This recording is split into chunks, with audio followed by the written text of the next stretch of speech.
Do you have something that can increase affection? Li. I've fallen in love with a dark elf, and I really want to make him happy. You know what I mean? The shy little flower fairy in front of her spoke softly to the owner of the alchemy cottage. Li looked at the tiny fairy without expression. The fairy was only the size of a palm, delicate and beautiful. But above her head floated a large, glowing bubble. That awful dark elf. How dare he cheat on me? I'll make him drink a whole bottle of affection potion. Then I'll throw him into the barn. Humph. Serves him right. Li's gaze slowly moved downward. The flower fairy stood with her hands clasped, her tiny feet drawing circles on the floor, looking adorably shy. Li. Oh, boss, if your potion has other effects like a little shock or maybe a mild stomachache, I can pay extra. Li. Oh, don't look at me like that. My boyfriend just likes things a bit more exciting. You know how dark elves are, but the bubble above the fairy's head read, I swear I'll teach that unfaithful man a lesson.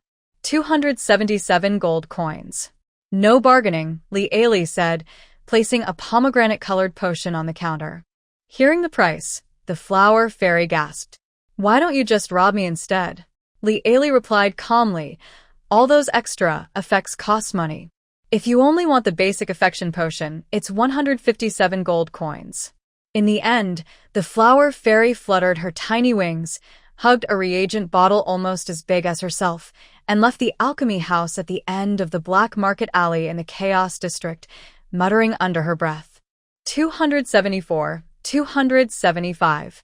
While counting her gold coins, she suddenly received a notification about her shop's reputation. Your evil reputation has increased by 5 points. Current reputation, evil 76. Note: the higher your evil reputation, the more likely you are to attract troublesome customers. Li paused mid-count, frustrated. She actually wanted to sell her potions to decent people. But where was this place? The Chaos District was a no-man's land between 5 major powers, a messy sewer full of all kinds of shady beings. Anyone who managed to survive here was either wanted by the authorities or infamous across the continent. The more famous she became here, the more dangerous her customers would be. This couldn't last forever. She needed to find a way out before someone truly dangerous took notice of her. 277. After counting the last coin, Li tied up the dirty leather pouch and placed it into a small box under the counter. The box was already full of gold coins. She looked at them with the same affection a dragon might show its treasure. Ding-ling-ling. The shop's bell rang. Welcome, Li said, glancing at the newcomer. The customer who entered was very tall, at least 1.95 meters, and it was hard to tell what race he belonged to. A black cloak covered him completely from head to toe. In the black market, that was nothing unusual. The new customer stood silently in front of a simple counter, saying nothing, just quietly waiting. Although she couldn't see the other person's face, the feeling of being watched through something made Li a little uneasy. What do you need? Li raised her voice and asked again. The customer said nothing. One hand rested on the counter, and the pigeon blood-red ring on his thumb shone brightly. His long index finger tapped the wooden surface, making a steady tock, tock, tock sound. He's not here to cause trouble, is he? Li's brow slowly furruba. She had been in the black market district of Canterbury for 3 months, so she was no stranger to trouble. But she had protection. The boss of the black market had once patted his chest and declared, anyone who messes with the owner of the alchemy house is messing with me. And anyone who dares to hit me, I'll make sure they regret it. If you don't need anything, turn left at the door. Take care, Li paused, then added, but if you're here to make trouble, I suggest you think twice. I have a friend. The mysterious customer finally spoke. His voice was deep and magnetic, clearly that of a man. Li felt her ears grow warm at the sound. His voice was just too charming. She couldn't help but become a little more patient with him. He's been away at war for a long time. Li instinctively looked up at the man's head, but saw nothing there. Nothing at all. Impossible. Ever since she had exchanged her points for the mind-reading skill, this was the first time it had failed. He won a great victory and returned home with his followers to celebrate, only to find a note nailed to his own front door. The man slowly took a crumpled piece of parchment from his coat, placed it carefully on the counter, and smoothed it out with his long, pale fingers. It felt as if what was being crumpled was not a piece of parchment, but the person who had written it. Li Ailey curiously lowered her head, and the moment she saw the familiar handwriting, a chill ran from her feet to her head. On the note was her own bold handwriting. To His Grace, Duke Lung Faitsue, I believe a marriage without true companionship is an unhappy one. I'm not sure if the problem lies with you, but to avoid wasting each other's time, let's end this and part ways. Oh. I asked my maid, and she said the kingdom follows the Holy Light Church, which forbids noble divorces. But there's always a way around rules. Look at Lady Rose and her husband. They live separately and seem perfectly fine.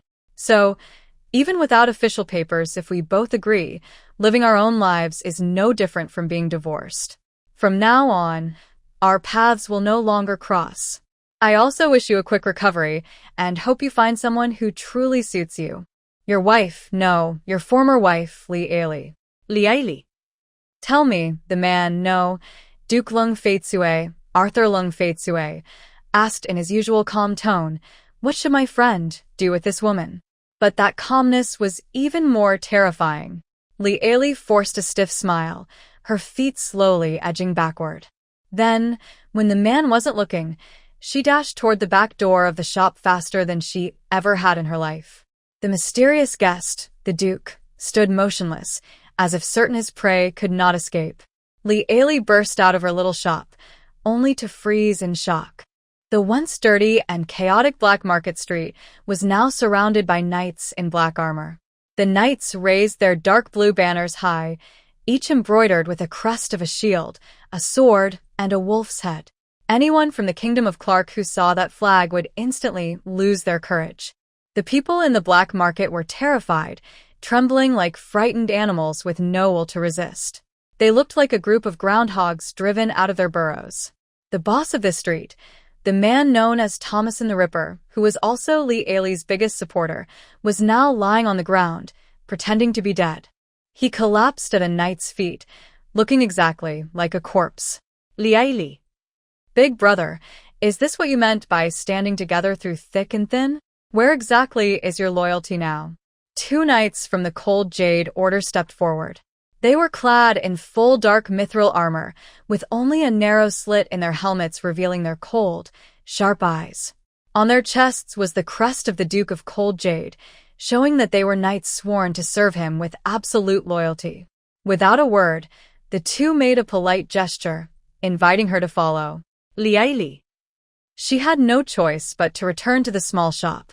The Duke of Cold Jade slowly removed the hood of his cloak, revealing the face, known as the most handsome in the kingdom. In the cramped, shabby shop, the tall and noble man stood quietly, his sky-blue eyes fixed on the runaway wife. But as that so-called wife, Li Ailey only wanted to disappear on the spot. I think we parted on good terms. Right? She said awkwardly. She was someone who had crossed into this world and carried the memories of the body's original owner. So she truly couldn't understand how things had ended up like this. What kind of marriage did the original woman have with this husband? He was always cold and distant, rarely came home, and even after all this time, their marriage had never truly begun. Of course, this terrible marriage wasn't just one person's fault. The wife was even more unreasonable. She acted strangely all day long, either following her husband or on her way to do so. Her embarrassing past could fill volumes. Just by glancing through her memories, one could see her being carried out of a noble gathering by servants, kicking and shouting all the way, a scene that everyone remembered. People secretly called her the Duke's mad wife. With such a pair, Li Ailey couldn't understand why they hadn't divorced yet. What were they holding on to? The Duke of Cold Emerald, Arthur, stared at Li Ailey with his icy blue eyes. Part peacefully? Li Ailey. At first, she had only wanted to make sure that if the man ever came back, he would see the message she left. To make it simple, she nailed it to the front door and told the butler that no one was allowed to remove it. Step, step, step. Metal boots pressed against the slightly rotten wooden floor as Arthur walked toward Liali. She stepped back until her back hit the wooden door. The tall man stood before her with an overwhelming presence, his shadow completely covering her. His cool fingers lifted her chin slightly. "My dear," the Duke said with a cold smile, "I never realized you were so good at causing trouble for me. If you weren't my wife, you'd be facing punishment right now instead of wasting my time here. Now tell me, what exactly is our relationship?" Why did Liali suddenly threaten to burn someone at the stake? But she quickly realized the situation and sweetly called out, "Honey." She looked nothing like the confident woman who had once written the divorce notice. Duke Cold Jade. He withdrew his hand and said coolly, "Come with me." A faint red mark appeared on Liali's porcelain-like skin, but she had no time to care. The Duke's words made her bristle. No way. This was the peak of her career. Did he think gaining 76 points of reputation was easy? Arthur calmly took a bottle of alchemy potion from his cloak and placed it on the table with a thud. It was the special edition potion that a certain flower fairy had once bought to get back at her ex-boyfriend. Liali's a Yalitwisha. Balk. The knight who had been standing guard outside entered with steady steps. Seeing the Duke, he struck his chest with a fist, and the sound of metal armor echoed through the room. "Your Grace. Selling forbidden potions. What is the punishment under the kingdom's law? By law, it is hanging. If the case causes serious trouble, it is burning at the stake." Liali was shocked. "This is alchemy, not some forbidden potion." Arthur nodded slightly, as if he had heard her explanation, then asked, "Is it holy water from the sacred temple?" No. "Then is it a potion sold by the Alchemy Guild?" And no. Arthur said, "Then it is a forbidden potion." The Duke's meaning was clear. Either he would take his wife home, or he would burn a witch who sold forbidden potions. Liali thought she could still try to save the situation. Then this isn't the territory of the Clark Kingdom.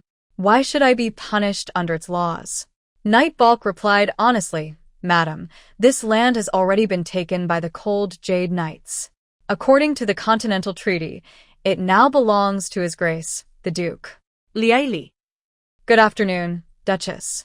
When Liali entered the drawing room, the visiting ladies from Constantinople all stood and greeted her with graceful curtsies. They lowered their heads, their pale necks bending like swans, showing deep respect. But the thought bubbles above their heads told a different story. So scary. That's the Mad Duchess. Oh no, she's looking at me. Did I dress too boldly today? Help, please. May the light protect me. Ugh, I can't stand her.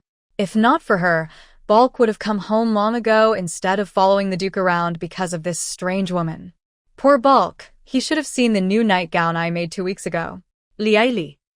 To keep things pleasant for everyone, Liali quietly turned on her heel and sat down on a single sofa by the window, far from the ladies with such lively thoughts. 5 days earlier, the Duke of Cold Jade had brought her back to Constantinople. Her black market business could be summed up in one line. Just as the empire was starting to rise, she was dragged home halfway through. While sitting in the carriage, the Duke gave one look, and the knight named Balk immediately set fire to her small shop, the one she had worked on for 3 months, burning it to ashes. Liali felt she couldn't let this slight go unnoticed. She glanced at the red-haired lady in the ladies' circle, who looked as graceful as a swan with her chin slightly raised, and took the initiative to start a conversation. Speaking of which, the day the knights returned was really lively. The streets were full of people cheering for them. The Duchess's initiative to speak made the other ladies, who had been holding their breath, quietly sigh in relief. "I must say, our knights are very popular." So many young and pretty girls were warmly greeting them. Her voice trailed off as she tilted her head slightly. Sure enough, the thought bubbles above the ladies seemed to change tone. Oh no, Lance has been so distracted lately. Could some girl have caught his attention? I must trust Barton. He would never betray our marriage. Oh, may the light bless us. Not everyone is as suspicious as you, always thinking your husband is up to no good. Well, I make sure Balk is well taken care of every day. He has no energy left to look at anyone else. Watching the ladies perk up their ears, Li said slowly, "Oh, by the way, the most popular one must have been Vice Captain Bulk. He was even hit by a corset thrown from a second-floor window." Vice Captain Bulk's wife, Annie, visibly turned pale. Li tilted her head slightly. At the celebration banquet, they even pulled out that corset Bulk had hidden and teased him about it, if I remember correctly. I recall Bulk is married. He really shouldn't have kept another woman's corset. How would his wife feel about that? Li shook her head disapprovingly. And how did Annie Sherman feel? Annie Sherman was so furious, she couldn't even think straight. With a sharp crack, one lady accidentally broke her lace fan, as if it were the unlucky vice captain's most precious possession. Bulk's wife, Annie, instantly turned into a furious lioness. She stood up suddenly, breathing heavily, her chest rising and falling with anger. Li quietly glanced at the top of Mrs. Annie's head and saw a bright red line of words floating above her. Bulk Sherman. "I'm going to teach you a lesson." Seeing how fiery her temper was, Li felt relieved and her smile became much more genuine. Madam, you don't look well.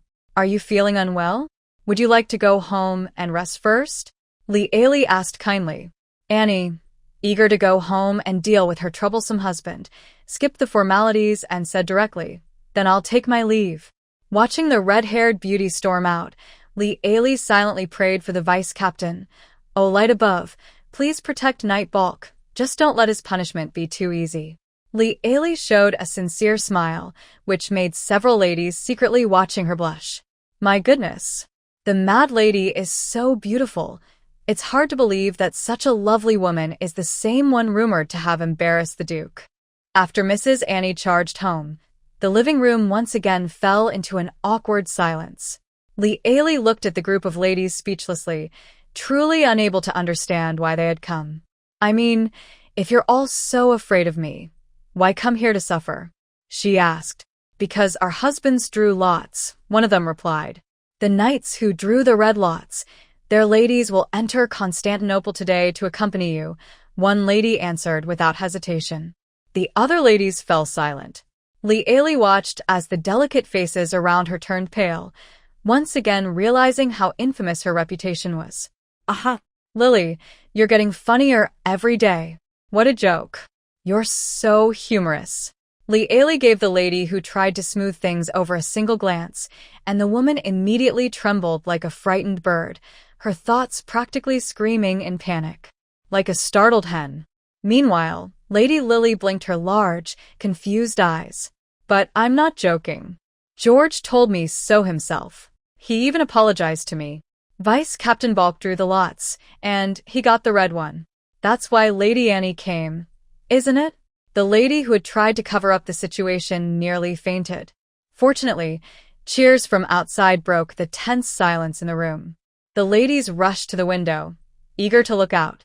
Li thought that even if the knights outside were doing something ridiculous, the ladies would still praise them just to escape the suffocating atmosphere inside.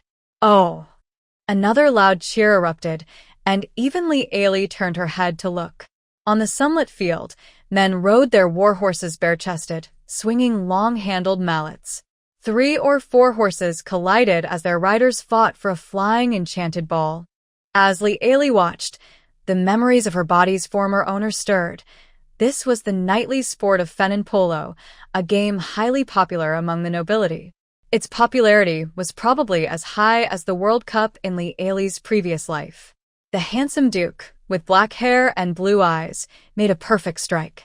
The glowing magic ball drew a graceful S-curve in the air, slipped past the knight trying to block it, and shot straight into the goal. The watching knights whistled and cheered. The ladies all blushed, their hearts stirred by that beautiful play. Under the bright sunlight, the knights' strong figures shone, and since the Emerald Knights were all handsome men in their prime, the ladies' faces grew even redder. "Luck. Go. Score," one lady shouted, cheering for her husband on the field. "Liar. Don't lose. If you lose, you're not coming to my room tonight," another called out playfully. The ladies waved their fans and shouted one after another. Lieli, however, was looking above their heads with great interest. Wow. Are Wilson's abs better than my husband's? Lance really deserves his title as the strongest knight. So unfair. I'm a little jealous of Belle. Ah. The Duke is so handsome. So jealous of the Duchess. How can she wake up every day to such a face? Lieli. Ladies, a calm voice suddenly sounded, making all the cheering women freeze. Lily tilted her head slightly. Ladies, why aren't you watching His Grace, the Duke? The ladies stiffly turned their heads. Sure enough, the mad lady was watching them with a faint, knowing smile. Seeing there was no more fun to be had, Lieli withdrew her gaze and casually looked out the window. Just then, His Grace the Duke struck again, sending the magic ball flying across half the field and straight into the opponent's goal. The watching knights erupted in cheers so loud that even from the castle's second floor, one could feel the thrill in the air. Under the sunlight, beads of sweat slid down his fair, muscular chest and fell across his well-defined abs. Even among the handsome knights, Arthur Coldjade's face stood out. He had the kind of beauty that could make any woman's heart race at a single glance, the kind that made people believe in love at first sight. Lieli said, maybe it's because he looks like someone who might break my heart at any moment. Perhaps it was what people called a connection of minds. On the field, the Duke suddenly looked up. His sharp blue eyes, like those of an eagle, locked directly onto Lieli's, narrowing slightly. Her words made all the ladies present lose their composure.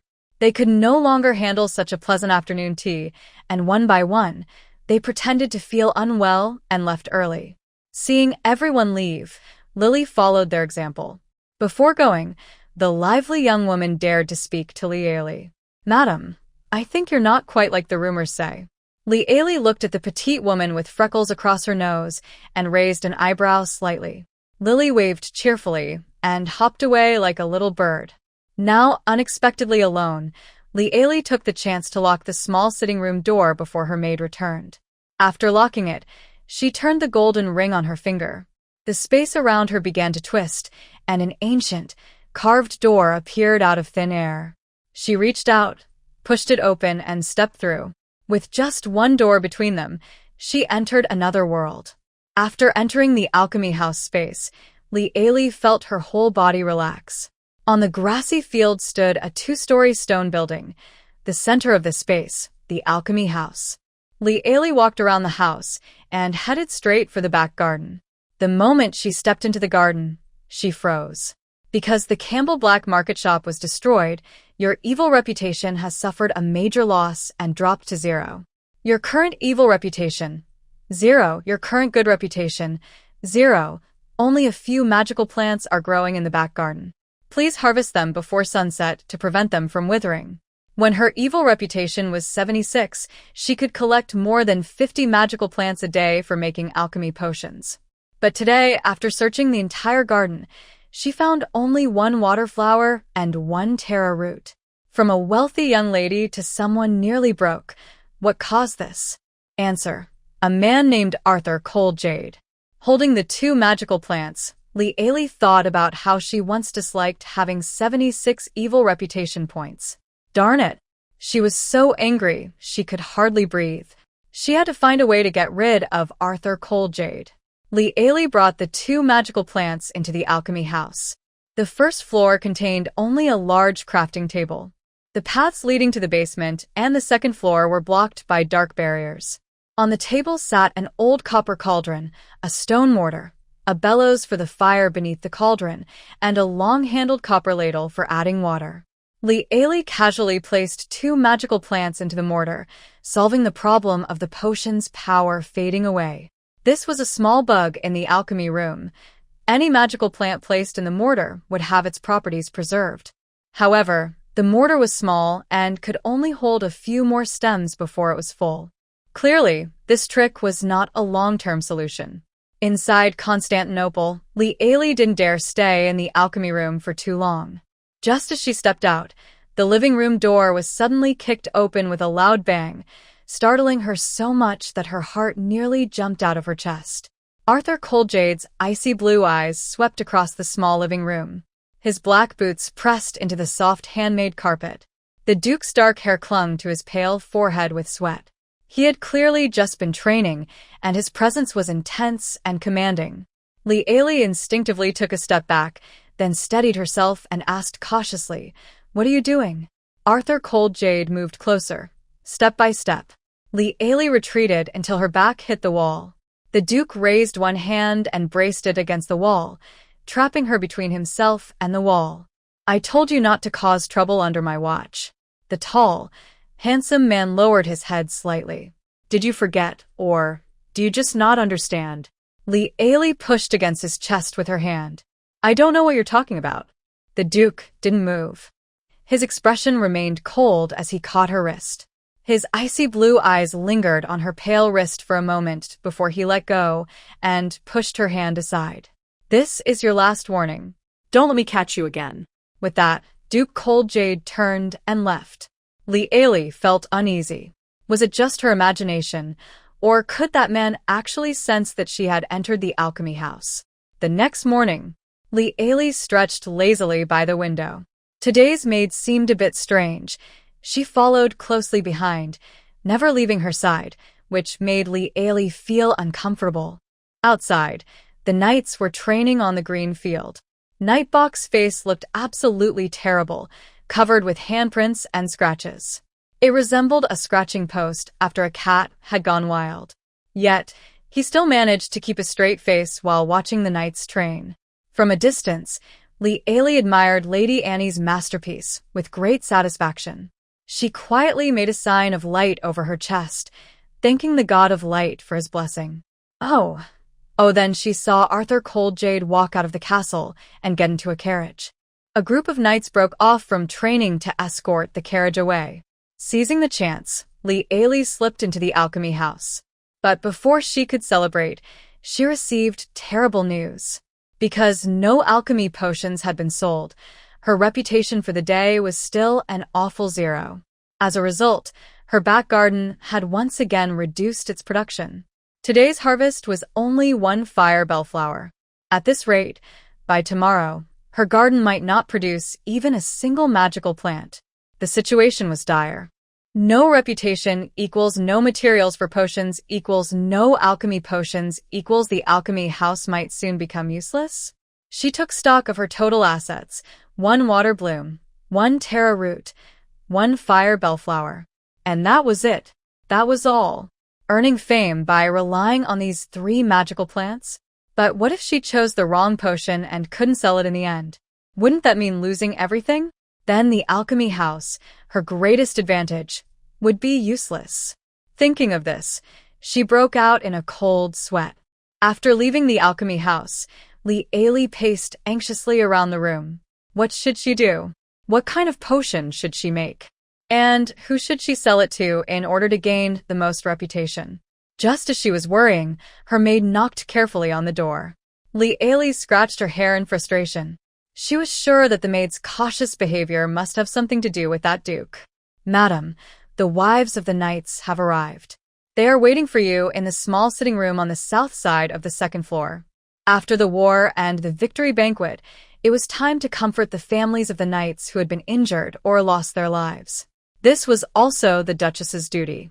However, in her memories, Arthur Cold Jade had never asked the original Duchess to handle such matters. It was truly one problem after another.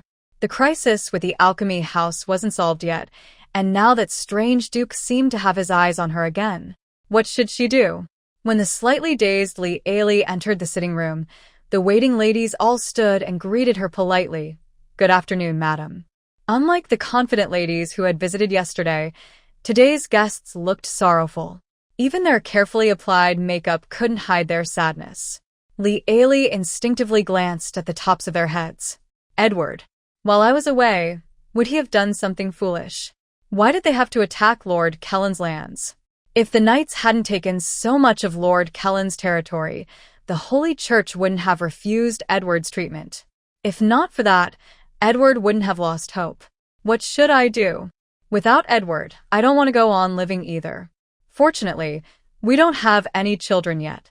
The Holy Church controls all medical resources in the Kingdom of Clark. Even the Magic Potion Guild is forbidden to sell healing potions within the kingdom. A sudden idea flashed through Li Ailey's mind. The chance she desperately needed might be right in front of her.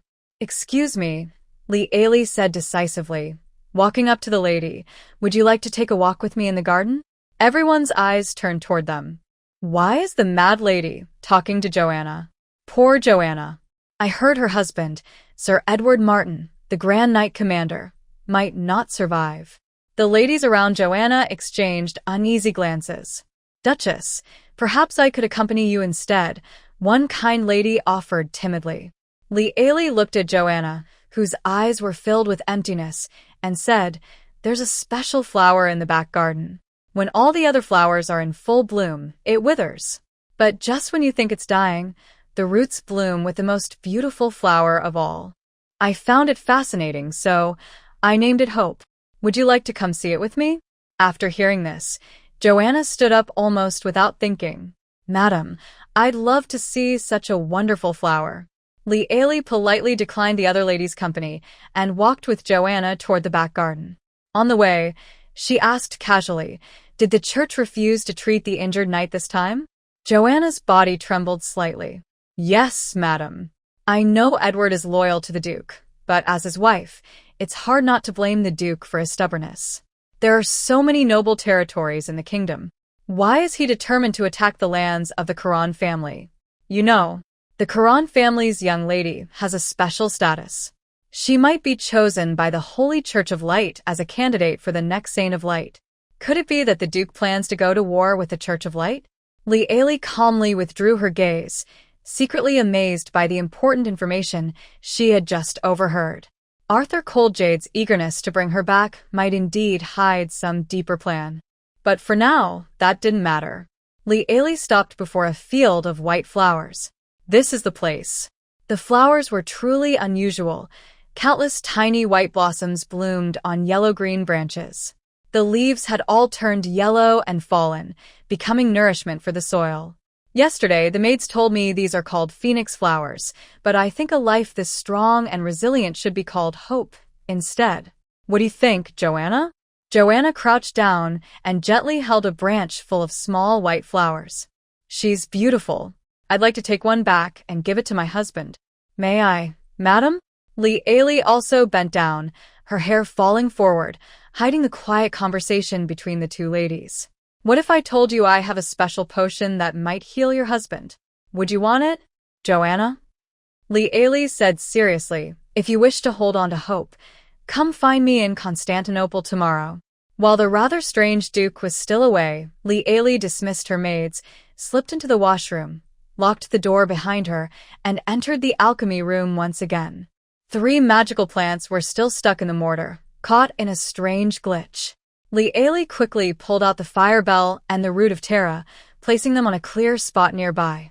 "Fire bell and root of Terra are losing their potency. Please turn them into alchemical potions as soon as possible." Ignoring the message, Li Ailey swiftly crushed the water flower in a mortar. At the same time, she tilted the long-handled spoon to pour the water base into the cauldron, then sprinkled in the powdered water flower. Finally, she pumped the bellows to heat the fire. Soon, the liquid in the cauldron began to bubble. The colorless solution slowly turned light blue, then deepened until it became a pure sky blue. At that moment, Li Ailey quickly ground the root of Terra into coarse grains and poured them into the cauldron, stirring carefully. As she mixed, the blue liquid gradually turned light red, then orange red, and finally bright red. With a soft pop, a faint red mist rose from the cauldron. The mist twisted in the air, slowly forming the shape of a heart. When the heart-shaped mist faded, Li Ailey quickly poured the orange-red potion into a clean glass bottle. Alchemy successful. You have obtained a bottle of medium-grade healing potion. Li Ailey's bright green eyes widened. This is the first time I've made a medium-grade alchemy potion. Alchemy potions are divided into 3 levels: weak, medium, and strong. With this medium-grade healing potion, Li Ailey felt more confident about helping Joanna's husband recover. Due to long neglect, your fire bell has lost much of its potency. Li Ailey quickly placed the forgotten fire bell into the mortar. The poor little yellow flower looked like a tiny bell when it was picked, still warm to the touch. Now it looked like a crushed bell, and it no longer felt warm when touched. Greedy merchant, you're forcing me to spend my reputation points on that magical plant preservation cabinet from the mysterious shop. From time to time, a small truck would appear outside the garden fence, carrying strange items that could only be exchanged with a large amount of reputation points. Li Ailey had even exchanged her mind-reading ability from there. Back then, she had hesitated for a long time between mind-reading and the magical plant preservation cabinet. In the end, considering the special nature of the Campbell Black Market, she decided to spend 500 evil reputation points on mind-reading first. Don't ask how she got those 500 points. Let's just say that one day, a shy little boy came to buy a burning potion from her. After the sale, she suddenly gained 500 evil reputation points the next day. She had been completely stunned at the time. Li Ailey took a deep breath. She felt sorry for the flower, but she didn't regret choosing mind-reading first. After leaving the alchemy room, she went straight to the washroom to freshen up, while a maid kept knocking on the door outside. As long as she didn't open the door, the maid would keep knocking. Looking into the mirror, Li Ailey tilted her head slightly. According to the original owner's memories, she was supposed to be the mistress of Constantinople. But after staying here for only a few days, she could tell something felt off. The maids, for example, were polite but not truly respectful. They treated her more like an honored guest staying in the mansion rather than its true mistress. So, why had the Duke of Cold Jade insisted on bringing her back? She couldn't shake the feeling that the Duke was playing a very deep and complicated game. Li Ailey let out a sigh, her resolve to leave Constantinople growing even stronger. After rinsing her mouth and spitting out the water, she calmly opened the door, climbed into bed under the watchful eyes of the maids, and pulled the blanket over herself. Sleep. Before dawn the next day, Li Ailey was awakened by the sound of chaotic hoofbeats. Half asleep, she lifted the curtain, got out of bed, rubbed her eyes, and yawned as she looked out the window. It was Arthur Coldjade, returning with the group of knights he had taken away. Just as Li Ailey was about to go back to sleep, she saw several people tied up tightly like cocoons being thrown to the ground by the knights. What on earth? Li Ailey instantly woke up. She looked carefully at the people on the ground. Unless she was dreaming, they were wearing the robes of the Church of Light, weren't they? Her scalp tingled in shock. You butcher! You dare insult the holy authority of the light. The radiance of the light will never shine upon any knight of the Cold Jade Order. The priest from the Holy Court, who was quite large and had a booming voice, shouted so loudly that Li Ailey could hear every word from her window. But then, without warning, a silver blade pierced through the furious bishop, ending his words instantly. Li Ailey let out a short, startled cry. Even though she quickly covered her mouth, Arthur Coldjade's sharp senses caught the sound. His icy blue eyes turned toward her window. Their gazes met for a brief moment before Li Ailey dropped down, hiding behind the wall. Thump, thump, thump. She could almost hear her own heartbeat pounding in her chest. When the sounds outside finally disappeared, Li Ailey stood up. As expected, the Duke of Cold Jade was gone, and so were the knights. Only a long, bright trail of blood remained on the ground. The butler came out with several servants carrying buckets of water. Soon, even the bloodstain was gone. Li Ailey crawled back under her blanket and tightly held the healing potion she had made the day before. The Duke had captured people from the Holy Church, surely to heal his injured knights. If those priests agreed to help, then her potion would become useless. What should she do? Without fame or recognition, her alchemy workshop would soon collapse. Near lunchtime, as Li Ailey walked downstairs, she overheard a few servants whispering in a corner. The food is being sent to the dungeon. Things don't look good. I heard they still refuse to cooperate. Today, several nights' conditions got worse. They might not make it. Ahem. Her maid coughed loudly behind her. The servants immediately fell silent. Li Ailey turned to her maid. Where is the Duke? The Duke is busy with official matters, the maid replied politely. I asked where he is. I need to see him. The thought of the captured priests made her anxious. The Duke is busy with official matters, madam, the maid repeated. If it had been the original Lieli, she would have started shouting and throwing things by now. But Lieli only looked at the maid's calm face, nodded slightly, and said, "All right." Lieli turned around and went back to her room. She skipped dinner, went straight into the washroom, locked the door behind her, and entered the alchemy house. As expected, the back garden produced nothing today. She stared blankly at the bare garden for a while, then, seeing that it was about time, left the alchemy house. Sure enough, when she came out, she was met by a furious Duke. "You'd better have a good excuse," said Arthur Coldjade, the sword he had used to kill the missionary that morning still hanging at his waist. Lieli quietly took a deep breath and pulled out a bottle of healing potion, its neck warm from being held too long. "This is a healing potion. It can heal your night. How about a trade?" Arthur's deep blue eyes slowly moved down to the bright red potion. After a pause, he asked each word clearly. "You want my knight to drink an unknown witch's potion?" "Witch's potion." At first, Lieli thought witch's potion was just a label used by the church and the Alchemy Association to get rid of their rivals. But in this world where angels and demons truly existed, witch's potion was something brought to humans by demons. People had all kinds of desires and wishes, and there was almost nothing a bottle of witch's potion couldn't solve. After drinking it, a person's desires were fulfilled, and their wishes came true. But the demon would take their soul in return. No one knew what the demons did with those souls, but they were gone forever. In this magical land where the true God existed, that was a terrifying thing. Therefore, no matter where it happened, anyone who sold witches' potions had to die. Lieli had only one bottle of healing potion, but she couldn't bring herself to say, "I can drink it to prove it's not a witch's brew." She took a deep breath. "Shall we make a bet?" Lieli looked straight into the Duke's deep blue eyes. "There's a knight in your order named Edward Martin. I met his wife yesterday, and she's willing to try my potion. If the healing potion saves Sir Edward Martin, but his wife loses her soul, I will pay with my life. But if my healing potion doesn't harm anyone's soul, then, Your Grace, let's make a deal." So, Lieli took a step closer to Arthur Coldjade. "Do we have a bet, Duke?" The Duke looked at her quietly for a few seconds, then said in a low voice, "Conrad."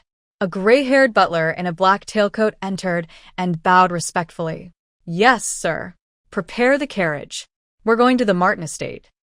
Lieli sat in the Duke's carriage, feeling half relieved. But she hadn't yet seen Edward Martin's condition, and she wasn't sure if her mid-grade healing potion could truly heal his wounds. On top of that, sitting in the same carriage with such a powerful man made her uneasy. Even though the Duke's carriage was extremely luxurious, almost glittering with gold and gems, she couldn't relax. By the time she had counted the magic stones embedded in the carriage walls for the 61st time, the carriage finally stopped in front of the Earl's mansion in the upper district of Central City. She had thought that once she saw Edward Martin and gave him the potion, everything would be settled. But when the butler led her inside, she found that Edward Martin's bedside was already crowded with people. 7 or 8 tall knights in full armor stood in a circle. When they heard the door open, they all turned to look. Seeing that it was the Duchess who entered, their eyes burned with restrained anger. Right after her came Arthur Coldjade. The knights struck the emblem on their chest plates and said, "Your Highness." Lieli quickly gave the Duke a meaningful look. Standing by Edward Martin's bed, Balk asked hopefully, "Your Highness, have the prisoners in the dark cells finally spoken?" Arthur Coldjade glanced at the man lying on the bed. Edward's condition was terrible. His breathing was so faint it was almost invisible. Once a proud and strong knight, he was now wrapped in bandages, his burns nearly all infected. The bandages were soaked through, and it was hard to believe someone so badly hurt could still be alive. "No, but there might be a way to save him," Arthur said. Balk seemed to realize something and turned his gaze toward Lieli. For once, his usually calm face darkened.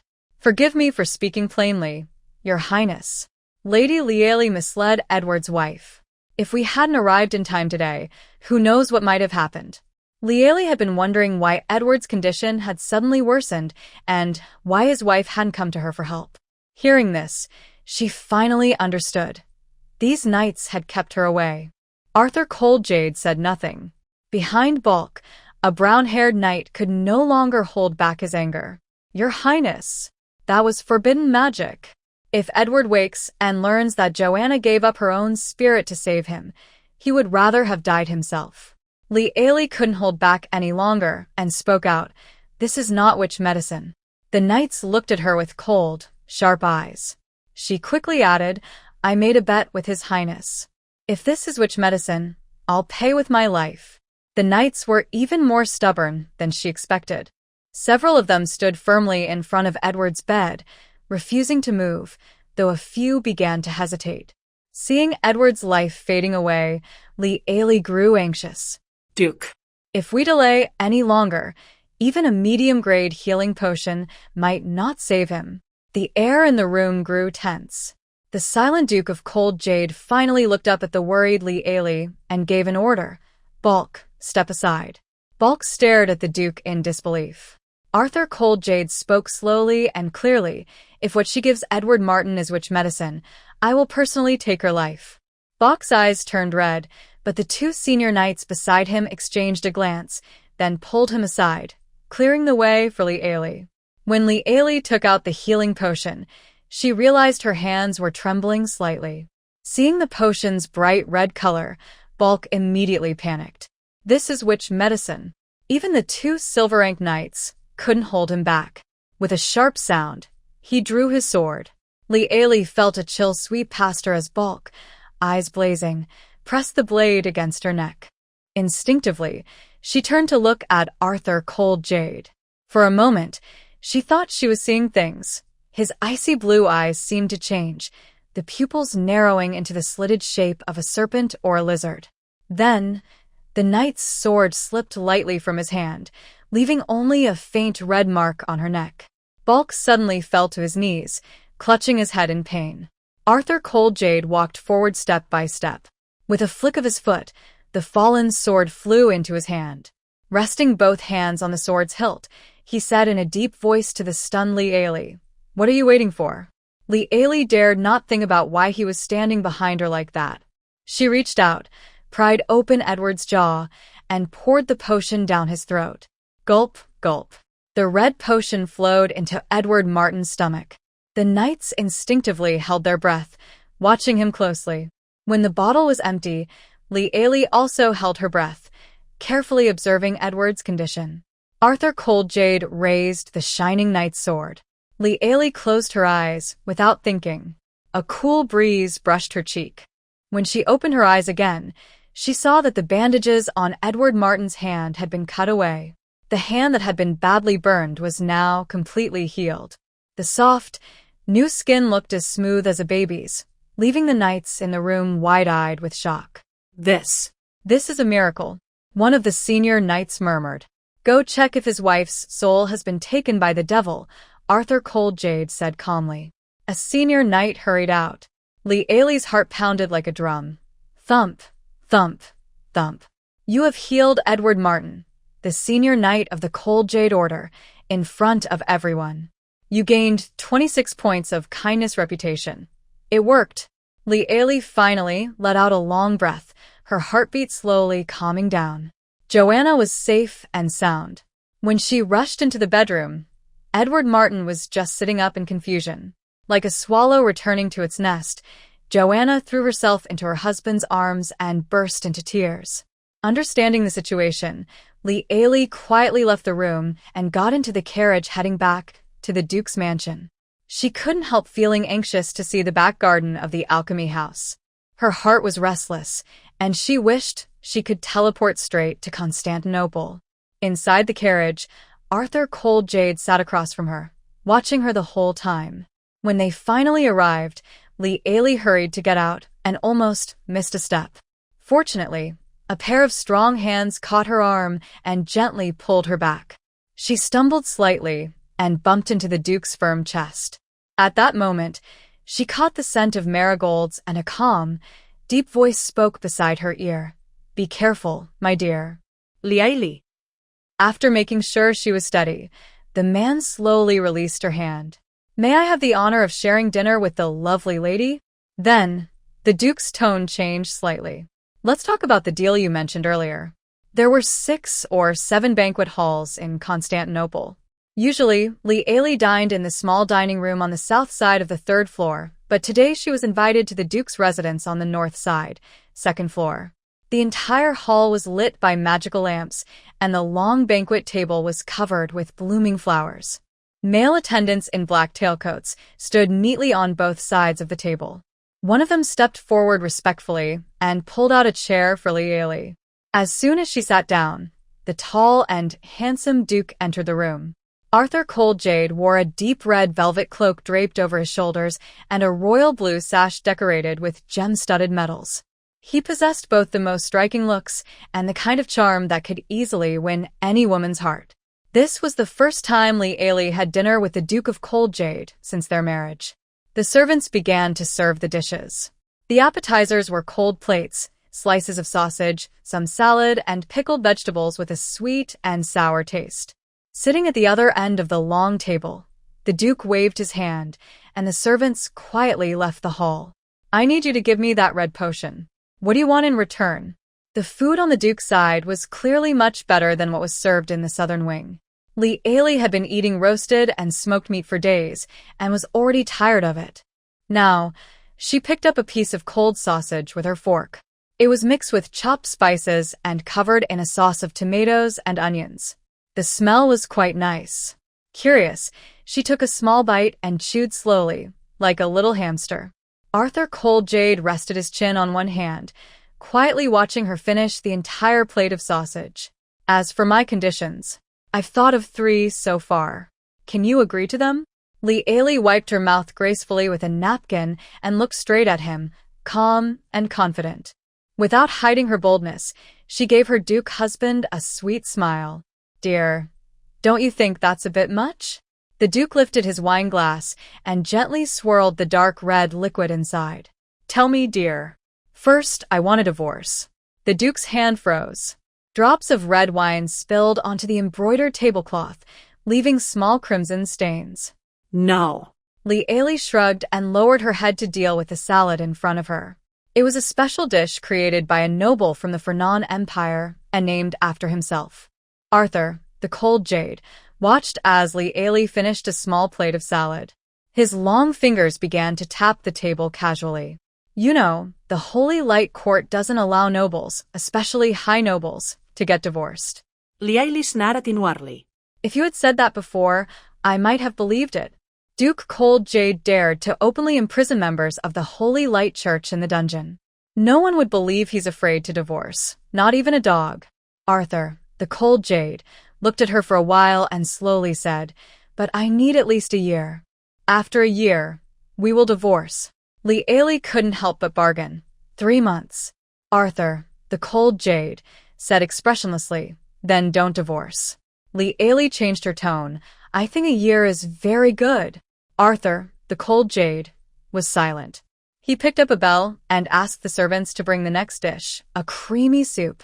Liaili said, I need a piece of land to live on after the divorce.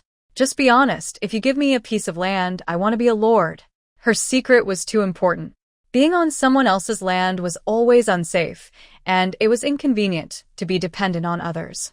After thinking carefully, she decided that establishing her own home was the safest and most reliable choice. The Duke agreed very quickly. All right, but I have a condition. What's your condition? Your land can't be too far from Constantinople. Liaili's eyes widened in displeasure. Why? The Duke lifted his eyelids and looked at the beautiful woman opposite him. Do you want the Church and the Magic Potion Association to keep trying to assassinate you every day? Liaili immediately nodded. I think you're right, but distance makes the heart grow fonder. It shouldn't be too far or too close. Then I will build a magic teleportation array linking the castle and my residence, so if danger arises, you can come quickly. Arthur, with a cold jade-like smile, chuckled faintly. Liaili's ears turned slightly red. Cough. She also felt a bit embarrassed and cleared her throat before continuing. Third, you burned down my small shop in Campbell and the gold coins I saved for 3 months. I believe you must compensate me and also pay for emotional damages. Additionally, for our future potion trades, you will buy everything with gold coins, one price for one. She raised her glass gracefully and took a small sip. All right.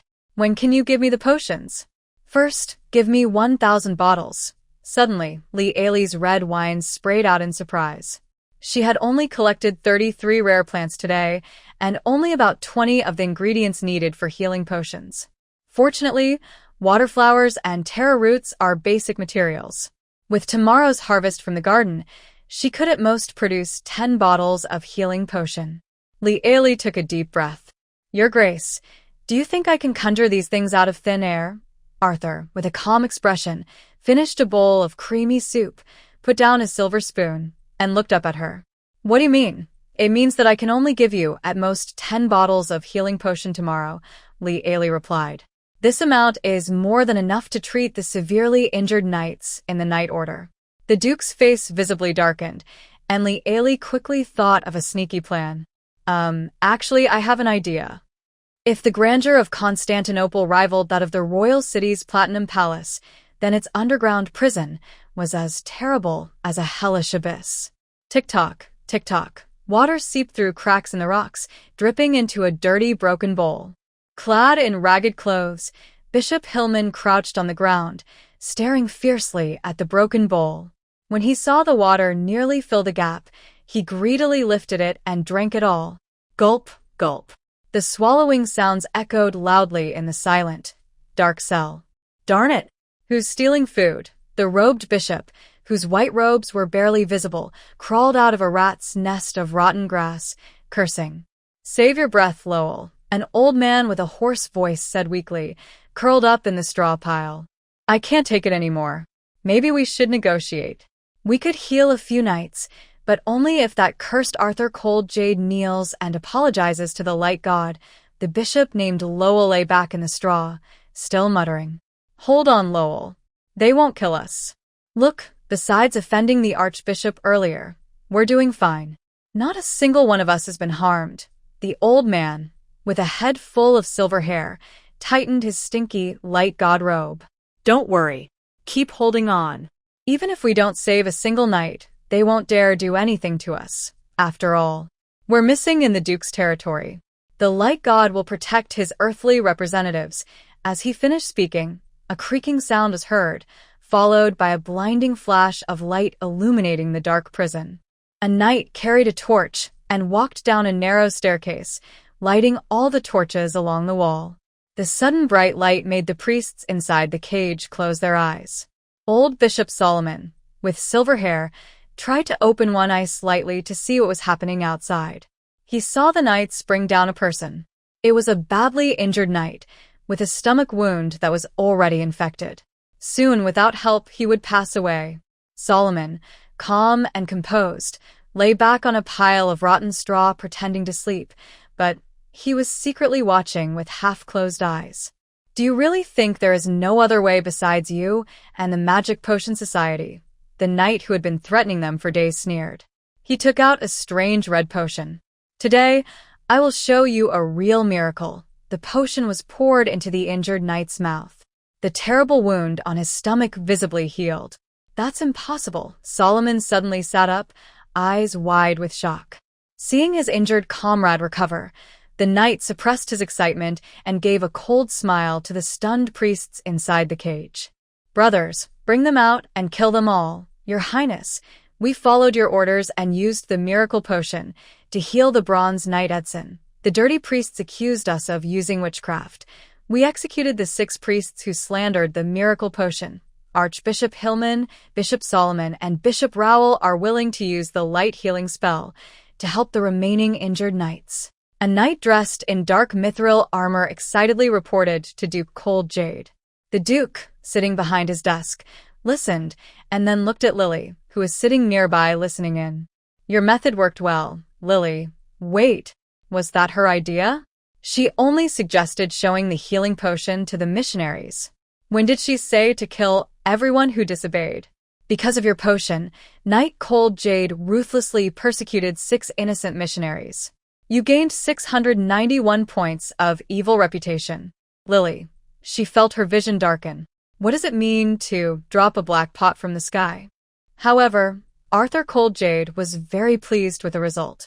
His blue eyes turned to Lily, and his deep, magnetic voice was calm and steady. Do you have a potion that can make people forget?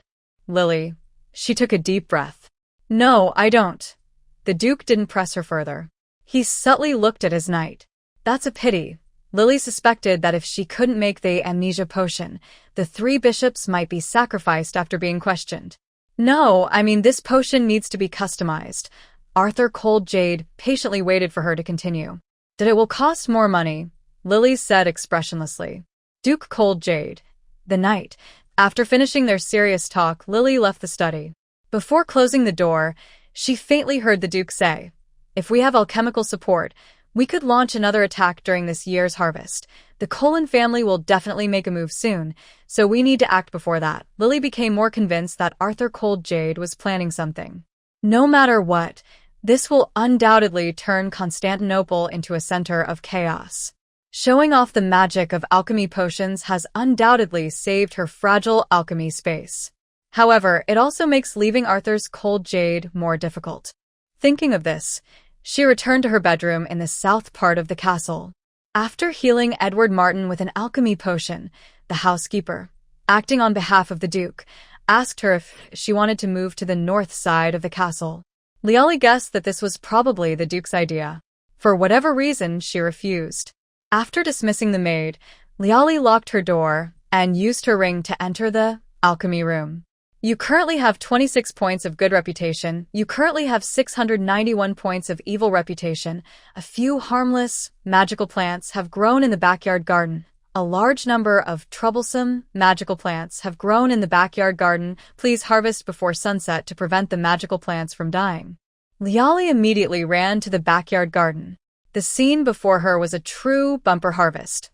Looking around, there were at least a few hundred magical plants. But Liali felt mixed emotions. Few of these could be used to make healing potions. Most looked like unusual, magical plants. For example, there was a chubby mushroom that seemed to have a screaming face, and last time, she accidentally added a thunder thistle to a desire potion, which caused an electric shock effect. This is why she dislikes evil reputation. The magical plants bred from such things are simply toxic. Liali had no choice but to pick the waterflower and tear root. After harvesting, she immediately made them into healing potions. She went back to the backyard to gather the remaining evil plants. All the plants that could be made into potions were turned into potions, and the more valuable ones were stored in a grinding bowl to catch bugs. If she couldn't use them or fit them into the bowl, they were simply wasted.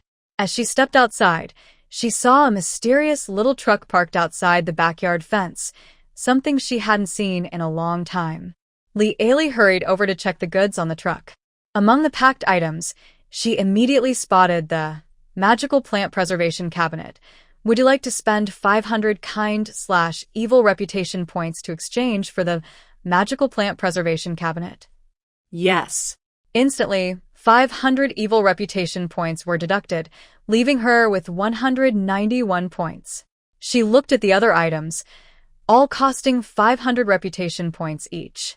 The most expensive was a set of alchemy utensils capable of creating the Philosopher's Stone, worth 20,000 reputation points.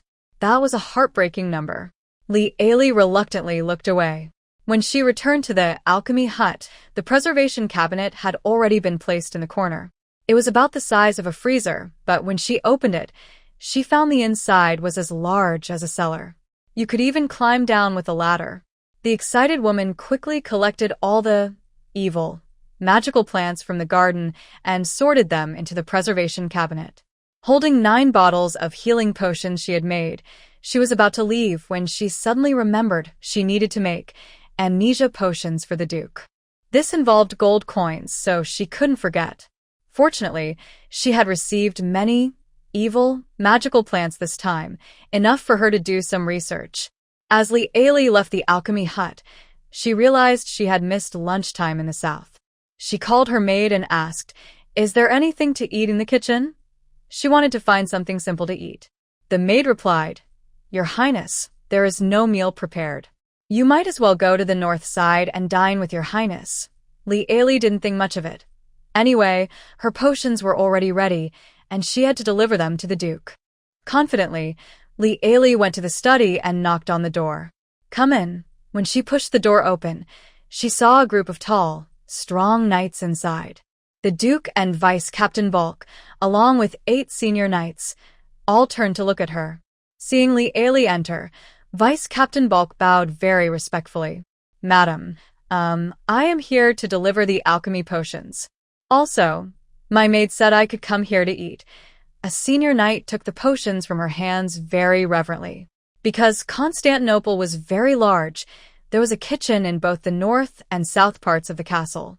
Arthur Cold Jade often hosted nights in the grand hall on the north side, so that was the big kitchen, while the south side had a smaller kitchen. Arthur Cold Jade then noticed the time. "Let's stop here and go to the banquet hall to eat," he said politely, opening the door for Li Ailey and signaling her to go first. "The red one is the healing potion, and the 3 dull gray bottles are the amnesia potion you asked for. Thank you for your business." The healing potion costs 27 gold coins per bottle, and the amnesia potion costs 120 gold coins per bottle, Li Ailey whispered. The knights following behind them gasped in shock. They were very surprised. "I thought the prince's battles were the best way to make money," whispered Knight Captain Kevin. Another Grand Knight, Silkus, sighed. "Now I see that the person who robbed the prince's wife is the strongest, Li Ailey." At the dining table, Li Ailey was fully focused on enjoying the delicious food from the northern part of the castle. Today's dessert was an elf cake roll made by forest elves from Golan Forest. A small cake roll sat on a white porcelain plate, looking like a poorly grown carrot. No one could tell that this treat cost 2 gold coins per roll. Li Ailey used a silver fork to cut a small piece and carefully tasted it. Surprisingly, this expensive treat was worth it. The elves hadn't been harmed for nothing, and there was a reason behind it. The forest cream made by the elves was like ice cream, sweet and fragrant, melting in the mouth. It was delicious. At the other end of the long table, the men discussed politics and war. Newly conquered territories need troops stationed, so the Knight Order must recruit more members. The Duke sipped his red wine. "Let's establish a new group directly. Bulk will be transferred to become the leader of the new group." Li Ailey listened half-heartedly. She was more interested in the Grand Knight, who took the alchemy potion. The injured couldn't carry on, and if she guessed correctly, once the injured took the healing potion, she would earn some kind-hearted reputation. Sure enough, just as she finished the last bite of her cake roll, she received a message from the alchemy house. "You have healed 9 knights from the Cold Jade Knights. Your potion has gained great fame among the Cold Jade Knights. You earned 109 points of kind-hearted reputation, totaling 135 points. Your kind-hearted reputation has broken 100 for the first time. You have received a mysterious reward, which will be automatically delivered when you enter the alchemy house." Li Ailey. Next, she quickly collected 3 more items. Your forgetfulness potion caused Bishop Solomon to forget, gaining 6 points of evil reputation. Your forgetfulness potion caused Bishop Rawl to forget, gaining 6 points of evil reputation. Your forgetfulness potion caused Bishop Hillman to forget, gaining 6 points of evil reputation. The total evil reputation is now 209. Li Ailey. Silently, she mentally makes the sign of the light for the 3 bishops, wishing that their gods will protect them. Leaving the North District, Li Ailey hurried back to her room and headed straight into the alchemy room. Inside, the staircase leading to the 2nd floor opened. Curious, Li Ailey went upstairs. It was a study room with a wooden desk and an old bookshelf. On the desk, there was a beautiful feather pen and a thick book. The cover read, "Magical Plant Illustrated Guide." Li Ailey eagerly opened the guide, only to find it completely empty. Li Ailey. The first time her evil reputation exceeded 100, the reward from the alchemy room was a mysterious small cart outside the fence. This time, when her good reputation exceeded 100, the reward was actually a wordless heavenly book. It should contain some secrets, she thought. Li paced around her room, finally focusing on the beautiful feather pen. Could it be meant for her to write her own book? No, not a book to write. This book is called Magical Plant Illustrated Guide. Maybe it's meant for her to record the magical plant she discovers? Li picked up the pen and hesitated before writing the words, Fire Bell, on the first page of the book. Since it's a guide, it should have pictures. She drew a small fire bell next to the name. Although she hadn't studied art specifically, she was quite good at drawing things clearly. After finishing the fire bell, there was still no change. Lily tried again to add the recent summary of the fire bell features. This is a small yellow flower that, even when picked, emits a hot heat. It is useful for making fire-type alchemy potions.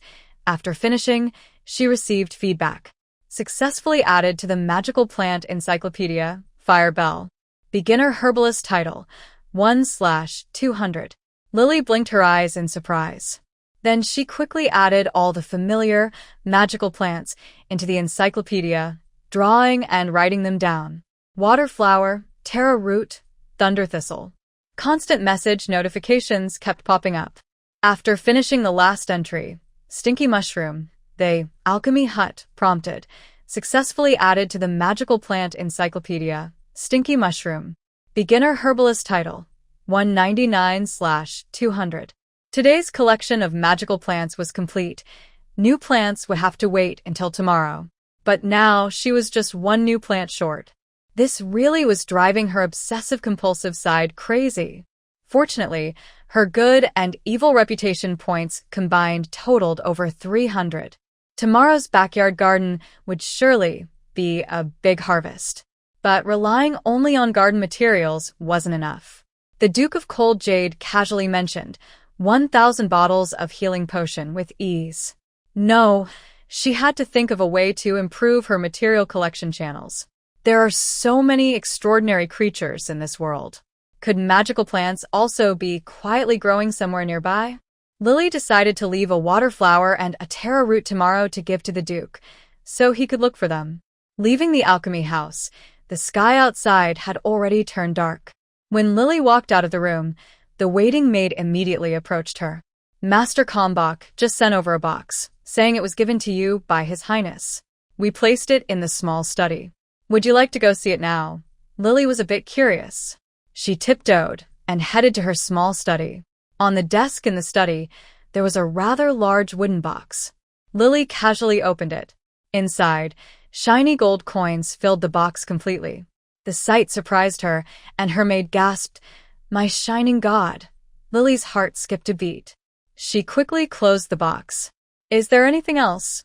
The maid snapped out of her surprise. "His Highness invites you to join dinner on the north side." The food in the northern dining hall was indeed delicious, but Lily didn't want to spend much time with Arthur Coldjade, so she declined, saying, "No, I don't feel well tonight." But the maid said, "The Duke said the main dish today is meat vine dumplings worth 150 gold coins." Lily fell silent for a moment. "I think dumplings might cure my discomfort." The maid was speechless. The knights did not stay for dinner. At the long table in the northern hall, only Lily and the Duke were present. Lily hadn't eaten dumplings in a long time. She was surprised that such a thing existed in this world. Filled with anticipation, she finally received the main course, a steaming plate of meat-filled vine dumplings. The white dumpling skins and the plump, little bellies made Lily almost burst with excitement as she picked up a chubby dumpling and took a bite. The filling had a very strange texture. The meat-eating vine is actually a plant, but its texture is very similar to that of bouncy shrimp, and it has a strange, rich aroma. It's delicious. The dumplings are tasty. The filling of the meat-eating vine dumplings is also wonderful. Li ate one dumpling after another, her cheeks puffed up, looking very cute. At the other end, Arthur Coldjade unconsciously stopped eating and quietly watched Li. After finishing the last dumpling, Li still felt a little unsatisfied. She was full, But since she hadn't had these dumplings in a long time and the filling was new to her, she wanted to eat a few more. Tell the kitchen to keep this dish as the main course for tomorrow's dinner. The Duke suddenly ordered a servant nearby. Lee Ailey's eyes lit up, and looking at Arthur Cold Jade, she found him much more agreeable. Arthur turned around and said to Lee Ailey, "Tomorrow, come to my study. Edward Martin and his wife want to see you." Lee Ailey slowly strolled back to her bedroom, but halfway there, she suddenly stopped. Wait a minute. Did that dog-like man just use dumplings to trick her? The next morning, Lee Ailey couldn't wait to rush into the alchemy room. Currently, your good reputation is 135. Your backyard has grown some gentle, magical plants. Currently, your evil reputation is 209. Your backyard has grown some troublesome, magical plants. Please harvest before sunset to prevent the magical plants from withering. When Lee Ailey arrived in the backyard, she was stunned by a sea of magical plants.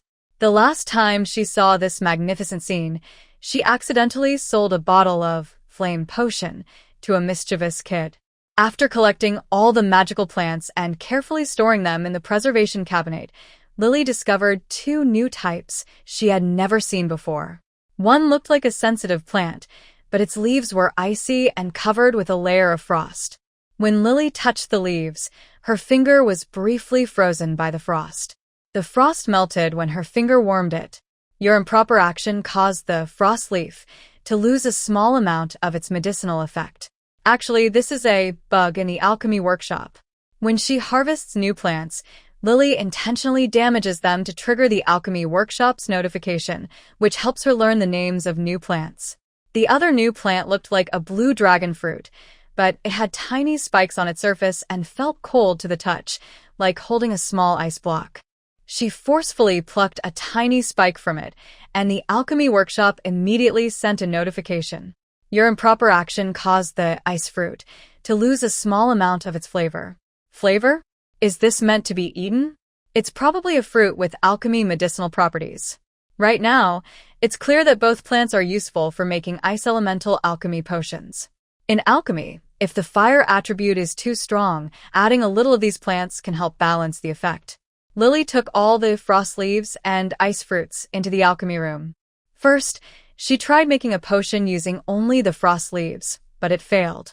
She added 3 frost leaves in a row, but still couldn't produce a potion with a cold effect. She poured out the failed potion. The old cauldron automatically cleaned itself. Thanks to the magical alchemy workshop for saving me from all the cleaning. Lily genuinely liked the automatic cleaning feature of the alchemy workshop. After changing to a water-based solution, Lily crushed cold leaves and put them into the cauldron, stirring thoroughly. Then she chose to crush an ice fruit and add it in. Creak, creak. The sound and feel of crushing the ice fruit were like smashing a big block of ice.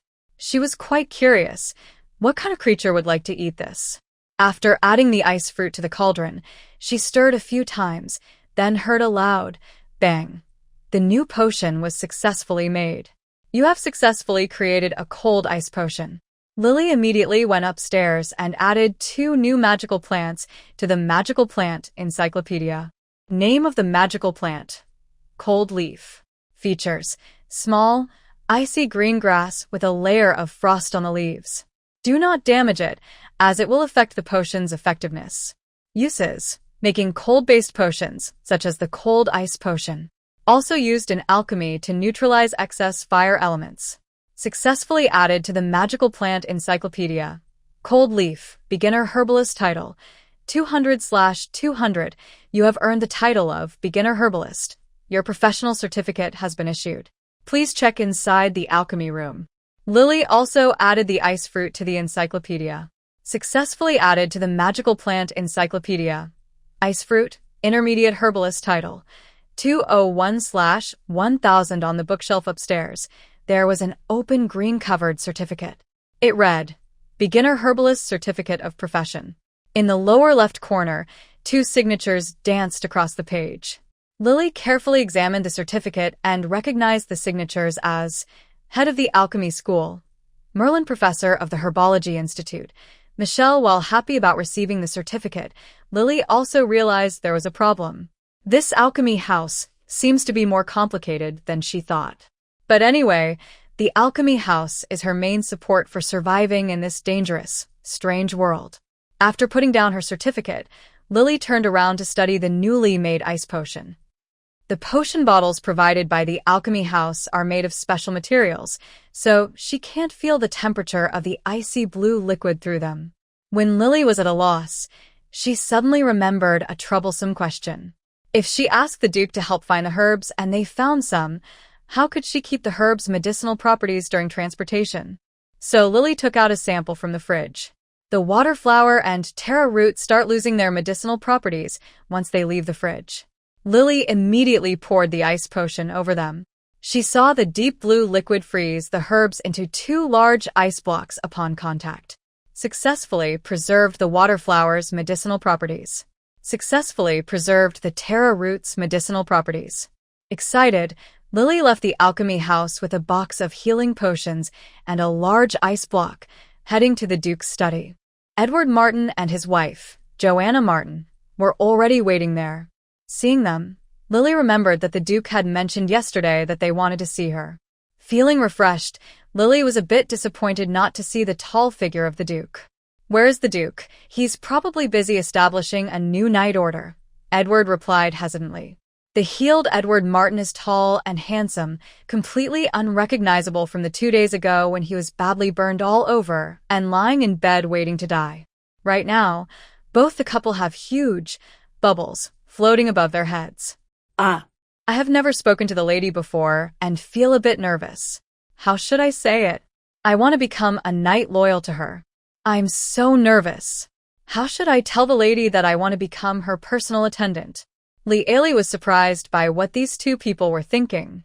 But then she thought that repaying a life-saving favor in this way fit well with the values of knights in this era. Especially since she was about to leave Constantinople, she should start training her trusted followers. These two people who came to her are perfect candidates. "Madam, I want to pledge my loyalty to you and become your sword and shield," Edward Martin said directly. The young couple held their breath, nervously watching Leali, waiting for her response. Leali asked, "Did you tell the Duke?" "Yes, madam. I have already died. Once for the Night Order. My second life. I want to use it to repay your life-saving kindness," Leali nodded.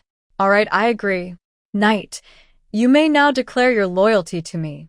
The tall knight knelt on one knee sincerely and said, "Silver Knight Edward Martin hereby declares that Leali, the cold jade, will become my loyal master. I will be her sword. I will be her shield. If there is betrayal, my soul will drown in the river of hell and never reach the shore." After making his loyalty vow, the knight respectfully kissed the back of Leali's hand, completing the loyalty ceremony. Joanna stepped forward. "Madam, I want to become your personal maid." In this era, personal maids were often trusted female nobles. Leali was not polite and accepted Joanna. "Yes. As long as you do not betray me, I will not mistreat you and your husband." Having recently taken in a younger sibling, Leali had already planned some things in her mind, and now she could finally put her plans into action. She immediately pulled the two of them into a carriage and left Constantinople, heading toward the central city. Edward rode his horse outside as a guard. Joanna, sitting inside the carriage, was a bit curious but managed to hold back and didn't ask Leali anything. However, Leali looked at the huge foam, almost bursting through the top of the carriage, and casually mentioned, "I want to open a potion shop in the city. Do you have any potions that boost that ability?" A shy little fairy asked nervously. Leali looked suspiciously at the shop entrance. It was indeed in the bustling commercial street of the Duke's territory. "Oh, boss, I asked many ex-boyfriends before I found your new shop." The tiny fairy shyly twirled her toes in circles. Leali stared at the fairy and asked, "You should know my shop doesn't mainly sell those kinds of potions, right?" The fairy blushed and said, "Oh, I just got a new boyfriend. He's a conservative, pure elf, so I think, curse that darn elf. I look this beautiful and charming, and he's not even interested. Just wait, I'll pour a potion down his throat and see if I can fix him." Leali. "That I don't understand," but she couldn't help asking, "How is your dark elf ex-boyfriend? Is he doing well?" Still getting along with a donkey or a mule? We're good friends now. Li Ailey watched the fairy's eyes change, filled with respect. The small flower fairy shyly pushed Li Ailey's hand and said, "Stop it, boss. I get along with all my ex-boyfriends." "Why are you looking at me like that?" Li Ailey didn't understand but was very surprised. 177 gold coins. As usual, no bargaining. The flower fairy was stunned, her eyes wide, and her voice became rough. What? Why? "Last time, you said 157 gold coins." Li Ailey pointed outside. "Where is this?" "Central City," the fairy answered confused. "And where was that before?" "Campbell Black Market." "So, the extra 20 coins are because of this." "Understand," Li Ailey said calmly. The fairy was speechless. She angrily took out a big bag of gold coins, cursed under her breath, and threw them on the table. She grabbed a potion bottle and was about to fly out. "Wait," Li Ailey stopped her. Why? "Are you going to give me a discount?" The fairy, flapping her small wings, flew back and asked eagerly. Ooh, no. "I think you know quite a few friends, so this fairy's number of ex-boyfriends could probably form a night group. Here's the thing. I'm usually busy and can't stay in the shop all the time. I need to hire someone to help sell my potions. Do you know anyone interested? The only requirements are being smart and keeping secrets. Oh, and don't believe in the light holy court." After hearing this, the fairy's eyes lit up. She patted her chest and said, "Leave it to me." After the fairy left, Li Ailey waited but didn't see her reputation points increase. However, because of a previous unexpected event that caused a mistake in her reputation points, she didn't pay much attention. The doorbell rang softly. As soon as the bell sounded, Lily quickly swept the coins into her purse and handed them to Joanna, her assistant. "Welcome." Then she saw who had entered. It was Arthur, the cold jade. The words, "visiting," almost slipped out, but she swallowed them back. "Why are you here?" she asked. Arthur, with his cool blue eyes, looked around the cozy little shop. His handsome face showed no emotion. "I'm here to take you back." Lily was a bit surprised. "Is something wrong?" Arthur looked down at Lily and said, "Nothing's wrong." "Can I come to pick up my wife?" Lily was stunned by his words. "Joanna, that's enough for today. Let's go." "I'll take you home," Lily said to Joanna. Joanna quickly shook her head. No need, ma'am. "Edward will pick me up soon. I just need to finish the accounts and he'll be here." Meanwhile, a little thought bubble appeared above her head. It must be because the lady has been coming back to the castle late these days. The Duke must be angry. Lily's lips twitched slightly.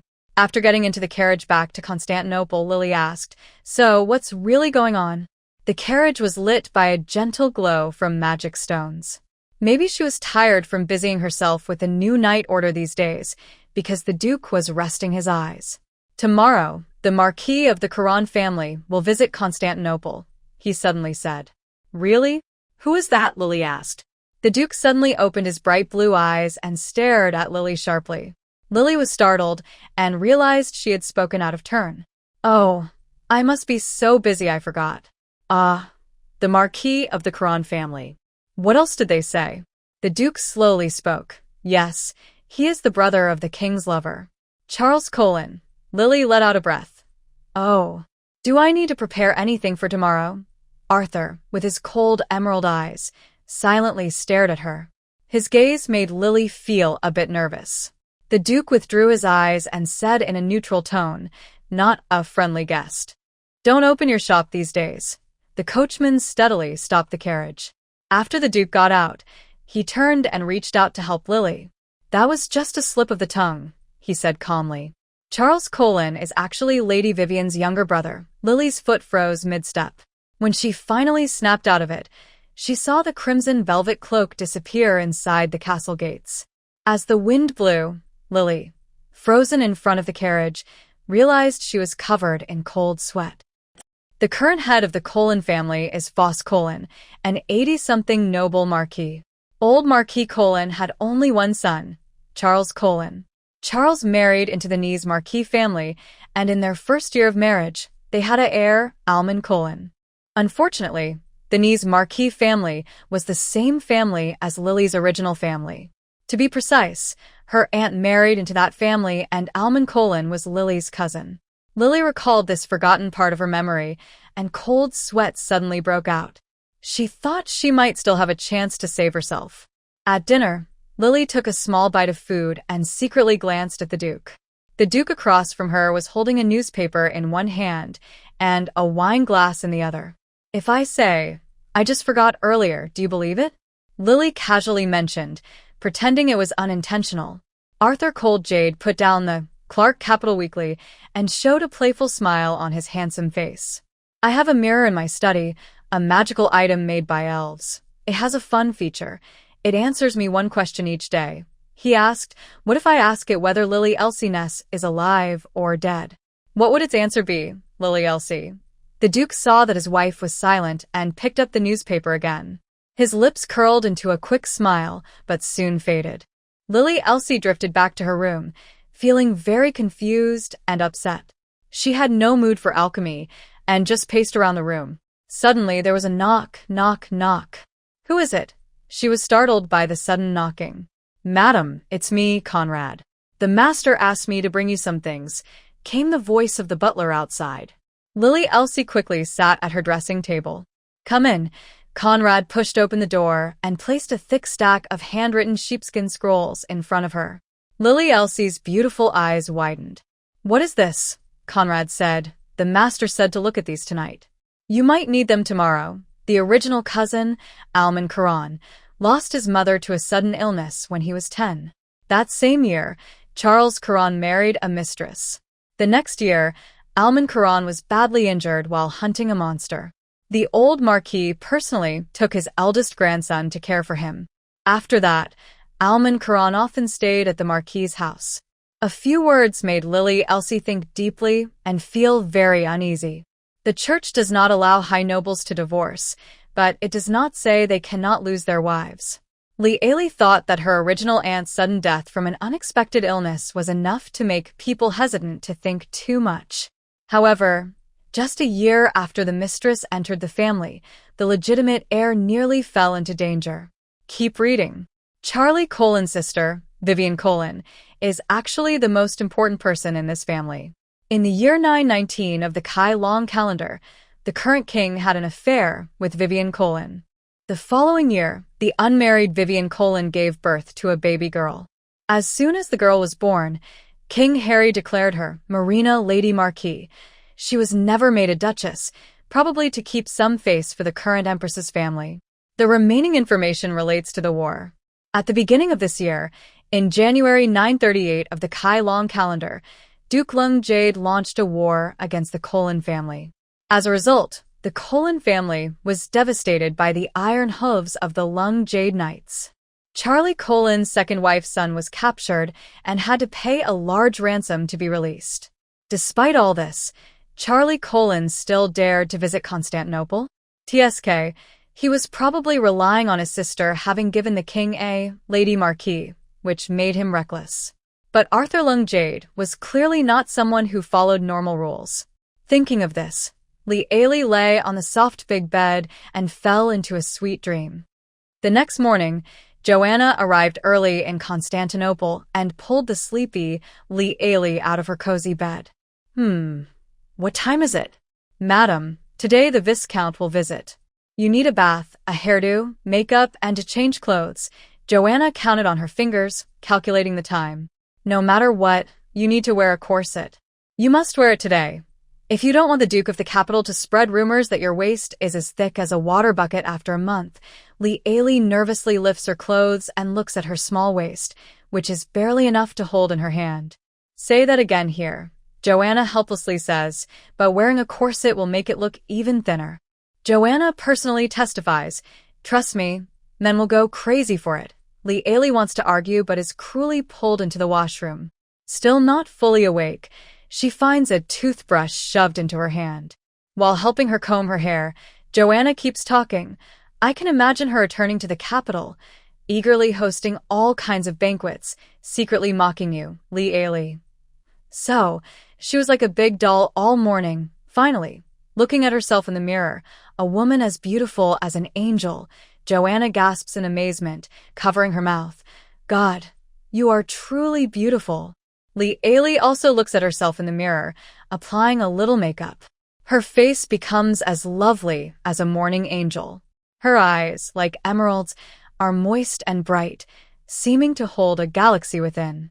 Now I understand why some people are self-absorbed, Lee mutters. Darn, I really look good. All right, go downstairs quickly. His Grace the Duke is probably getting impatient. Joanna snaps back to reality, glancing at the time and exclaiming.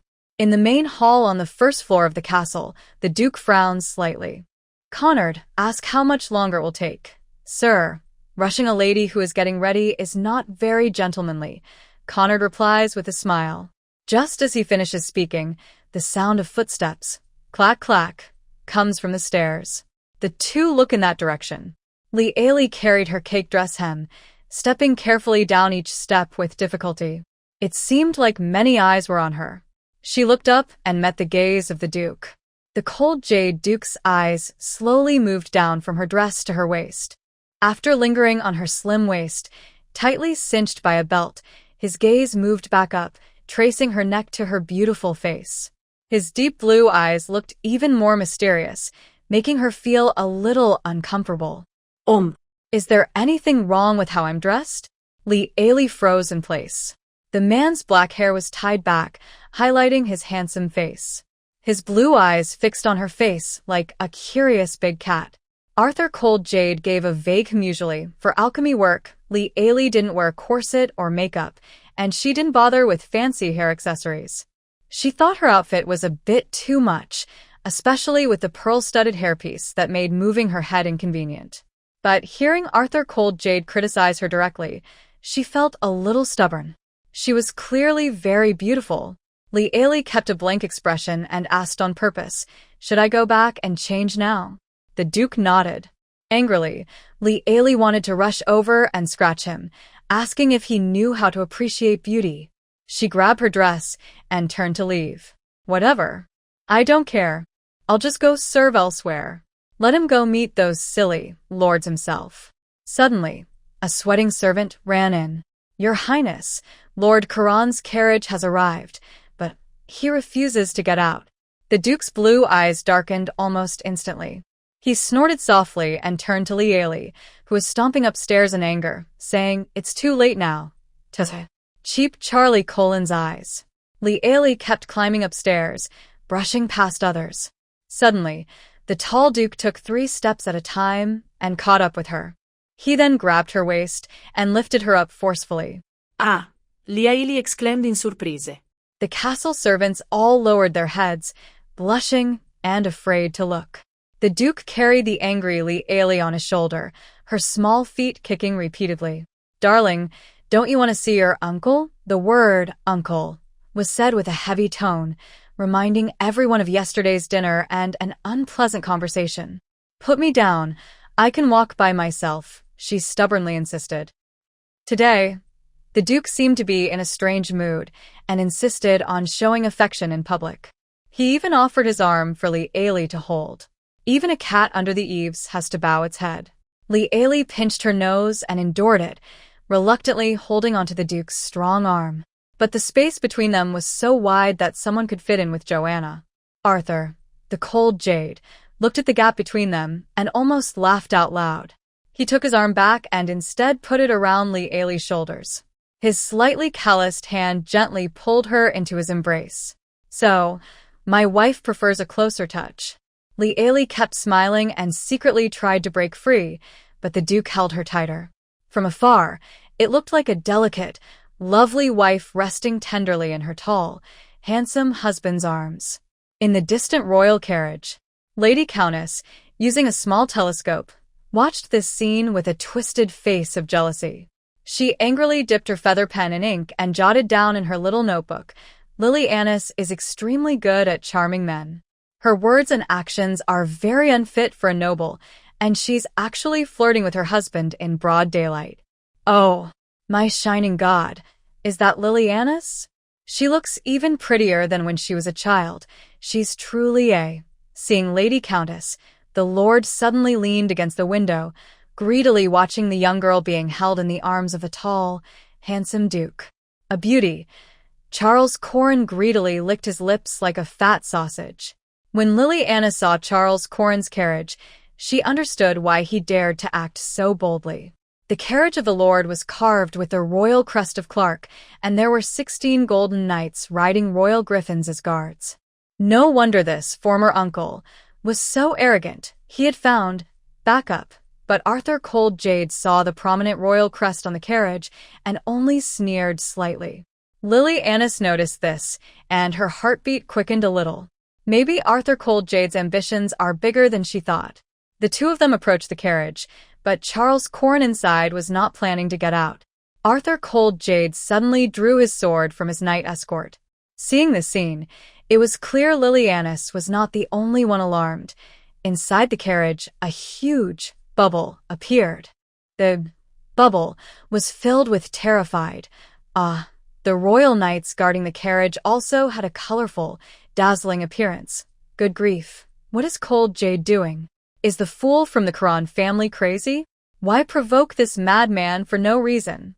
I heard that Duke Lung Jade is just one step away from the Holy Knight rank. Can our 16 golden fighters handle that? This is nonsense. I should have pulled that pig from the Quran family off the carriage earlier. The royal knights all have their hands on their swords at their waists, and the air is thick with tension, as if a fight could start at any moment. Li Ali instinctively steps back to avoid getting caught in the fight. The Duke gestures with his long sword, drawing a curved, platinum-colored wave of energy in the air like a crescent moon. He slashes directly at the carriage. The Golden Knights are shocked. They didn't expect Cold Jade to act without a word. But as golden-ranked knights, they quickly raise large, semi-transparent shields to defend against the Duke's attack. The shields overlap like layered flower buds, tightly protecting the carriage at the center. In a flash, the sword wave hits the shields. The Duke's sword wave slices through them like cutting a multi-layered cake. The first shield shatters instantly, then the second, third, and so on, until the last shield breaks, yet the sword wave keeps moving forward like a wrecking ball. The knights draw their swords, trying to block the attack. But it's too late. The royal knights defending against the sword wave are knocked back instantly, flying 7 or 8 meters away like broken kites, then falling hard to the ground. Next, the reckless sword wave topples the luxurious royal carriage. The overturned carriage nearly hit the remaining royal knights, but luckily their griffins were very aware of the situation and flew away when startled by the Duke's sword wave. With a sharp sound, Arthur Cold Jade sheathed his sword. His calm blue eyes looked at the chaotic scene before him. Lily.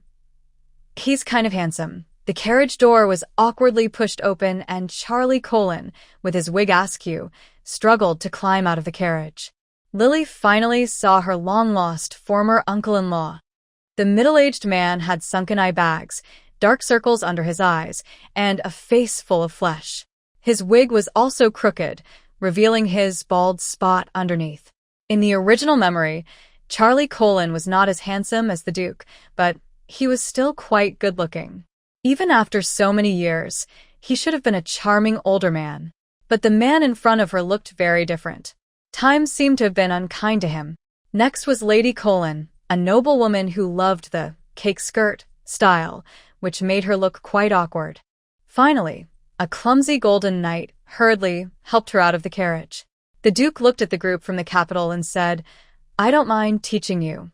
Charlie Colin's face twisted with anger, but his wife gently pulled him, and he forced a faint smile at the Duke. It must have been a misunderstanding just now.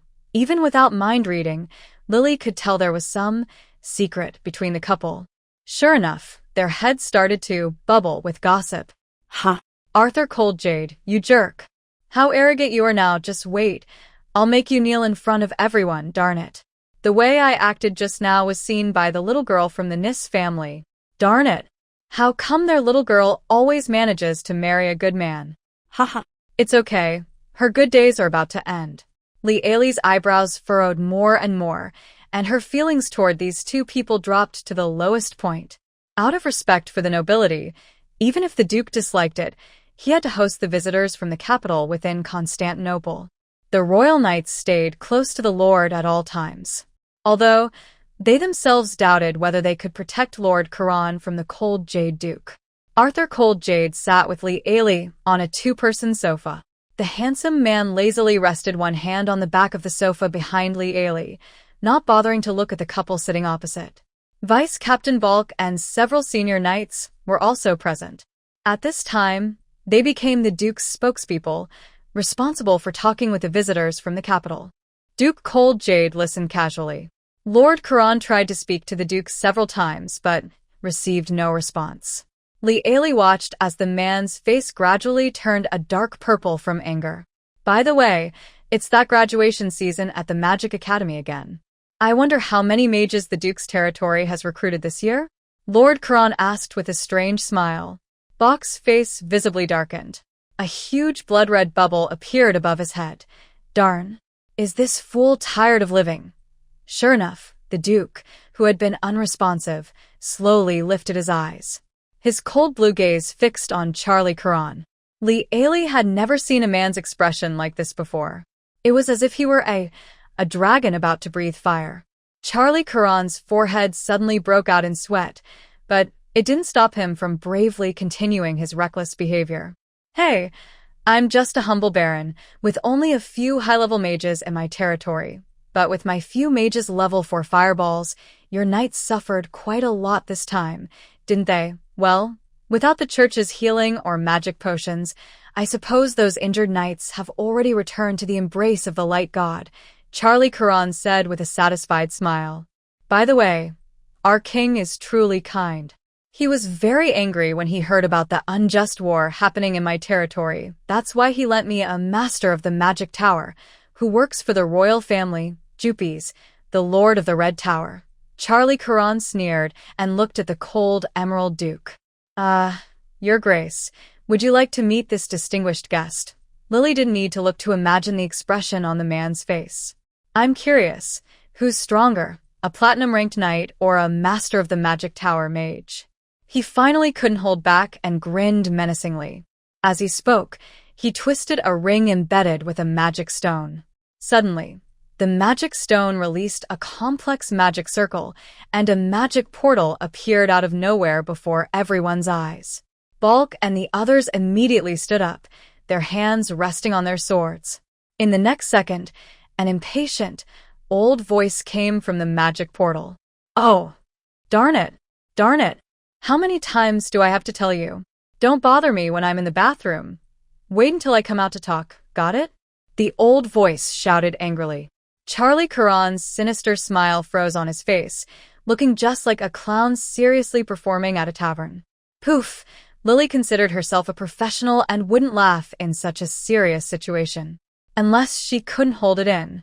Older people always face 3 big worries: hair loss, insomnia, and constipation. Very well, even in a magical fantasy world filled with spells, these 3 issues are eternal concerns for the elderly. Huh? No, wait. She is a potion maker now. Could she create potions to solve these problems? If she could, that would be a huge success. Just think, even the Lord of the Magic Tower is troubled by these issues. Splish splash, a satisfying flushing sound came from the magic door, interrupting Lily's thoughts. After half an hour of Constipation live broadcast, the Duke's study was completely silent. Although Charlie Corando repeatedly tried to stop the magic ring that opened the teleportation portal, magic items are not something you can just turn off when you want. Bark and a few senior knights hung their heads, their shoulders trembling slightly. In stark contrast, the royal knights standing behind Lord Corando looked very uncomfortable. Each of the silver-armored royal knights had a face as green as a turtle. Listening to the old master of the magic tower grunt and groan for half an hour, Lily felt embarrassed and directly imagined Constantinople. She silently made a gesture of the light seal, hoping that when this old man came out, he would accept her being forced into social death. Oh, amen, or rather, the god of light. A very slow footsteps sound came from the other side of the magic door. Lee Ailey couldn't help but wonder, Has this old man gone numb in his legs from squatting? Suddenly, a loud curse burst out. Darn it. Why is there a magic door opening here? Ha, cough, cough. A senior knight from the Jadeite Knight Order couldn't hold back and spat, trying to hide his cough.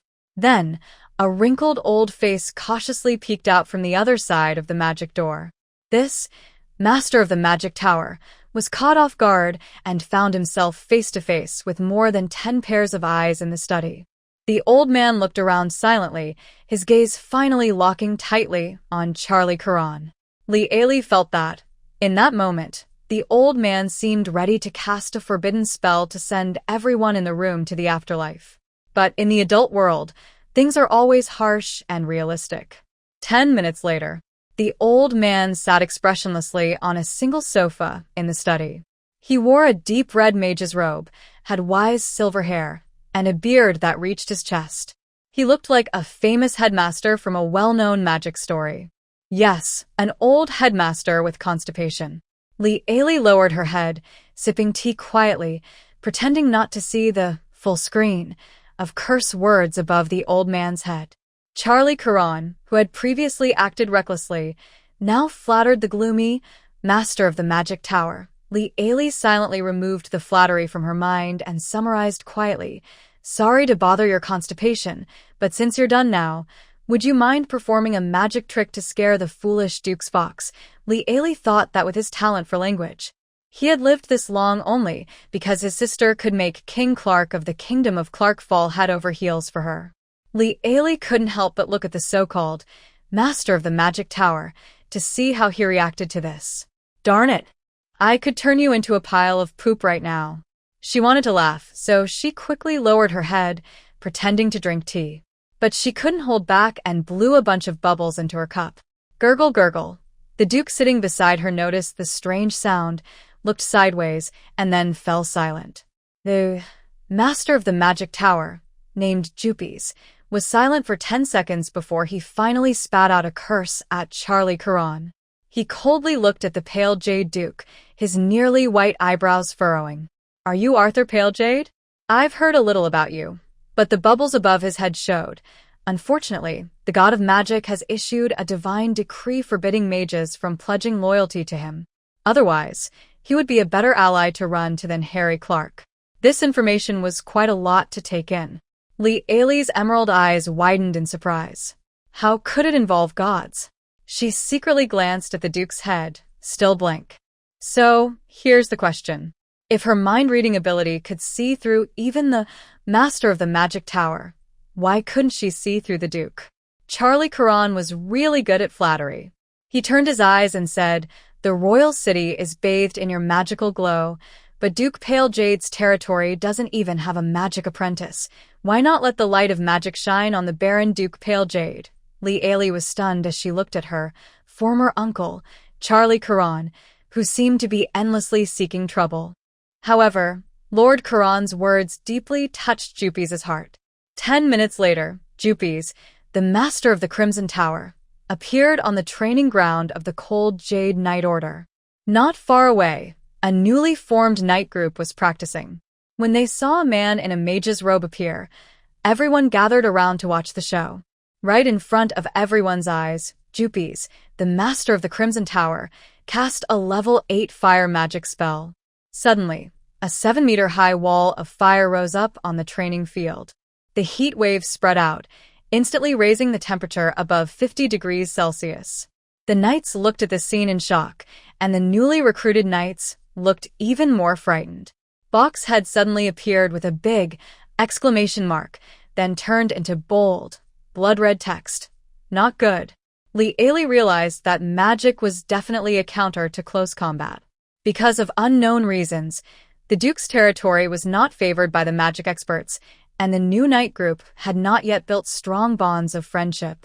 This master of the magic tower cast an 8th-level fire spell, almost destroying the newly formed knight group of the Duke. The Duke's face darkened, and under the glow of the fire, he looked terrifying. Li stared at the raging fire, but her mind was thinking, I wonder what would happen if I threw in my ice potion. This is an 8th-level magic spell. Thinking about it made her feel eager. So, under everyone's watch, Li Ailey tugged at the Duke's sleeve. The man turned his head slightly, his icy blue eyes still cold. Li Ailey tiptoed, and the Duke slightly leaned forward. She whispered a few brief words into the Duke's ear. The scene unfolds as Duke Lingfei Jade's lips slowly curl into a faint smile. He looks at Jupi's Hengta, the Lord of Red Tower, with disdain and asks, "Is this really a level 8 magic?" Jupi's proudly straightens his back and replies, "Do you want to try its power, Duke?" Meanwhile, a bubble above his head seems to say, "A mere platinum knight, how could he possibly break my proud fire magic?" Then, Li Ailey takes out several bottles filled with a mysterious blue liquid in front of everyone and hands them to Duke Lingfei Jade. The Duke quickly passes the bottles to Balk, saying, "Find some apprentice knights." A few new knights, eager to watch the show, are drafted as volunteers. "Go, throw this into the fire," Balk instructs, handing each of them a potion bottle. The young apprentices are almost in tears, but Arthur Lingfei Jade watches quietly from the side. With almost a heart ready to sacrifice itself, the young men walk toward the fire wall and, fearless, toss the bottles filled with icy blue potion into the fire sea. Then everyone witnesses a miracle. Miracles happen in an instant. Crack, crack. Sounds echo as the spectacular fire wall is suddenly frozen from bottom to top by ice. In an instant, the temperature drops sharply from 55 degrees Celsius to below freezing. The bottles thrown by the apprentices freeze the level 8 fire magic of the Fire Tower Lord. Saying this out loud, probably no one on the entire continent would believe it.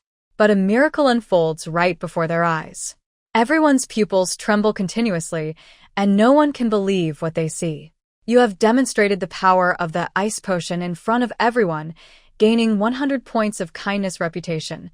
Wow, at this moment, Charlie Caron reacted the fastest. Ah? It must be a demon. The bottle just now must have contained a witch's potion. Yes. It definitely did, haha. Arthur, the cold jade, has fallen so low as to make a deal with a demon? Hee hee, hee hee hee. However, the most intense reaction came from Jupes, the lord of the demon tower. He couldn't bear it anymore and directly opened a magic portal, kicking Charlie Caron hard in the backside, as if trying to push him into the magic teleportation gate. But clearly, their weight difference was too great. Seeing Charlie Caron unmoving, the old man was so angry that he waved his staff. A strong wind blew Charlie Caron, who was helpless, into the teleportation portal. From the other side of the portal, there were screams from a woman and angry shouts from a man. Darn. Charlie, how did you fall from above? Ah, Your Majesty. Quickly let him out. Close your eyes. Darn it, close your eyes and get out of here, Li Ailey. She thought that the situation on that side might be a bit inappropriate for children. Jupes, the Lord of the Red Tower, casually waved his hand to close the portal, and the chaotic sounds on the other side disappeared. The royal knight, escorting Charlie Caron, opened his mouth as if to say something for him. But after seeing Jupes, the Lord of the Red Tower, he obediently kept his mouth shut. Jupes, the Lord of the Red Tower, tugged at his white hair and slowly walked toward the huge iceberg. Impossible. How can this be? Li Ailey also carefully examined the masterpiece of the frost potion. Honestly, she didn't expect the frost potion to be so powerful. She had been using it as a simple herb preservative before, which was a waste of its potential. Wow, the fire is quite strong, still stubbornly flickering within the ice layer. It's a wonderful sight, fire within ice. Wow, she said, not mocking anyone, just admiring the beautiful scene. However, Lord Jupes, who was about to go crazy in front of the iceberg, couldn't handle this stimulation. He naturally saw who made the potion bottle. Don't get too proud, he shouted at Li Ailey. Duke Jingsue's face darkened, and he reached to draw his sword, but Li Ailey held his hand back. The Duke paused, looking down at the small hand pressing on his hand. Jupes, after shouting, started pacing in place, nervously muttering, "A fire magic that can freeze level 8 flames. What is this? Could it be level 9 ice magic? No, that's impossible. I've never seen ice magic that," his expression twisted, "can be contained in a bottle. Magic can only be carried by enchanted scrolls." Obviously, it's not a witch's potion either. Ah, whatever it is, my magic will never be defeated. Magic can only be overcome by magic, the Lord of the Crimson Tower shouted loudly, startling Li Ailey. Then how about we make a bet? Li Ailey asked. Let's see how long my frost potion can hold back your magic. Huh. How long? Little girl, you really dare to talk big. I am the master of the magic tower. Your tricks won't fool me for long. Less than a day. He looked at the flickering flames inside the thick ice, saying, in less than a day, my flames will melt your tricks away. Li Ailey thought about the water sample she gave to the Duke and believed her potion could last another 2 or 3 days, so she nodded happily. All right, let's bet whether my ice can hold out for a day. And what's the bet? The Red Tower Lord's eyes were bloodshot.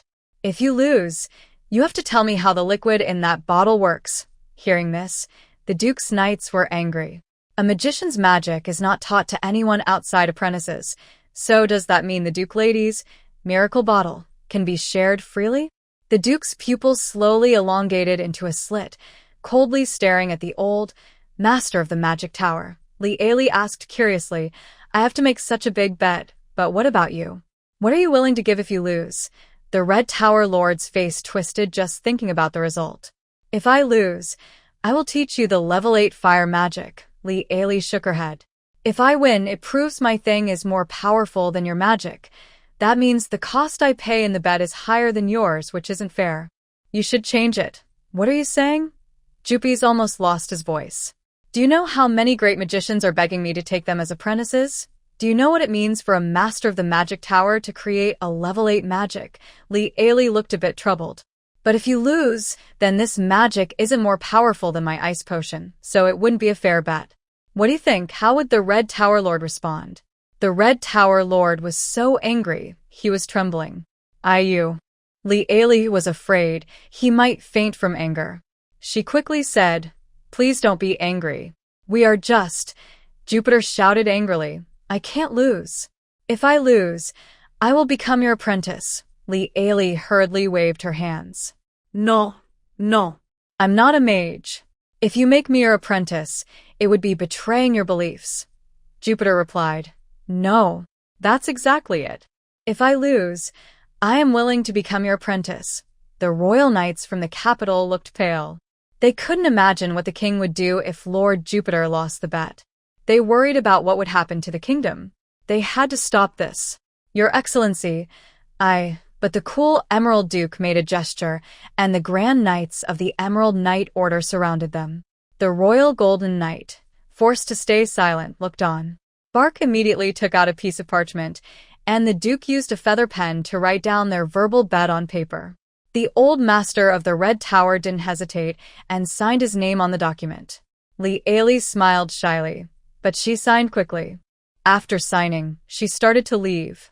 There were still Lady Corin, 16 royal knights, and an old stubborn man sitting in front of the wall of fire and ice. I've had some new ideas. I'll leave this to you, dear. Li Ailey said to the tall, handsome Duke. Arthur, the cool Emerald, looked down at her. Do you want me to escort you back, my dear lady? No, I believe you have many things to handle here, Li Ailey said with a meaningful look at the royal knights surrounded by the Emerald Knight Order. The frustrated master of the magic tower gave Lily new inspiration for alchemy. She threw herself into the alchemy workshop. Then, she created a table full of strange failures. Well, they weren't completely failures. The smooth potion was indeed made, but it always came with strange side effects. For example, while making the digestive system smooth, it also made your hair fall out. She thought that hair was important for everyone, even elders, so this potion was useless. But she couldn't just give up on it. She was afraid to keep researching the smooth potion further. She had already wasted half of her stored ingredients, which were precious and hard to replace. Lily paced around the room, suddenly having a bright idea. What if she could make a potion that neutralized the negative effects of the failure potions? Wouldn't that be a success? She slapped her forehead and started developing a hair growth potion. Drink 1, smooth potion, then drink 1, hair growth potion. No problem. After making more than 50 bottles of strange potions with various effects, Lily finally created a bottle of hair growth potion. She looked at the bottle, which was identified as having side effects that could change appearance, and fell silent. Now, the question is, Dear Tower Master, to solve your digestive issues, would you prefer to go bald or to be a woman? Carrot, comma, carrot. Lily exhausted her stock of materials and had to sadly leave the alchemy workshop. The room was pitch dark. Once she entered the alchemy workshop, time seemed to fly by.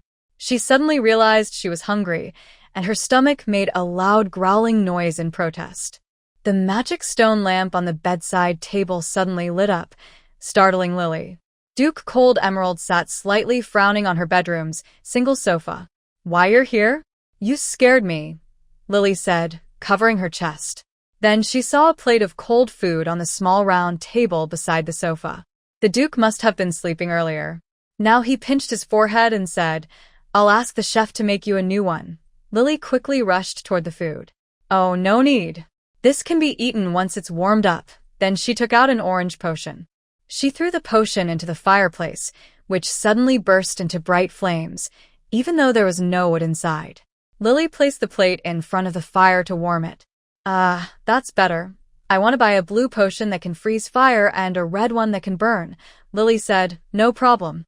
The ice potion costs 160 gold coins each, and the fire potion is cheaper, only 47 gold coins. How many do you have? I want them all, the Duke said. Seeing the food steaming, Lily hurried to grab the plate, but she burned her finger and pinched her earlobe.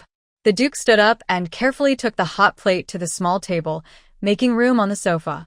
Lily looked at him with admiration. Wow, he's really tough and thick-skinned. No wonder he's good at resisting hits, a true physical type professional. Lily sat on the sofa and started eating eagerly, while the Duke leaned against the window, quietly watching her eat. After finishing the plate of food, Lily let out a small, satisfied burp. Arthur, the cold jade, slightly bowed and picked up the empty plate. Rest early, my dear. The man suddenly became so gentle and caring that Lily felt a bit uncomfortable. She hesitated and said, Even if you are like this, I won't give you a discount. The Duke paused slightly, then turned around with a mysterious expression. Have you ever seen my treasury? Lily was surprised. Huh? Is that something I can see? 10 minutes later, Lily was led into the Duke's private treasury, looking confused. The treasury door was wide open. Inside, gold coins piled into several mountains, shining brightly and dazzling her eyes. Some unremarkable wooden boxes were partially buried under the coins. The Duke casually opened one, revealing it was filled with high-quality gemstones.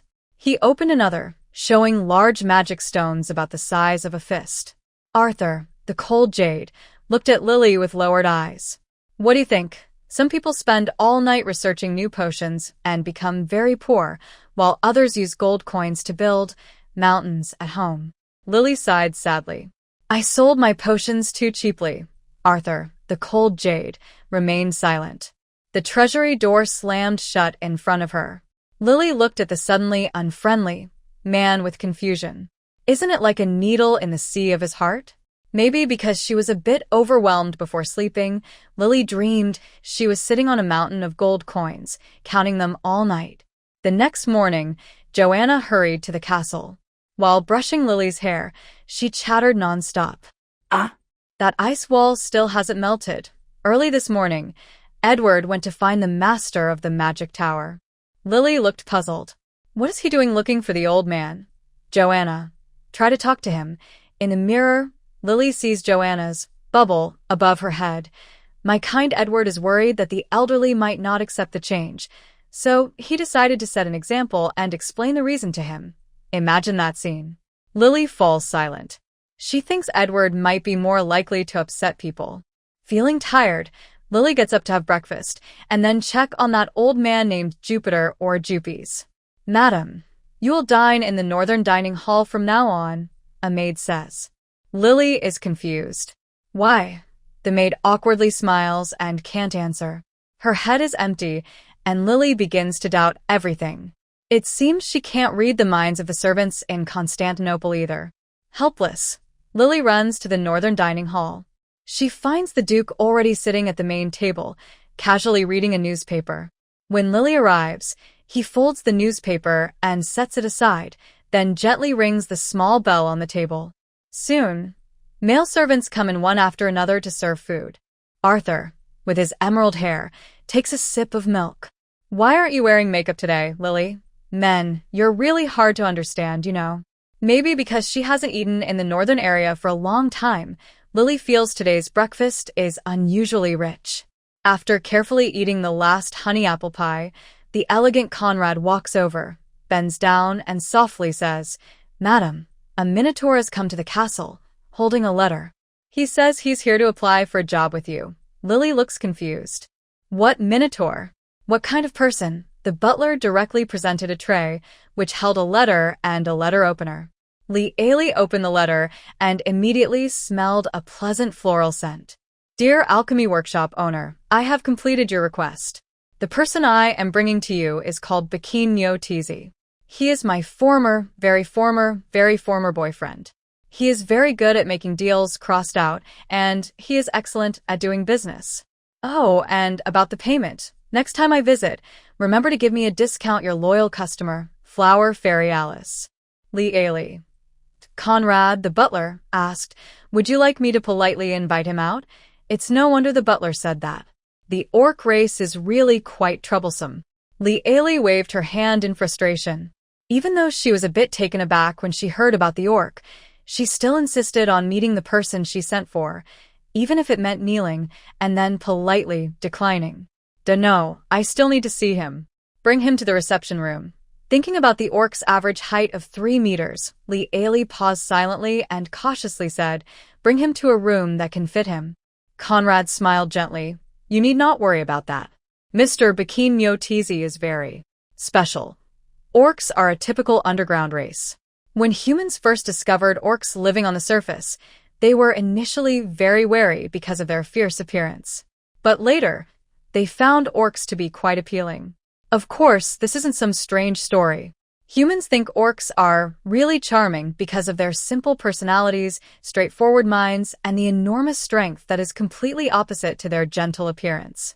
This is almost natural, a servanti. As a result, the underground city was once overwhelmed by human traffickers. Everywhere, there were scams offering jobs to minotaurs, promising free food and accommodation, easy work, earning 100 gold coins a month, and after 3 years, marrying a beautiful cow and reaching the peak of their life. Faced with such enthusiasm from humans, the minotaurs in the underground city found it hard not to become a high-risk species. Over time, the quality of food at the main tables of the city lords was affected. After some investigation, they found out that the minotaurs, who had been oppressed and paid low wages, had actually been taken away by humans. The city lords were furious and stepped in. Since then, selling Minotaur Cervantes on the surface has been banned. Those who were kidnapped and taken to the surface were forced to return to the underground city. Even now, there are permanent bounties at the entrances of the underground city. The general idea is, if anyone hides or sells Minotaur Cervantes, they should report it to the 5 city lords of the underground city. If the report is true, the informant will receive 1 gold coin as a reward. So, with such a troublesome race, do I deserve this? Lee pushed open the door and sat nervously on the sofa. The Minotaur, standing like a spring, suddenly straightened up with a snap. Lee was a bit surprised by this Minotaur, who was at most 1.9 meters tall, and instinctively said, "I don't hire child labor. Male Minotaurs are at least 2.5 meters tall. Female Minotaurs are between 2 and 2.5 meters. Those under 2 meters are usually minors among Minotaurs." No, you misunderstood. I am already an adult. It's just because of my natural height that I am shorter.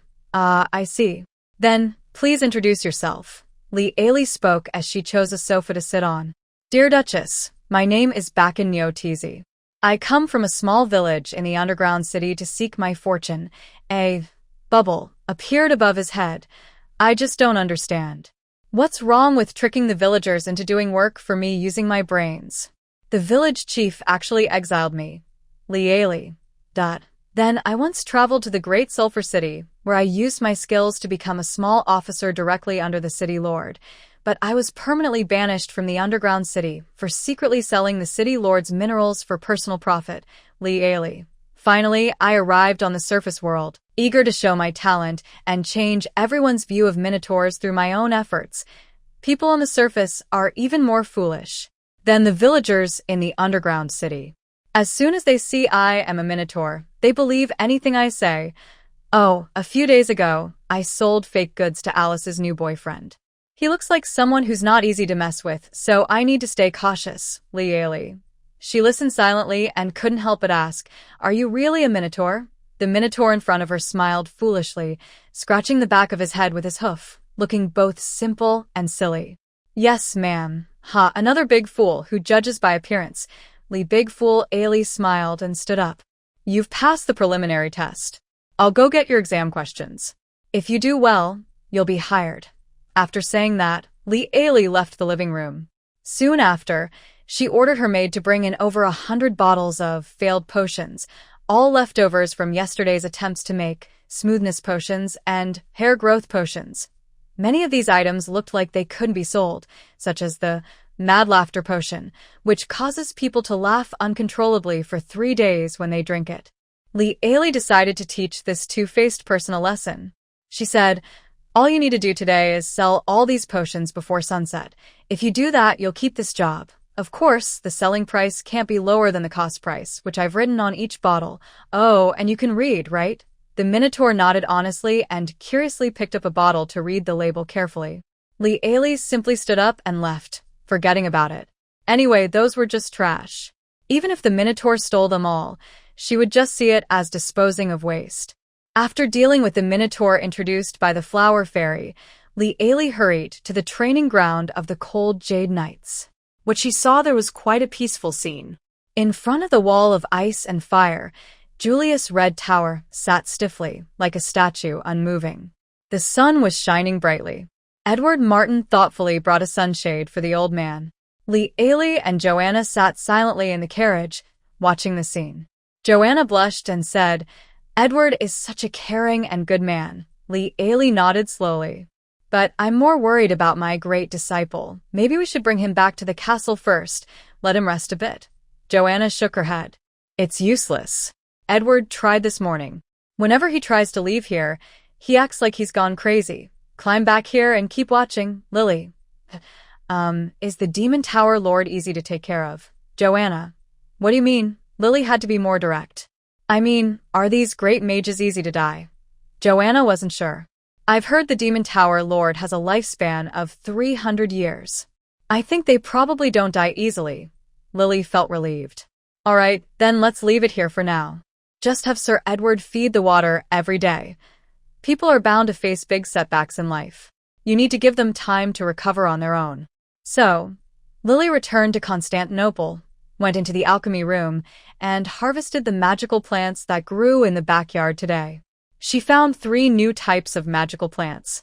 After recording these 3 new plants in the guidebook, it was already sunset. As Lily stepped out of the alchemy room, she saw the Duke sitting in her room, casually flipping through a book. For 2 days in a row, Lily was a bit confused. She asked, "How about I give you a 5% discount in the future?" When Lily suddenly appeared, the Duke just closed the book with a snap. He looked up with cold blue eyes. "You didn't come to eat lunch today," Lily said. "Yeah, alchemy is so interesting. When I get absorbed, I don't feel hungry. Let's go. We're going to eat now. I think I could eat a whole cow." Arthur, Cold Jade, tapped his finger on the sofa armrest. "That won't do. Next time you go in, wear this." He then took out a jewelry box covered in velvet satin. Curious, Lily reached out to take it. Just as she was about to open it, she heard a slow, steady knocking at the door. Knock, knock, knock. "Oh, it must be Connard," Lily said. "Come in." A butler with silver hair politely pushed the door open. "Madam, you need to come downstairs. The Minotaur you met this morning brought back a whole wagon full of gold coins." Lily was still on the stairs when she saw the entire hall filled with wooden chests. Each chest was packed with gold coins. She almost lost her balance and tumbled down the stairs. Luckily, a strong arm caught her just in time. Arthur, cold jade, slowly released his grip on her slender waist. Calm down, dear. Lily held onto the railing with one hand and covered her heart with the other. No, I can't stay calm. If this minotaur robbed the bank, what legal responsibility do I have? Arthur, cold jade, raised an eyebrow slightly. Gnome bank? The Kingdom of Clark has no gnome bank. Lily.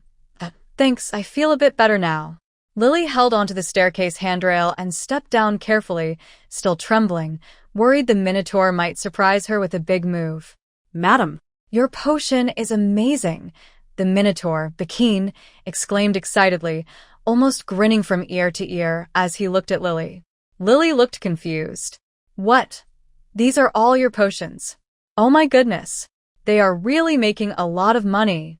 Lieli, as if sleepwalking, walked to a chest filled with gold coins. She roughly estimated there were at least 5,000 coins inside. And there are 20 such chests.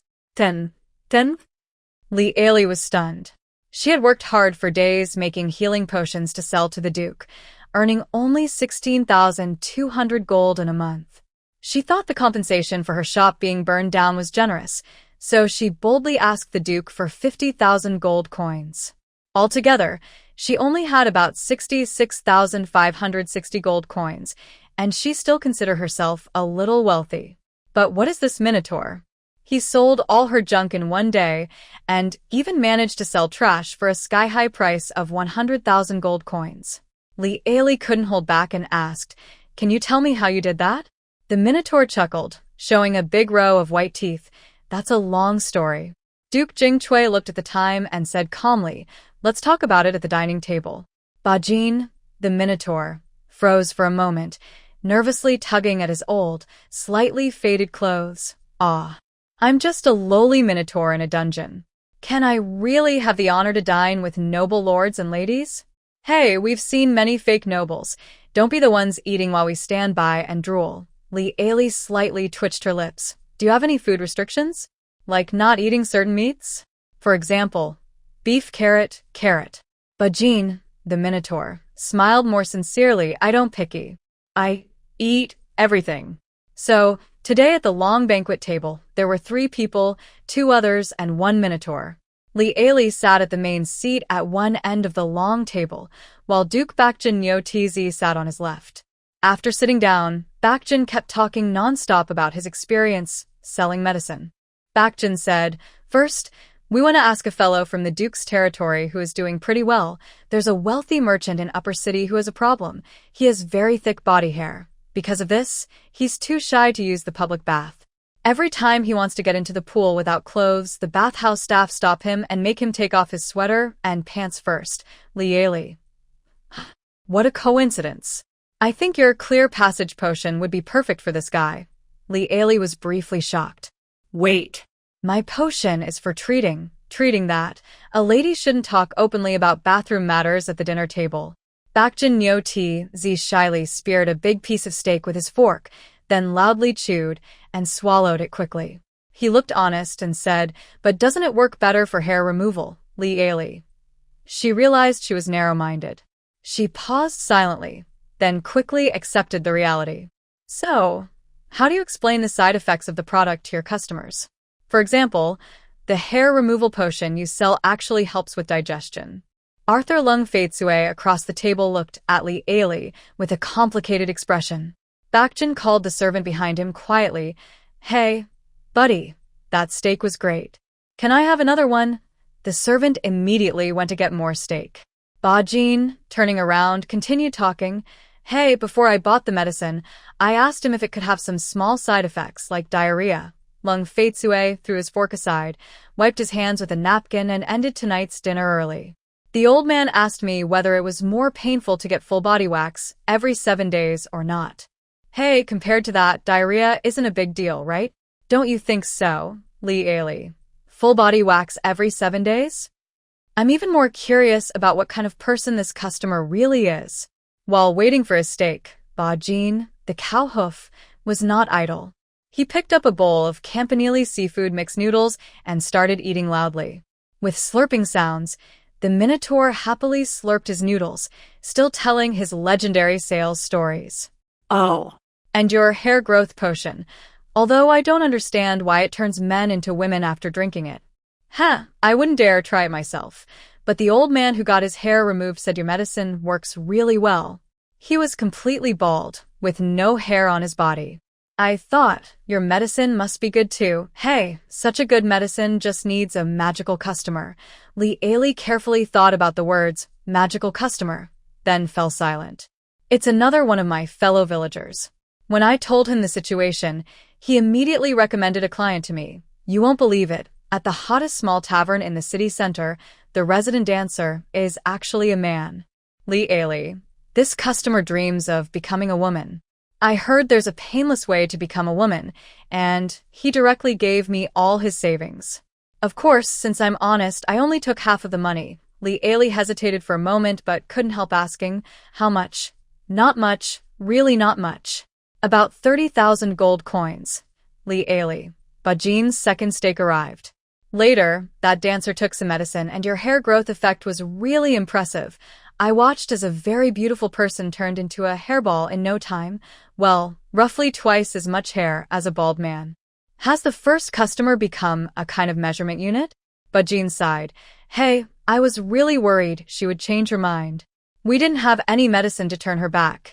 Who knew? That young man, no, that young woman, was so happy she cried.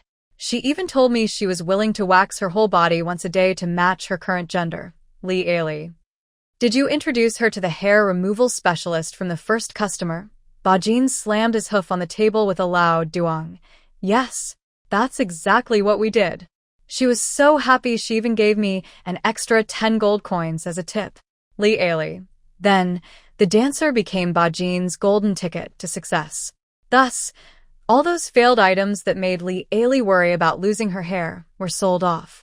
Bajin, with a sheepish look, asked, So, ma'am, did I get the job? Li Ailey remembered the trouble on the Minotaur's body and without hesitation said, Of course, it's decided.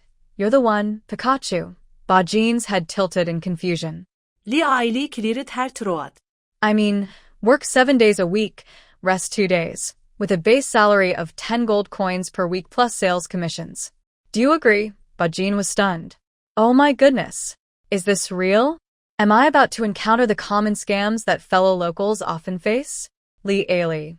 She immediately took out a bag of gold coins, containing 40 coins. If you're willing, this is your advance salary. I'll calculate the commission later and give it to you. Bajin Natizi quickly grabbed the coin bag. From now on, you are my real boss. Finally, after enduring this pleasant dinner, Arthur, the cool jade gentleman, politely saw Li Ailey back to her room. At the door of Li Ailey's bedroom, Duke Cool Jade couldn't hold back anymore. You haven't seen the gift I gave you. Li Ailey remembered that the Duke had taken a jewelry box earlier. The jewelry box was now on the dressing table. She picked it up and curiously opened it. Inside, there was a beautiful ancient-style silver chain with a bright green magic gemstone hanging from it. The magic gemstone's price is more than 3 times that of a magic stone, simply because it's more beautiful and full of magic. Legend says that magic gemstones can only be obtained from dragons, so they are also called dragon gems. The Duke's deep, magnetic voice sounded in Li Ailey's ear. Do you want me to put it on you? Li Ailey snapped out of her thoughts. No, that's too valuable. I can't accept it, however. The Duke had already chosen the necklace from the jewelry box. The tall, handsome man stood behind Li Ailey, his hands gently wrapping around her neck, fastening the necklace. Looking at her beautiful face in the mirror, Arthur, the cool jade, softly said, Only this can match your eyes. Women always feel happy when they receive gifts. Li Ailey wore a dragon gemstone necklace and fell into a sweet dream. In her dream, a large platinum-colored dragon wrapped around her with its huge body. Then, she found herself holding a big brush. The dragon looked at her with icy blue eyes, urging her to brush its scales. Li Ailey didn't want to brush. The platinum dragon pointed to the precious dragon gemstone necklace. Li Ailey realized that this wasn't a gift, but her work. So, she used the big brush and scrubbed the dragon's scales all night. The next morning, when she woke up, Li felt sore all over, as if she had been tossed around by 100 playful spirits all night. At the breakfast table, the couple looked very different. One was refreshed, the other looked tired. Li struggled to scoop some oatmeal with milk and took a difficult bite. The Duke across from her asked, "Did you sleep well last night?" Li complained, "I had a very tiring dream." "And you?" she casually asked. The Duke slightly lifted the newspaper to hide his smile and said, "A sweet dream." Seeing that Li was almost finished, the Duke put down the newspaper and said, "Charlie Colin's wife wants to see you." Li looked at the cold Jade Duke in confusion. "Has she not left yet?" Arthur Cold Jade flipped a page of the newspaper and said calmly, "Bark has sent people to the capital to ask the McWill family for ransom." "Which family is McWill?" Li was a bit confused. "Yelena Colin's maternal family." The Duke paused and explained more directly, "The family of Charlie Colin's current wife." Li. The Duke is really skilled at robbing houses. "Where are the 16 golden knights? Didn't someone go ask their families?" Li said slowly. The Duke looked up at her with a meaningful gaze. "I have to say, this couple surprisingly think alike in some ways." Arthur, with a tone mixed with regret, said, "These people are all commoners. The most valuable thing about them is their equipment."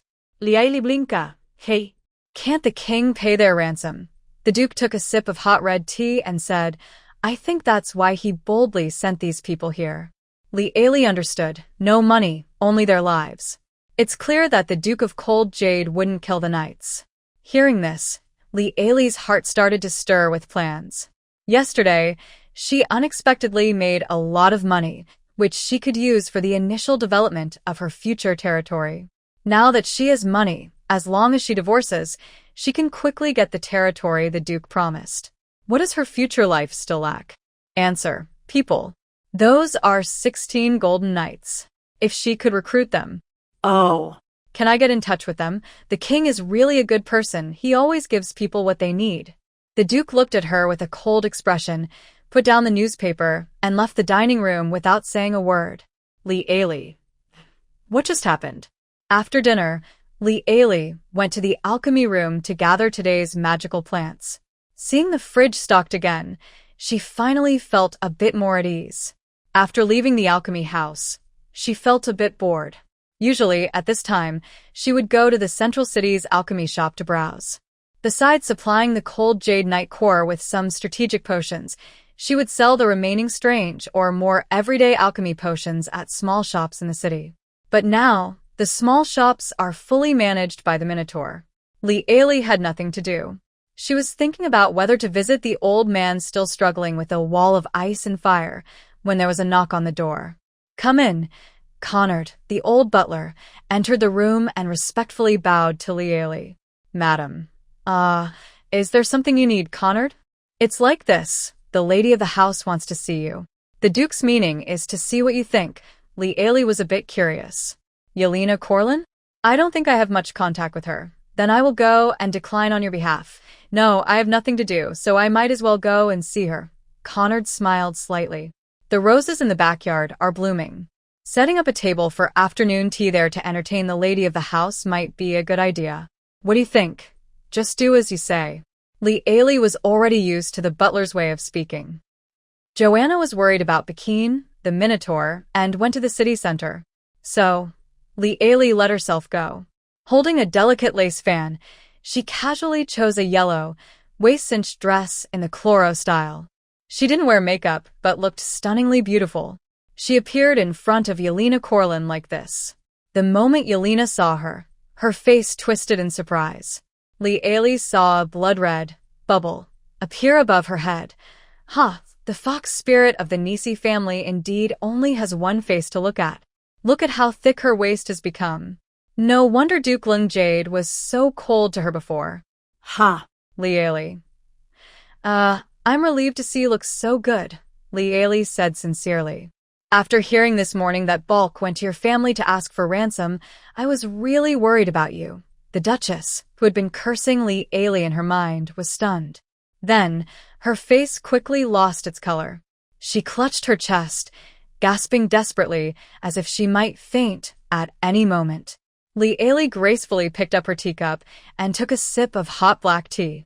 First round, Li Ailey wins. Ah, You villain. I will get you someday. The Duchess suppressed her anger and forced a smile. Seeing you and the Duke getting along so well yesterday really put me at ease. After all, the nobles in the capital are very worried about the Duke's marriage. Li Ailey looked confused. Charlie Callan was no longer involved with her. Why would this former father-in-law's second wife worry? The Duchess found her rhythm and also picked up her teacup gracefully. Because if the relationship isn't good, there won't be children. Unlike me, I've already given birth to a fine heir for Charlie. Li Ailey looked up in confusion. You mean the son you said was captured by the Duke and was eventually brought back by his grandfather after paying the ransom? The way she was captured by the Duke was especially creative. Poof! A maid hurriedly covered her mouth. The Marchioness was speechless for a long time, relying only on the bubbles above her head to express herself wildly. Triple X. XXXXXX. XXXX. In short, she cursed very badly. Li Ailey calmly took a sip of tea. In the second round, the Duchess won. The Marchioness was so angry that her hands trembled slightly, but she still pretended to hold her teacup like Li Ailey. Seeing that the Duke is not young anymore, haven't you given him an heir yet, madam? The Marchioness looked at Li Ailey with disapproval. That won't do. How can it be right not to have children for your husband? Oh, I almost forgot. I heard the Duke is still sleeping in separate rooms with you. Oh, sorry, I was rude. Hee. Li Ailey really liked how the Marchioness looked when she was acting overly eager. She smiled kindly. Yes, I should learn from you. Turning from a secret lover who hides her pregnancy into a proper wife who enters the main household, looking everywhere with a lantern, there's no mistress as good at having children as you. The Marchioness was stunned. After reacting, she immediately reached out with her claws to attack Li Ailey, but was stopped by a prepared maid.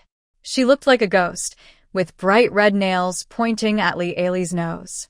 How long can you keep acting so arrogantly? Ha. You don't know, do you? Lady Marina, the Marquis, has already written to the Pope. She's asking for a pardon order. With the Pope's pardon order, the Duke can divorce you. Will he keep tolerating you then? Ha. You're about to be kicked out very soon. Li Ailey, who was about to leave, suddenly paused her steps.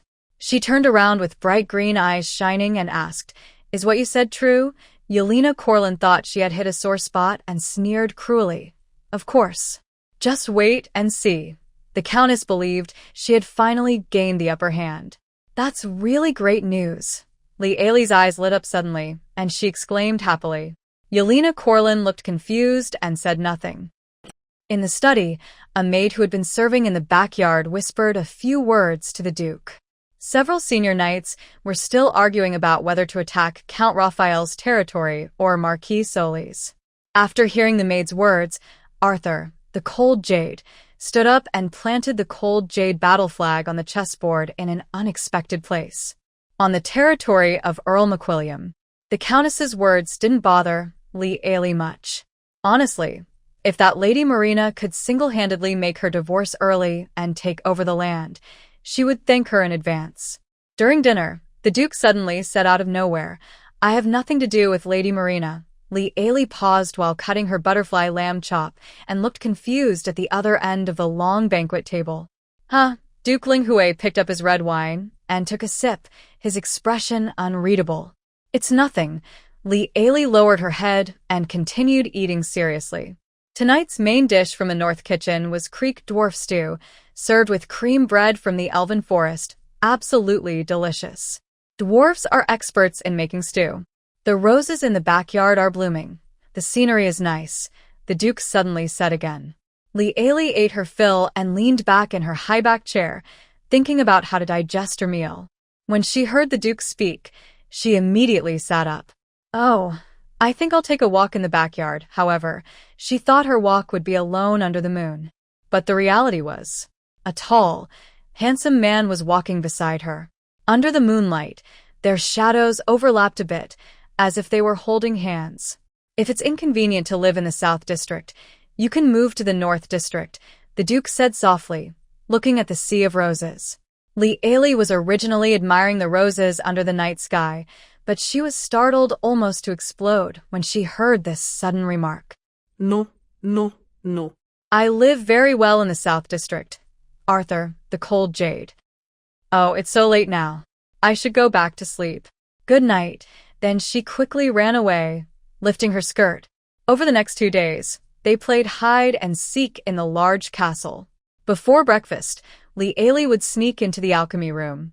After the Duke went to the Knights group in the morning, she would sneak out to the north kitchen to eat. At lunchtime, she would hide in the alchemy room again, perfectly avoiding having lunch with the Duke. In the afternoon, while the Duke was busy with official duties in the noble's office, she would slip into the kitchen again. This hide-and-seek game lasted for 2 days. On the third day, Arthur, the cold jade, blocked her at the door of her room.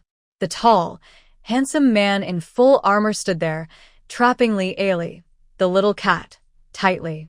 He said calmly, "I'm going to war," without mentioning the past 2 days of hide and seek. Going to war again? Where are you going to fight? She remembered something she had overheard before.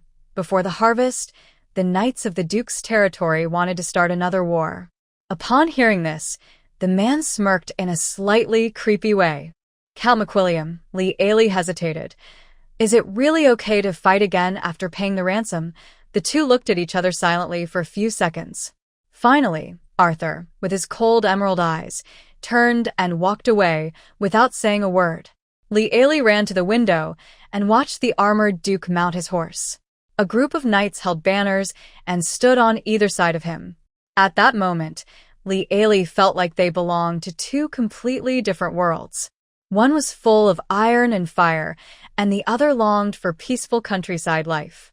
So, their relationship was just about trade. Nothing more should be involved. Before putting on his helmet, Arthur looked back and caught Li Ailey's gaze. She instinctively waved at him. The Duke smiled. Though it was only for a moment, his handsome face was truly captivating. Li Ailey, feeling her heart race, took a few steps back. Only when she heard the thunder of hooves did she return to the window. Wise people don't fall in love, especially with someone like him. The castle owner left. Li Ailey returned to her usual routine. Every day, she harvested in the garden, made alchemy potions, and studied new formulas, giving her failed experiments to the Minotaur. 3 days passed like this. One day, feeling bored, Li Ailey finally couldn't hold back and decided to prune the roses in the backyard. She didn't have any bad intentions. She just wanted to decorate her room a bit and collect some rose petals for a bath. Click, click. Lily took a small pair of scissors and enjoyed the feeling of being a hairdresser in the Duke's backyard. However, the flower field she visited looked like a middle-aged man's bald spot, full of danger. Madam, something's wrong. Joanna ran over, holding up her skirt. Lily's hand trembled, and she accidentally cut the Duke's favorite, Rose King. Faced with the tragic death of the Rose King, Lily paused silently, thinking about whether glue could save it. Joanna, panting, exclaimed, "It's terrible, madam." "Oh my, this isn't the Duke's favorite." Lily calmly changed the subject. "What did you say is wrong?" Joanna remembered the main issue. The master of the magic tower. He's fainted. Lily quickly calculated the time. That old man had been sitting at the wall of fire and ice for about a week. She was surprised, saying, "Wow, he really can endure." "From now on, anyone who says mages are fragile, I won't agree, Joanna." Lily quietly placed the Rose King into her flower basket. "What I mean is, let's go see the old man quickly. May the light god protect him, and nothing bad happens." Joanna hesitated. Will the light god really favor mages? Lily nodded in agreement. May the god of magic bless him. Jubies, the lord of the Red Tower, was carried into a small house on the west side of the castle forest. Lily, passing through the backyard, saw Jubies lying on the bed like a corpse. Edward Martin anxiously sat by his bedside. In just 5 days, Sir Edward had built a strong friendship with this future colleague. Li Ailey was so frightened by the old man that she quietly called Edward Martin to ask about the situation. Edward replied. At the end of the first day, Jupiter was very upset. He refused to leave the ice and fire wall, neither eating nor drinking. He kept repeating, "This can't be. Why hasn't it melted yet? I must be dreaming." Lieli nodded, analyzing silently that he was refusing to accept reality. On the second day, I was worried about his mental state and tried to comfort him, but he got very angry with me. I understand him. If I hadn't had your potion back then, I might have survived but probably would have become quite unpleasant, Edward said kindly. On the third day, he started asking me for water, but he still wouldn't close his eyes to rest. On the fourth day, he began asking about you. On the fifth day, I thought Jupiter was hallucinating. He kept suddenly jumping up, saying the ice was about to melt. On the sixth day, he started crying. Edward described as vividly as he could, wailing loudly, crying very hard. Lieli nodded, her faith shattered. She could understand what kind of crying it was. Just now, the ice melted, and he fainted. Lieli exclaimed, he hasn't closed his eyes to sleep for 7 days. Edward shook his head. He's afraid we might throw the cold ice potion into the ice wall while he's asleep. Lieli sighed. That's really something. I've heard of eagle taming, but this is the first time I've heard of taming oneself. Lieli entered the room, carefully took out the rose king, hidden in the flower basket, and gently placed it in Jupiter's folded hands. Joanna saw the scene and was speechless. Lily asked softly, "Do you think if we frame this on my great disciple, the Duke will believe it?" Joanna remained silent. Lily's voice made Jupiter suddenly sit up in shock. It startled her greatly. Jupiter looked at Lily for a long time, then hit the bed with his fist and said like a brave warrior, Jupiter, keep my promises. From today on, you will be my alchemy teacher. There is no longer a Master Jupiter of the Red Tower. Only Apprentice Jupiter in alchemy. Lily immediately received a prompt from the alchemy house. You have successfully promoted alchemy and gained 100 reputation points. You have seized a follower from the god of magic and gained 200 reputation points. Lily. After shouting loudly, Jupiter tilted his neck and fainted again. Perhaps because of the recent change of allegiance by a tower master, Lily received many more invitations to meet. Why haven't they been so enthusiastic before? At the long banquet table, Lily counted the invitations in her hand and complained to Joanna with a wry smile. Because you took a tower master as your disciple, Joanna said excitedly. You don't know, now Annie Sherman is basically your, fan? Is that the right word? Lily worried. But such a large social circle will slow down my alchemy progress. Joanna, while styling her long golden hair with a gem-encrusted comb, suggested, why not hold a tea party? Catching everyone in one go? That's a good idea.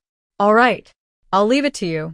As for the tea party arrangements, go talk to Lady Steward Catherine.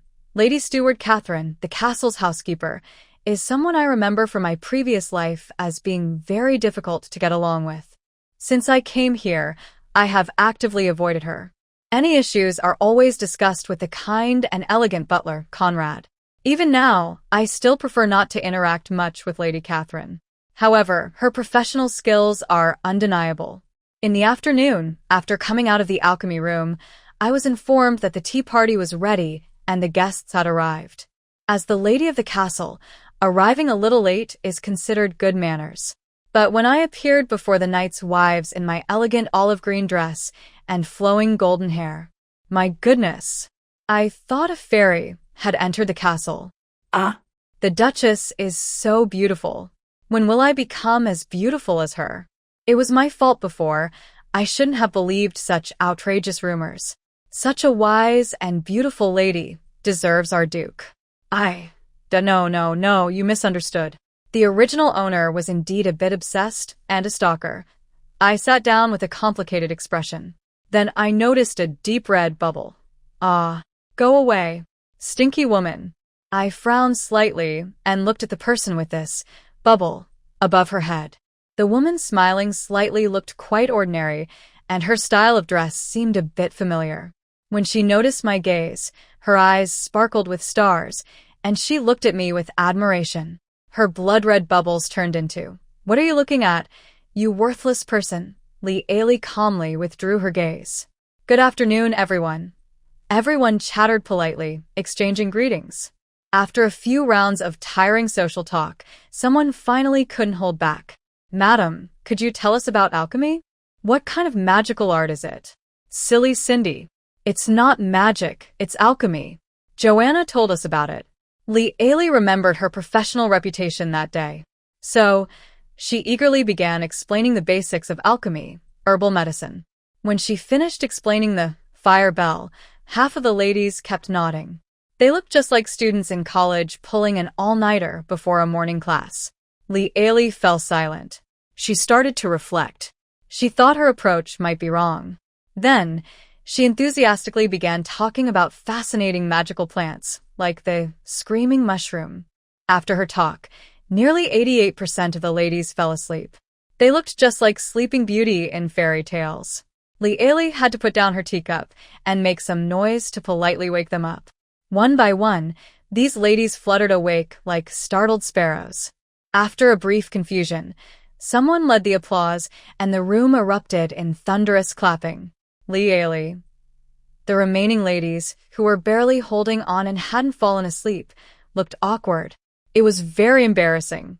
In the end, after talking about 2 magical plants, Lee Ailey gave up this challenge, having gained nothing but a bunch of sleeping ladies. Since that's the case, she might as well talk about something everyone is interested in, like, by the way, when the knights go to war, what do you usually do for fun? As soon as she said this, everyone became excited. They eagerly started to speak. I love going to the theater in the central city to watch operas. Ah, I know.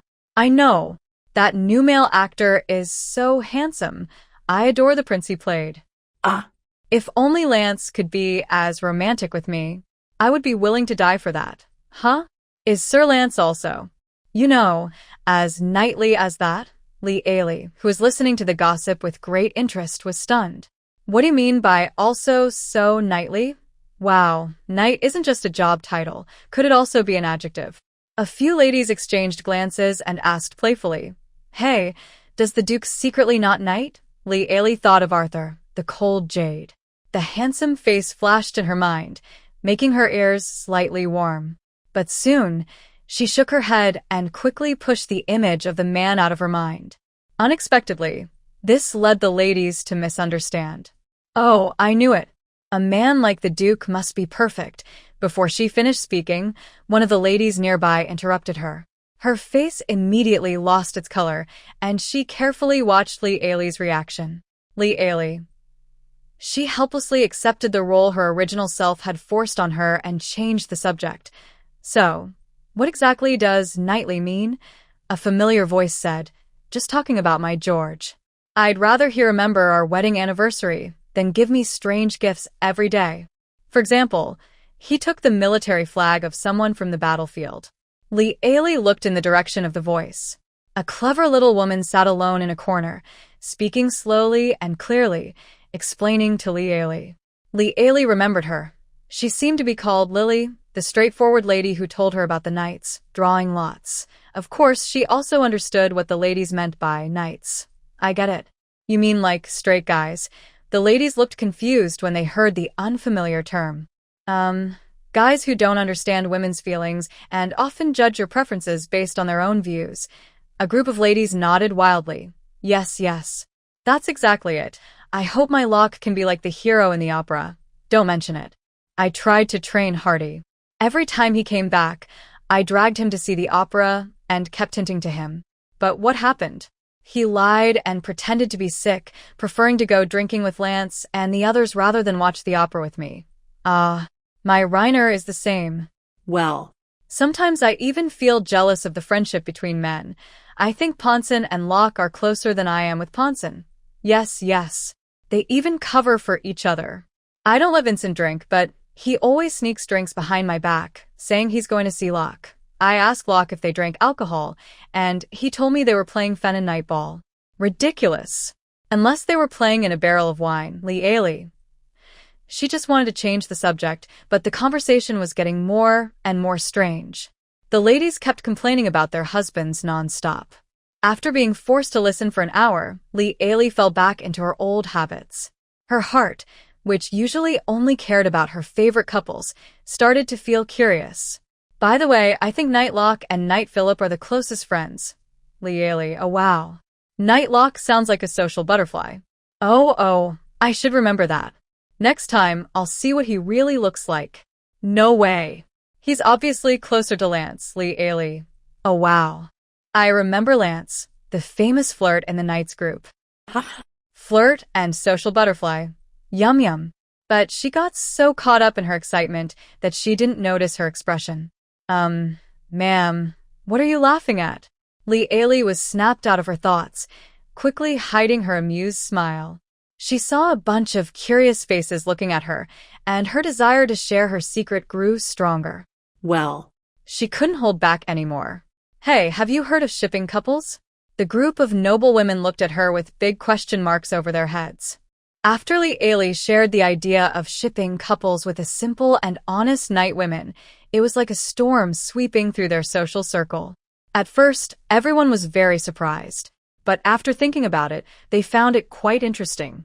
Many servants from the upper city's mansions were amazed to see that their mistresses no longer went to the Grand Theater to watch handsome, young actors.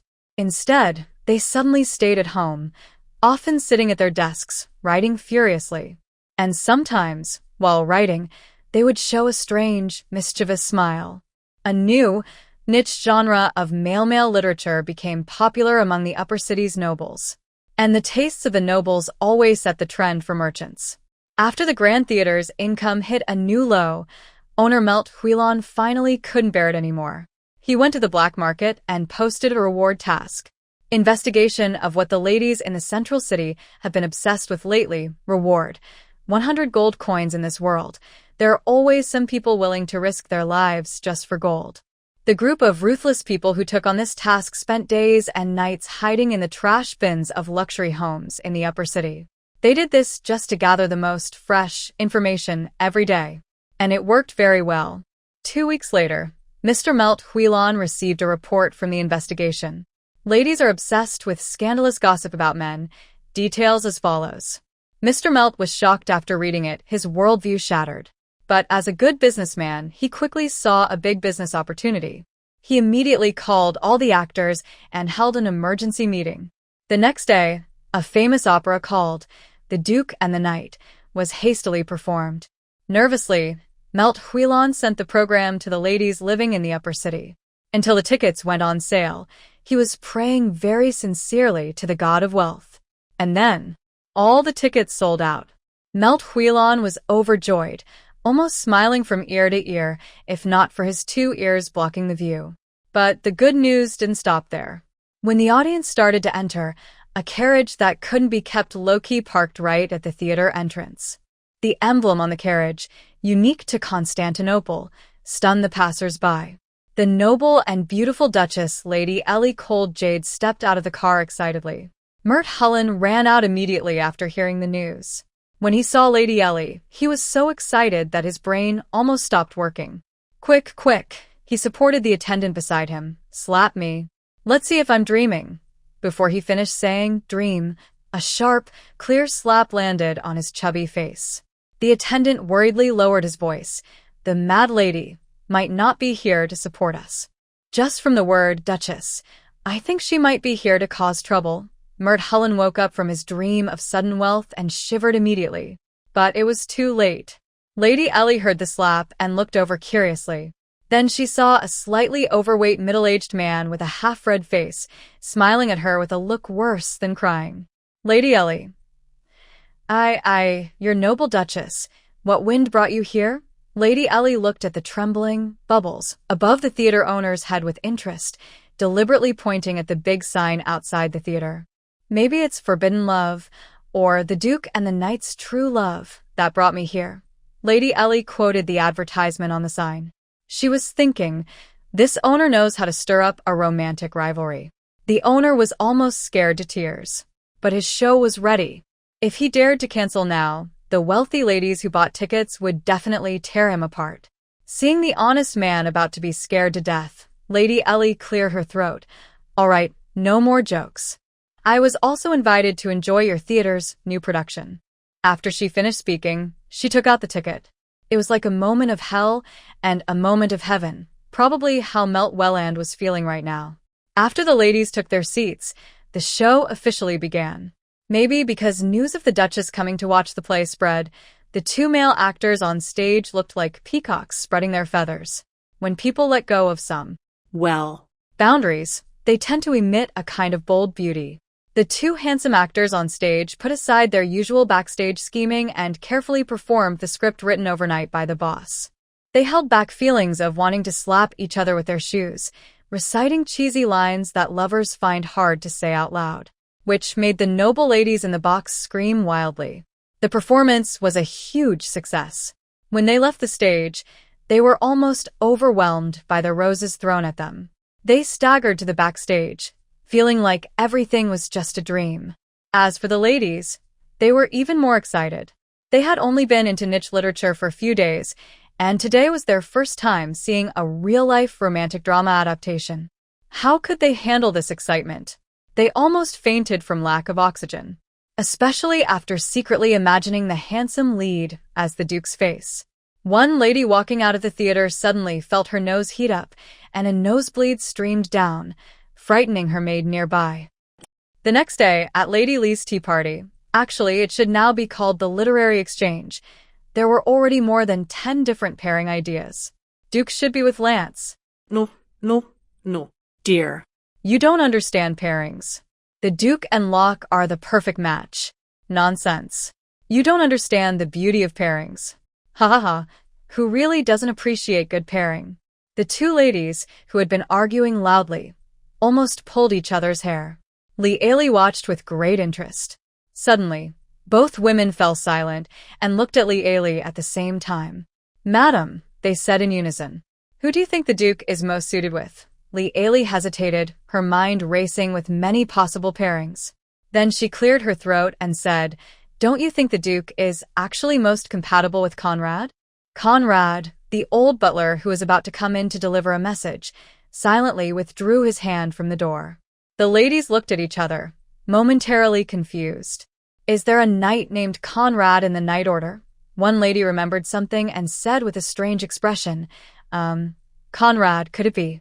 The old butler in the castle? Lee Ailey excitedly said, You know about the beautiful love story between Sebastian and the young master, right?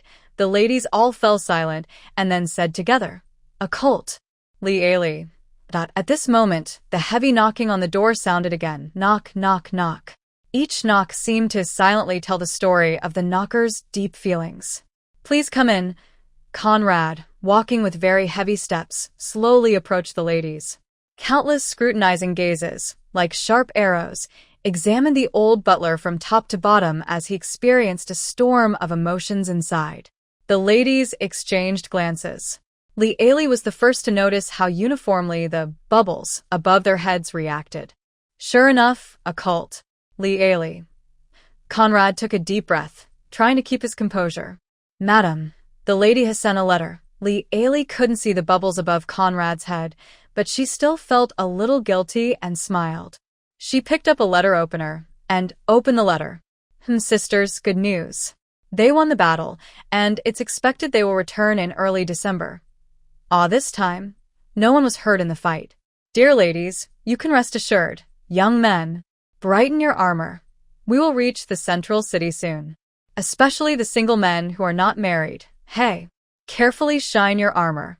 Maybe your other half is among the crowd waiting to greet us. The experienced knights loudly shared their advice with the knights beside them.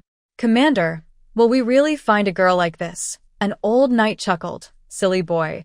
Half of our knights found their wives this way. Several single knights immediately polished their armor until it shined brightly. Perhaps eager to return home, everyone sped up their pace without speaking, until their horses stepped through the city gates of the central city. The citizens greeted them warmly, as usual. However, 10 minutes later, the veteran knights in the group frowned. Lance. Is it just my imagination? Why do I feel like the girls' gazes on us are so strange? Lance also frowned. It doesn't seem like it. I feel that after you got closer, their looks became even more frightening. Locria held the reins, slowed her horse, and moved closer. Then they heard a scream from the crowd, little girls shouting, Ah! I really bumped into him. Ah, I'm dead. Frightened, Locria's horse nearly reared in surprise. Lance acted quickly and helped pull her away. Startled by the girls, Locke finally regained his senses, patted Lance's arm, and said, "Thanks, brother." Then, the girls and the crowd suddenly erupted. Ah, wow. Lance and Locke are really together. They are truly a couple, even more exaggerated. A few young girls with wide eyes and a strange blush on their cheeks fainted straight away. Lance and Locke. A few young knights, who had just been told about this before entering the city, exchanged glances. Sure enough, the elders weren't lying. Unconsciously, they straightened their backs, imitating the elders' serious expressions, but their eyes kept searching the crowd for a girl they liked. When the Duke hurried back to Constantinople, he didn't see his wife come out to greet him. Conrad, the loyal butler, stepped out from the line of servants. "Where is the lady?" Conrad took a deep breath. "Believe me, you wouldn't want to know." Arthur Cold Jade. 5 minutes later, Arthur Cold Jade rode his horse, still in full armor, out of Constantinople at full speed. He was accompanied by a few knights. 30 minutes later, Arthur Cold Jade dismounted silently in front of the main theater and walked inside without saying a word. 45 minutes later, Duke Cold Jade and his knights all looked pale. 46 minutes later, Duke Cold Jade fixed his gaze on the stage where the Grand Knight Commander was passionately kissing the Duke, a cold smile slowly appearing on his face. The accompanying knights all shivered. "Give it to me," Arthur Cold Jade said with all his manners, barely holding back a curse. "Copy this here." Liali was carried all the way back to Constantinople. She was very confused. It wasn't until the Duke kicked open her bedroom door and threw her onto the soft big bed that she finally snapped out of it. Arthur Cold Jade stood by the bed, pointing at Liali with his finger several times, but he didn't say a word. "Just wait for me," the Duke finally managed to say, then left Liali's room with a stern face. Outside the door, she heard a clattering sound, like collectibles in the hallway being roughly handled. Liali realized what was happening and was so scared her scalp felt like it was about to explode. Weren't the knights supposed to return in early December? Today is only November 29th. She had already arranged with the theater owner that this would be the last Pure Love opera. After December, all performances would be normal operas. ah. She felt like she was going to die. Thinking about the man's expression just now, Liali shivered deeply. Then she decisively hid in the alchemy workshop for safety. As for poor Mr. Meltweilen, she could only sadly say, "A friend in need is a friend indeed. May the god of light bless the poor boss. Truly bless him, and keep him safe and sound." She has indeed been obsessed with shipping couples lately. Cough.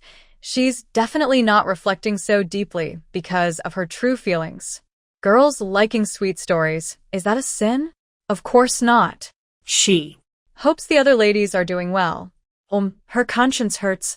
So, relying on some snacks she brought earlier, Lily stayed in the alchemy house for 3 days straight. Finally, she nervously took a small step to test the waters. The bedroom was bright and cheerful. Lily looked around nervously, but didn't see the figure of the Duke. She guessed he was probably busy with knightly affairs, and she felt a big relief. She decided to sneak into the north kitchen to eat something.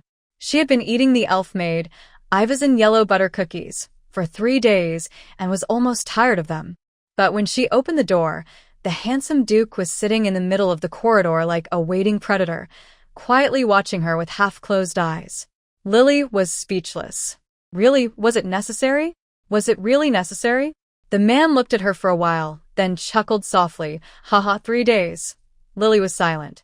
Arthur, with his cold emerald eyes, waved a piece of parchment and said, "It's clear that while I was away fighting, you had quite a good time with the ladies of the knightly circle." Lily noticed that he was referring to the most popular book among the ladies, The Rude Duke's Runaway Knight. It was very popular because it was full of spicy scenes suitable for adults. Away might be in danger of dying, possibly killed by the Duke. The Duke withdrew his hand and said calmly, "Joanna." Outside the door, Joanna hobbled in. Lily immediately shrank back in fear, almost rushing to fight Arthur. Are you a man? How could you hit a lady? Before she could finish her angry words, Joanna, blushing deeply, hugged her and covered her mouth. Lee struggled desperately, then she saw a huge pink bubble appear above Joanna's head. Ah. So embarrassing. How can I explain this to the lady? Edward saw the little notebook I wrote about him and Lance. He used all the jokes I wrote on myself, Lee. The Duke smiled coldly. Keep talking, what do you think? Joanna shivered and shakily let go, but she desperately signaled to Lee with her eyes. Lee cleared her throat. Cough, it's been a long time. Congratulations on your victory, and for winning such a great battle. The Duke. Joanna. The Duke stared at Lee's pretty face for a long time without speaking. Today, there's a knight's ball game. Let's go watch. Arthur, with his cool emerald eyes, didn't give Lee a chance to refuse. On the green field in front of the castle, knights put on armor, mounted their horses, and many waved their mallets in the air. Today's game was a bit special. The ladies of the knights were invited to sit in the audience, looking a little nervous as they watched the knights on the field. All these spectators were members of the Literary Exchange Club. As the Duke and Duchess took their seats together, a whistle sounded.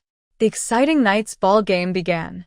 Lance, with his horse's belly pressed, swung his mallet and directly knocked down Rock, who was trying to seize the ball. Ah!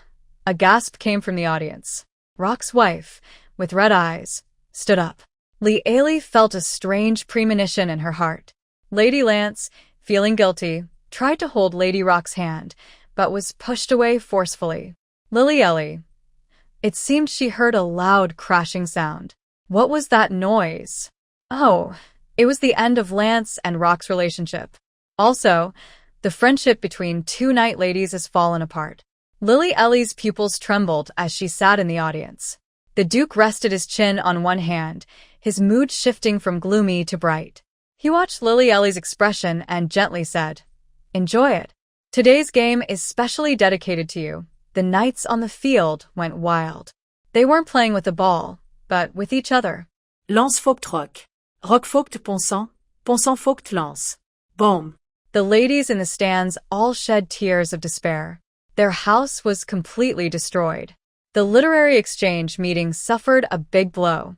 For the first time, the ladies experienced a complete collapse of their favorite relationships, like losing their souls. They felt hopeless for a while. But some remained strong, like a big nut. After some time of literary exchange, Annie Sherman and Lily Winston formed a close sisterly bond with Lily crossed out, becoming good friends. Annie Sherman, leaning on her waist, slowly entered the Constantinople reception room. Lily Winston was complaining to Lily. It turns out George, Lance, and Rock are so close. Now it seems they've fallen out. I feel really sad, Lily advised. It's not your fault. After reading a lot of small romantic stories between colleagues, it's natural to feel a bit awkward when seeing them. After some time, this matter will pass, and they will make up. However, Lily's eyes filled with tears. Who is upset? I just feel sorry for my couple. It's over. As she spoke, a single tear fell, and I looked at her with sympathy. Lee. She composed herself, then changed her perspective and, using the tone of someone who has been through it, tried to comfort her. In life, everyone has their setbacks. At this moment, Annie Sherman seemed to have suffered a great punishment, slowly sinking onto a soft sofa.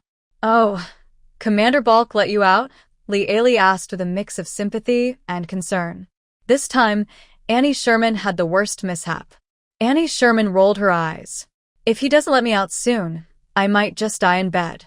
Right under Balk's watchful eye, the brotherhood among the knights was falsely rumored to be a scandal, and his wife contributed a lot of inappropriate stories. Lee was seeing Commander Balk's face show such a rich expression for the first time.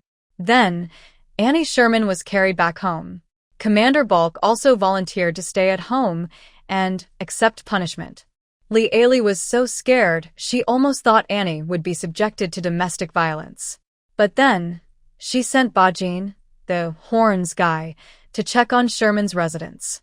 According to the Minotaur's report, Even from downstairs, you could hear inappropriate sounds, which was quite exciting. Li Ailey's mood was very complicated at that moment. This could also be considered another form of domestic violence. She probably guessed Bok's plan. As long as he kept the troublemaker wife too exhausted to cause trouble, no one would cause trouble in the future. As the president of the Constantinople Literary Exchange Society, Li Ailey seriously asked the two exhausted vice presidents, "So, should we continue our literary society?" Unexpectedly, Annie Sherman, who looked battered earlier, suddenly ignited with fierce determination. Of course, Lily clenched her lips tightly, her big, watery eyes full of stubborn resolve, and raised her small fist. Life goes on, and so does our passion. Li Ailey patted the sofa cushion and said, "From today, the Literary Exchange Society will move underground." Annie suggested, "We need to set up a secret code, and the meeting place will be transferred to your alchemy shop in the city center." The ladies were secretly planning when Joanna, who was outside spreading rumors, immediately knocked on the living room door. Knock, knock. Hearing the knocking, the two guest ladies looked like startled cats, especially Annie, whose face turned pale. Li Ailey relaxed upon hearing the agreed-upon code. "It's okay, it's Connard." She had been avoiding the Duke these past few days. Every time she saw his dark, scrutinizing eyes, she felt he was constantly thinking about how to catch her. She even seriously considered the possibility of escaping again. "Madam." Connard entered the living room. "Your apprentice Jupy's Merc wishes to see you." Li Ailey suddenly remembered her long-forgotten founding disciple, Jupy's. Darn it! The lady's fanfiction was so good. She was so absorbed that she neglected her founding disciple for over a month. Jupy strode into the room. Li Ailey almost didn't recognize Jupy's because of his big change in appearance. He shaved off all his long hair and beard, leaving a neat crew cut. With a small mustache around his mouth, he looked more like a knight. "Li Ailey." In the past month, what exactly has her top disciple been through? Jupy's nervously stood in front of Li Ailey. "Teacher." That heartfelt way of calling her teacher almost made Li Ailey stand up. "Cough, sit down quickly." "Look at me. I've been busy with many castle affairs and haven't had time for you." As she spoke, she received the death stare from Connard, Annie, and Lily. The bubbles above their heads were very synchronized, saying, "Lying." Jupy's hurriedly said, "Teacher, please don't say that. During this time, with Edward's help, I also organized myself. This month has been very valuable to me. Without this month, if I suddenly started practicing sacred alchemy, it would be wrong." Li Ailey. "Edward, you." Jupy's, excited, stood up and waved his arms. "Alchemy is great. It shouldn't be hidden away in silence. Exactly, the Magic Exchange Summit is about to start.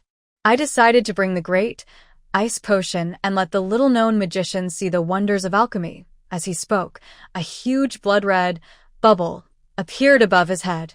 "Let's all be destroyed together." Ha ha ha. Death. Li Ailey. She almost believed it just now.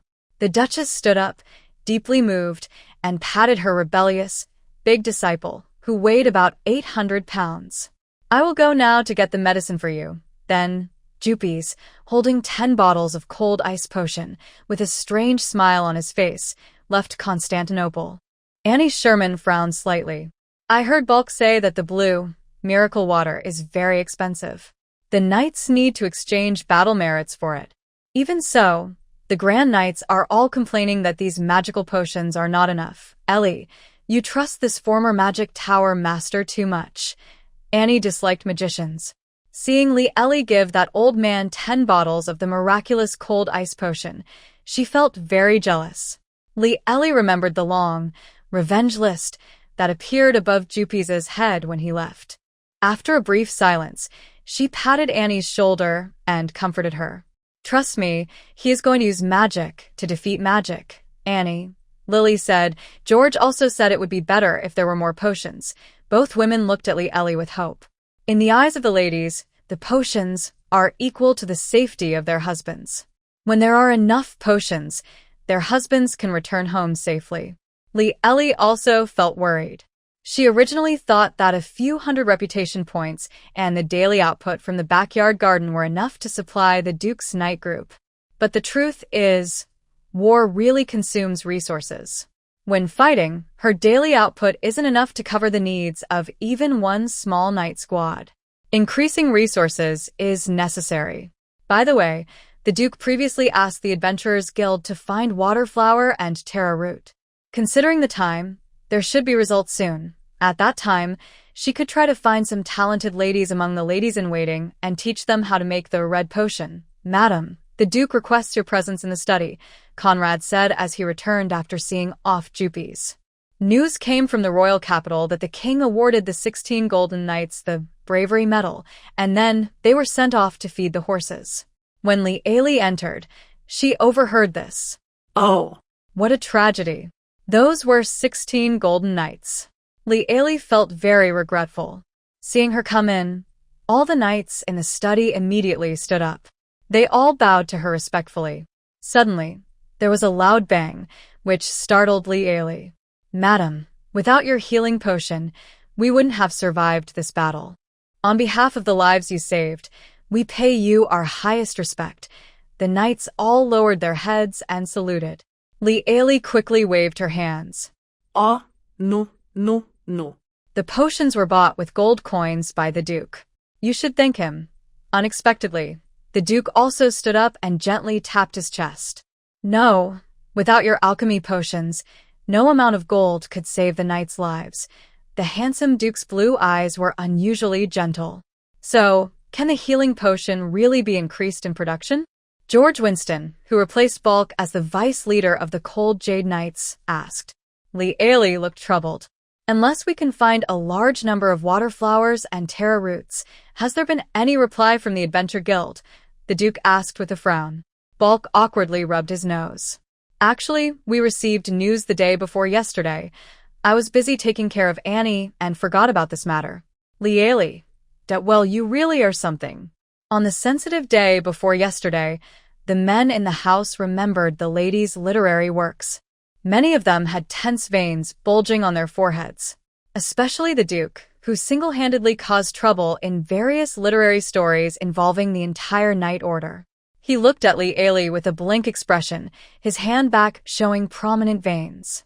Li Ailey was about to get angry and quickly clapped her hands, saying, let's go to the Adventurers Guild now. If they find the Waterflower and Tara Root, your healing potion will be safe. Mentioning the healing potion calmed the knight's restless emotions a bit. The Duke sneered, seeming to see through someone's little thoughts. Conrad, prepare the carriage. The Duke rang the bell and called the loyal butler outside. Li Ailey, feeling relieved, immediately stood up. That's great. I'll change my clothes, and I can also take Lily and Annie back. Bark and George almost stood up at the same time, speaking in unison. No trouble. I'll go pick her up. Both of them had huge black bubbles appearing above their heads.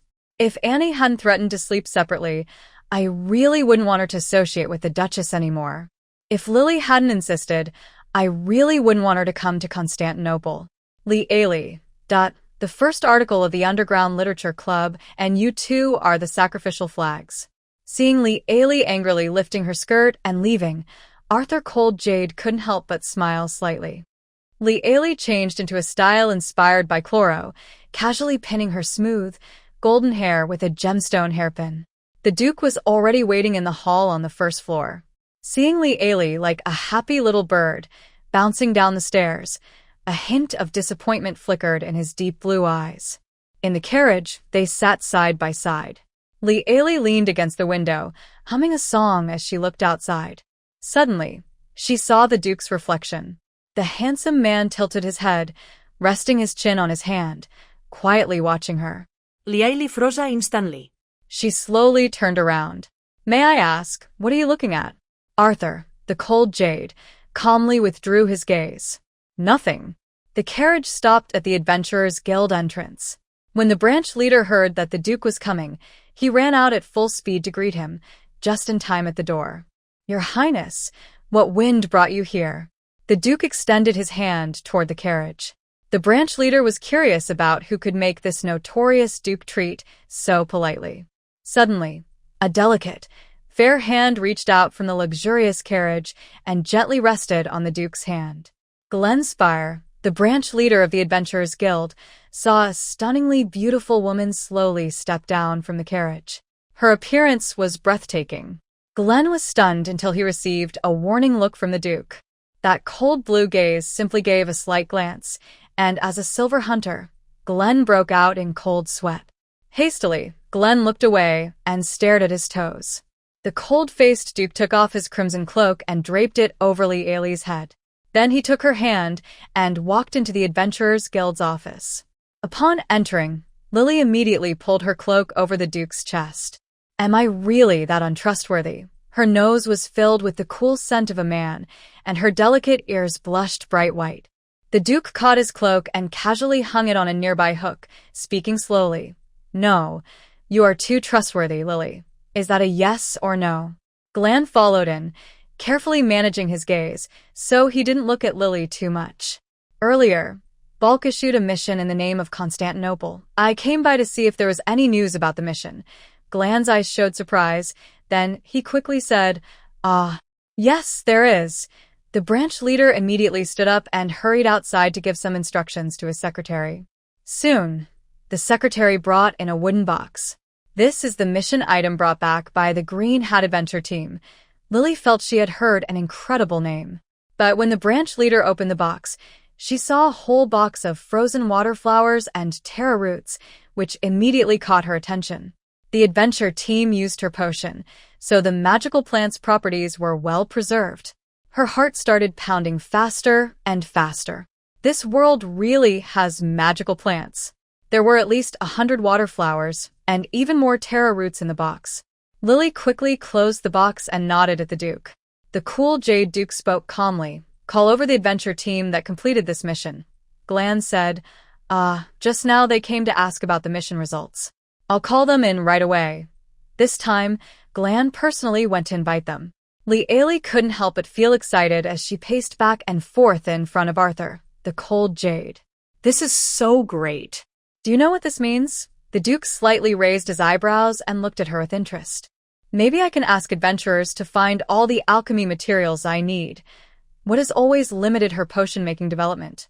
It's the limited materials available each day.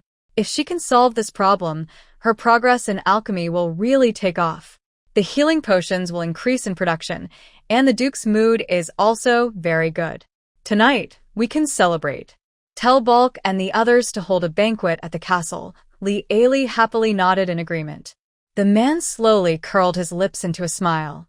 The Green Hat Adventure team nervously followed Gulen inside. It seemed they had been given instructions before entering, and their eyes didn't dare to look at Lee Ailey. Lee Ailey modestly sat back beside cold Jade. Good evening, Your Highness, the captain said, holding his hat against his chest and bowing slightly. I am the captain of the Green Hat Adventure team, Hosen. Seeing that all the team members were men, Lee Ailey fell silent.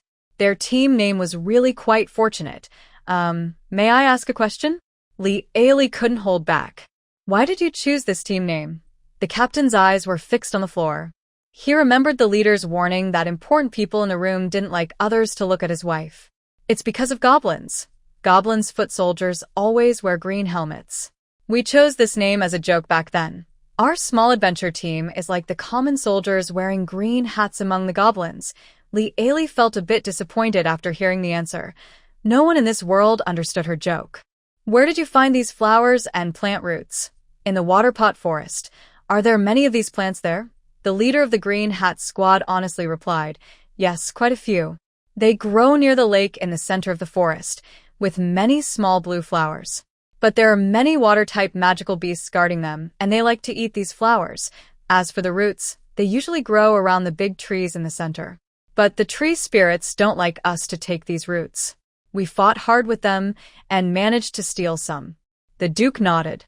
I am now issuing a long-term task. Every month you'll go to Waterpot Forest to collect these 2 types of plants for me.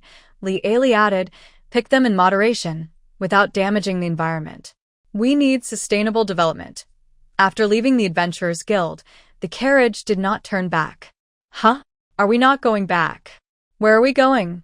The Duke didn't answer directly. You'll find out when we arrive. Li Ailey remembered the Green Hat Squad and couldn't help but smile. The Duke raised an eyebrow at her. She beckoned him with her finger. The man crossed his arms in front of him and leaned slightly forward to listen. Li Ailey looked up and whispered softly for a while. After listening, the Duke's eyes slightly raised. Is that a local saying from your hometown? Green Hat. Li Ailey nodded, a look of nostalgia in her eyes. Yes, my hometown. The carriage stopped at the most luxurious shopping street in the upper city. The Duke pulled a confused Li Ailey from the street shops and started sweeping from one shop to the end of the street. Following the attendant, holding a beautifully wrapped box as tall as a small mountain. There were pretty dresses, jewelry, and various small items that wealthy ladies liked. The Duke spent a lot of money on everything. As long as Li Ailey looked at something, he would say, "Buy it." There were many bottles and jars for women's makeup. The Duke didn't understand them well, but he didn't mind telling the shopkeeper, "Wrap one of each, Li Ailey." Until they left the last shop at the end of the street, Li Ailey was so confused she couldn't understand what was happening.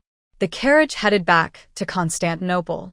Li Ailey was still trying to recover from the Duke's recent spending of tens of thousands of gold coins in just an hour. She floated upstairs absent-mindedly. "Dear," the Duke said softly. Li Ailey snapped back to reality and looked at the man at the bottom of the stairs, who was taking off his gloves. "The things are bought. Remember to use them, Li Ailey." Li Ailey. Wasn't this guy always worried about her dressing up in front of Count Karan?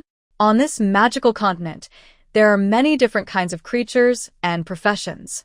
As night fell, the lower city of the central town lit up with bright lights and some taverns that only open at night. A man in a black cloak walked along the uneven cobblestone street.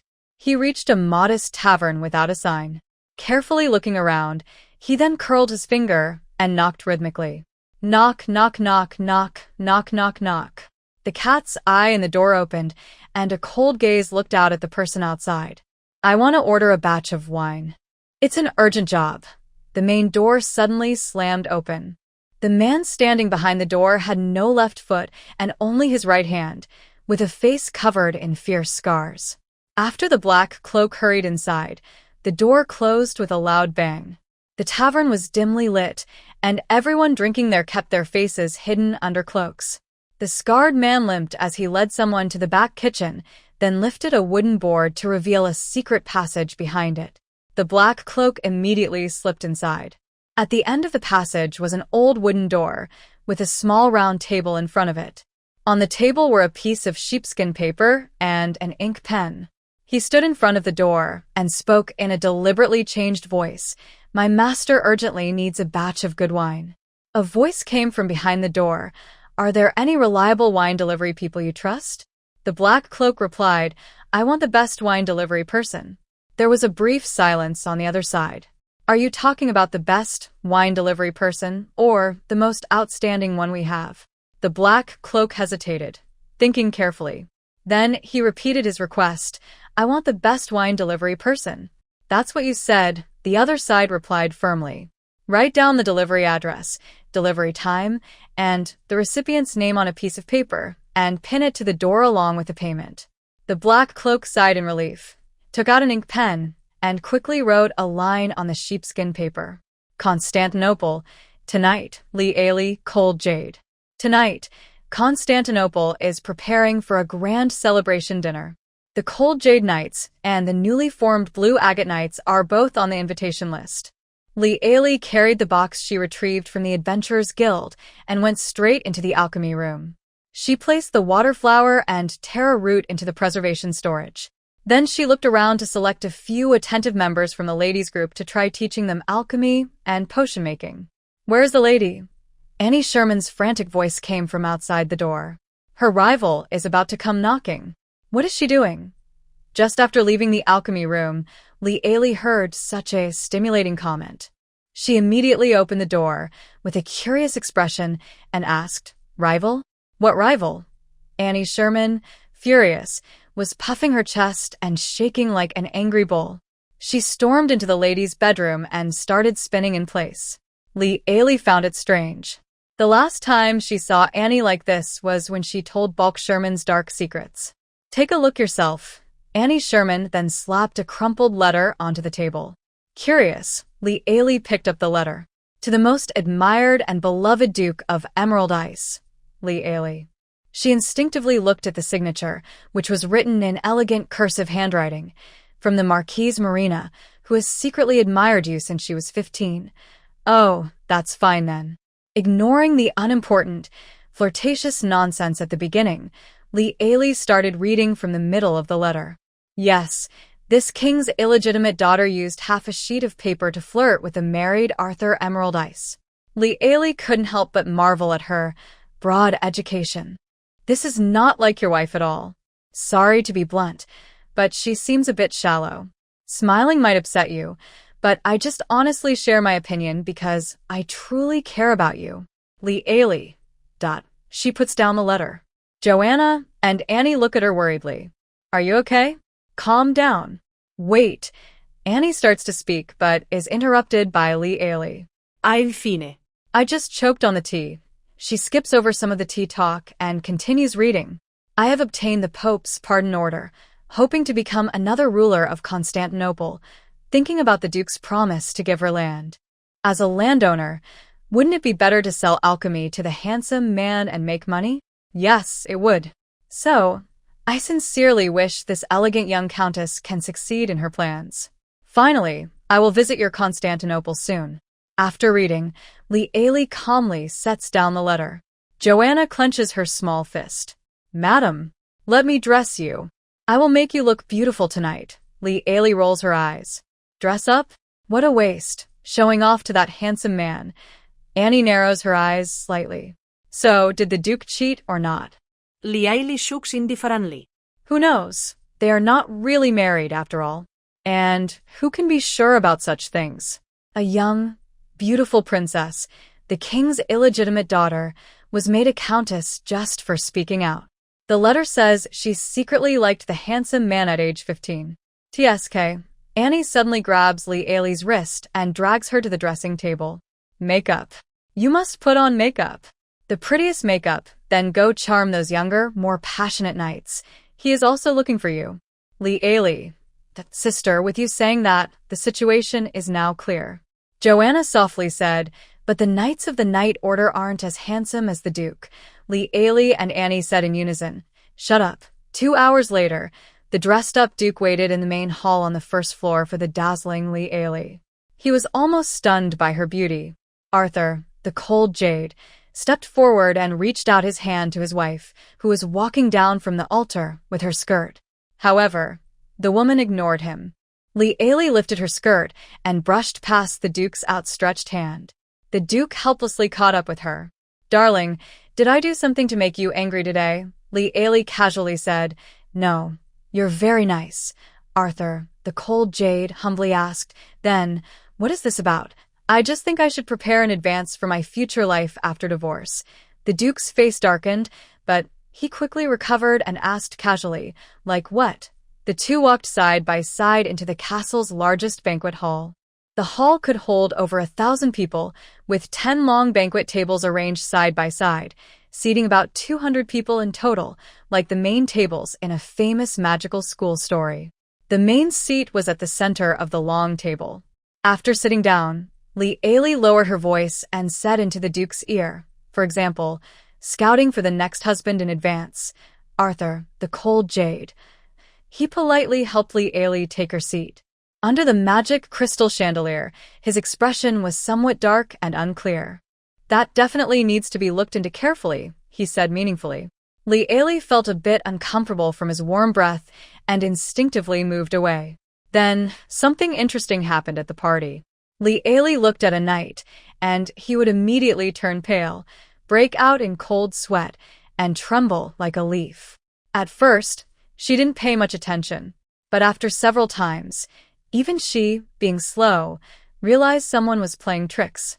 Is it you? Lee Ailey looked expressionlessly at the man beside her, who was casually swinging a tall glass. The man smiled gently. What? Lee Ailey. Darling, did you find someone you like? The man leaned in and asked clearly. Lee Ailey. I didn't find anyone. Whoever I look at, they pee their pants. I feel sorry for those knights. Under the long table at the banquet, Li Ailey stomped hard on the Duke's foot. The man's expression didn't change. Enough now, give me a break. Li Ailey smiled and made a breathy sound. Just as the Duke was about to reply, the wooden door of the hall was kicked open. The lively hall suddenly fell silent, and everyone looked toward the door. A woman centaur raised a silver sword high and shouted, "Who is Li Ailey, the Cold Jade? Step forward. The most powerful assassin of the Assassin Guild is here. Coming to take your life, Li Ailey. Arthur Cold Jade. Over 1,600 knights from 2 knight orders." The centaur girl, seeing the scene, was speechless. The hall was deathly quiet. The centaur calmly retracted her sword. "If I say I came here by mistake, would you believe me?" 100 strong men rushed forward together. The scene was very violent, and Li Ailey couldn't bear to watch. The celebration banquet ended quickly. Li Ailey returned to her room, changed her clothes, and after removing her makeup, hurried to the Duke's study. Because the assassin cooperated very well, the Duke decided to interrogate her there. A tall knight with a rough voice asked loudly, "Quick, where is the most skilled knight?" As Li Ailey entered, she heard the centaur girl sadly confess, "Sniff, sniff, I am the most skilled assassin." The tall knight was furious. "I think you're not going to behave until you're put in a dark cell." No, no, no. The person who wants to assassinate Li Ailey, the Ice Jade, specifically said to find the most skilled assassin. Another tall knight asked coldly, "So, where's the most skilled assassin?" Li Ailey pushed open the door and entered. The centaur girl looked like she was about to cry. "I am the most skilled assassin." Arthur Ice Jade looked serious and drew his sword. Li Ailey finally couldn't hold back and asked, "Is it possible that she really is the most skilled assassin?" The knights all said in unison, "Impossible. What I mean is everyone in this line of work has a nickname, right? Her nickname can't just be the most skilled assassin." The centaur almost jumped in excitement, almost hugging her leg. "Yes, yes, yes. That's exactly what I mean. Arthur Ice Jade. The knights." Li Ailey analyzed. "The person trying to kill me said they were looking for the most skilled assassin here. Coincidentally, her nickname is the most skilled assassin."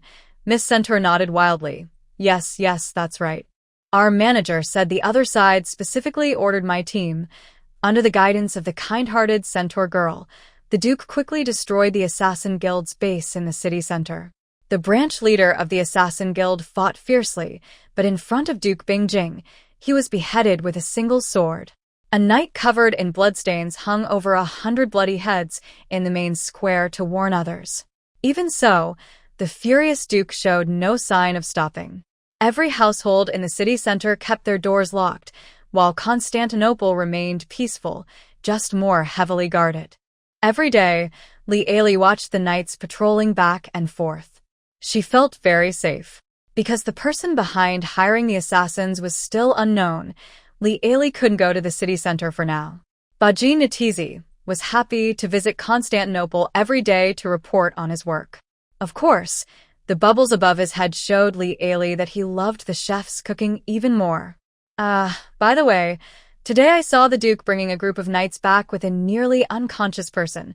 Bajin was munching on tender beef strips while giving Li Ailey a little report. Li Ailey didn't even know that Arthur Bingjing had returned. He had been out early and back late these days. After dinner, Bajin wiped his mouth. "Cough, I also have a business plan I want you to review. Shall we find a different place?" Then, Bajin smiled foolishly at the 4 silver knights guarding Li Ailey. A yellow bubble appeared above his head. "Hey, Alice, don't pinch me. I'm almost done." "It's almost time." Bajin, the ox-hoofed creature, secretly winked at Lily. "Lily. I need to talk to him alone." A knight hesitated. "Madam, His Highness means that we must protect your safety at all times." "Lily, just stand outside the door. If I'm in danger, I will shout for help." Finally, the knights agreed. Lily closed the door to her study. She saw a familiar little figure emerge from beneath Bajin's thick hair. "Ugh, Bajin, you should take a bath." As soon as the fairy appeared, she started gagging on the carpet. Bajin scratched his head. "Hey, That's called being manly. The fairy rolled her eyes and turned to fly toward Lily, flapping her transparent wings. Ah, Alchemy shop owner. I heard Jasmine is being held here. Lily looked confused. What flower? The fairy flitted anxiously. Jasmine. A centaur girl.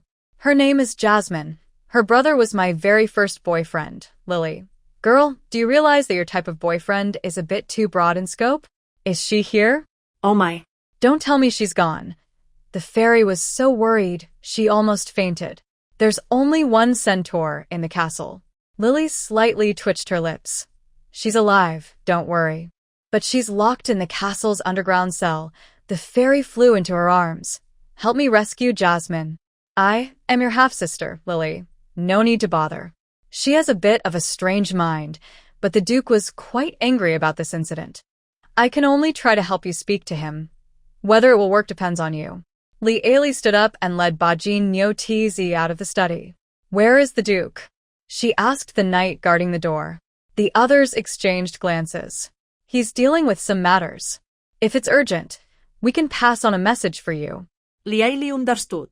The Duke is probably still in the secret prison. I have something urgent. Please help me pass the message. Thank you, she said. Then she clasped her hands together, blinked her bright eyes, and sincerely asked the tall knights for help. The knights all took a step back, sweating nervously. Not long ago, they still remembered how a few new soldiers had been so scared at the banquet that they wet their pants when the Duke shouted at them. No, no, no. This is our duty, they said, then ran away. They bumped into each other, and after a quick fight, the winner hurried off to deliver a message to Liaili. The remaining three looked downcast and came back slowly. Liaili. Are you polite at all? In the secret prison. Crack. Smack, smack. The sharp sound of whips hitting flesh kept echoing. The man's screams of pain filled the entire dark cell. Molly, the centaur, curled up in the corner, covering her sharp ears, trembling constantly. Wah, wah, wah. Brother, come save me. I'll never be an assassin again. Wah, wah, wah. Her nose dripped like noodles, then she sucked it back in. Hasty footsteps approached from the fallen stone stairs. A knight hurried past the cage where Molly was held. Jasmine wiped away her tears, her swollen eyes barely opening to reveal a small slit. She saw two shadows cast on the wall by the firelight. The standing person bent down and whispered a few words to the demon sitting opposite. The demon man immediately stood up and strode out. Frightened, Jasmine dove headfirst into a pile of rotting grass, leaving only a horse's rear visible outside. Her footsteps hurried away. Jasmine shivered as she finally pulled her head out. Inside, the sound of whips hitting flesh continued, without pause. The reason you called me, the Duke arrived at the study in the southern district. He ignored the Minotaur trying to flatter him with a silly smile and calmly asked Liaili. Embarrassed, Liaili revealed her hand from behind her back, saying, Actually, she's the one who wanted to see you. In her palm, a tiny flower fairy fluttered her wings and flew up. Oh, dear brother-in-law, I have something to ask you. The Duke's expression softened, and his eyebrows raised slightly. Brother-in-law, the flower fairy waved her small hand. Oh, no, no. She's my sister, not your sister-in-law. She then flew to Liaili's cheek and nuzzled affectionately. The calm Emerald Duke said slowly, This is the first time I've heard of a flower fairy being sisters with a human. The fairy, Alice, shyly said, Oh, brother-in-law, we're actually half-sisters with different mothers. Hearing the repeated brother-in-law, the Duke's icy expression completely melted away. He walked over to the sofa and tapped his fingers on the table. I wonder what your lady's sister is called. The fairy, Alice, quickly responded, Brother-in-law, her name is Alice. Here's the corrected and simplified version of your text. I have a very old ex-boyfriend. The Duke paused slightly when he heard the string of ex and looked a bit surprised. He said, He is the leader of the centaur tribe. Oh, brother-in-law, what a coincidence. His sister, who had her head injured by a donkey when she was young, is just visiting the castle. Ha ha, brother-in-law. The Duke raised his eyelids, and his blue eyes made the fairy shiver with fear. You. Your ex-boyfriend's sister, who tried to hurt my wife, your sister. Now, tell me again, what are you here for? The fairy trembled and quickly hid behind Lily. Lily couldn't help but speak. Arthur, maybe that kid is a little crazy. The Duke didn't look at her and said calmly, Darling, let me talk to this sister of yours alone. Lily gave the fairy a look that said, Good luck, and pulled the Minotaur away. They crouched outside the study. Lily comforted him. The Duke probably won't be that cruel. Just then, Balky, covered in blood from his dark silver armor, came over. Madam, tell the Duke that the kid down there has confessed. This is his statement. The sheepskin paper was covered in blood. Lily. Balky wiped the blood from his hands and said to the knight behind him, according to the Duke's orders, Go to the dark prison and cut that kid's head off. Hang it in the town square. Li Ali. Bajin Nyo Tizi. After Balk and the knights he brought left, Bajin's legs trembled. Boss, you just said something about the Duke? Li Ali. Half an hour later, the flower fairy floated out of the study, looking blank and dazed. She was holding a piece of sheepskin parchment. Li Ali asked softly with concern, Are you okay? The flower fairy slowly shook her head, then desperately nodded. Li Ali, are you really okay? The flower fairy sighed deeply. I'm fine, but my ex-boyfriend might be in big trouble. She waved the parchment in her hand. Their whole family might have to sell themselves to those jerks inside, Li Ali. Isn't he your brother-in-law? The flower fairy cursed under her breath. Hurry up and kick out that devil. I can introduce you to a bunch of others. Before she finished, the Duke stepped out, his cold gaze fixed on the small, helpless flower fairy. His deep, magnetic voice carried a cold smile. A bunch of what? The flower fairy shivered, carefully holding Li Ali's finger. Please make sure to stay with my brother-in-law. You must be happily married for 100 years, Li Ali. The Duke softly ordered the knight waiting outside the door, and the knight immediately took the flower fairy away. Li Ali, speechless, threw the blood-stained testimony at him. You're really something. The Duke looked down at the testimony and replied, Whether I am or not is a question for you to decide later. Li Ali was momentarily stunned. Suddenly, with a loud boom, the testimony was turned into dust by the gloomy-faced Duke. Li Ali looked at the man's tense expression and guessed what was in the confession. The Duke's face was full of gloom. In a year, I will give you a satisfactory answer about this matter. The conversation ended there. Back in her room, Li Ali soaked in the bathtub, blowing bubbles, and replayed the whole incident in her mind. She guessed what might be in the confession. For the Duke to say, Wait another year. The other side's strength must be at least equal to Arthur's, the cold jade flag. In the Clark Kingdom, there are only a few major powers. First, the royal family. Second, the 3 royal factions that broke out in the year 912 of the colorful dragon calendar, involving 2 other dukes. One is the magic wolf duke, Wolf, from the northern snowy land. The other is the red pomegranate duke, Brandon, from the south. Both dukes are knights, with the same rank as the cold jade duke. Both are platinum grand knights. Who could they be? Li Ali stepped out of the bathroom, threw herself onto the bed, rolled up like a silkworm, and fell into a deep sleep. In the backyard of the alchemy workshop. Current good reputation, 635. Your backyard has grown some gentle, magical plants. Current evil reputation, 1799. Your backyard has grown many troublesome, magical plants. Li Ali. Since hiring Bakin, her alchemy reputation has been rising. But isn't the evil reputation a bit too high? The day before yesterday, she heard a civil official from the central city report to the Duke that crime rates in the city had surged, and suspects were often uncatchable, turning into a series of headless, cold cases. Li Ali immediately broke out in a cold sweat. Her instincts told her that this situation was probably related to the greedy Minotaur. She knew she couldn't keep going like this. At least, she needed to use her reputation to exchange for a device similar to mind reading, so Bajin wouldn't sell alchemical potions to customers with bad intentions. Coincidentally, today was the day the mysterious small truck arrived outside the fence. Li Ali searched through it and finally found a pair of glasses. Mind-reading glasses that can be used 3 times a day. They have a daily limit and require 1,500 reputation points. Ugh. A shady shop. This merchant's greed was equivalent to 2 baw jeans.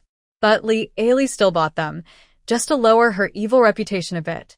Her backyard was almost renamed the Dark Garden. She hoped these glasses could help reduce the rising crime rate in the city center. You spent 1,500 evil reputation points to buy a pair of mind-reading glasses. Current evil reputation, 299. Starting tomorrow, the production of troublesome magical plants will decrease significantly. Please earn more reputation points quickly. After leaving, she told Bajin that any customers buying flame potions, poison potions, or ice potions must be checked with these glasses to understand their true intentions. Once Li Ailey finished dealing with this headache, she had to start working. Her backyard was overrun with wild magical plants, covering every inch of land, leaving no space to stand. She bent down and began harvesting the magical plants. During this harvest, she discovered a new type of magical plant, a rolled-up bundle of thorny branches, which are very prickly to pick. You must wear thick gardening gloves and cut them from the root with scissors. Li Ailey tore off a small piece of the new plant and immediately received an error message from the alchemy house. Due to your improper operation, the golden thorn lost some of its medicinal properties. Then, she continued researching the medicinal qualities of this magical plant and what new alchemical potions could be made from it. An afternoon passed like this. Suddenly, a voice from the Duke emerged from the dragon gemstone necklace she was wearing. Come out. At that moment, she had just developed a new potion, weak giant growth potion. She was in the process of adding the golden thorn to her bestiary. Ah! How can this necklace still transmit sound? The Duke said, come out first. Li Ailey finished her last note, and the alchemy house gave feedback. Successfully added the magical plant to the bestiary. Golden Thorn, Intermediate Herbalist title. 1,000/1,000. Li Ailey thought she was about to become an intermediate herbalist, but then another message popped up. Intermediate Herbalist title. 0 out of 1. Li Ailey. Huh? What's going on? Come out quickly. The Duke urged from the necklace. Not long after leaving the alchemy house, the Duke arrived. He crossed his arms and looked down at Li Ailey. You know, Martin's 3-year-old son doesn't need to be rushed like this during meals. Li Ailey rolled her eyes. You sound just like my dad. The Duke raised an eyebrow slightly. Say it out loud. Let me hear. Li Ailey. Let's go to the dining room. I'll ask the kitchen to bake you a sweet berry cream cake. Li Ailey immediately bargained. I want a small honey pudding and a cocoa-filled cake. The Duke coldly refused. No, cheapskate. On this point involving health issues, the Duke would not compromise. At the dining table, the new maid first brought Li Ailey's dessert. Li Ailey couldn't hold back anymore. She picked up a small spoon and eagerly started to eat. The Duke glanced faintly at the maid, and the female housekeeper Catherine immediately understood. The housekeeper silently took the maid away. Eat your main meal first, the Duke said helplessly. Li Ailey let out a small cry and ate a big piece of berry cream cake. I won't. You are really as stubborn as a little girl, the Duke said with a headache, pinching the corner of his eye. Li Ailey changed the subject. Today I made a giant growth potion that, well, it should make a person turn into a giant when drunk. I think it could be useful for clearing land or building infrastructure, like basic construction. Giants moving bricks would definitely be faster than ordinary workers. The Duke said, it's more suitable for use in war. Li Ailey. Why do you always bring up war? She asked in disbelief. The Duke elegantly cut the grilled lamb chop on his plate. 1 bottle of giant growth potion can make 1 person do the work of 100. Then some merchants will hire someone to drink the potion. The other 99 will lose their jobs. Unemployed people can't support themselves and their families, which can lead to crime. But if used in war, I would have an army of giants. To start farming and build a lot of infrastructure. We definitely don't have enough people. Li Ailey counted on her fingers. The Duke paused while cutting a small lamb chop. But you don't have a territory now, so it's not needed, Li Ailey. So, sell me all the giant transformation potion and don't let it circulate on the market. Fearing that Li Ailey might not understand, The Duke straightforwardly said, "I don't want my security chief to come to me tomorrow and say there's a giant causing trouble in the city center." Li. She shyly buried her face in her food. But as the Duke said, after eating a piece of cake, she had no room left for a proper meal. Then she started to dawdle, cutting a leaf of salad into 10 small pieces with a knife and slowly putting them into her mouth. Arthur, the cold jade, almost made her laugh out loud. "If you can't eat anymore, don't force yourself," he signaled for Connard, the person beside him, to bring the remaining food from Li's plate to himself. Li looked at him curiously.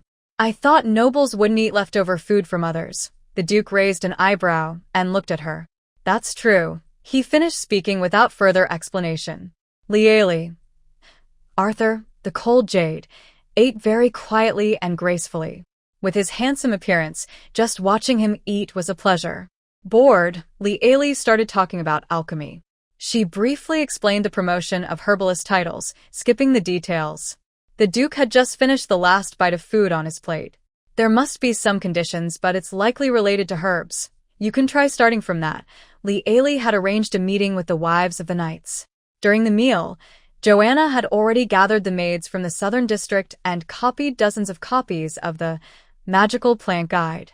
When the ladies arrived in Constantinople, each received a copy of the copied study material and a test paper prepared by Li. Only those who score above 60 on the test can learn to make potions. Otherwise, the potions they make will have no effect. The ladies were very excited to receive the study materials and test papers, but they couldn't help doubting themselves. "I really want to become an alchemist like you, but can I really do it?" One lady, with a few freckles on her face, asked nervously. Li shugja. Give it a try.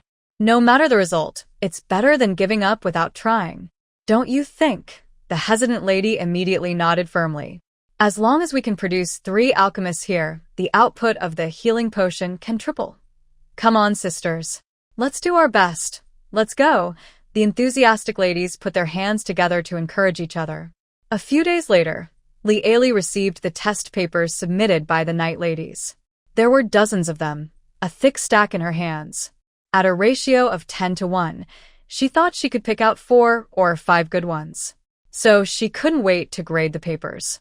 She had no choice. Supplying medicine to the knight group was exhausting. Ailey's alchemy workshop urgently needed a group of hard-working apprentices. Crossed out, a group of students. Carrot. Every day, she made dozens of healing potions. Her skill level was so high now that she could make a moderate healing potion with her eyes closed. But the stronger potions were still out of reach. Her skill level would no longer improve. She could feel she was just one step away from mastering the powerful potion. The production of fire and ice potions also needed to increase. However, Li only had one. Pressure from the investors made her greedily stare at the test paper, eager to find a usable apprentice in it. But reality is always harsh. From the paper, Li could see that the ladies had really put in a lot of effort. Every blank space was filled with writing. If scores were based on word count, each of them could earn 10,000 points on a 100-point paper. Unfortunately, alchemy isn't about writing lots of words. Teachers don't give extra points for effort. Li took a deep breath and picked up a very full test paper to read. First question. What are the 2 magical plants used to make healing potions? Someone had written below, "Love and perseverance." Li. Then, the lady timidly added a line at the back. Sorry. I remember everything when I read the book, but as soon as I close it, my mind goes blank." Below, she added another line. "I really want to pass the exam. Can you please consider that we are all members of the Literature Exchange Club and let me pass?" And again, she added another line. "Maybe I just don't have the talent for written exams, but I'm good at cooking." Alchemy might be similar to cooking. Li. She wrote a little essay, but unfortunately, she still got 0 points. Her first question was just to give a basic score, so as not to discourage everyone. It wouldn't be good to let the ladies go home with a 0, who knew they could all answer with flowers. Li no longer needed to look back. She started to answer the first question.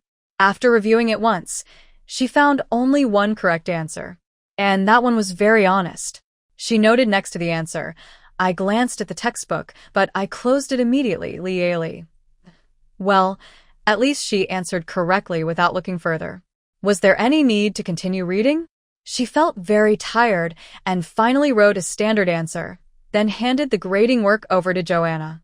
Feeling heavy-hearted, Li decided to visit the central city to check on Bakin's work, to relax and forget about the frustrating exam papers from the ladies.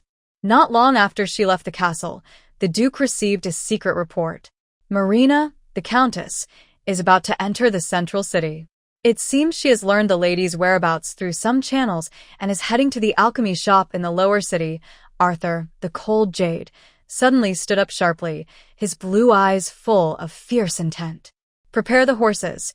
The luxurious carriage engraved with a cold jade family crest stopped at the alchemy shop's door. Li, holding up her skirt, entered the shop and heard Bakin enthusiastically introducing the flying potion to a group of adventurers. If you need to cross the Dark Gorge, I highly recommend this flying potion. Drink it and you'll be able to fly high in the sky, then cross the dangerous gorge from above. What? Our team doesn't have a mage, and this can make us fly? Bakin smiled foolishly. Of course, noble adventurers. It can make an elephant fly easily for several hours, with only a small side effect. There's absolutely no problem. Oh, yes, he has a special effect that greatly increases favorability. This makes it easy to handle. You just need not to focus on the wise races. Hearing this, the adventurers sighed in relief. How much is this potion? The Minotaur smiled more honestly. He held up 2 fingers to show a number. Are you trying to cheat us? The adventurers shouted angrily. Bakin the Minotaur looked innocent. No, sir. As experienced adventurers, you should know that us Minotaurs are the most honest race. That's why our boss trusts me to run the shop alone, right? Let me do some quick math. If you walk through the Dark Canyon, you'll spend more money. You might need a guide. Local guides charge high prices. 700 gold coins is common and sometimes more than 1,000. And if you get hurt in the canyon, you'll need treatment. Magic potions are so expensive. 1 bottle costs as much as 5 of our flying potions. If all 5 of you get injured, how much will that cost? As for the holy water of the holy court, if you don't donate 7 or 8,000 gold coins at the church, the archbishops won't pay attention to you. Isn't that right? The adventurers were almost in tears from what they heard. What is going on? They really want to give up now. These adventurers, risking their lives, are ending up paying more to these potion sellers. So, they reluctantly took out a heavy bag of gold coins and bought 5 bottles of weak, flying potions, with a moderate charm effect. Yes, it's charm effect, not favorability, Li. After hearing the Minotaur's words, she felt truly uneasy. She told the approaching adventurers, remember, land in places where no one is around. Then, keep your distance from each other and meet up again once the effects wear off. A few adventurers, impressed by her beauty, couldn't help but boast in front of her. Don't worry, miss, we're professionals at adventuring. Li felt tired inside. After seeing off the guests, Bakin cheerfully came out to greet her. Hey there, boss Li. She really can't stand the Minotaur saying hey like that. We have a group of distinguished clients asking about custom-made alchemy potions. Li became alert. The Duke said a few days ago that military-grade alchemy potions are not for sale to the public. The Minotaur scratched his head. No, it's not that. You should see for yourself. These are orders from our clients. Li opened her small notebook and saw a long list. Desire potion, desire potion, desire potion. Li. She was so angry, she almost tore the notebook apart. You should know this is a legitimate shop. This is outrageous. These people are treating this place as... Bakin held up 2 thick fingers. 1 bottle costs 2,000 gold coins. Li. What a generous gift. Bakin.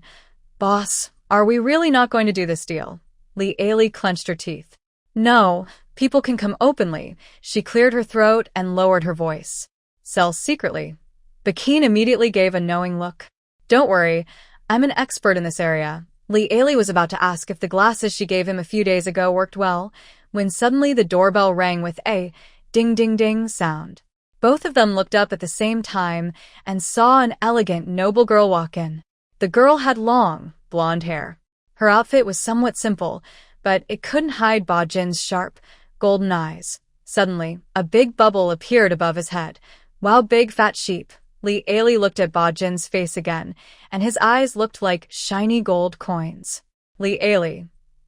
She gently kicked Ba Jin under the counter to warn him not to be too rude. But Ba Jin misunderstood her intention.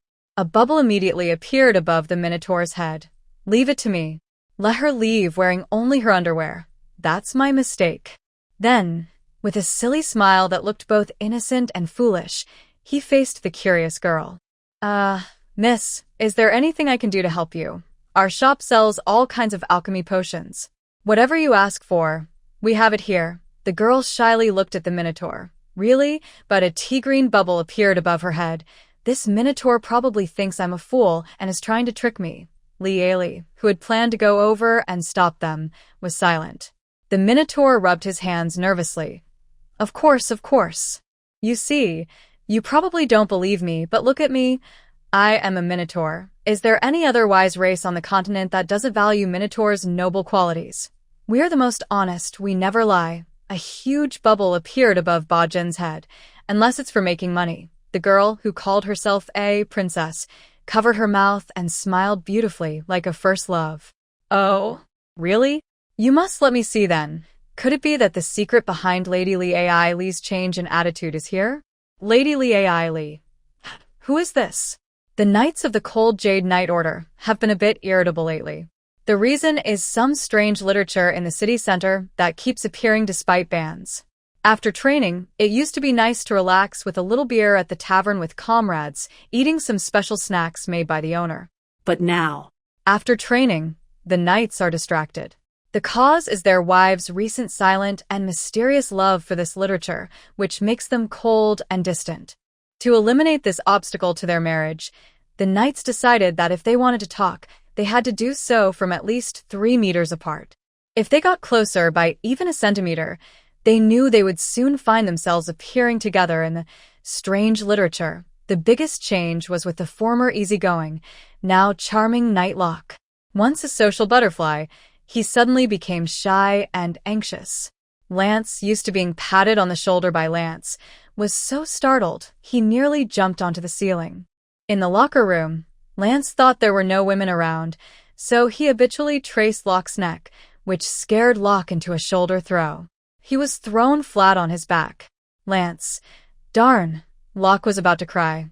Don't touch me. I don't want to dream again about being with you guys in that. After that, the faces of several knights in the locker room turned green. With a loud bang, Ponson kicked the wardrobe. No way. We can't go on like this. We need to think of a countermeasure. Everyone looked at him at the same time. How to deal with it? The big one, that darn literary society, is led by the Duchess. Look, Your Highness, do you think she can really control it? Recently, the ladies of the literary society had been avoiding the Duke politely. So, the Duke, who couldn't be bothered by their affairs, turned a blind eye to what the ladies were doing. We need to give them a lesson.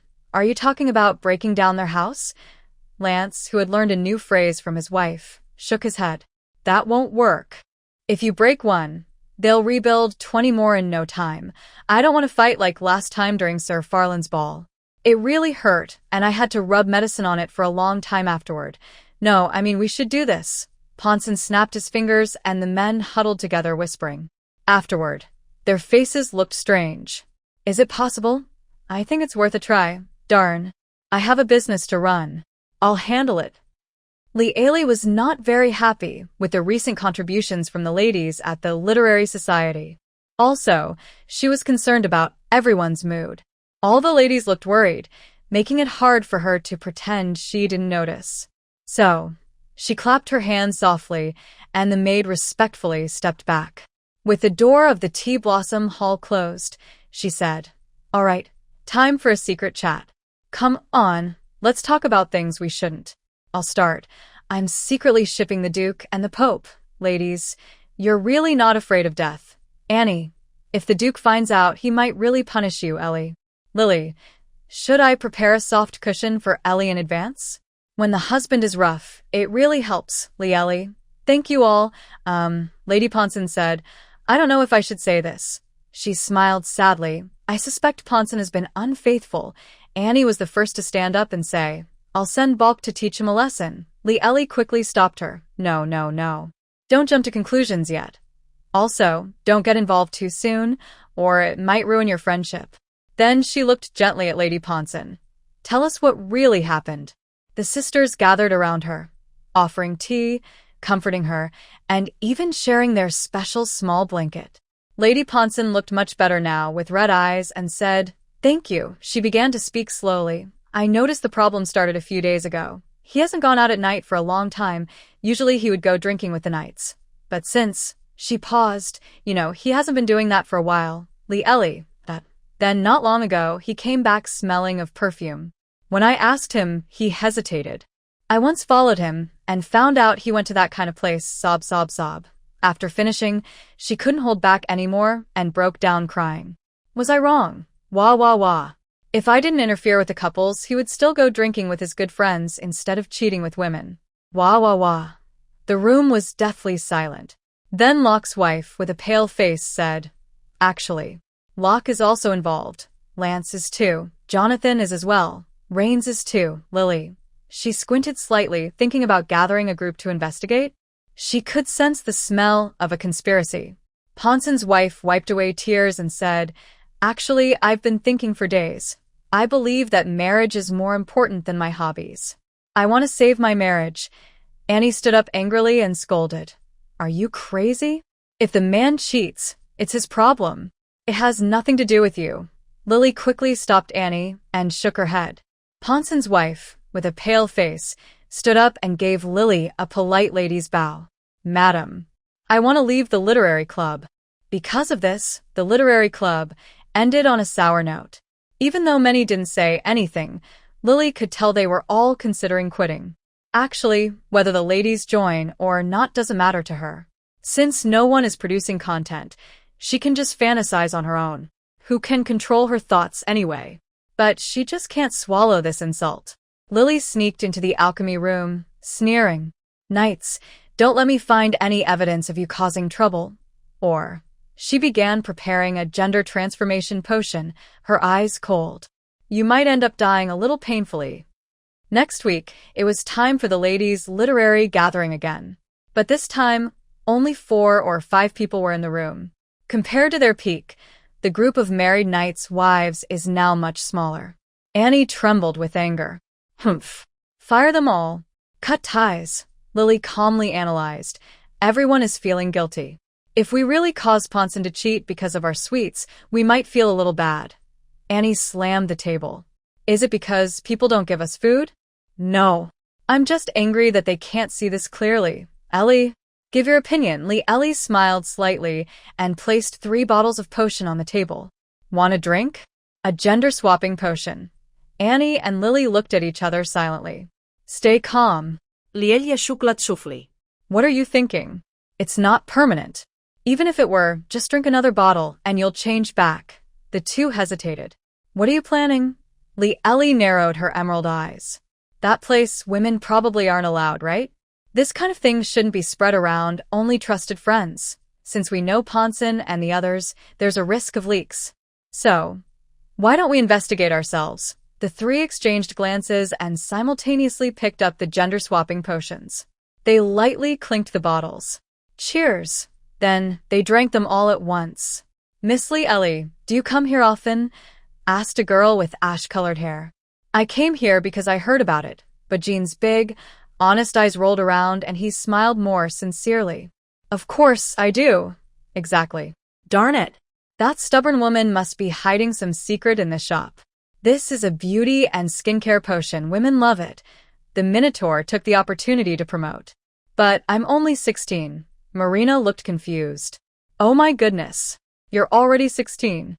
You should start using our beauty potions now. It's not too late. Look at the lady of the Duke's estate. Isn't she beautiful? She's been using our skincare products since she was born. So, is that what it is? Marina's eyes changed as she looked at the alchemy potions. Lieli couldn't help but twitch her mouth. Really, does anyone believe this? Give me 10 bottles of this beauty potion. No, 100 bottles, Lieli. Hello, you naive girl. The Minotaur hesitated. Well, we don't have that much stock. Just so you know, all the wealthy women in the city order from us. These products are very popular. Hearing this, Marina immediately became nervous. I can pay more. The Minotaur pretended to look at a small notebook filled with orders labeled Desire Potion. He quickly flipped through it in front of Marina. No, that's not possible. You see, the orders are booked until next month. Here's the thing, I only have 10 bottles of slightly flawed beauty potion left. If you really want it, I can reluctantly sell them to you at a 9.99% discount. Marina still had some sense left and immediately frowned, asking, What kind of flaw? I can't use something flawed. The Minotaur lowered his voice. Actually, it's not really a flaw. After taking it, you might experience some bloating. But after releasing the gas, the beauty benefits are even better. Everyone says detox and beautify, so releasing toxins should make you more beautiful, right? Our main product focuses on health and beauty. The Minotaur's eyes twinkled as he pointed at Li and said, This lady is so beautiful because she used our product. Marina looked in the direction the Minotaur pointed and saw a stunning, fair-skinned woman. Darn, that Li must have used this. And she probably bewitched the Duke. Suddenly, her eyes almost flashed with anger. I want to try it too. With this medicine, I will become even more beautiful and surely make Arthur, the cool emerald, fall for me. Li, who had been about to persuade herself, once again dismissed the idea. The Minotaur's smile became a little more genuine. All right, I'll wrap it up for you. As the Minotaur passed by the shelves, he said, Hey, judging by your look, you must have a sweetheart, right? Marina blushed and smiled shyly. Bajin immediately said, Then this charm potion is perfect for you. Li saw the Minotaur confidently take out the flying potion he had sold to the adventurers earlier. This is the charm potion, which can increase your attractiveness in the eyes of your beloved, but it has a small flaw. Marina, now fully convinced that the Minotaur was a trustworthy shopkeeper, said, No problem. Wrap it up for me. I want it. This can be secretly added to the drink of the cool Emerald Duke. Humph. I will make that cold man bow down at my feet like a loyal dog. If it works well, I might buy another bottle to give to my mother so she can slip it into my father's drink. The Minotaur laughed so hard that his teeth showed, saying, All right, I'll wrap her up for you, the Minotaur, with bubbles the color of gold coins, teased, Hey, where did that big silly sheep come from? Li sighed, thinking, Fine, just let them torment each other. As Arthur, the cold jade, dismounted, he happened to see Marina being cheerfully sent out of the alchemy house by the Minotaur. The maidservant behind the marquee was carrying a bunch of alchemy reagents. When the Duke saw the bottles, his eyes twitched. It wasn't until Marina got into the carriage heading to Constantinople that he silently walked into the alchemy house. Li and Bakine were counting gold coins together. Wow, this big fat sheep from the capital is easy to fleece, Bakine said happily. Our Duke's wives are overreacting. They dislike that extra fart effect. Look at her, she didn't hesitate at all and bought everything. Now we've cleared out the hard-to-sell stock, hee. Li polished a coin and sincerely said, That's talent. To adventurers, she claimed it was a flying potion. To love-struck fools, she called it a charm potion. Anyone with a conscience wouldn't do such a wicked thing. Oh, what did you sell her? Tell me, the Duke's deep voice asked. Startled, Li quickly closed the box filled with coins with a loud bang. Faced with the Duke's cold, handsome face, she remembered the scheming of Marquise Marina before she left, feeling guilty and averting her gaze. It's nothing, just some beauty potions. Ever since Duke Cold Jade took the girl Jasmine hostage as a hostage, Bakine had been very wary of him. The Duke's cold blue eyes swept over her, and she immediately confessed, The beauty potion has a little side effect. Detoxification. Anything else? The Duke's expression softened a bit. There's also a charm potion, the Minotaur whispered, which grants the ability to fly. Hearing this, the Duke sneered coldly. A charm potion? He stared at Li with icy eyes. Someone dares to buy it, and someone dares to sell it. Li felt a bit guilty. Arthur, with his cool emerald eyes, turned and left with a serious face. The Minotaur whispered, "Is the Duke angry?" Li touched her forehead. "That young girl just wanted to send him to the sky. Do you think he's happy?" Back at the castle, Butler Conrad told Li that the Duke was meeting with Marina, the Marquise, in the reception hall. Also, for various reasons, Marina would stay in Constantinople for a few days. Li listened half-heartedly. If this princess really succeeded, could she immediately take her land and leave? Sigh. She had just started to build feelings with her friends here. But. Compared to becoming a landowner of a territory, being a lord is definitely more attractive. Li then gave Conrad a subtle look. "So, how are things progressing between the Duke and Marina?" The elegant, silver-haired butler couldn't help but twitch his lips. "Why don't you go see for yourself, Li?"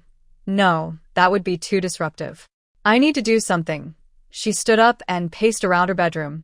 "Oh, right. I almost forgot. Joanna, find a maid to remind the princess about that detox beauty potion, not farting. Make sure she doesn't drink it before meeting the Duke." Joanna nodded and went out to find someone. "Madam, if there's nothing else," Conrad said. "Are the sea blue flowers in the back garden blooming? Set a table among the blue flowers and let the Duke and the Countess dine there tonight." Conrad looked a bit stunned. "Sorry, madam. Did you say I should set a table in the back garden for your husband and the Countess?" Lily blinked. "Yes, is there a problem, Conrad?" The young man's world was confusing to the old butler. "Do you have any other instructions?" Lily thought hard, remembering the issue with the charm potion. You can subtly remind the Duke." Conrad looked hopeful and listened carefully. "If the Countess gives him something to drink. If he doesn't want to go to heaven, just pretend to drink it and act like he's fallen in love." Conrad. He wandered like in a dream from the south part of the castle straight to the second-floor study in the north. Just as he raised his hand to knock, the Duke pushed the door open from inside. Arthur, with icy green eyes, turned sideways to let the old butler Indiana. After closing the door, he asked casually, "How did she react?" Conrad exhaled deeply. "Believe me, you wouldn't want to know. The Duke, that Marina, the Countess, was placed in a cottage outside the castle in the western forest. She was very annoyed. Just now, her hints were very obvious.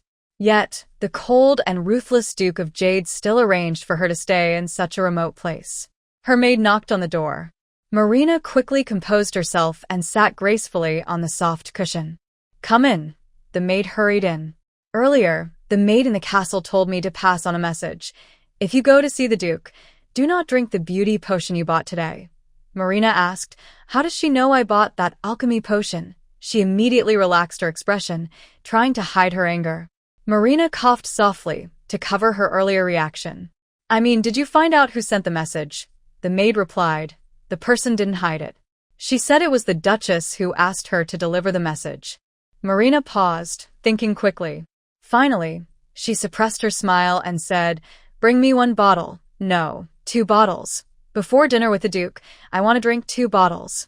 In the evening, the city center was still lively. A black carriage stopped at a small alley in the lower city. 3 men in black cloaks got out. The coachman joked, "Guys, this is the place. Have a good night." After that, he waved his whip and drove away with a crack.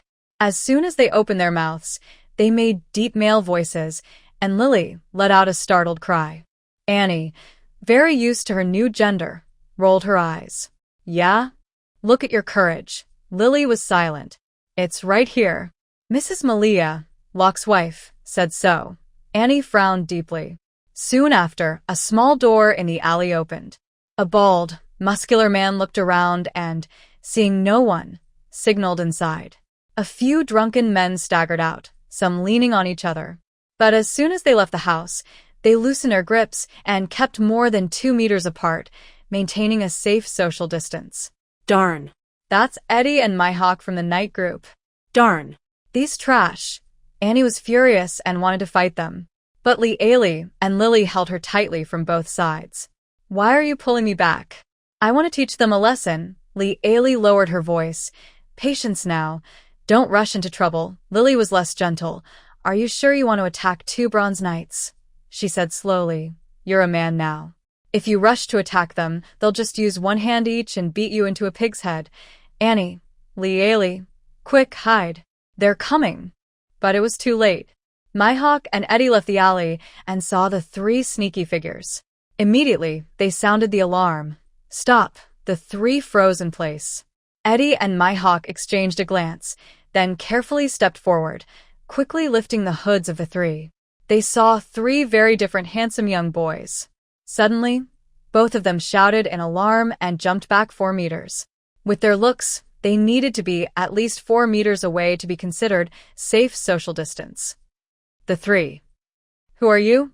Eddie asked uncertainly. He had never seen these three unfamiliar faces. We are from the second group, Annie quickly said, thinking on her feet. Fortunately, Eddie and Mihawk had drunk so much that they were almost unrecognizable. Their muddled minds quickly accepted this reality. Hey. New recruits. Mihawk looked at the three with sympathy. Eddie gave him the same look. TCH, with looks like that, probably been through a lot, just like the Knight of Lock. Lily narrowed her eyes slightly. Go inside quickly. The three nodded eagerly like chicks pecking at rice and hurried into the alley, as if chased by ghosts. Stop right there, Eddie suddenly said. Lily stiffened and secretly reached into her cloak. If things went wrong, she was ready to act big. She had a large bottle of fainting potion, enough to knock them out for days. Hey, do you know the secret code? Eddie asked. The three turned around and shook their heads together. Mihawk looked as if he already knew. The secret code was, the literature club is doomed.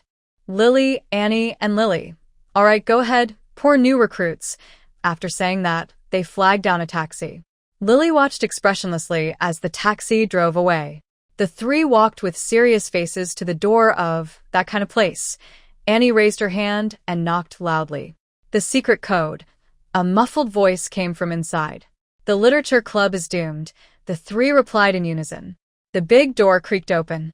A bald, burly man frowned at the three. Take off your hoods. The three slowly removed their hoods, revealing three handsome young faces. The bald man looked suspicious. I haven't seen you before. Lily reached into her pocket with one hand. We are new members of the second squad. The bald man immediately sounded the alarm. How could the second group recruit ordinary people? Don't try to fool me. Lily quickly tried to explain. They're new recruits for chores. The bald man relaxed and looked at the three of them with sympathy. Poor things, they don't even get to do chores now. Come in quickly, kids. He then made way for them. Inside was a dark little tavern, with some women dressed revealingly, sitting together smoking and playing cards. When they saw the three handsome young men enter, their eyes lit up, and they started to flirt and pose for them. The burly bald man rolled his eyes and said to the women, they're headed to the back too. The women immediately lost interest, and one of them even spat at Lily and the others. Lily slightly narrowed her eyes. Seeing that they were new, the bald man enthusiastically led the way. After passing through the disguised casual tavern, he pushed open a hidden door, revealing a lively scene of entertainment and bustling voices behind. Grand feast, everyone, the three of them said in unison. Behind the hidden door, the place was brightly lit, with most of the knights from the group present. These straight men were enjoying themselves freely. Lance took off his shirt, showing off his muscles. The men around him cheered, joking that he should show off his muscles again during tomorrow's training. Rock stood on a table, showing off his beer drinking skills by tilting his head back. He gulped down a mug of honeyed beer, and the men below cheered loudly, lifting him up and tossing him into the air. Lily, that Annie, that Lily, that you guys are in big trouble. The three of them left the knight's happy house with cold faces. The next day, at the same time, a black carriage stopped at the same alley entrance. For people in black, cloaks got out of the carriage. The coachman winked at the four cloaked figures. Looks like the girl here is quite charming. Seems like you brought some friends to enjoy the show. The three of them sneered coldly, while another person looked pale. Dear, you've already taken the potion and come here. Don't back out now, Lee advised after the carriage left. Renina bravely encouraged herself. I won't. I want to see that woman. I want to find out, she sobbed. I want to see how she's better than me. their eyes burned with anger. They all thought the same thing. Ponson must die. They arrived at the secret door, where the bald man still asked for the password. Password, Literature Society must die. That was yesterday's. The bald man said coldly. Liaili. Their anti-spy skills are pretty good. Boss, it's us. You saw us yesterday, Annie said angrily, removing her hood. The boss hesitated, but still opened the door for them. No repeat offenses. After saying that, he opened the door and saw 4 people outside, frowning slightly. Lily immediately pulled down Renina's hood. He's been badly beaten by the Literature Society today. He's got psychological trauma. Look at him crying. The bald man immediately showed sympathy. TSK, what a tragedy. You know the way, go on by yourselves, they said. The 3 of them helped the confused Renina, who had undergone gender transformation, and dragged her toward the secret door leading to the place of happiness. Liaili suddenly stopped and turned back, asking, by the way, what is today's secret code? The bald man casually opened the newspaper and replied, the literary club will definitely disband. The 4 of them. Night fell. Beautiful magic lamps lit up the backyard. In a sea of colorful flowers, there was a romantic dining table. At each end of the long table sat a handsome man and a beautiful woman. The magic lamp shone on the face of Lady Marina, the Marquise, making her smooth skin look like a peeled egg. No pores visible. After taking 2 bottles of beauty potion, Lady Marina looked radiant and charming. And she didn't feel unwell after drinking the potion. This made her suspect that the alchemy shop's Minotaur was reluctant to sell her, an outsider, the beauty potion. Under the moonlight, among the flowers, the magic lamp slowly changed colors, creating a romantic and beautiful scene. Lady Marina looked at the man sitting opposite her with a flirtatious gaze. Arthur, the cold jade. This man had an unstoppable army, controlled a vast territory covering 1/3 of the kingdom, had wealth rivaling a country, and possessed a handsome appearance that made many young women restless. How could the heavens be so generous to one man? Lady Marina cleared her throat softly, then cleared her throat again, and in a sweet, melodious voice like a nightingale, asked, Brother Arthur, would you mind having dinner alone with me? Your wife wouldn't mind, right? The Duke's icy blue eyes lowered slightly as he looked at the bright red wine in his tall glass. The magic lamp behind him was a bit dazzling, making his expression somewhat obscure. The female marquise continued with a sweet, clingy voice, saying, I'm really worried that the lady might misunderstand. Do you think my sister would misunderstand? Misunderstand? The Duke gently savored the word, and his cold smile suddenly became frightening. The female marquise shivered instinctively at that smile. I know my sister. She tends to be a bit unreasonable. Marina shyly brushed her hair. Unlike me, if it were me, I definitely wouldn't act so unreasonable. Arthur, the cold jade, leaned back in his chair and massaged his forehead. I was so angry I lost my mind, and that's why I'm wasting time here, he whispered. Then, the Duke stood up, ready to end this farce early. But just then, Marina felt her stomach suddenly swell with gas. The gas was so tight it almost burst her corset. Because of the corset, the gas was forced downward with determination. Unprepared, Lady Marina let out a loud fart in front of the coolest man in the entire empire. Poof! The room fell silent. The Duke, about to leave, froze in place. Marina felt her mind go blank. But the 2 bottles of beauty medicine she drank didn't allow her to be blank. She could only hear poof, puff, puff, puff. The combined sound of the 2 bottles was like a devilish percussion, impossible to stop. Arthur, the cold jade, looked at the expressionless Lady Marina with a complicated look. Whether it was the smell or a gentleman's manners, he couldn't stay here and watch a young girl embarrass herself. Seeing the handsome man turn away with a strange expression, Marina felt her beautiful dream shatter. She panicked and became completely flustered.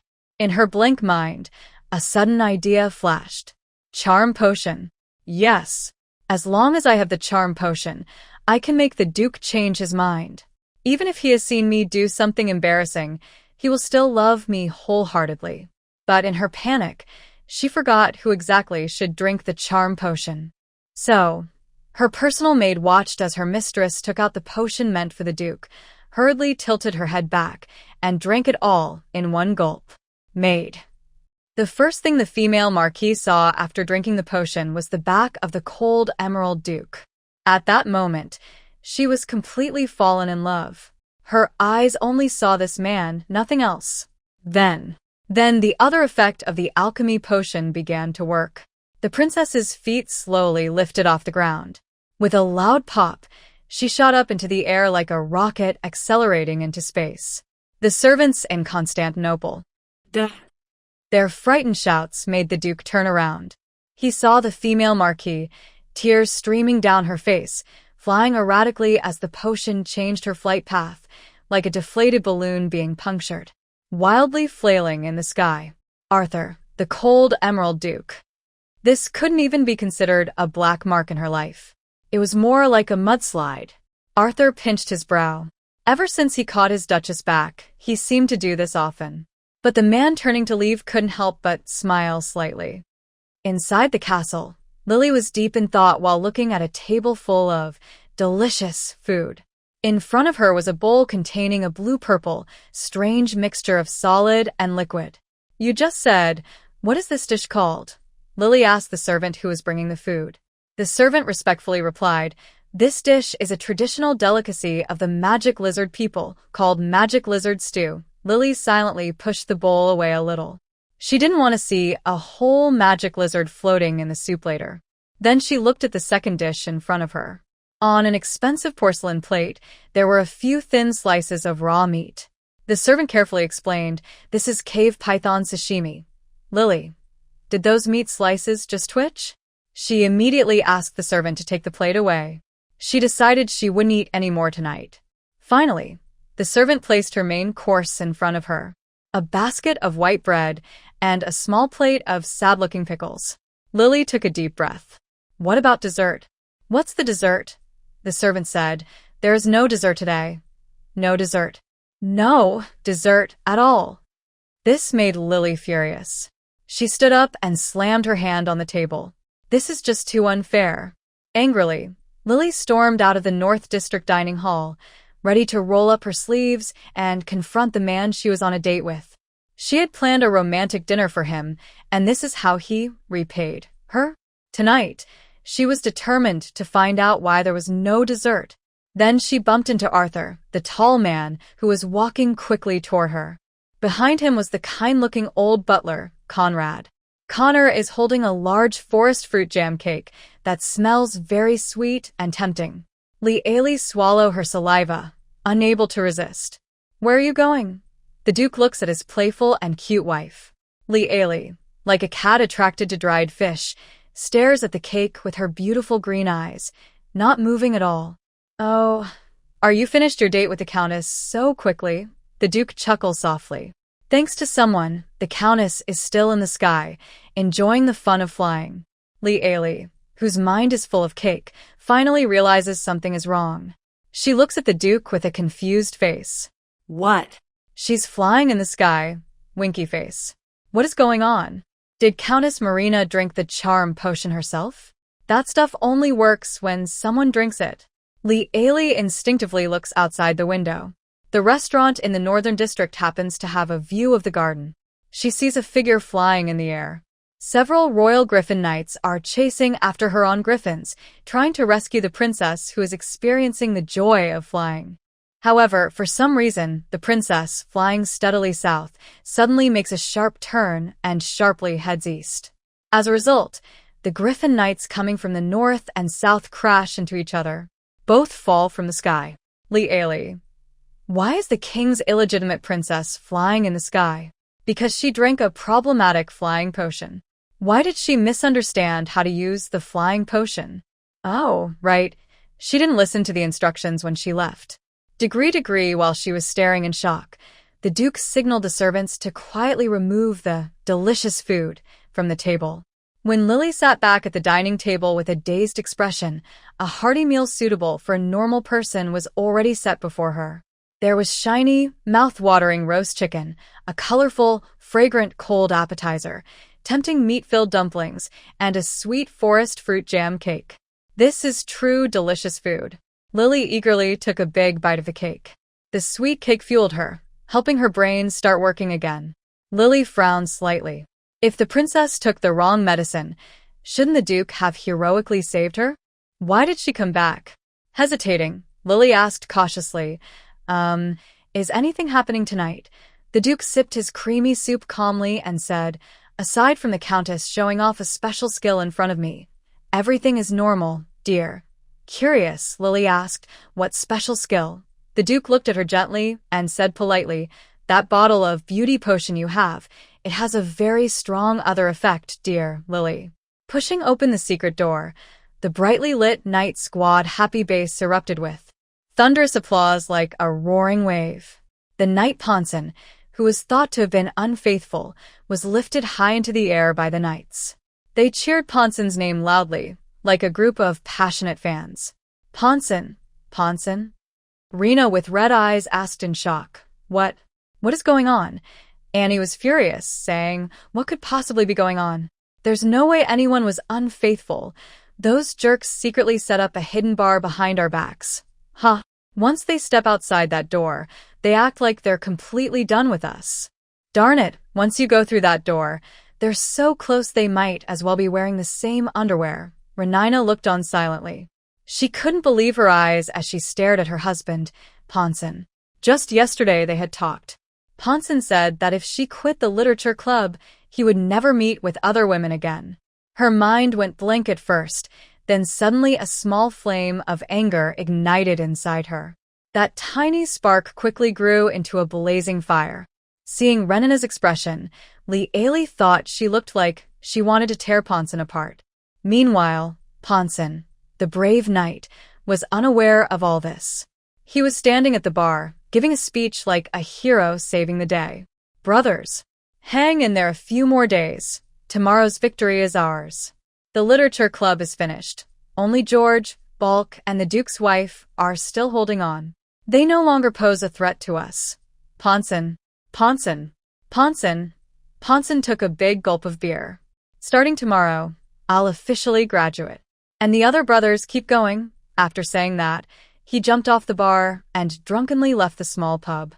Lieli looked at Renina and asked, what do you mean? Renina slowly smiled and said, of course, it's all over now, Lieli. Tsk, she used to be such a sweet girl, soft and gentle. Now she's been pushed to become a vengeful goddess. Ponson staggered home drunk. The result shows that the gentle wife was not at home. The alcohol quickly wore off, and his face turned pale. He went straight to the washroom and poured cold water over his face. He immediately woke up. Sophia! Sophia! Ponson shouted loudly. Lenina's personal maid, Sophia, hurried over. Master, where's Lenina? Where did she go? Sophia's eyes flickered with hesitation. Ponson, anxious and furious, drew his sword and held it against Sophia's neck. Startled, Sophia screamed loudly. Speak, madam. She left with 3 handsome men. Ponson froze in shock. Then, like a furious lion, he shouted loudly, impossible. You're lying to me. He swung his sword, chopping the furniture around, causing chaos amid the woman's screams. At midnight, Lenina, with a beaming smile and a fluttering heart, returned home. The living room was dark. She hummed a song and was about to go upstairs when suddenly, the candles in the living room lit up. Ponson sat on the sofa with a grim face. His hair was messy, and he was still wearing his outdoor clothes, which were damp. Under the candlelight, his dark eyes fixed on Lenina as he asked slowly, where did you go? Lenina tilted her head slightly and sat down beside him. Darling, I thought about it again today. I think I was wrong. Ponson's eyelids twitched. I mean, maybe we should try a different way of getting along. I will support you to go out and have fun in the future. You can go wherever you want. His wife's voice was like a restless canary eager to fly out of its cage, sounding cheerful. But please don't interfere with me, okay? Ponson's eyes were bloodshot. Who did you go out with? Renina slightly frowned. During these days when you were messing around, I never pressured you. Her voice grew colder. Ponson, let's talk again when you're calm. Also, from today on, let's sleep in separate rooms. Finally, unable to hold back, Ponson suddenly grabbed Renana's wrist, looking like a mad wolf. I didn't mess around. I was lying to you. Tell me, who did you just go out with? You. He couldn't bring himself to say the rest. His heart felt like it was being pierced and filled with pain. Renina frowned slightly. You really are unreasonable. You go out and mess around, and when it's with me, you make up these lies. If you keep talking like that, I'll go back to my parents' house. She stood up. Ponson was frightened by her words. He hesitated, unsure what to do. Renina, I drank too much tonight. Please don't leave me. Can we talk properly tomorrow? His wife didn't even look at him. She turned and went upstairs. Not long after, Renina took her pillow and went into the guest room. Ponson, like a dog abandoned by its owner, followed her with a lost look until she coldly shut the door in his face. He sank to the ground and sat there all night, wide-eyed. Early the next morning, he washed his face, ignoring his appearance, mounted his horse, and headed straight to the training camp. The Knights of the Cool Jade Knights were all shocked when they saw his strange appearance. Vice Captain George walked over with a slight frown. Pong-sun, what's going on? Pong-sun wiped his face. Vice Captain, help me find some people. It wasn't time for training yet. George frowned and pulled him aside. What exactly happened? Pong-sun gritted his teeth and said, Someone messed with my wife. Help me catch those guys. I swear, I want to tear them apart. Hearing this, George's face also darkened. After training that day, a few knights in plain clothes gathered together. They went to Pongsun's house. Renina hadn't gone out yet. Soon, a black carriage stopped at Renina's house. Quickly, Renina came out and got into the carriage. The window was covered with a curtain, so you couldn't see inside. Pong-sun had his hand on his sword hilt, almost rushing forward. But George, calm and steady, held his shoulder. George's eyes were cold. Catch them in the act and deal with them directly. A few of them also rented a black carriage, following at a distance behind the carriage Renina was in. Before long, the carriage stopped at a familiar alley. Pong-sun, Lance, and Locke's eyelids twitched. Soon, many carriages gathered at their happy hideout entrance. The doors opened, and a group of handsome young men stepped out. Pong-sun stared fixedly at the carriage where his wife was, but after a long wait, only one young man got out. Wait. Doesn't this guy look a lot like his wife? Lance wiped his eyes. Wait. How does that guy look so much like Bella? Luo looked confused. Is this man someone who looks like my Malia, or is my Malia wearing men's clothes? George silently watched his wife Lily. Yes, he recognized her and quickly accepted the reality. Your Highness. The lookout tower outside the city just reported. Nightbulk hurriedly pushed open the door without knocking. Lily, with a numb expression, placed several newly made bottles of giant transformation potion on the Duke's desk. Last night, her alchemy potion had harmed an innocent girl. No matter how she explained, the Duke refused to believe her. He thought she was jealous and, because she disliked a girl who, aside from a strong tea smell, liked someone else's husband, had taken drastic action. Bulk looked upset. The sentries saw a group of wandering one-eyed giants heading toward the city center. Giants. One of the largest races on the continent. But giants have many subtypes. Some focus on farming, like the cloud giants, while others, cursed and violent, are the thunder giants. One-eyed giants are the least capable fighters among giants, but have the worst tempers. Still, even if they are poor fighters, they are 10 meters tall. Lily just recovered from her shock when she learned this terrible news. Fortunately, she vented her frustration through her alchemy. Clearly, both of them thought of the newly created giant transformation potion. Just now, the Duke suggested testing it. Considering last night's chaos caused by a certain royal illegitimate daughter, the Duke now carefully asks Lily whether the potion has any strange side effects before buying it. Even though Lily Ellie repeatedly assured him that she sold only successful products after many failures, the Duke still didn't want to risk the tiny chance of failure. For knights fighting on the battlefield, Holding in a fart is usually manageable. But if, during a fight with enemies, a knight suddenly flies into the air or unexpectedly falls in love with the enemy in front of them, it would be a big problem. Cyan Jade didn't dare to use the dangerous item on the table lightly. However, the one-eyed giant unexpectedly entered the Duke's territory and headed toward the central city. There was no time to test new medicines now. The Duke grabbed the giant growth potion from the table and shouted, "Gather all the Silver Knights and come with me to fight outside the city." Bark was a bit doubtful. What? Only Silver Knights? That's a group of one-eyed giants. The Duke didn't have time to explain further. There's a new alchemy potion. Because of the healing potion, the Knight Order highly admired Lily Ellie's alchemy products. Hearing this, Bark didn't say more and immediately turned to gather people. Soon, a team of 120 Silver Knights rushed out of the city gates toward the battlefield. One-eyed giants over 10 meters tall roamed the dense woods. Even from afar, their huge figures were clearly visible. Lily Ellie climbed to the highest tower in Constantinople, used a telescope, and immediately saw the large group of giants. There were about a dozen of these one-eyed giants. They looked like a pack of mischievous dogs tearing apart a tree in front of them, trying to uproot it, or kicking down houses blocking their way. Their massive bodies and natural strength made these creatures unstoppable. Whenever they passed by, people can only scream and run in all directions.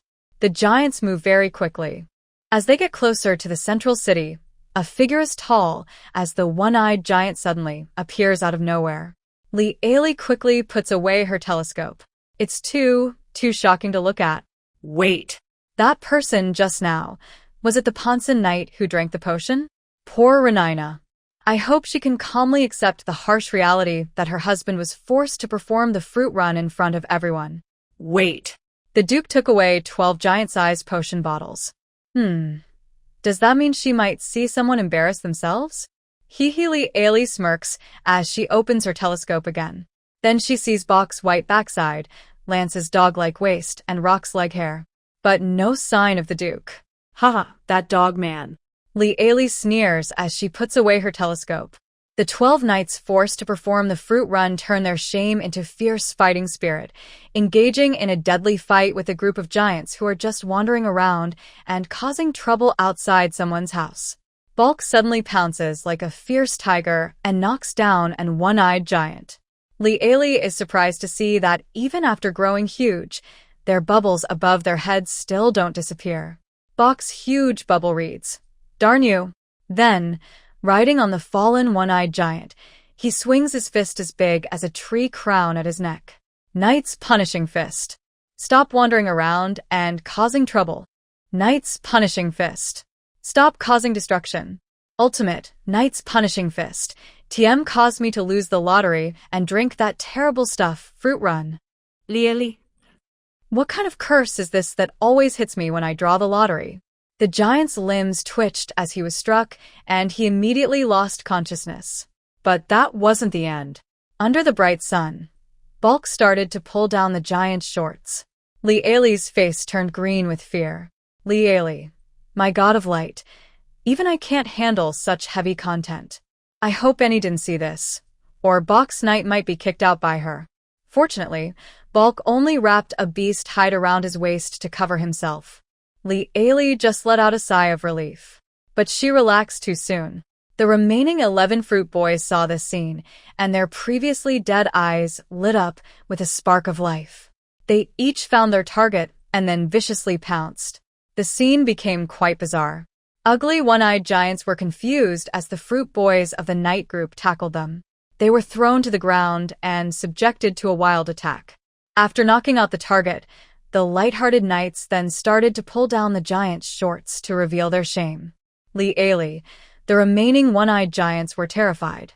They had never seen such chaos, group attacking a giant's shameful parts. It was terrifying for the giants. So scared, the one-eyed giants turned and ran away. And they ran much faster than when they arrived. Lee Ailey, your giant transformation potion has gained great fame among the North Wind one-eyed giants, increasing your evil reputation by 100 points. Lee Ailey. This really is a compliment to her. does she have that ability? But whether she wants to take responsibility or not. The knights are indeed brave and good fighters, even without armor. It's just tough for the one-eyed giants running wildly. Maybe they were just out for a casual trip in a group. In the end, they happened to run into the Duke's territory. And, by chance, they encountered her just after she finished making the giant transformation potion. Then, the giants were suddenly attacked by a group of men, who beat them so badly they didn't recognize themselves. And after the fight, the men didn't stop. They even tore off their only pants. Li. Just thinking about it makes her feel that 100 points of evil reputation is too little. The one-eyed giants ran while crying out in pain. But the head knight, who didn't get the pants, was even angrier and more eager. He chased after them wildly, shouting, "If you dare, don't run." From hundreds of miles away, Li could almost hear the giants' desperate screams. Don't come over, Li. Actually, is it possible to pour the giant transformation potion over their heads so that both the person and armor grow bigger together? Never mind, she should think about the aftermath. Otherwise, the knights might have a heart attack when they find out. Li hurried into the alchemy room. Although she currently has no magical plants to make more giant transformation potion. But she can reverse the process, using a magical plant with properties opposite to the potion to create a shrinking potion. As long as we make the giants smaller, the problem will be solved.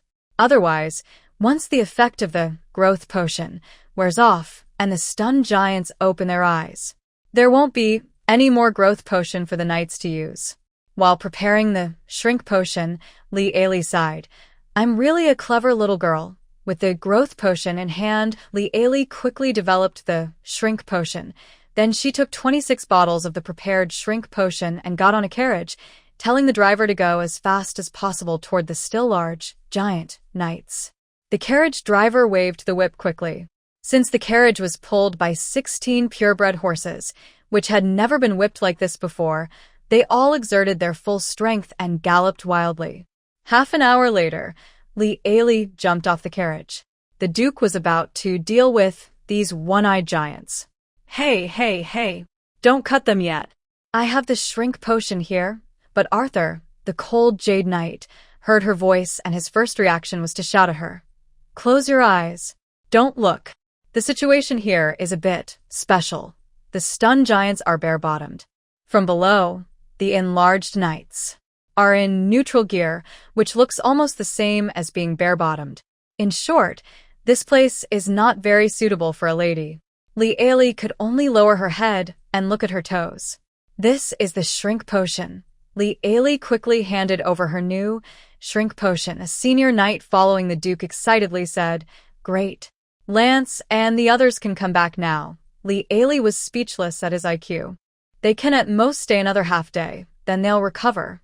Isn't it a waste to give them this? The knight looked blankly. Then what is this potion for? Li. Of course, I gave the one-eyed giant a drink.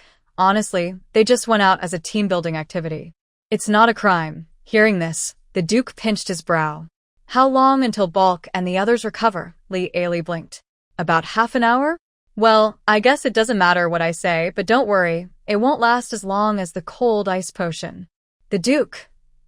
He looked anxiously at the tall forest where the subordinate was sadly trying to hide behind the treetops to cover himself. The Duke waved his hand, signaling the knights who had narrowly escaped to quickly give the giants the shrinking potion. The knights doubted whether such a big creature could be affected by just a small bottle of potion. But it proved one thing: never doubt the power of great alchemy. Miracles happen in the blink of an eye. The giants who drank the potion all shrank down. The knights hadn't even had time to marvel at the magic of alchemy. Suddenly, they faced the resentful looks of their comrades. Don't look at us like that, the lady said to hold on a little longer. The handsome young men gathered together. Soon, led by the most charming blonde young man, they split into small groups and secretly infiltrated the knights' happy home. Ponson, struck by lightning. Lance closed his eyes, veins bulging on his forehead. Ponson, the people you hired, he couldn't help but curse. Are they idiots, Ponson? Ponson had already turned to stone. Luke stared blankly at the boy who looked suspiciously like his wife, Milia. No, Lance, now is not the time to argue about this. Are they only changing their faces, or… He didn't dare finish the sentence because it was too frightening. It was enough to make the entire night group jump 100 times over. George looked at the few insiders, with a blank expression. I also want to know what you did to force my wife to become a man. Hearing this, the knight's eyes widened in shock. Under the deputy leader's commanding presence, Locke explained the whole story. After hearing it, George's forehead veins bulged with anger. So, this is your good idea? He looked at a group of handsome young men still waiting in line to enter the knight's happy home. George couldn't hold back his anger anymore. Thanks to you, now the whole night group has husbands. After saying this, George couldn't contain his frustration and turned to leave. Ponson and the others froze in place, their minds constantly repeating the phrase, people with husbands. In the bar, the knights, unaware of this shocking news, were still happily drinking and dancing a manly dance together. They were openly showing their strong friendship as straight men. In a quiet corner, a group of handsome young men with notebooks, shining eyes, and tears of happiness at the corners of their eyes were busy writing. It was like hamsters falling into a grain store. Compared to some knight's gloomy mood, the ladies were going crazy. They could write a year's worth of work in just one night. Of course, to ensure their sisters had enough to read later, they even bought wine and sent it to the bald guard at the door. Thanks for your hard work, have a drink too. These days, nothing bad has happened, and the bald uncle has relaxed his guard. Finally, under the constant praise from the handsome young men, he raised his beer cup and drank loudly, showing off. Then once it started, could there really be an end? The handsome young men took turns to toast him. He was finally so drunk that he couldn't count how many times he was offered drinks. So the tour group began to change shifts. The dizzy bald uncle watched the door open and close repeatedly. Sometimes a few young men came in, sometimes a few went out. Back and forth, in and out. He slurred, "Why are there so many people today?" In the evening, the lively ladies finally went home. Many of them awkwardly bumped into their husbands at their doorsteps. Both sides felt guilty, then exchanged smiles as if nothing had happened, and went inside together. Lily hummed a song as she went home. As soon as she entered, she was pushed against the door by a strong force. She gasped, then was covered by a large hand over her mouth. In the moonlight, she saw clearly. It was her husband, George. George was the only one who didn't participate in the knight's foolish behavior. So Lily felt a little guilty. Then she saw her husband's face turn pale, eyes closed, reaching out a hand to touch her below. Lily, he didn't touch any inappropriate body parts, and George let out a big sigh of relief. He released his wife, waved his hand, and looked exhausted, as if he'd fought 100 battles. George, Lily had a bad feeling. George waved his hand, not wanting to say anything tonight. The next morning, early, the Duke was surrounded in the changing room of the training ground by his deputy leader, the leader of the Blue Agate Knights, and several senior knights. There is no way around it. Now the knights feel unsafe everywhere they go. Whenever they see a strange man nearby, they suspect he might be one of their colleagues' spouses. Your Highness, we need to talk about the fact that you might have a husband. The Duke. He slowly lifted his eyelids. Did you take the wrong medicine? George kicked open the door, which was about to drive him crazy. Then, in the fastest and simplest words, he explained everything that had happened. After hearing this, even the Duke had to lean on the wall to steady himself, as his blood pressure was about to explode. You all, he looked around at the hopeless expressions on the knights. Found out. That word was hard to say. George shook his head heavily. I'm lucky I didn't. But Balky was quite shaken yesterday. Balky's face went numb. He hadn't spoken at all from the beginning to the end. When he was pointed out, he just stood there with a blank face, refusing to speak, refusing to recall the nightmare-like feeling from last night. Since the Duke caught the lady from Campbell, his life has been a constant nightmare. The Duke stood up. Balky, George, you are responsible for today's training. I will go talk to her. The Duke mounted his horse and rode back to the castle. Because the ladies ate until they were full last night, Today their minds were overflowing with ideas. Very good. Lily happily sipped her tea. Contact the underground printing house. Tomorrow, I want to see Ponson Knight's stories filling the whole place. The arriving Duke heard such a remark. He felt the situation was serious. The Knights might have kept something from him. So he sat down with a headache and tried to bribe Li Ailey with gold coins. 100,000 gold coins. Li Ailey. What? The matter ends here, the Duke said. Li Ailey pointed at the door. Get out. The Duke rubbed his forehead. That 100,000 gold coins and those gender-swapping potions, no more of that. Li Ailey agreed. That's fine, deal. The Duke said, I don't know what Ponson did, but are you willing to sit down and talk with the Knights? Li Ailey slightly raised an eyebrow at the Duke. So, with both sides' agreement, at the negotiation table, the Knights sat in a row, and the ladies sat in another row. After some heated words, it was revealed that Ponson and a few others pretended to have extramarital affairs to threaten the ladies' harmless hobbies, which hurt Reina and some other ladies' feelings. In the end, Li Ailey, acting as the judge, sentenced Ponson and the Knights to perform a pure love play at the Central Theater as volunteers. The Duke, acting as the jury, agreed unconditionally. They all received a bunch of deadpan looks from the Knights. Backstage at the performance, Ponson. Why am I the one being pushed down? Lance kicked him lightly, annoyed. I didn't find you disgusting. Stop complaining. If the performance fails, you'll have to do another one. Rock, on the other hand, was the most accepting. Ponson tried to form an alliance. Rock, what do you think? Rock flipped through the script. Oh, I am no longer the one being oppressed by everyone. It feels really good, Lance and Ponson. One by one, the tiny Cyclops were quickly tied up by the Knights. The Duke immediately ordered someone to make a grass skirt to cover these wandering Cyclops. A few Knights who hadn't taken the enlargement potion happily left. Passing by, some colleagues squatting in the woods, trying to hide behind the trees, whistled mischievously at them. Lily asked the Duke curiously, by the way, why did the Cyclops suddenly appear here? Hearing this, Arthur, the cold jade, immediately looked serious. A senior knight took out a small, fresh green plant with many small blue-purple berries hanging on it. This plant is called giant rosemary. When you burn it, it releases a scent only giants can smell. We found a lot of unburned giant rosemary nearby. This stuff can make giants intoxicated, but it also makes them lose their reason. Especially Cyclops, who are already very irritable. This is a plot.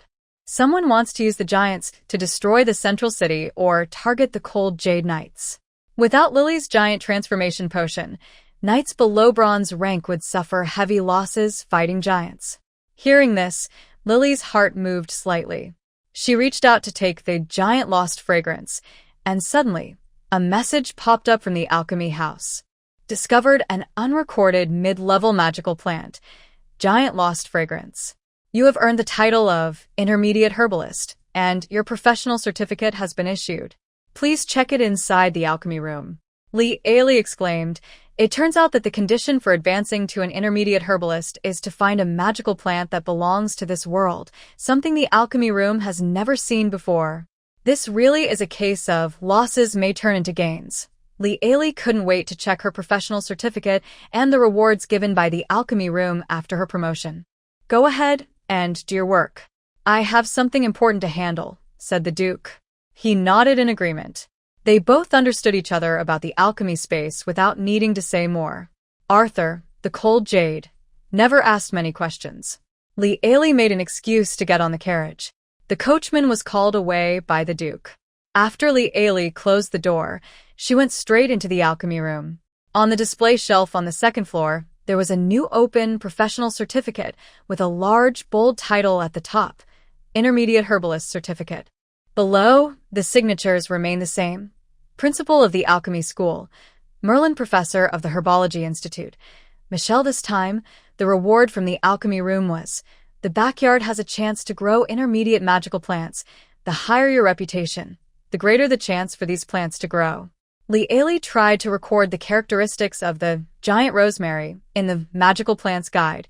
She also carefully drew a picture of the giant rosemary, successfully added new species, Giant Rosemary, the new requirements for the herbalist profession keep coming.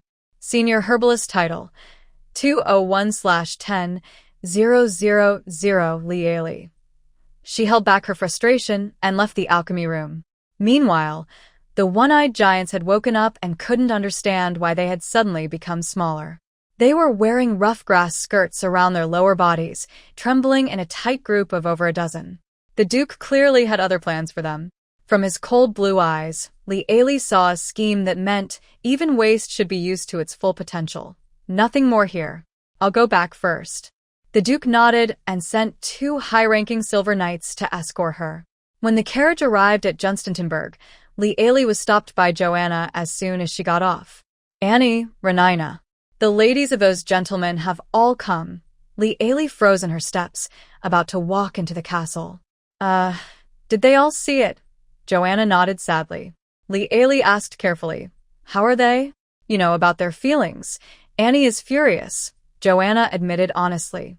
She's been cursing for an hour. She's saying she doesn't know how many little troublemakers in town are drooling over her husband's heroic pose tonight.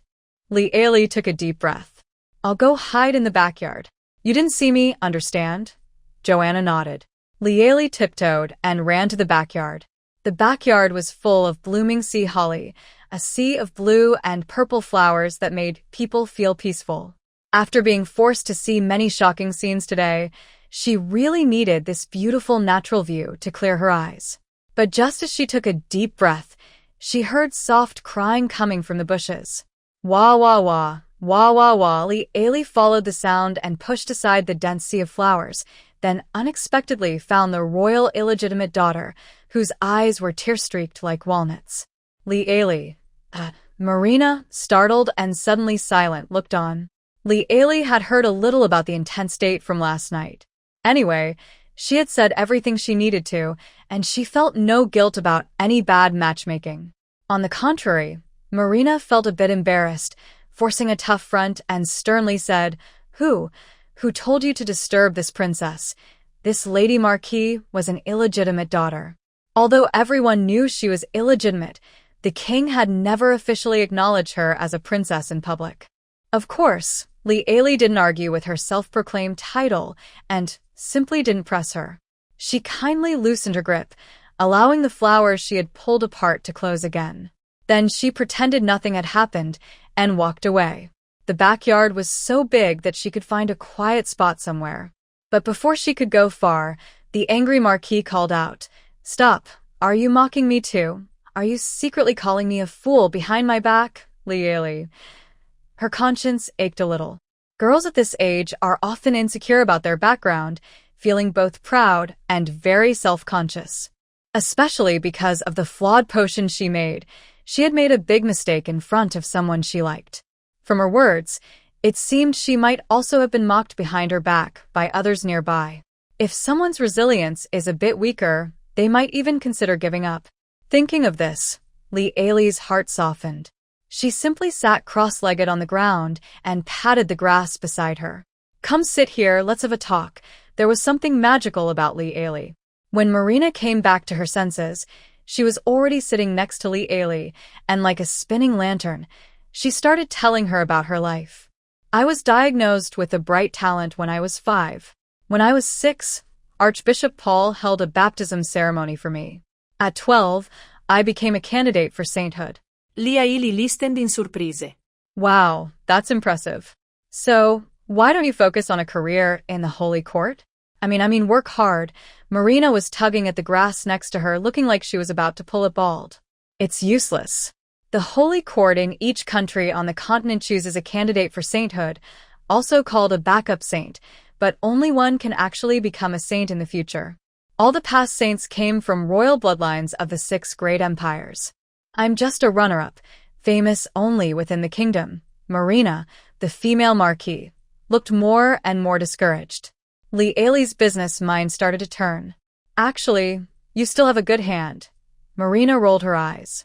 Are you talking about my status? What's so good about it? After I was born, my mother caused a big fuss across the country. But I'm a girl and an illegitimate child. The queen, to prevent this from happening again, drugged my father so he would lose his ability to have children. That way, my mother couldn't have any more royal male heirs. Li, suddenly caught off guard. Did she just hear a royal scandal? Has the king been castrated by the queen?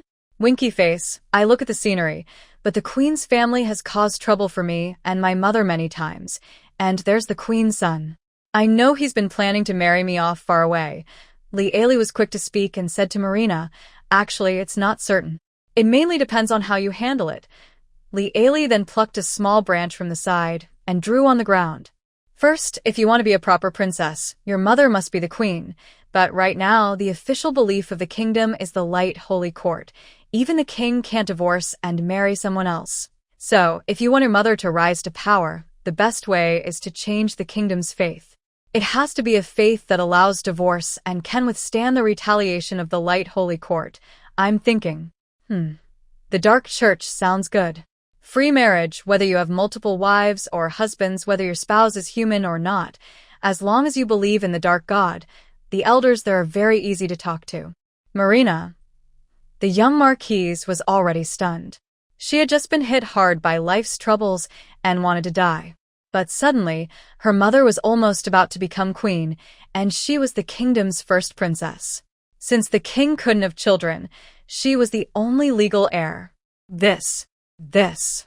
What more do they need a man for? Li clearly thought the same and continued to imagine. Hey, you're a candidate for the light holy maiden. Whether you can become one in the future or not, with your current status, if you switch to worship the dark god, the dark church people would welcome you enthusiastically. Just think about it. How great would that be for a headline?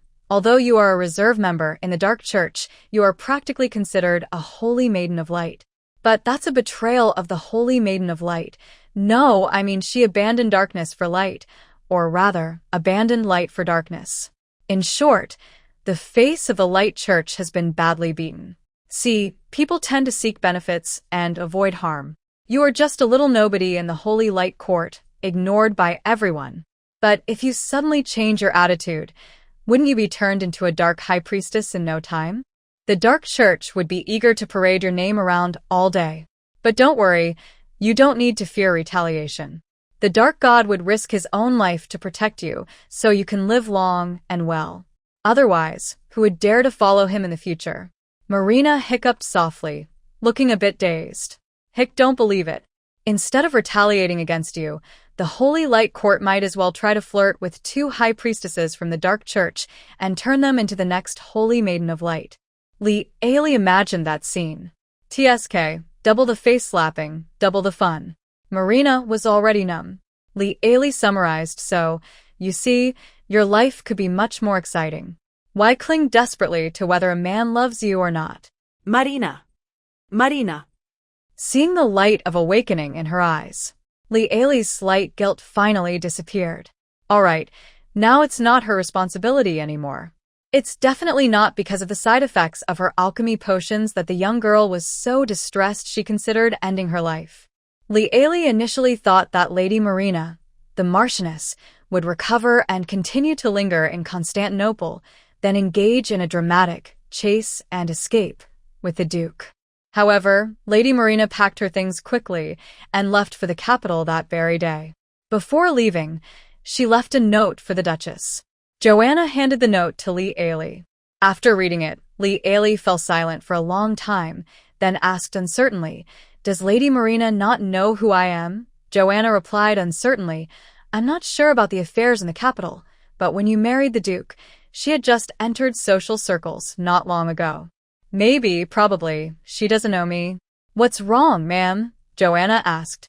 Li silently showed Joanna Marina's message. The words on the note seemed to reflect the writer's mood, as if they had broken free from confinement. "To my unknown former rival, I have forgiven your schemes and tricks. I see you as a frog at the bottom of a well, trapped in the back courtyard, with only one man in your world. How pitiful and sad that is. I am a soaring divine bird, while you can only spend your life pleasing a man, crying for him, laughing for him. Goodbye, sad woman. Goodbye, frogs at the bottom of the well in Constantinople. I can't believe that such a narrow place could produce someone as kind-hearted, generous, wise and gentle as the sun. Oh, my life mentor, when I reach the peak of my life, I will come back to take her away, Li. She hoped that the lady she mentioned at the end was not herself. She had a strange feeling. She seemed to have gotten herself into big trouble. The Duke's group only returned at dusk.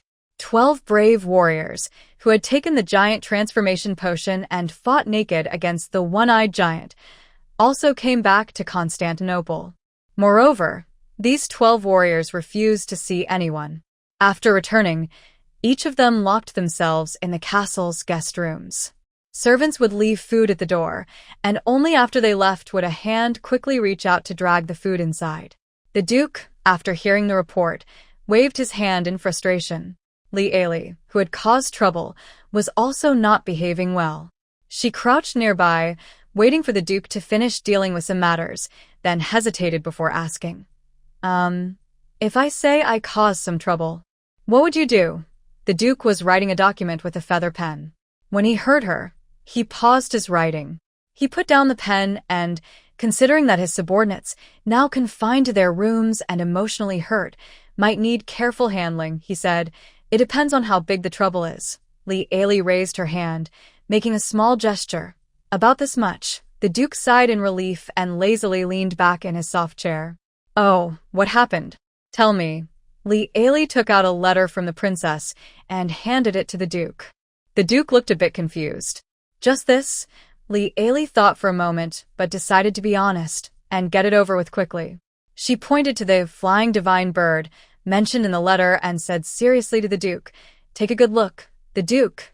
He wasn't sure and asked, "Did she drink that flying charm potion again?" Li.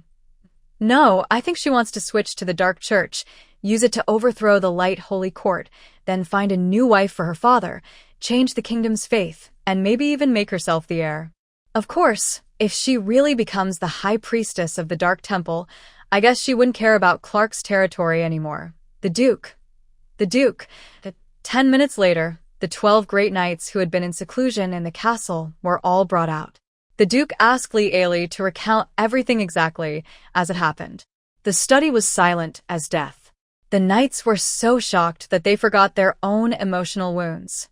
The Duke rubbed his forehead and asked, "How likely is what she said?" Still, there was complete silence. After all, in human history, nothing like this has ever happened. As people who have experienced history firsthand, everyone needed time to process it. Then, Bark spoke very slowly. "Mainly, no one has ever done this before. I mean, a candidate for the Light Holy Maiden switching sides to the dark side. So, we don't have much experience with this. No one would be so reckless as to persuade a candidate for the Light Holy Maiden to defect to the Dark Temple. The most outrageous part is that the candidate actually fell for it and has already started taking action."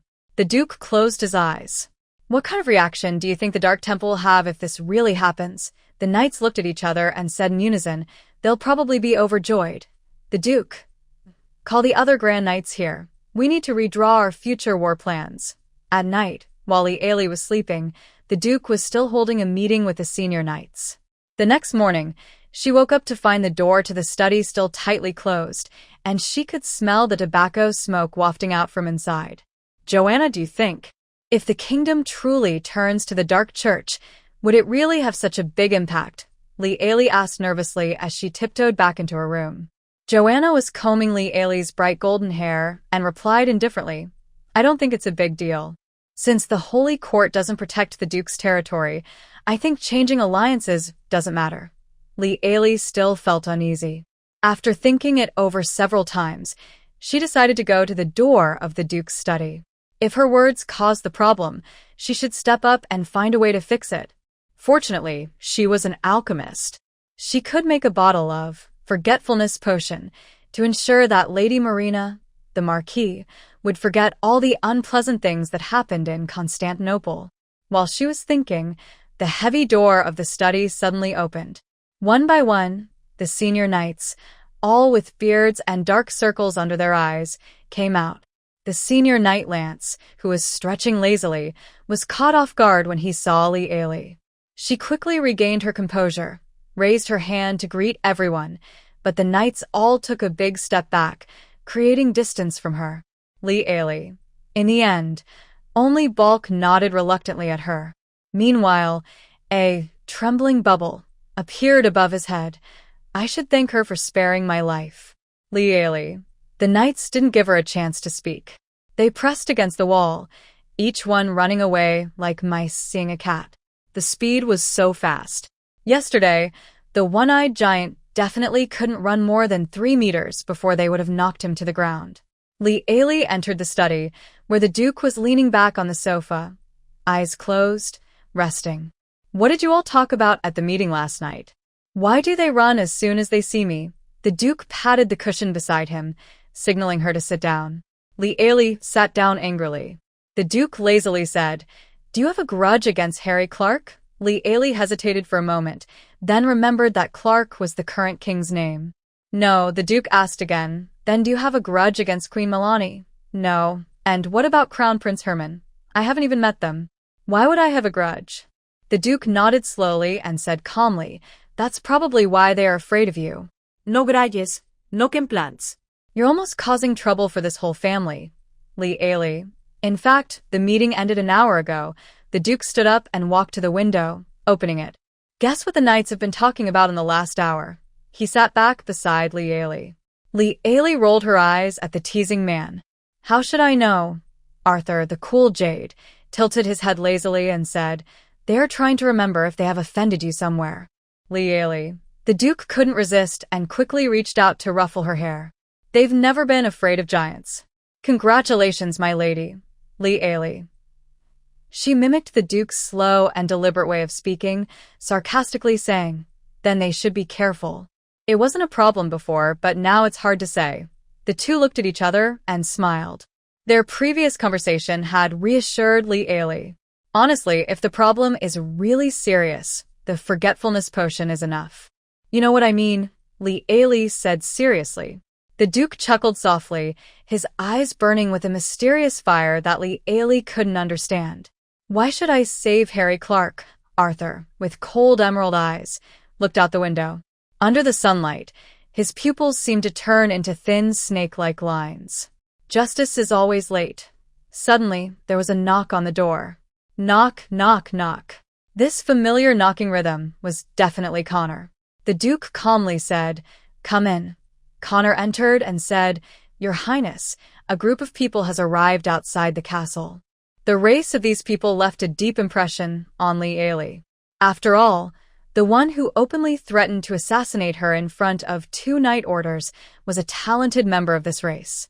The Duke stood up and tidied his clothes. "Let their leader come alone to see me. The rest will be arranged in the Western Forest," the Duke told Lieli. "It's that assassin's tribe." Lieli then remembered the horse girl Jasmine, who was rescued from the dark prison by the Flower Fairy. She asked, "Earlier, you kept her sister as a hostage, but I haven't seen that horse girl in the castle again." "Where did she go?" The Duke sighed. "How could I possibly keep her in the castle?" Lieli stood up. "Oh, by the way, she has some connection to Alice. I want to go see her." So, after 10 minutes, Lily got into the carriage. The carriage sped along and finally stopped in the lower part of the city center. The male servant, who was guiding Lily, handed her a black cloak. Lily put on the cloak, hiding her beautiful face. The two of them then got out of the carriage one after the other. The servant led her through a small alley into a dirty little tavern. Inside, a revived centaur was holding a small harp, standing on the stage of the tavern. He was trying to sing like a bard. "Oh look, the noble elves of the past now only know how to earn gold coins." Lily. "That's enough. Not a single word in that song matches the tune." The servant, worried she might not understand, lowered his voice and explained, "Madam, she's learning how to become a great bard." Lily. "Bards sing poetry, but she's humming silly little songs." She whispered back, "Is this really okay?" The servant. "What?" Lily. "She's pretending to be a bard. Won't real bards come and fight her for that?" The servant. Ha ha ha ha ha. Ha ha ha. The tavern patrons were almost laughing themselves silly. "Ah look, the master blacksmiths of the past. Now they run bakeries, selling stew and bread, not making swords anymore." A drunk man was laughing so hard his stomach hurt. pounding the wooden table with his big fists, making loud thuds. I'm laughing so hard I've woken up my drink. Ha ha ha. Someone stop her. Ha ha. Finally, the servant managed to say, anyway, this job is much better than being an assassin, Lieli. Others might say that, but I'm not sure about her words. Lieli looked at the people on stage. The small harp on stage was being played carelessly, producing a strange tune. Lieli knew some singers had poor singing skills, but this was the first time she saw a harp also played so badly. However, she believed Jasmine's career crisis definitely wasn't caused by this poor performance. She quietly asked the male servant beside her, I've never heard a bard sing, but do serious bards really take such risks? The male servant asked. What do you mean? Lieli calmly pointed at the stage. She's using such race-wide area effects. Do elves and dwarves really have no opinions about that? Suddenly, Jasmine the centaur sang again, seemingly to agree with her. The Holy Dragon Empire has become a part of history. How many still remember the glory of the Golden Dragon clan? Ah la la la. The taverne suddenly fell silent. As I suspected, I was right. People pay to hear singing, but this girl's singing could be deadly. The frightened customers quickly fled the small tavern. The tavern owner's face turned dark. He pulled out a crossbow from under the bar and aimed it at the confused centaur girl. He threw a copper coin to Jasmine and said grimly, You sang well. You don't need to come back tomorrow, Lieli. The centaur girl's ears drooped like airplane wings, and her tail was tightly squeezed between her chubby hips. She sadly carried her small harp and left. Lieli and the male servant followed outside. Why did the customers get so scared? The male servant whispered. Because that's a taboo, the forbidden secrets buried in the long river of history. Lieli stopped talking about this topic and caught up with the shy girl. Jasmine's ears immediately perked up. Oh, you are? She saw two people dressed in black cloaks. Lieli lowered her hood. Her appearance was unforgettable, especially after seeing her face, which caused a group of strong men to rush over and end Jasmine's brief assassin career. She was so scared she jumped back. Don't try to cause trouble. I tell you, I've turned over a new leaf now, Lieli.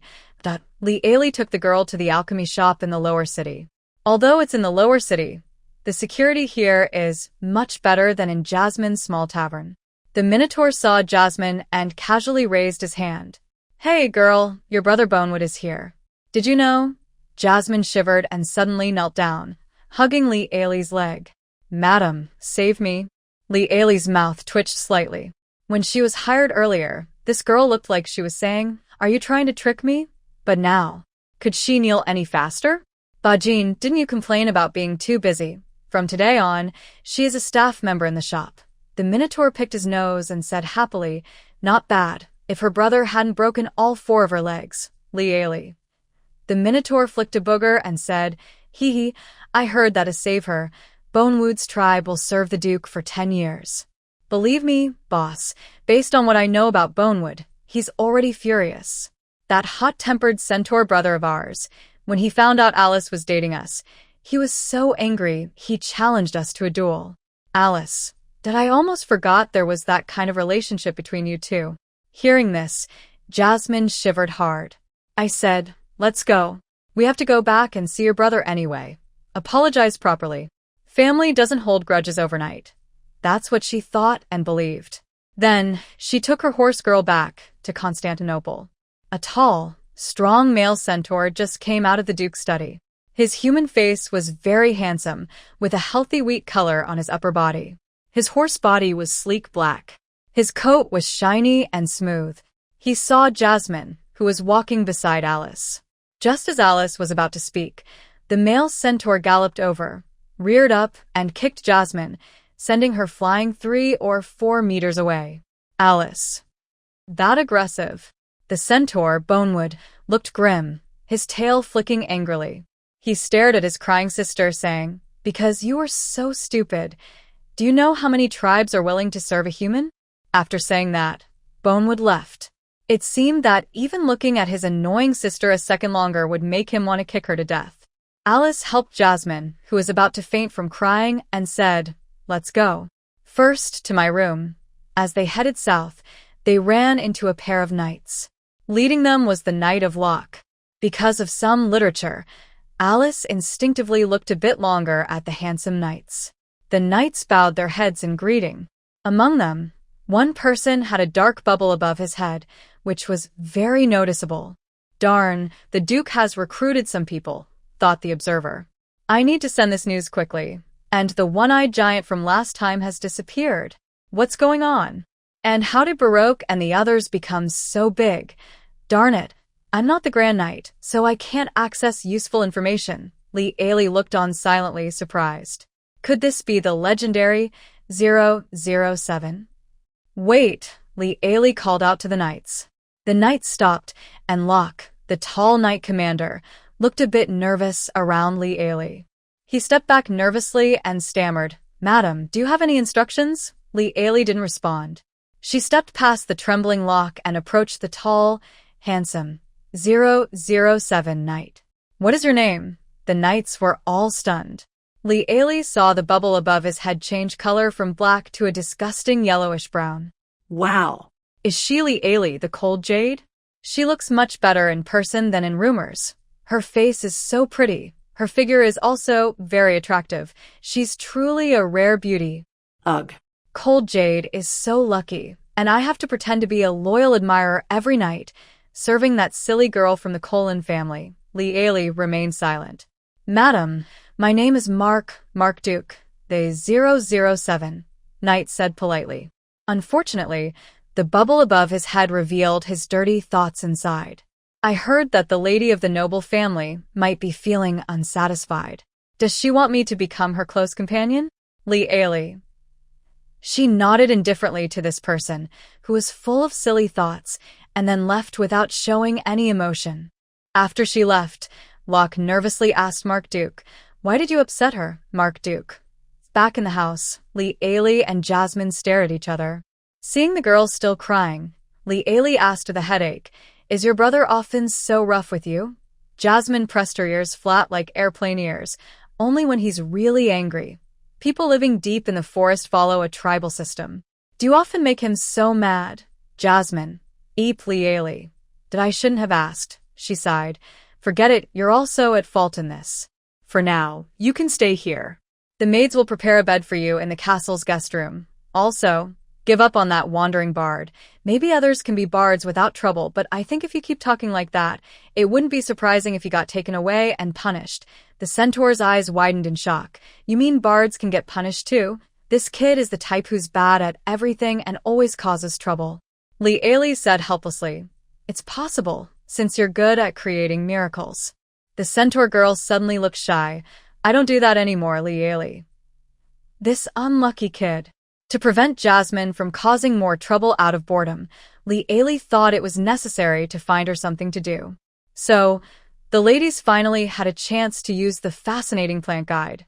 Luckily, there was an extra textbook in the house. She took it out and handed it to the curious girl who was looking around. "If you're really bored, you can study this," she said. The girl flipped open a page. "What is this?" Seeing that the girl wasn't very interested, she teased. "Want your brother to turn around and worship you?" Jasmine's eyes lit up. "Want to go out and have everyone respond to your call?" Jasmine nodded eagerly. "Want to be admired by thousands and respected by others?" Jasmine was about to bow down right then and there. She playfully tugged Jasmine's head and said, "Good girl, then go study this book." Wow. Just by reading this book, I can do that. The girl couldn't believe it. She tugged Jasmine's head again and said confidently, "Of course." The girl happily left the room holding the book. She twirled her ring and stepped into the alchemy workshop. Inside, she followed her usual routine and went to the backyard to collect today's magical plants. Today, no advanced magical plants grew in the backyard. Please work harder to increase your reputation. New plant species had appeared. After putting the collected plants into the preservation cabinet, she began testing their medicinal properties. Then she recorded each one in the magical plant guide. By the time she finished, the sun was setting. Jasmine returned to her room and was startled to see a new door suddenly appear in the house. She was so surprised she almost fell over. The room was filled with the sound of crashing and banging, and not a single piece of porcelain on the coffee table was left intact. Everything had been kicked over. As soon as she stepped out, she encountered Li Ailey, known as the Husky Destroyer. The two stood among the broken porcelain shards, silently gazing at each other.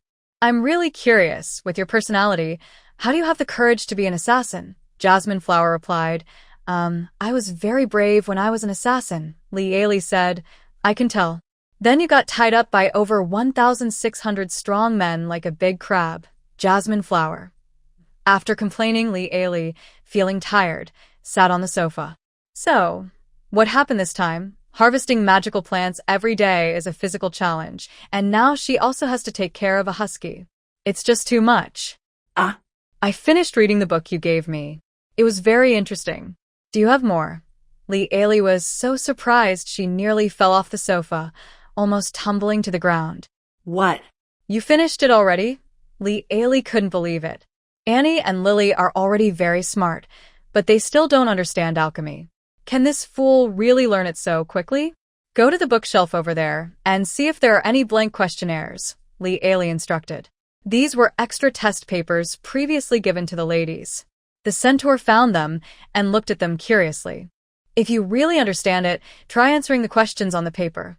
Then, under Li Ailey's supervision, the centaur took a pen and smoothly completed the entire test in 7 minutes and 42 seconds. Li Ailey. No need to grade it. She watched the whole time. All answers were correct.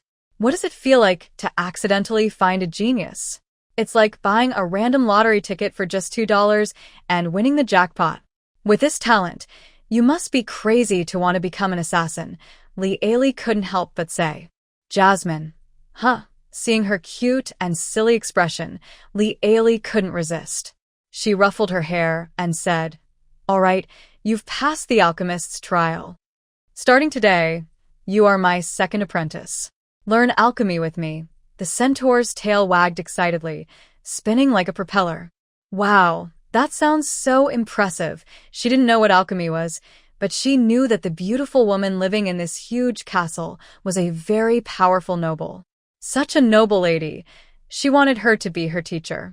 Li Ailey. "Yes, you look much better than your senior brother." Jasmine asked foolishly. "Really? Do I have a senior brother? Where did he go?" Li Ailey gently tousled her silly hair again. "He went to the Western Heaven to handle some business." The centaur. "Oh, that sounds so impressive. You have accepted a disciple, successfully promoted alchemy, and gained 120 reputation points." Li Ailey raised her eyebrows slightly, surprised that this silly disciple gave more points than the master of the magic tower. What does this mean? Could it be that Jasmine's alchemy talent is even better than Jupi's?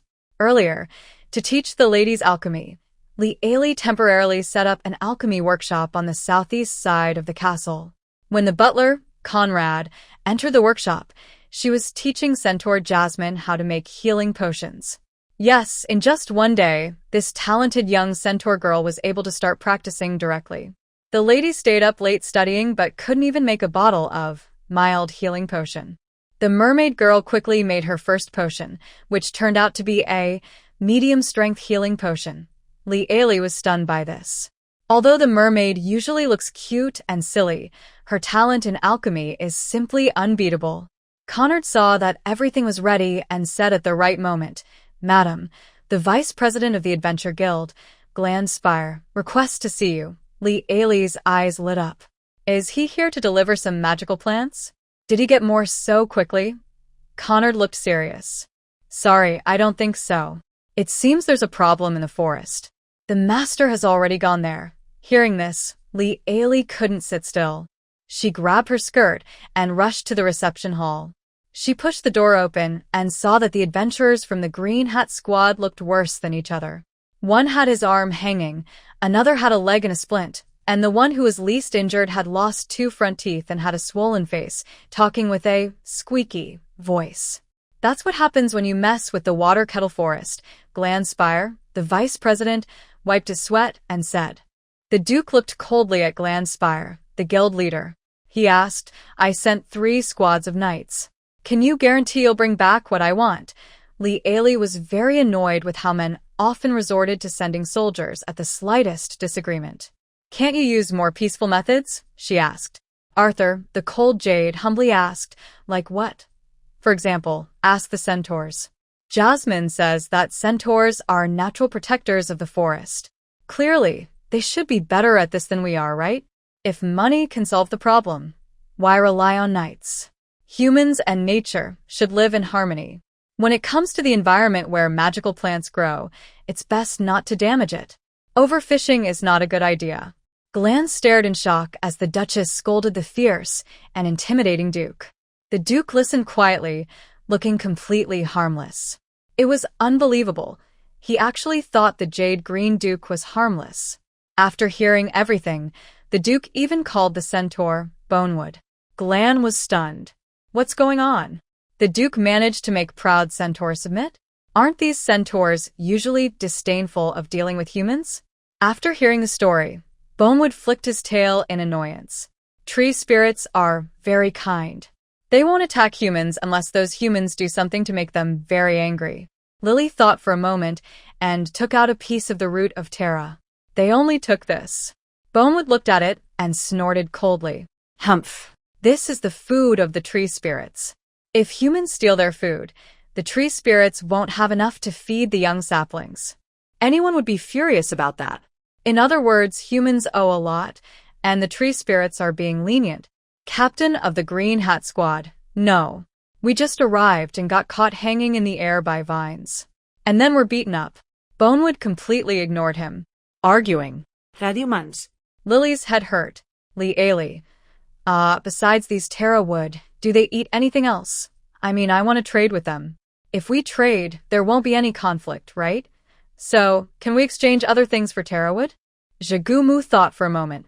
Using crops cultivated by elves, they should be very happy. Plants grown by wood elves are rich in natural elements, which are very good for the growth of small tree spirits. The food made by those wood elves, or the crops they farm, are the favorites of tree spirits. Li Ailey. A wood elf selling plain bread for 2 gold coins. But doing the math, 1 loaf of bread from a wood elf costs 2 gold coins. If 1 elf's bread can exchange for 1 Terra root, then the cost of a healing potion is 2 gold coins. Thanks to the water flower's magic fish, which is still not fully intelligent, she saved some money. And the wholesale price she sells to the Knight's Order is 25 gold coins per bottle. This business is guaranteed to make a profit. She just needs to think about how to buy large quantities from the elves. What a coincidence. Li Ailey suddenly remembered that the flower fairy Alice came to buy desire potions again last time, probably to give to her not-so-good elf boyfriend. Quickly, while Fairy Alice is still with this elf, she should seize this opportunity to do business. She suddenly stood up. "Connard, get ready." "I'm really overwhelmed." Li Ailey then stared at the confused group of Jagumu. "By the way, you're also Alice's ex-boyfriend, right? Do you still keep in touch with Alice?" Jagumu's tail flicked stiffly, awkwardly turning his head away. "I haven't had anything to do with that reckless flower fairy for a long time." The sky above him had already started to drizzle softly. Wah. "I heard Alice got a new boyfriend. I definitely won't talk to that flirtatious fairy. Never." Wah. Li Ailey. Forget it, she should go find the Minotaur instead. She arrived at the central city and immediately saw a frustrating scene. Her Minotaur potion seller, the master, was trying to sell a bottle of sleep potion with a shock effect to a bald man who had been troubled by insomnia for a long time. Li Ailey. She quickly stopped the Minotaur from doing something wrong. She also explained carefully to the persistent middle-aged man about the difference between sleep and electrical fainting. The Minotaur didn't really mind losing the sale. He never worried about not being able to sell his goods. "I heard from a local that some underground clubs like exciting things. Maybe I can find a way to sell this potion there later." Li Ailey. She closed her eyes, already tired of hearing what the alchemy shop in the central city was rumored to be like. Is she even worthy of such a reputation? Li Ailey. "Can you contact Alice? I need to talk to her urgently." When mentioning Alice, the Minotaur's face suddenly drooped. She's been under her new boyfriend's strict control lately. She hasn't been chatting with us much. Li Ailey didn't want to delve into who us referred to. She felt her worldview might shatter. Try to contact her for me. By the way, is her new boyfriend still that elf? Bajin said. No, he's not the elf anymore, but her new boyfriend still is an elf, Li Ailey. Luckily, it's not the same elf. In the afternoon, Bajin, who had fallen into a fairy nest and was obsessed with handsome men, arrived in Constantinople. Unlike the last time they met, this time the fairy was clearly not in a good state. Hey, isn't that my half-sister? She said. Where's my brother-in-law? She was flying in the air like a headless fly. Li Ailey frownat. Is she drunk? Bajin, the bull-horned fairy, looked worried. She started talking nonsense when she arrived. We don't really know what's going on. Li Ailey felt very frustrated. She wanted to solve the tree spirit's problem, but it turned into a bunch of messy issues. Just then, the butler hurried over. Connard looked to be in his 60s or 70s. Despite being able to walk quickly, the situation seemed quite serious. Madam, a team of fairy rangers has come outside the castle. Fairies are a very large force on the continent. No one wants to offend them because they are very protective and all are good fighters. Why are they suddenly here in the Duke's territory? Li Ailey found it strange. Connard hesitated and looked at the fairy. Li Ailey immediately turned to look at the fairy with a flushed face and a drunken look. Oh, I almost forgot. Her ex-boyfriend and current boyfriend are both fairies. Li Ailey pointed at the confused fairy. You really are something. She grabbed her skirt and ran out of the castle, worried that if she was a bit late, the Duke might come out and start a fight with the fairy riding the giant deer. When she reached the castle's drawbridge, she saw the Duke, with his sword pointed at the fairy riding the giant deer, said coldly, Fairy, say it again. Go back to your forest. The leader, an elf wearing a crown made of tree branches and golden osmanthus flowers, is handsome and aloof, with a calm demeanor. His voice, cold like melting snow, says, I will say it again, human. Hand over my fiancé. Because he was thinking about business, Li Ailey was happy to see the elves. But these tall, long-legged, pointed-eared, handsome men riding battle deer, with quivers on their backs, long bows slung over their shoulders, and rangers' swords pointed at the Duke and his knights. This was really bad. Li Ailey quickly played the family card. I am Alice, the flower fairy's sister. I just want to ask her for a small favor, really no other meaning. She jogged behind the Duke, poked her head out, and spoke to the Elf King riding the giant deer. Note 1. The normally stern Elf King's face instantly softened when he heard this. He put on a sunny smile, revealing 8 neat, white teeth. He dismounted from the giant deer and took a few steps forward. This made the Duke raise his sword silently, warning the elf in front of him. So it's sister. I often hear my fiancée Alice mention you, Li Ailey, and the Duke. This elf's quick change of expression was as skillful as a Sichuan opera master. Li Ailey quickly gave him a way out. I also often hear Alice talk about you. The Elf King smiled slightly. Sister, Li Ailey. This Elf King, tall and slender with long legs, a narrow waist, and platinum blonde hair adorned with a golden osmanthus crown, introduced himself. My name is Fishnanki Tankar, King of Tankar Forest, King of Tankar Elves. The elegant Elf King spoke in a gentle tone. If Alice is with sister, I will be at ease. He then gently smiled at Arthur Cold Jade, saying, I suppose this is my brother-in-law. No harm in meeting for the first time. I hope brother-in-law won't mind. The elf truly is a natural etiquette expert, a favorite of nature. Arthur Cold Jade quickly sheathed his sword. Lily Ailey thought, can your stance be a little more fragile? Like the Duke, the elf's head was unusually clean, with no bubbles visible. Lily Ailey withdrew her gaze from the elf's head. How about we go inside the castle to talk? Lily Ailey looked at the Duke, and after getting his nod, she took the initiative to invite him. The Elf King smiled slightly, accepted the invitation, and left the royal guards he brought outside the castle.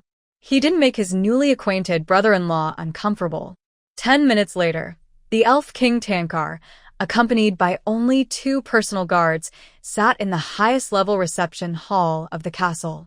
The luxurious hall clearly showed the castle owner's power and wealth. Although Lily Ailey was worried about the unusual state of the flower fairy, urgent matters took priority. So, I came to Alice because I have something to ask. Lily Ailey explained the difficulties she faced in the water kettle forest. The Elf King maintained a polite smile and listened to her story. Oh, I see, he said softly, no longer as cold as a winter wind. You are Alice's sister, so that makes you my sister too, the Elf King said with a smile. The tree spirits really like the plants we grow. After I take Alice back, I can send a batch of crops to Sister Ailey. How about that? Lily Ailey replied, No, how can I accept your gifts for free? The Elf King smiled slightly, crossing his long legs. If Sister feels guilty. I heard Alice say that Sister has a very magical potion. I wonder if I am lucky enough to see it? Liaili. She tentatively asked, Are you also going to buy? That kind of medicine Alice often comes to buy, and politely restrained herself, not looking at the elf's lower body. The elf asked with interest, Oh? What kind does she usually buy? Liaili replied seriously, She often buys healing potions. But now, these are classified as military alchemy supplies. I only have enough to supply the Duke's knights. The Elf King smiled. Oh? Let me guess why. Is it because of those tree spirits? They have the raw materials you need. To make potions. Liaili looked like she had seen a ghost. The Elf King smiled and said, That's not hard to solve. Sister knows, we are good at planting, as would elves. Maybe. Ailey, the Elf King must be very worried about his fiancée. Why don't you go talk to Alice about her fiancé being here? The Duke looked at the Elf King and said. Liaili was stunned but quickly realized that the Duke wanted to send her away to talk privately with Vizernki. That's right. You guys chat, I'll go call Alice. The Elf King politely stood up. Only after Liaili left the study did he sit back down. Brother-in-law, is there something you want to tell me alone? The elf asked gently.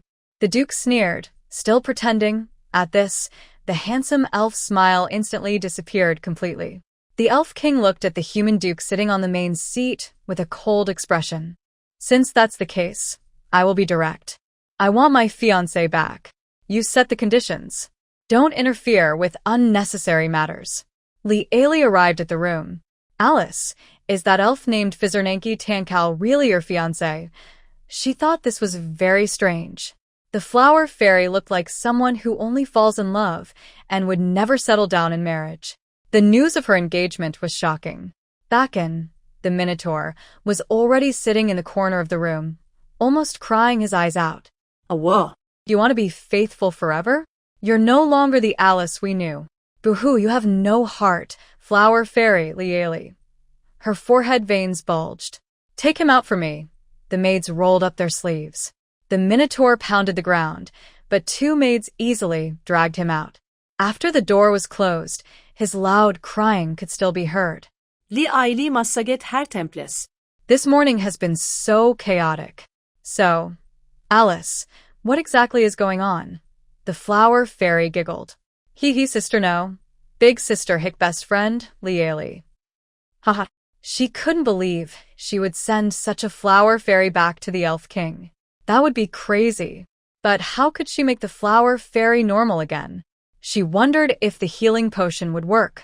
Forget it. First, try a bottle of healing potion. Liaili took out a bottle of healing potion, pinched the flower fairy's nose, and forcefully poured it in with a ton. After drinking the potion, the tiny flower fairy was instantly full. The flower fairy started sneezing. Achoo! Then she hiccuped again. Hiccup, with a sneeze, some shiny pink dust was sprayed out. After about 20 sneezes, the flower fairy looked much better. Hiccup sister.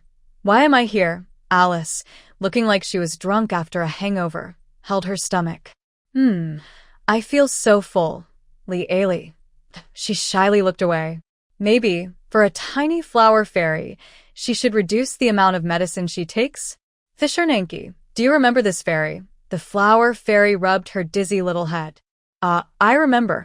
My new boyfriend. No, not the one I told you about last time.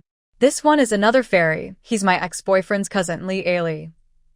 You've been reckless so far. It's a miracle you haven't been hurt. No time for chit-chat, Liaili quickly said. He's here to pick you up. Do you want to go with him? The flower fairy responded slowly. Last time I wanted to break up with him, but then I don't know what happened. My mind was all fuzzy. Wait a moment, I'll go talk to him now, Li Ailey. She seemed to have figured out why the flower fairy was acting so strange. She grabbed the wobbling flower fairy, who was about to fly away, and said, "Wait, what's wrong?" The fairy asked with a cute, blank expression. Li Ailey said with difficulty, "Is it possible that the reason you looked like that before was because you broke up with him?" The flower fairy looked surprised. Oh. Then she looked excited. Nabla, Li Ailey. What kind of expression is that? Alice, the flower enthusiast, exclaimed, "Oh, so that's the kind he is. No wonder I thought about breaking up, because I felt his personality was so boring. Oh, // // // // //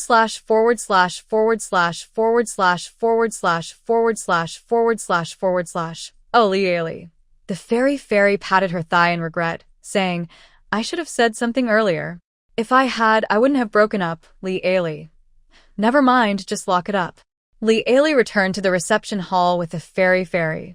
Unexpectedly, the Duke got along well with the Elf King. One was polite, the other was a good host. Both handsome men stood up at the same time, greeting their wife/fiancée as she entered. Arthur put his arm around Li Ailey's shoulder. The Elf King, Fizernanki, gently held the small fairy in his hand like a treasure, softly rubbing her and leaning in to kiss her tenderly.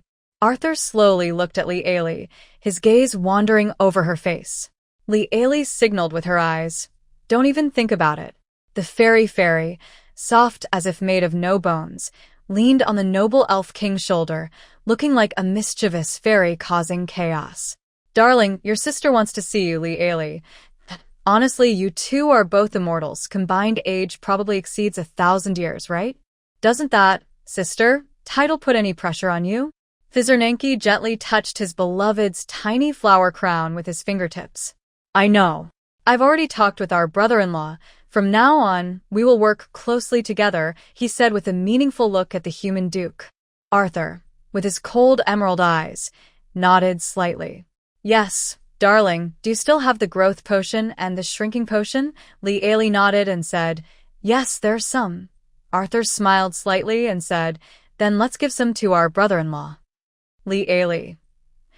"Is this the deep cooperation you all agreed on?"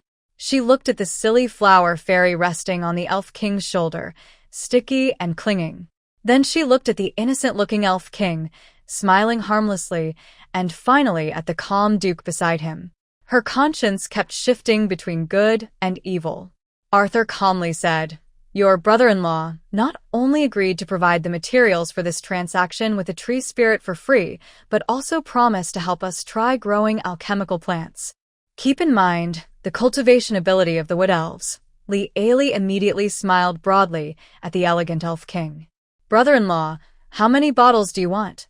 The Elf King reached out and gently rubbed the flower fairy's face, his eyes deepening as he said, "The more, the better." Li Ailey emptied all her stock and packed all the potions for the Elf King.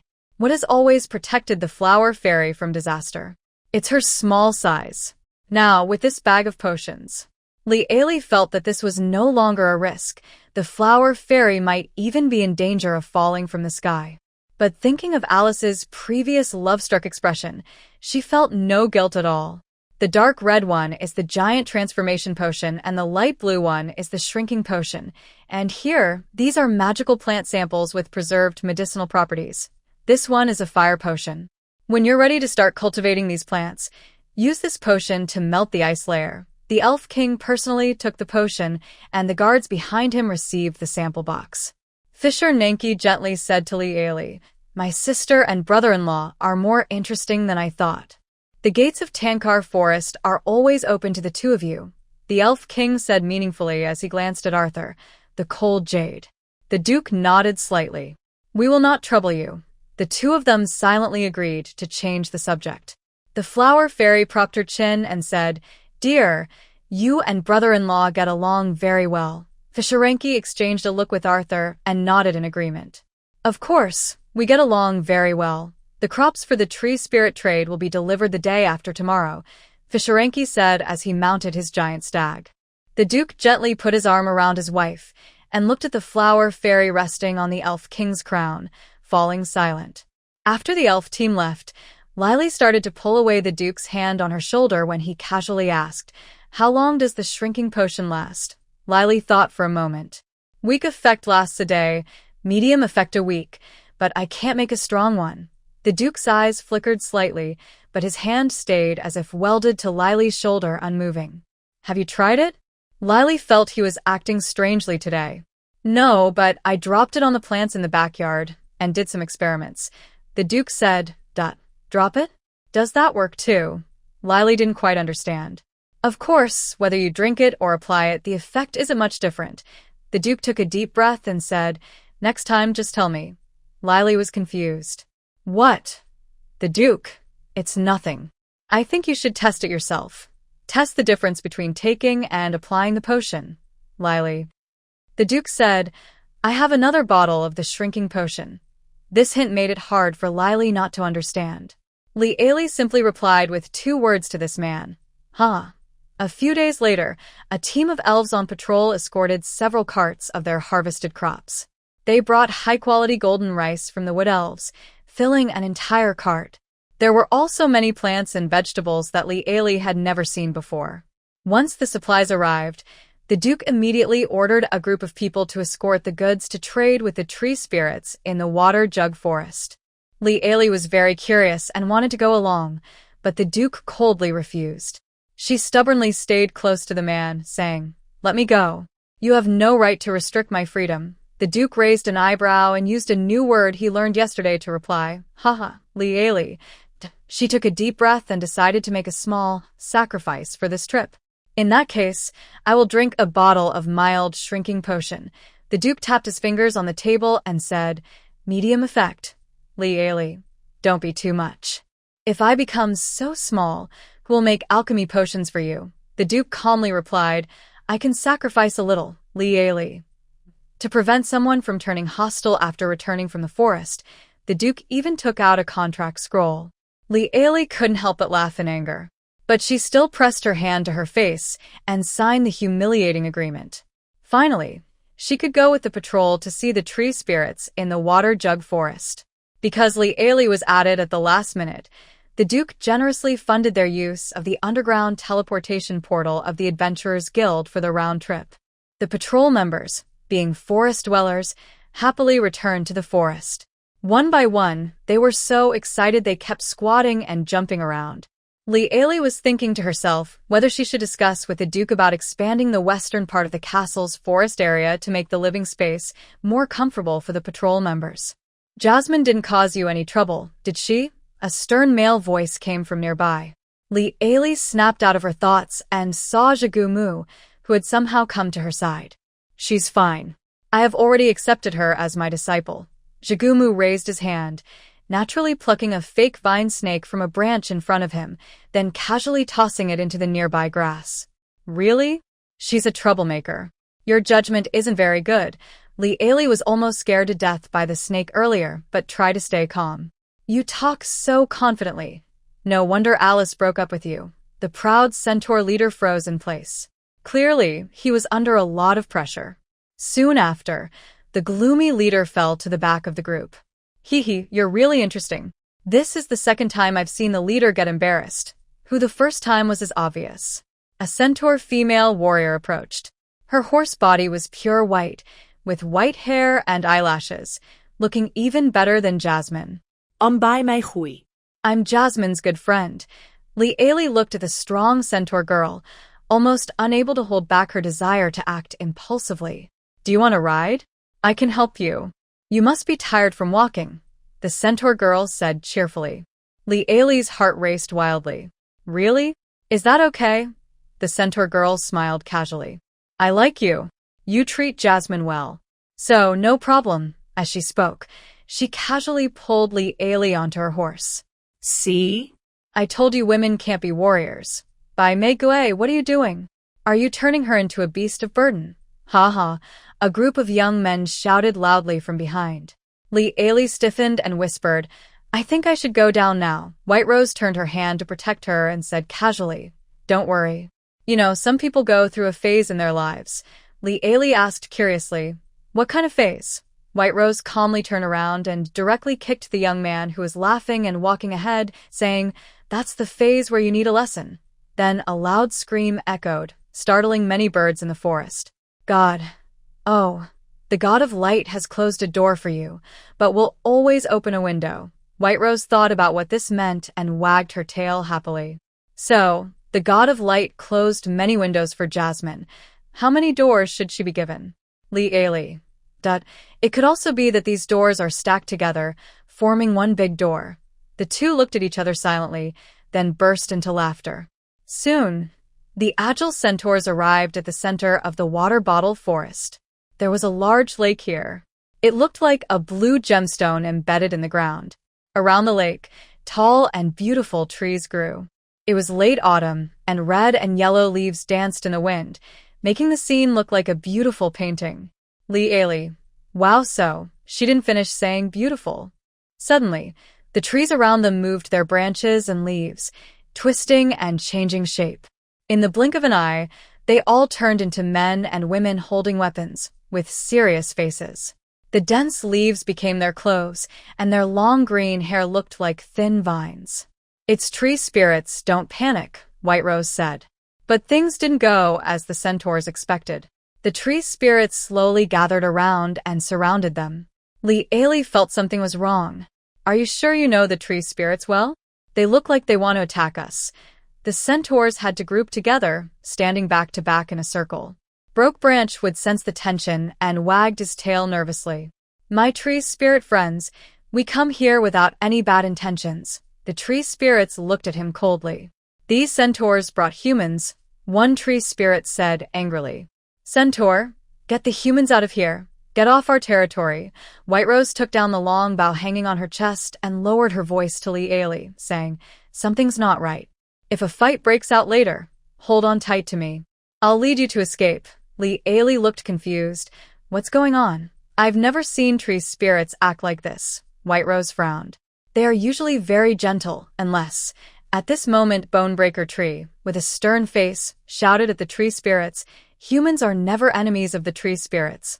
But, my tree spirit friends, if you insist on fighting with swords and knives, then... Oh... He was kicked in the backside by White Rose. White Rose smiled and asked, Tree spirit friends, what happened? Why are you so tense? Bonebreaker Tree glared angrily at White Rose, gritting his teeth.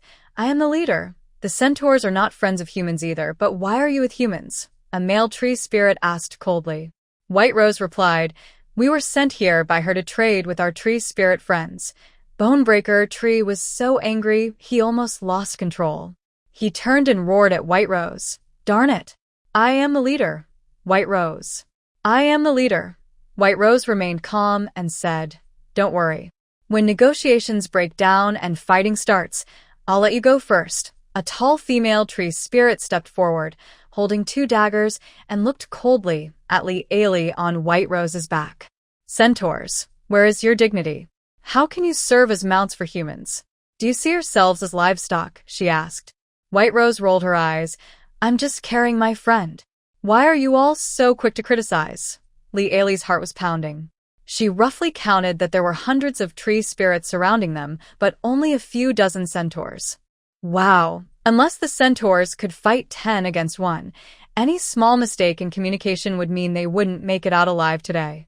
The female tree spirit's face grew darker after hearing Bai Meigui's words. Have the centaurs fallen so low as to be friends with bandits among humans? Zhigu Mu, the irritable tree, wagged its tail angrily. We said we're not. The female tree spirit snapped. Shut up, I didn't ask you. Zhigu Mu fell silent. Can I say a few words for myself? Li Ailey raised her hand. The tree spirits looked at her with unfriendly eyes. If their gazes could be knives, Li Ailey would already be covered in stings. The female tree spirit narrowed her long eyes slightly. Speak, human. Li Ailey stayed calm. I'm not a bandit, and I have no grudge against you. Look at these carts behind me. They're filled with supplies I use to trade with you. All of them are valuable elven crops. If I had malicious intentions, would I bring such precious crops here? The centaurs pushed the carts forward in cooperation. The tree spirits looked at what was on the carts. Indeed, the carts were full of crops rich in natural energy.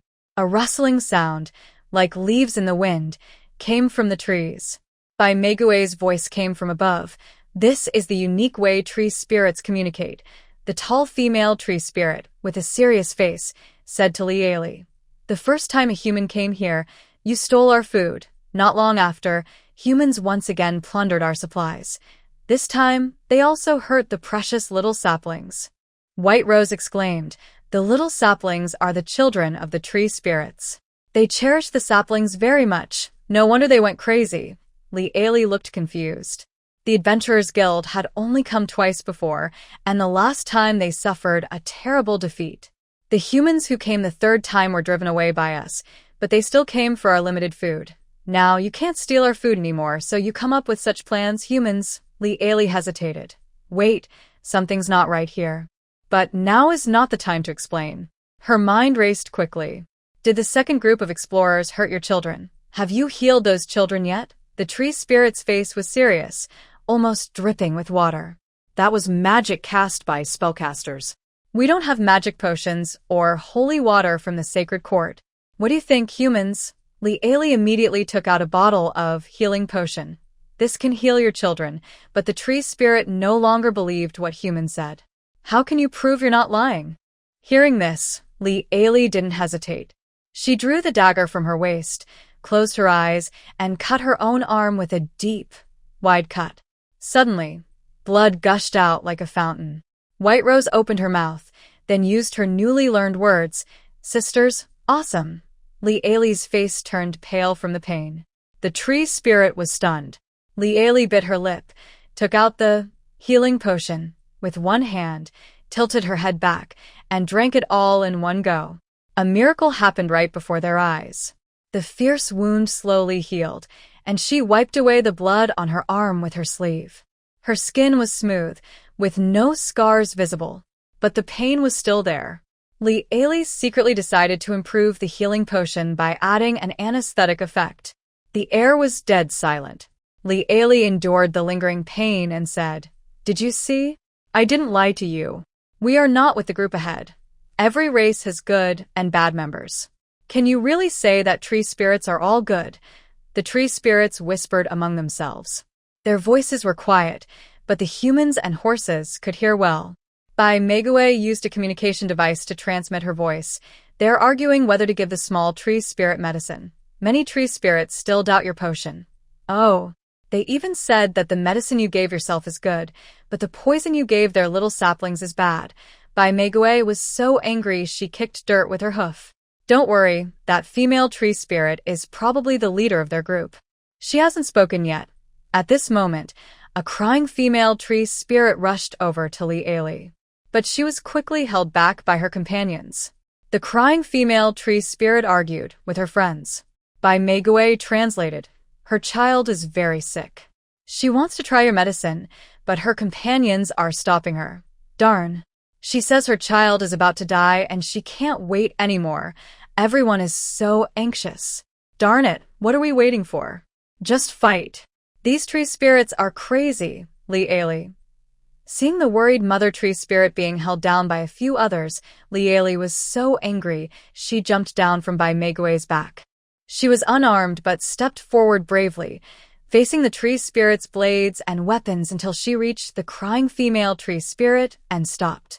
Suddenly, swords, sticks, and spears pointed at her all at once. Li Eli's firm green eyes showed no fear, even though a long knife's tip was only inches from her throat. "I will use myself as a hostage, giving your little sapling this medicine. If he dies, I will take responsibility." Jigumu broke out in cold sweat. This woman is crazy. Is she not afraid of dying? His mind was filled with the image of that blue-eyed demon and the words he was told before leaving. If her safety is even slightly threatened, the continent will no longer have the centaur race. Jigumu had a beast-like instinct. In front of that human man, his instinct told him every word he said was true. If this woman is even slightly harmed, he would slaughter all the centaurs on the continent, using their heads to decorate his wife's tomb. Mad woman.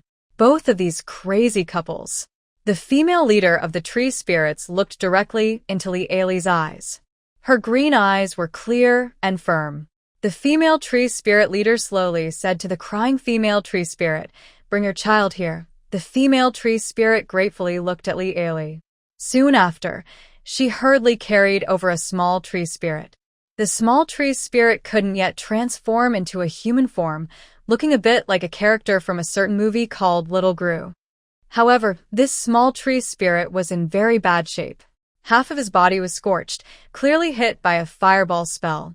His eyes were tightly closed, and if not for the faint rise and fall of his chest, one might think he was a burnt wooden sculpture. Li Ailey immediately took out 2 bottles of healing potion, pouring one into the small tree spirit. The other bottle was sprayed directly onto the scorched parts of his body.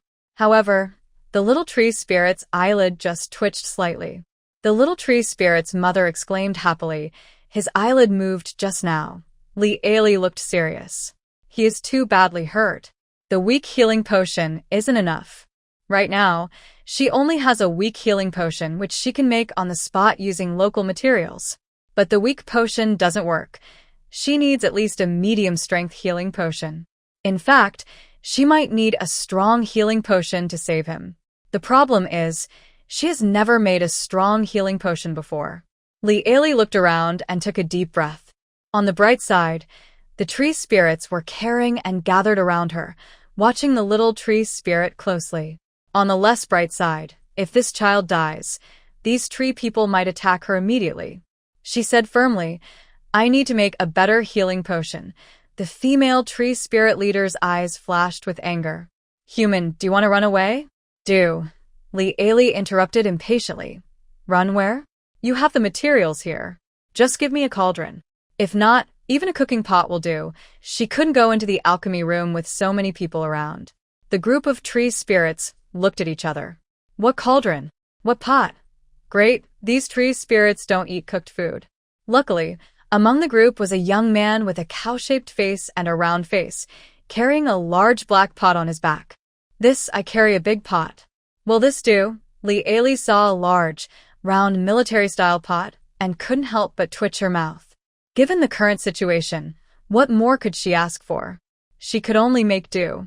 The little tree person's mother didn't rest. She brought out a stone bowl similar to a grinding mortar and a pestle for pounding medicine from the house. Usually, the tree spirit would put the roots of Terra into the bowl and crush them, then mix with water to drink. Since the tree spirit has no stomach, this is the only way their meridians can carry the necessary nutrients throughout their body. Li Ailey happily took the stone bowl and pestle. Just moments ago, she was worried about where to find these 2 items. Now that she had everything, she rolled up her sleeves and got to work. She placed the water flower into the bowl and quickly ground it into powder. Based on her experience making medicine, the finer the grind, the stronger the medicine. She was racing against time. Seeing the water flower in the bowl turn into a fine powder with no visible grains, Li Ailey immediately poured it into boiling water in a black pot. Then she quickly crushed the Terra roots. At the same time, she carefully watched the color of the liquid in the pot. The timing of adding the Terra roots also affected the medicine's potency. It had to be when the water flower's properties were fully activated but not yet dispersing. This timing could only be judged by the change in the liquid's color. From light blue to pale blue, beads of sweat appeared on Li Ailey's forehead, then from pale blue to blue. Almost there, she clenched the stirring stick tightly. From light blue to deep blue. This was the moment. Li Ailey's quick reflexes allowed her to pour the finely ground Terra roots in immediately. The moment she added the brown powder, the dark blue medicine turned light red. She quickly stirred it thoroughly with a spoon. Soon, the medicine in the pot started bubbling loudly. Then, a puff of blue smoke and a soft popping sound. Li Ailey couldn't believe it herself. This medicine was actually made using a marching pot and a large ladle. It's not really called making, but more like boiling. Despite her complaints, she didn't slow down at all in filling the medicine bottle. She used a bottle that had just held a mild healing potion earlier. Alchemy potions don't have to be made in a cauldron, but they must be stored in a potion bottle afterward to keep their effects. Quick, give it to him. The mother of the little tree spirit was more anxious than her. She snatched the bottle with the red liquid, opened her son's mouth, and poured the medicine in. Gulp, gulp. The bottle was emptied. The body burned by magic didn't come back to life, but it didn't take the little tree spirit's life either. The burned area that couldn't heal was peeling away charred bark, revealing new bark underneath. The watching tree spirits were all stunned. You successfully demonstrated alchemy in front of the treant and healed the dying tree spirit, gaining 150 points of kindness reputation. Quick. Bring out the other injured children. Li wiped the sweat from her forehead and looked at the female treant leader with raised eyebrows. Did I save my life? The female treant leader approached her, their eyes meeting. She slowly lowered her head, crossed her hands over her chest, and performed a gesture Li had never seen before. My name is Jinjin Badamu. Human, what is your name? Li. Li, you have earned the friendship of all the treants in the Water Jug Forest. Then, before Li could smile for even a minute, dozens of injured little tree spirits were carried out. The small tree spirits looked very sad. Some had frostbite on their bodies, some were scorched by lightning, and others, like the little guy just now, were burned. Li's blood pressure rose at the sight. This definitely wasn't the work of the Green Hat Squad from the Adventure Guild. There isn't a single spellcaster in the entire Duke's territory. She took a deep breath and pulled out the pre-prepared, weak healing potion, feeding it to the slightly injured tree spirits first. Soon, fewer than 10 of the dozens of small injuries remained. 9 small tree spirits could be healed with a moderate healing potion. Although she hadn't identified it in her alchemy lab, Li was sure that the potion she just made was a strong healing potion. She recalled every step of brewing the potion. Stirring the pot, igniting the fire, following the proper process. Suddenly, with a soft bang, the second healing potion was ready. No, it was finished cooking. Li handed it to a small tree spirit badly hurt by lightning. The little tree spirit obediently held the bottle and drank the medicine. After drinking one bottle, the charred bark naturally fell off, revealing the tender new skin underneath. She could feel her alchemy skills improving noticeably. What was the reason for this? Li's sharp eyes fixed on the large black cauldron in front of her. She realized she had relied too much on the alchemy lab before. The saying, a learned person doesn't limit themselves to one tool, might be true. Maybe she should try to practice alchemy outside the lab more often.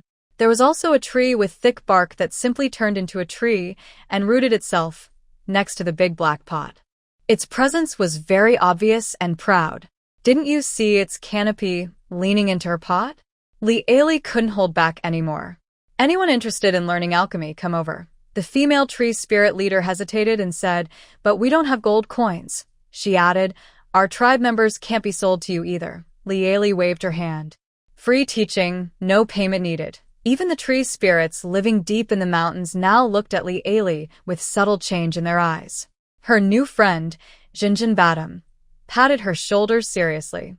You really aren't like those greedy humans. You're just really naive. You might starve yourself. Why don't you come to us? We'll take care of you, Li. Thank you, she said mysteriously to her new friend. How do you know I'm not actually in the upper atmosphere? Jinjin Badam. The other tree spirits weren't as worried as their leader. When they heard about free lessons, they all gathered around eagerly, watching very carefully. Li started explaining how to crush magical plants. She paid attention to the expressions of the tree spirits. Good.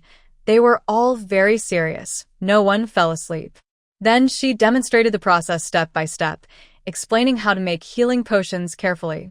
Finally, with a loud bang, the potion was successfully finished.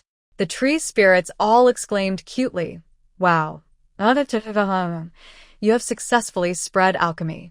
You earned 5 reputation points. Li. That's exactly what I wanted. She immediately offered her spot. Just listening isn't enough. Who wants to try it themselves? Me. A male tree spirit raised his hand high. All right, it's you. The male tree spirit almost perfectly crushed the water flower. Li's eyes lit up. This could work. Then, she saw the male tree spirit standing 8 feet away from the iron pot, beginning to throw things through the air. He even carefully plucked a clean leaf from himself, using the water flower's powder, and aimed carefully, like a 3-point shot. Hey, the ball went in. Wow, so impressive. Not really, Li. What are you doing? Shooting hoops over there. The male tree spirit shyly replied. We're afraid of fire, Li. Unbelievable. She took a deep breath. Is there anyone who isn't afraid of fire? The area fell into complete silence. Not satisfied, the tree spirits all took a big step back to show their respect for fire. Li. Forget it. Earning 5 points of professional reputation is good enough. What more does she need? Feeling exhausted, Li sat back down by the lake. The female tree spirit leader approached. She had just looked at the elven goods brought by the team and was very happy. Compared to the taro roots grown by her own people, these were clearly cultivated by wood elves and contained more natural energy. The next generation of little tree spirits will grow up very well, Jingjing Badanmu said excitedly. Li remembered the main task and immediately asked seriously, Now, can you tell me what exactly happened here? Jingjing Badanmu began to explain the situation. When the Green Hat Squad first came here, the tree spirits didn't dislike humans so much. Although those people unknowingly took some of their food, the tree spirits didn't bother much over a few roots of Terra. However, the humans who picked water flowers were badly attacked by magical fish in the lake. Not long after, humans returned, this time with more people, including a nasty spellcaster, Jinjin, with her almond-shaped eyes, burned with hatred. Those humans damaged the water flowers by the lake, which are food for the amphibious magical fish. The magical fish attacked them, and they killed the fish. Peppa played nicely with the magical fish, but his mother wasn't watching him. When he saw his friends being killed, he lost his mind and rushed forward. We had to protect the young saplings, and the adult tree spirits also went to help. The humans were scared away by us. Close combat was easy to handle, but the spellcaster became a big problem. He started throwing magic everywhere. Fireballs fell like stars, setting many trees on fire. The young saplings were frightened and ran around. We were fighting the invaders. That means spellcaster only attacked the young saplings. In the end, we drove them away, but almost all the saplings were hit by magic. Most of the taro roots we planted were deliberately burned. The most badly hurt was Peppa. Li listened with her brow furrowed tighter and tighter. As far as she knew, no spellcaster could be found in the entire central city. There was no choice. The Duke simply didn't favor spellcasters. So, the question is, if these people weren't adventurers from the Central City Adventurers Guild, then who are they? Why did you head straight for the water flower and the roots of Terra? According to the female tree spirit, these people didn't come to pick them, but to destroy everything. It's like they are determined to confront her directly. Later, humans came again, and this time we fought back fiercely, Jinjin Almond said angrily. Li. Oh, poor little team with the big black hat. This big, round misunderstanding is quite a burden. Anyway, the misunderstanding has been cleared up. So, Li and Jinjin Almond explained the whole story from the beginning. Sorry, this whole thing probably started because of us.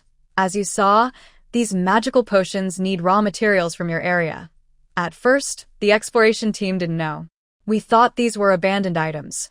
Later, when the second team came to gather, they got hurt, and I realized these things have owners. So, this time we brought supplies for trading. However, I must apologize. It seems this whole situation was caused by my mission. I will compensate for all your losses. You can also tell me if you have any requests. Jinjin Almond looked at Li with kind eyes. Like the centaur said, tree spirits are not evil creatures. They are kind and gentle. Jinjin said, You are indeed different from the humans we have seen. You are brave, just, and willing to take responsibility for your actions. But we believe in clear justice. The spellcaster must face the proper punishment. Li was glad that the tree spirit didn't hold a grudge against her. But she still worried a bit for her new friends and asked, What are your plans next? I am worried that unknown people might come again. Truzhen Badam is the leader, but unlike the arrogant and proud Jagumu, she is a smarter leader. If we really can't, we will have to give up this habitat.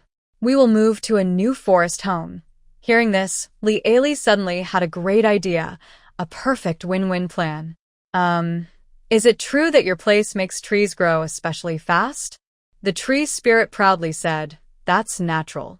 Wherever we go, the forest follows. Lieli immediately put on a big, sincere smile. Dear, the forest west of the castle offers food and shelter. Just bring your bag to move in. Think about it.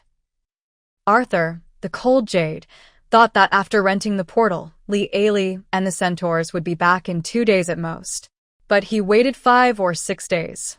Just when the Duke was about to get angry and gather troops to find her, Lieli returned. She also brought back hundreds of water jars filled with local specialties from the water forest.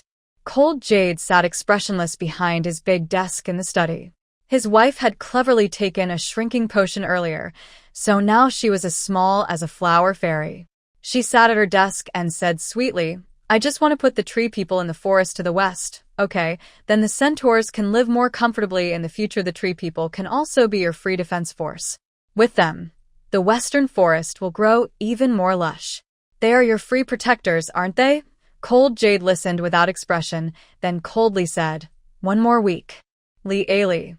She tried to reason, could you please stop making alchemy potions? 2 weeks. Darling, just 1 week. It's settled. Lieli was about to lean into the open drawer on her desk, but she was gently caught by the Duke's big hand, truly held in his palm. The Duke placed the tiny lady on his shoulder. She experienced the feeling firsthand. Lieli was not a fairy, and her first time shrinking made her very nervous. She clung tightly to the Duke's collar, afraid she would fall. Until the Duke stood up and started walking, Lieli felt like she was on the edge of an earthquake. Frightened, she had to hold onto the man's neck to keep her balance. Her face turned green with fear when she saw the Duke's hand on the door handle. She quickly relaxed a little, saying, Wait, you won't want me to meet people like this, right? The Duke pushed open the door. Is there a problem? Just then, they bumped into the Grand Knight Commander, who was about to report work. At first, no one paid attention, but when they saw the mini lady pretending to be dead on the shoulder, everyone's eyes widened. Lieli saw a bunch of huge pink bubbles in front of her. When she read the words inside, her vision went black. Wow. This is really playful, said Knight Lance, who was acting improperly. TSK, I wonder why His Highness has been so distracted these days. I understand. I was the same when Annie was preparing her little sleep dress, said Knight Bulk, who was making assumptions. How can I secretly buy a few bottles of shrinking potions? Asked Nightlock, who was full of surprises. The Duke saw the knight's eyes and, full of possessiveness, shoved the lady into his coat pocket. Lieli was forced to show only a small head. Dog man, you better watch out. Mean. Lieli opened her eyes, filled with the scent of flowers. She sleepily opened her eyes and found herself lying on the giant's bed. After the drowsiness completely faded, she realized that the bed was the same as before, only she had become smaller. All around her were large yellow flowers, almost burying her. Desperately, Lieli closed her eyes. It's been a week, really a whole week. When will this end? Speaking of the origin of these flowers, a loud shout came from outside the window. Darn it. Pei, I'm about to go bald from you. Today, I will definitely give you a spanking. Lieli. What are you doing? The Duke entered the room and lifted the bed curtain, seeing his cute little wife burying flowers in the blanket. Lieli was startled by the sudden sound and shivered. Seeing it was the Duke, she relaxed a little and hurriedly said, I'm helping a mischievous kid destroy evidence. The Duke chuckled softly, so caring? Lieli replied seriously, no, I'm just afraid of being accused as an accomplice. The little tree spirit named Pei didn't know what to think. Every day, she pulled flowers from the big tree spirit's hair to repay Lieli's kindness. Remember, the flowers on the tree spirit's head grew naturally. After more than a week of Pei's efforts, the small flowers on the tree spirit's head were finally pulled out. Lieli felt that Pei wasn't repaying kindness, but seeking revenge. The Duke gently lifted his wife and placed her softly on his shoulder. Unable to resist, I turn my head to look at my adorable little wife sitting on my shoulder. Considering the time, she will probably return to her normal size today or tomorrow. The Duke and Lily walked together to the dining room. At the table, Conrad bent down and set up a tiny dining table, small chairs, and miniature utensils in front of the Duke. Conrad specially asked a carpenter to make a set of tiny furniture overnight, just for the lady when she shrinks. The Duke reached out his hand, and Lily jumped onto his palm, which he then brought to the miniature table. Sitting at the table, the Duke happily cut his food into tiny pieces and fed Lily. Lily found that shrinking wasn't so bad after all. For example, she used to enjoy eating delicious elf cookies, eating half a box at a time and still wanting more. But now, just a tiny crumb of cookie was enough to fill her up. After serving Lily, the Duke happily watched her eat for a while before starting his own breakfast. He usually reads the newspaper while eating. Then, when he picked up the latest issue of Magic World Monthly, he suddenly froze. "Darling," the Duke said calmly. "What?" Lily was trying to secretly take a piece of cookie crumb from the plate beside her unnoticed. "Are you thinking of taking on a new, easier apprentice, Lily?" "What?" She was a bit confused. The Duke put down his newspaper and fixed his blue eyes on the headline, saying, "Oh, I suggest finding someone less troublesome." Lieli, with her short legs, hurriedly ran up to the Duke, flipping through the newspaper. Suddenly, she saw a shocking headline that made her heart skip a beat. Breaking news. Magic Exchange Summit attacked. Subheading: Over 20 Magic Tower Masters missing and presumed dead? Lieli. Is this the same Magic Exchange Summit she knew about? Below was a picture of the event's location. It was a floating island. However, this floating island had been turned into a huge block of ice. Lieli's eyes started to twitch. She forced herself to stay calm and continued reading the article. The number of victims reached thousands, all registered secret magicians of the Magic Association, including more than 10 great Magic Tower Masters. They are the Fire Lord. Oh, her senior disciples revenge list number 1. Then, the Flame Lord number 2. The Fire Tower Master number 3. The Crimson Lord number 4. She closed her eyes. She had naively thought that the Magic Exchange Summit was just a simple event where everyone performed magic on stage, received applause, and then left. She imagined tossing an alchemical potion on stage, sealing their magic, and then everyone performing ice-shaking tricks together, ending with a cheerful round of applause. It was supposed to promote harmony, friendship, and mutual progress. But in reality, her family's monkey brother really went to Western Heaven and used cold ice potions to blow up the happy home of a group of Buddha-like figures. She couldn't even imagine what would happen if 10 bottles of cold ice potion were used at once. Oh no, she knew now. Seeing the large picture on the front page, the entire floating island was instantly turned into an ice age. Lieli. Duh. She looked up and took a moment to calm down. She said to Arthur, the cold jade, "Bury it. There's no hope." Of course, that was just a harsh remark, just like the silly talk she had with the green tea lady Marquis. As the master of the magic tower who had given up on the faith in the magic gods, Lieli was determined to protect her greatest disciple, even if it meant breaking her teeth. The Duke immediately summoned a group of people. These were knights. They wore black ranger outfits and exuded a dark, eerie feeling from years of working with darkness. Lieli was very familiar with these kinds of people. When she ran her shop in Campbell's Black Market, almost all of her customers were like this. However, unlike those in the black market, she couldn't read these people's minds. They had empty, hollow auras above their heads. Lieli glanced at the Duke, a quick thought flashing through her mind. With the situation urgent, she didn't dwell on it. There are 2 possibilities now. One is that this bear disciple froze himself on the floating island.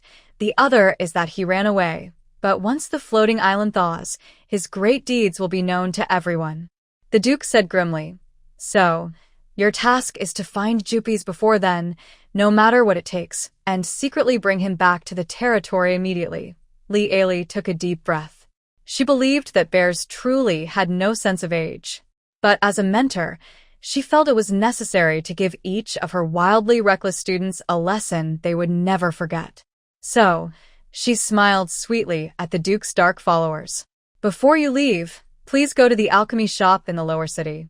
Find the clerk, Bajin Nyotizi, and in my name, get a bottle of alchemy potion from him.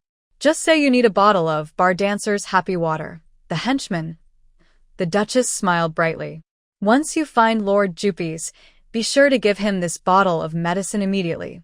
The group, given the order, left Constantinople at once. Li Ailey was so angry she didn't even eat her favorite cookies at noon.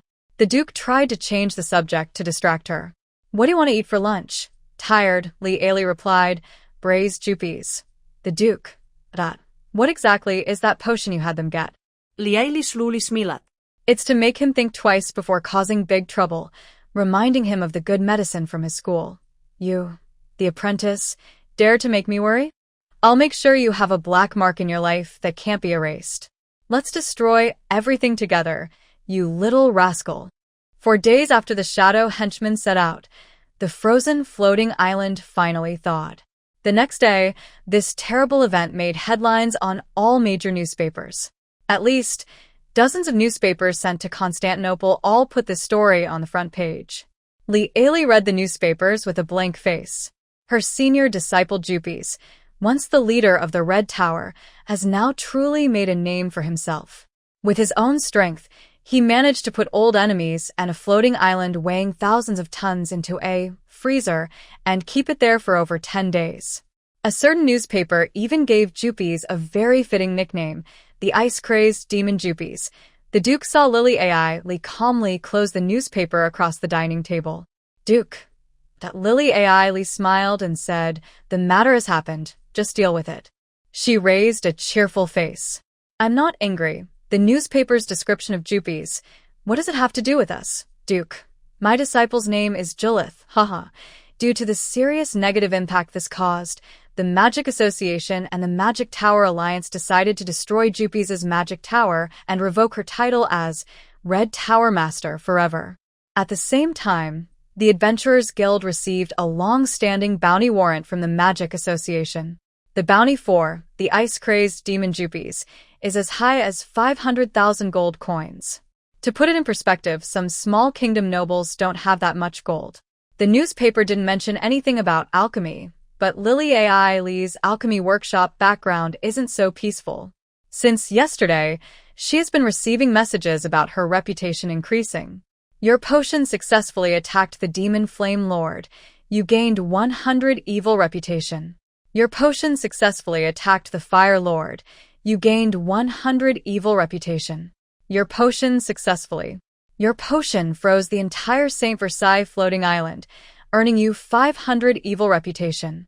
Jupes. No, she should now be called Julith, her first disciple, quickly became famous. As her master, her evil reputation skyrocketed like a rocket, breaking through 3,000 points in no time. Darn it. No. However, the alchemy shop didn't seem satisfied with the excitement and awarded Li Ailey a new title. You have successfully earned the title I am truly a little troublemaker. Li Ailey. 3 days later, the Duke's spies safely returned to Constantinople. But compared to their serious departure, their return was quite strange. Each of these fearsome night spies looked more bizarre than the last. Specifically, when they went to the study to report to the Duke, they ran into Li Ailey in the hallway. Their instinctive reaction was to press themselves against the wall. It looked like they wanted to dig a hole through the wall to hide. They seemed to have fear like snakes and scorpions stamped on their foreheads. Snake and Scorpion Li Ailey. Until the Duchess's figure disappeared at the end of the corridor, the night spies finally relaxed. They exchanged a look filled with respect. The Duke's study was knocked on. Come in. The night spies hurried into the study, and the last one decisively closed and locked the door. It looked like they were being chased by ghosts. The Duke, who saw this from his desk, sighed. Your Highness, everyone is safe, and the mission was successful. The Duke held a feather pen, paused in writing. Oh. Tell me more. The leader of the night spies took a deep breath and began to tell the terrible story stored in his memory. After the floating island thawed, we successfully found Lord Jupi's red tower. So, following the lady's instructions, we immediately gave him a drink. The captain's face twisted for a moment. That bottle was called Dancer's Joy Juice. The Duke had never heard of this before. What kind of drink is that? The leader was silent for a while. Trust me, sir, you wouldn't want to know. The Duke. Anyway, after drinking that bottle, Jupi's turned into a lady. The Duke, a lady covered in hair, whispered the deputy leader beside the main leader. The Duke. He quietly put down the teacup he had just picked up. Yes. So we and Jupi's himself didn't know because there was so much hair it was hard to tell he was once a person. The Duke. Along the way, we encountered the Magic Association and the Magic Tower Alliance's challenges. Jupi's raised suspicion and they asked to shave him, the leader of the Dark Minions sighed deeply. At that moment, we were ready to fight to the death, but no one expected that after shaving Mr. Jupi's would turn into a woman. The Duke. Not only the enemies across from us, but even our own people were stunned and couldn't react. The shadow leader even wondered if something had gone wrong, if the target had been swapped. And then, Jupi's herself realized there was a problem. She frantically looked in the mirror. After looking, she started screaming and lunged at the Magic Association members, claiming she was Jupi's, and then she was harshly mocked. They said this old lady was crazy for wanting the bounties so badly. During a 2-day journey, Jupi's would only run to the local adventurers guild to report himself whenever he found an opportunity. Of course, without exception, he was treated as a madman and thrown out. Sometimes, people were suspicious. But at that moment, the dark agents would just send a familiar-looking young man to say simply, "Mom, it's time to take your medicine." This would usually dispel the doubts. So, this group of people awkwardly took Jupi's back to their territory. After hearing the story, the Duke also looked helplessly at his loyal dog in the shadows, his shadowy minions. Thank you for your hard work, the shadow leader said with a tired voice. We're fine, but the lady, Mr. Jupi's, or rather Ms. Anyway, her mental state might not be very good. The Duke. He waved his hand. Let the lady handle him. He paused and changed his words. Lily sat in the courtyard, holding a cup of hot red tea, gently blowing on it. An old woman sitting beside her had bloodshot eyes and messy silver hair, looking like a beast that crawled out of hell. On her head, there was a bloody red bubble. How dare you humiliate a former tower master? Relax, silly, Lily said, withdrawing her gaze. Relax, Julius.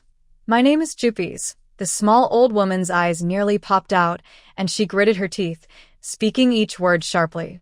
Lily took a gentle sip of her tea. Hey, you got that wrong. Jupi's is a wanted criminal who attacked the floating island, but it has nothing to do with our Duke's territory. As expected, the master of the magic tower didn't come easily. This senior disciple really is like a mischievous monkey. He promised well at first, but then suddenly caused a big problem. Today, I must teach this senior disciple a lesson. Otherwise, I don't want this great disciple of the mountain.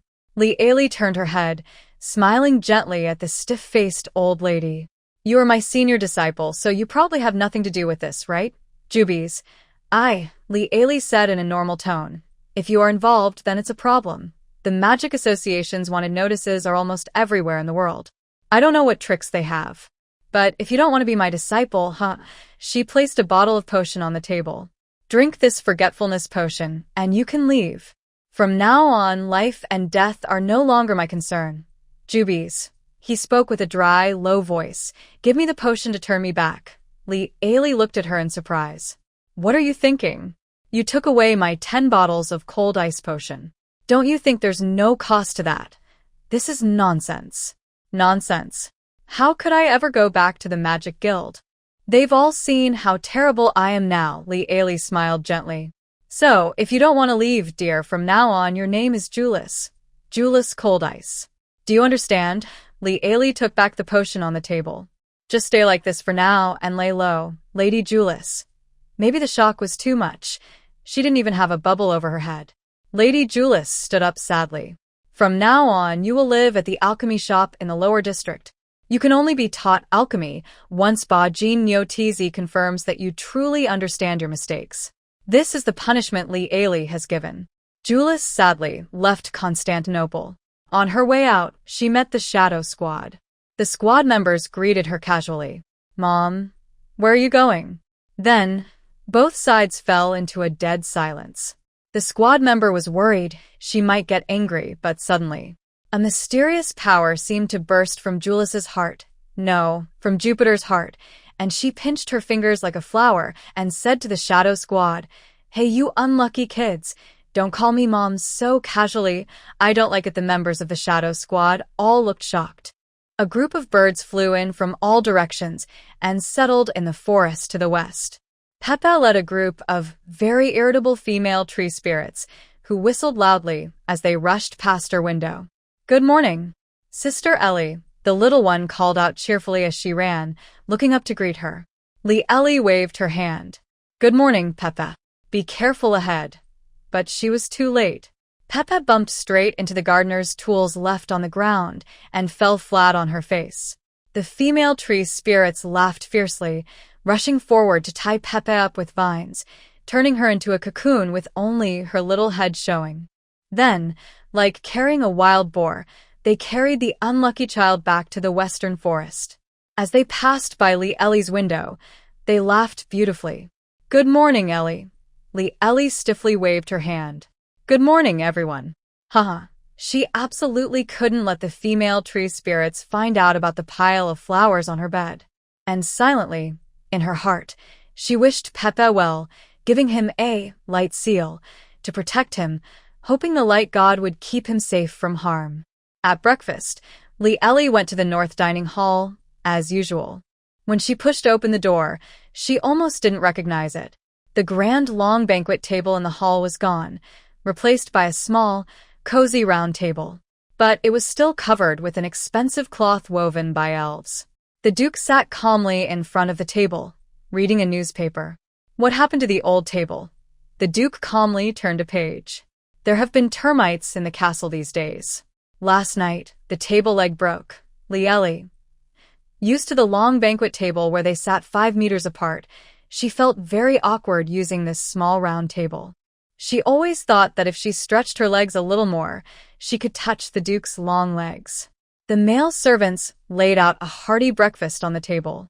After Connard, Lily, and the Duke put down their knives and forks, he approached carrying a silver tray. On the tray was a letter and a letter opener.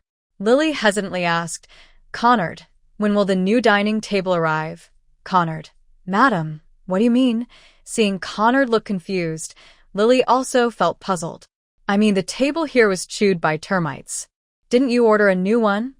Connard, "This round table is the new one. It's made of dragon bloodwood, crafted by Master Kaka." Lily, "I didn't ask about that." Dragon bloodwood? Oh. So that's what it looks like." "No, wait, I mean, are we going to replace it with the old-style banquet table?" Connard smiled. No, madam.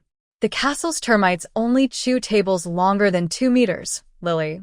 Lily looked expressionless at the man beside her. The Duke carefully pushed the unfolded letter toward Lily. "A letter for me." Lily's attention was diverted, and she picked up the letter. "To Arthur Cold Jade, you are cordially invited to my birthday celebration this year. Please be sure to attend. Your friend, Brandon Red Pomegranate." Lily, "Red Pomegranate? The Marquis of South County? Brandon, the Sword of Glamour?" In a time when nobles mostly exchanged formal social messages, this Duke's letter was as short as a school note passed in class. Are you going?" The Duke stood up, tidied his navy blue coat embroidered with intricate designs, and said, "It's not me, it's us. Get ready. We leave this afternoon." Li Ali was slightly surprised. "So soon?" Wait. Why do I have to go too?" The Duke simply nodded. "I need to handle the affairs of the territory. We will stay at Swan Castle in the southern county for about 4 days." Li Ali. The Duke looked at her calmly. "A chest of gold coins." Li Ali. "All right, I'll start packing now." The Duke. After receiving the news, Joanna was busy as a little spinning top. Li Ali thought she only needed to prepare 2 sets of clothes for the 4 days. But Joanna packed 7 or 8 fancy dresses for banquets and 5 or 6 casual outfits. She also packed matching sets of gemstone jewelry. The luggage looked more like a move than a visit to a southern castle. Lee Ailey was stunned. "No, dear, I'm only going for 4 or 5 days, and you," Joanna, taking a moment to rest, crossed her arms and said, "Let those young girls in the southern county see what real style is, so they don't keep crowding around the Duke for no reason. Madam, the Duke of Southern County is famous as the ballroom king. Please promise me you won't wear the same dress to his parties. Otherwise, the people in Southern County might think the Duke is so poor he can't afford to keep you, Lee Ailey." Has her dress become a matter of the Southwest War now? At lunch, the accompanying knights had already begun to line up and prepare, all in black secret silver armor, with black banners, forming a guard of 36 silver knights. The newly formed blue agate knights serve as escorts.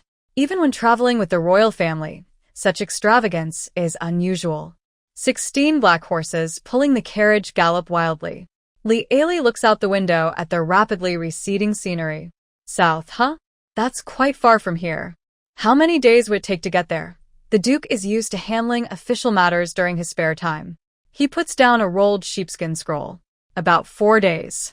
Once we reach the Light Cathedral in Ailey City, we can use the church's teleportation portal to directly arrive in the southern part of the kingdom. Since it's a long journey, the carriage uses space magic. The inside has a bedroom, a washroom, everything you need. It's like a magical RV. The Duke picks up a new sheepskin scroll. After reaching the south, it'll take about 4 or 5 more days to get to the Swan Castle. Lee Ailey feels a bit sleepy. "I'll take a nap." She looks at the sheepskin scrolls piled next to the Duke and feels pity.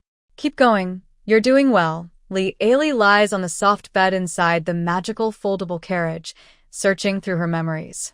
From what she remembers, she's never seen this southern Duke before. When Lee Ailey wakes up, the carriage is still rushing forward. The Duke is lying on the other side of the big bed, with his eyes closed. Startled, she quickly sits upright and grabs a large pillow as a makeshift shield. The man opens his eyes, slowly turns over and rests his head on his hand, quietly watching her performance. Lee Ailey asks, "Why are you lying here?" The Duke responds calmly, "Where do you think I should be lying?" "You should be under the carriage." Lee Ailey politely reminds him, "In our kind of relationship, it's not really appropriate to lie together, you know?" The Duke nodded thoughtfully. "So, I generously won't hold it against you." Lee Ailey hesitated but held back because she couldn't win. The Duke dropped his joking tone and said casually, "When we arrive at the Red Pomegranate Duke's castle, do you still want to share a room with me?" Lee Ailey asked confusedly, "Is there a problem with that?" The Duke chuckled softly. Then, the next day, news of our strained relationship will spread throughout the kingdom. By the 3rd day, the Red Pomegranate Duke might even force a woman into my room. Our contract clearly states that until our marriage is officially over, you have the responsibility to help me avoid such trouble. Lee Ailey remained silent. The Duke looked at her with a satisfied smile, as if expecting her to be overwhelmed. "So, dear, I'm just helping you get used to it early so you won't be too emotional and slip up later." Lee Ailey said nothing. After 4 days of non-stop travel day and night, the Duke's caravan finally reached Iri City. When the city lord learned that the Cold Emerald Duke's Knight Squad was at the city gates, he was so frightened he nearly wet his pants. Remember, the last count who faced the Cold Emerald Knight Squad at the city gates was now so poor he had to beg for food. The city lord, only wearing a nightgown, scrambled up the city wall, nearly tumbling down the stairs. On the way, he bumped into the bishop of the Light Cathedral, who was also in a nightgown. They almost fell down the stairs together. Once they saw each other was the city lord or bishop, they quickly suppressed the rude words on their lips. "What's going on? Why is the Cold Emerald Knight Squad here in the middle of the night? Why did you provoke that troublemaker?" the bishop demanded angrily. The city lord was about to cry, "I haven't done anything." Then he said something that made the bishop immediately stop doubting. "Can I do it?" the bishop. Both of them took a deep breath, supported each other, and climbed onto the city wall. They carefully peeked over the edge and looked down. Below, they saw a dark, dense army of black armor. They quickly pulled back, and the bishop closed his eyes in despair. Tears suddenly streamed down the city lord's face. I just found a new companion, and it's barely been a few days. Still almost new. At this critical moment, this foolish man was still thinking about women. The 70-year-old bishop was so angry he was trembling. If you don't come up with a plan soon, your head might be moving out. The city lord trembled and said, I can't do it. Maybe you can come up? You're the bishop, or you could try to persuade them to go back. The bishop. The bishop's face turned red with anger. He stomped his foot, stuck out his neck, and shouted from deep within, Your Grace, Duke of Jade, it's so late, look at this, what wind blew you here? Oh ho ho, the city lord. A knight rode forward and loudly called out to the bishop on the wall, Open the gates. The duke needs to use the church's teleportation portal to go south. Both the bishop and the city lord breathed a sigh of relief. They had saved their lives and their money. The bishop pulled back his neck, kicked the useless city lord, and said, Tell your people to open the gates quickly, so these troublemakers can go. The city lord tremblingly grabbed the bishop's sleeve. What if he's tricking us? Tricking us into opening the gates, and then he made a gesture across his neck. The bishop remained silent.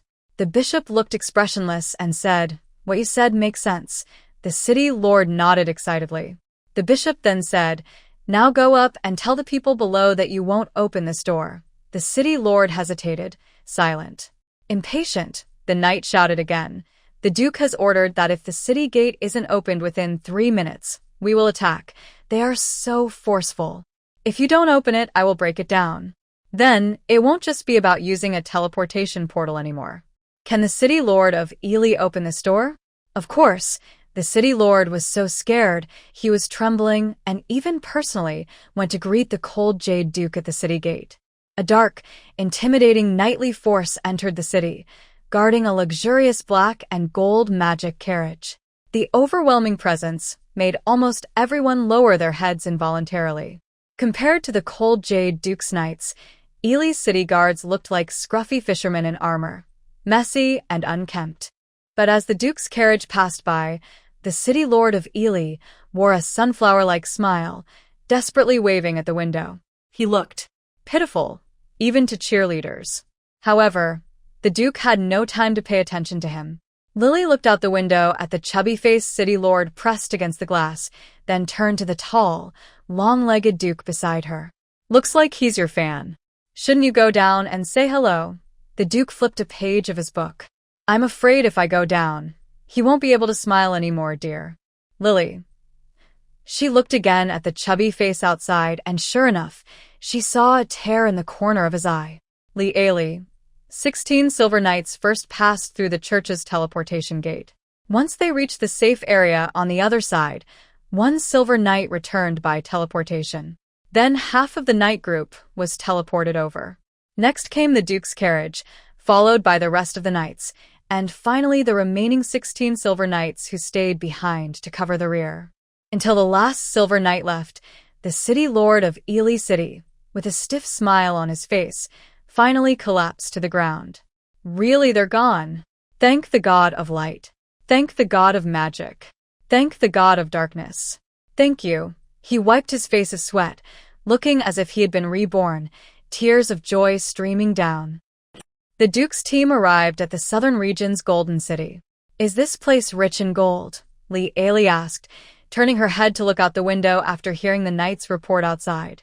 Outside the carriage, magical lamps hung from the eaves. As the carriage sped along the road, the light from the magic lamps made the scenery on both sides visible. No. The duke paused, closing the page of the book he was flipping through. This place has been called this name since 1,000 years ago. Ely. Wow, that's really old. I remember the Kingdom of Clark was founded only 127 years ago. Only 127 years, and it has gone through 4 generations of rulers. If all goes well, around this time next year, we can come back to visit, the duke said slowly, closing the book in his hands. Ely glanced at the book. It was a novel called Prince Thompson's Revenge. Ely. I didn't expect you to read such a novel. After arriving in the southern county, the pace of the march noticeably slowed. The knights stopped to rest and feed their horses, taking about half an hour longer than before. Li Ali also had more time to enjoy the scenery of the southern county. Unlike the cold Emerald Duchy in the west, the climate in the southern region is more comfortable, and the air feels peaceful and relaxed. Unlike the western region, which is always at war or on the way to fight, the southern region is calmer. She hasn't been to the northern region, but she heard that it is covered in snow all year round, and even the castle where the northern duke lives is called the Ice and Snow Castle. After 3 days of travel, she finally saw the magnificent Swan Castle through the car window. Unlike the grand Constantinople, Swan Castle is surrounded by lakes on 3 sides and looks as pure as a noble swan. The city guards of Swan City received the news and opened the city gates. The 4 main officials of the Red Pomegranate Duchy, along with dozens of clerks, were already waiting at the gate to welcome the Duke of Cold Emerald. The head of the 4 officials, Vicky Iris, stepped forward and bowed deeply to the black golden carriage, saying, "Welcome to Swan City, Duke of Cold Emerald." The carriage's window was covered with a dark curtain, so only the sharp side profile of the Duke could be seen from outside. According to the kingdom's rules, please leave your knights outside the city. Of course, I believe you understand. If His Highness, Note 1, visits Constantinople, he would also respect you by leaving his knights outside. This sentence was transmitted into the carriage through magic sound. Lily. Wow. Look, this is a civil official. They speak politely, without being rude or overly flattering.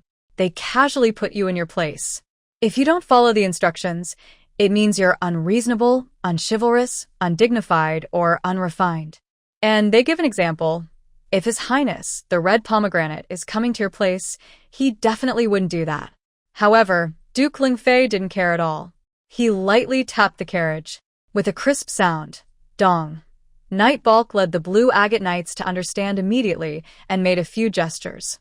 The Blue Agate Knights escorting the Duke stayed outside Swan City. Duke Lingfei could bring a small guard into the city.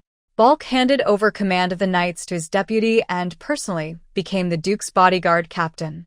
There were 36 silver-ranked knights and 1 platinum-level knight, Balk, who was above gold but below platinum. They all wore dark silver armor, and black flags fluttered in the wind. The girls from the southern county had never seen such a scene. Knights from the western county. Look at that handsome face. Suddenly, flowers were thrown wildly at the brave knight riding a tall horse, as if they were free. Lily Ellie leaned against the window, watching the fun. Coincidentally, Knight Balk was right beside her. Suddenly, a red rose was thrown at Balk from a tricky angle, aiming straight at the back of his head. Balk reacted quickly, catching the rose with his hand, blocking the attack. He looked expressionlessly at the girl who threw the flower. That look broke her heart instantly. She sent a flurry of kisses toward Balk, crazy with admiration. She wanted to rush up and kiss him, leaving lipstick marks all over his face. Lily Ellie exclaimed, "Wow." Oh, Balk had a faint premonition of trouble. He instinctively turned his head to look at the carriage. Their eyes met. "I didn't do it. I didn't." Balk's face turned green. Lee Ailey. "Oh, Bark. What kind of person is the Red Pomegranate Duke?" As they approached Swan Castle. As one of the 3 Grand Dukes of the Clark Kingdom, what kind of person is Brandon, the Duke of the Southern County? Is he cold, cunning, sly, or kind? A knight who upholds honor? Or like Arthur, the cold jade, who wears armor and can crush mountains with his might, brave and invincible? However, the man beside him remained silent. Lee Ailey became even more curious. Someone, even Arthur, the cold jade, couldn't judge. The carriage stopped in front of Swan Castle's courtyard. The steward of the Red Pomegranate Duke, Mark, stepped forward, bowing as he opened the door to welcome Duke Cold Jade and his wife. A tall, handsome Duke of West County stepped down from the carriage, then turned to gallantly help his wife out. "Good day, Duke Cold Jade. Good day, Duchess Cold Jade." The steward lowered his gaze, speaking respectfully. "Prince Brandon is busy with official affairs. Please, you two may go to the Swan Castle reception hall and wait for a while." Suddenly, a huge blood-red bubble appeared above his head. "SHT. Brandon, did you hear that? You jerk." SHT, Lee Ailey. The Duke looked coldly at the politely smiling steward, saying nothing. At this moment, a noisy commotion came from outside the castle gates. A luxurious carriage stopped in front of the castle. The door was kicked open with a loud bang, and a tall man tumbled out of the carriage. His body was like a cat's, performing a 720-degree spin in midair that only a diving athlete could do. Then he stepped on a banana peel on the ground and, perfectly, face-planted. Lee Ailey. The steward urgently raised his voice 3 levels higher. Quick, everyone, follow me this way. Above his head, a huge, screaming speech bubble appeared. Ah, Brandon. You idiot. The man slowly got up from the ground, brushing dirt off himself. He was wearing a fancy lace white shirt, the collar half open, clearly the kind of flirtatious, carefree type. Soon, the carriage door opened again. The man approached, seeming to want to say something to the people inside. Instead, a gorgeous, embroidered red coat was thrown out of the carriage and hit him right in the face. Then, a jeweled knight's sword was also tossed out. Outside the castle, the man who had just pulled off the coat from his head happily waved at the carriage. Inside the castle, his steward closed his eyes peacefully and hopelessly. Lee Ailey saw the screaming speech bubble above the steward's head disappear, replaced by a large, colorful, swirling bubble. Inside the bubble, a tiny stick figure was sharpening a knife. Sparks were flying. Honestly, this was the first time she saw an animated emoji playing inside a bubble. Aw. That wasn't all. The carriage outside the castle gates opened again, and a slender, fair hand reached out, beckoning with a finger at Brandon Red Pomegranate. Then, the tall Duke of South County eagerly moved closer. Then, that hand turned into a ruthless slap, landing with a loud snap on Brandon Red Pomegranate's left cheek. With a bang, the carriage door closed and then coldly drove away. Lily. How provoking. The nearby Duke of Cold Jade also saw the scene. He simply said in a calm tone, "Is this what your noblemen are busy with? Official duties. Inner official mark."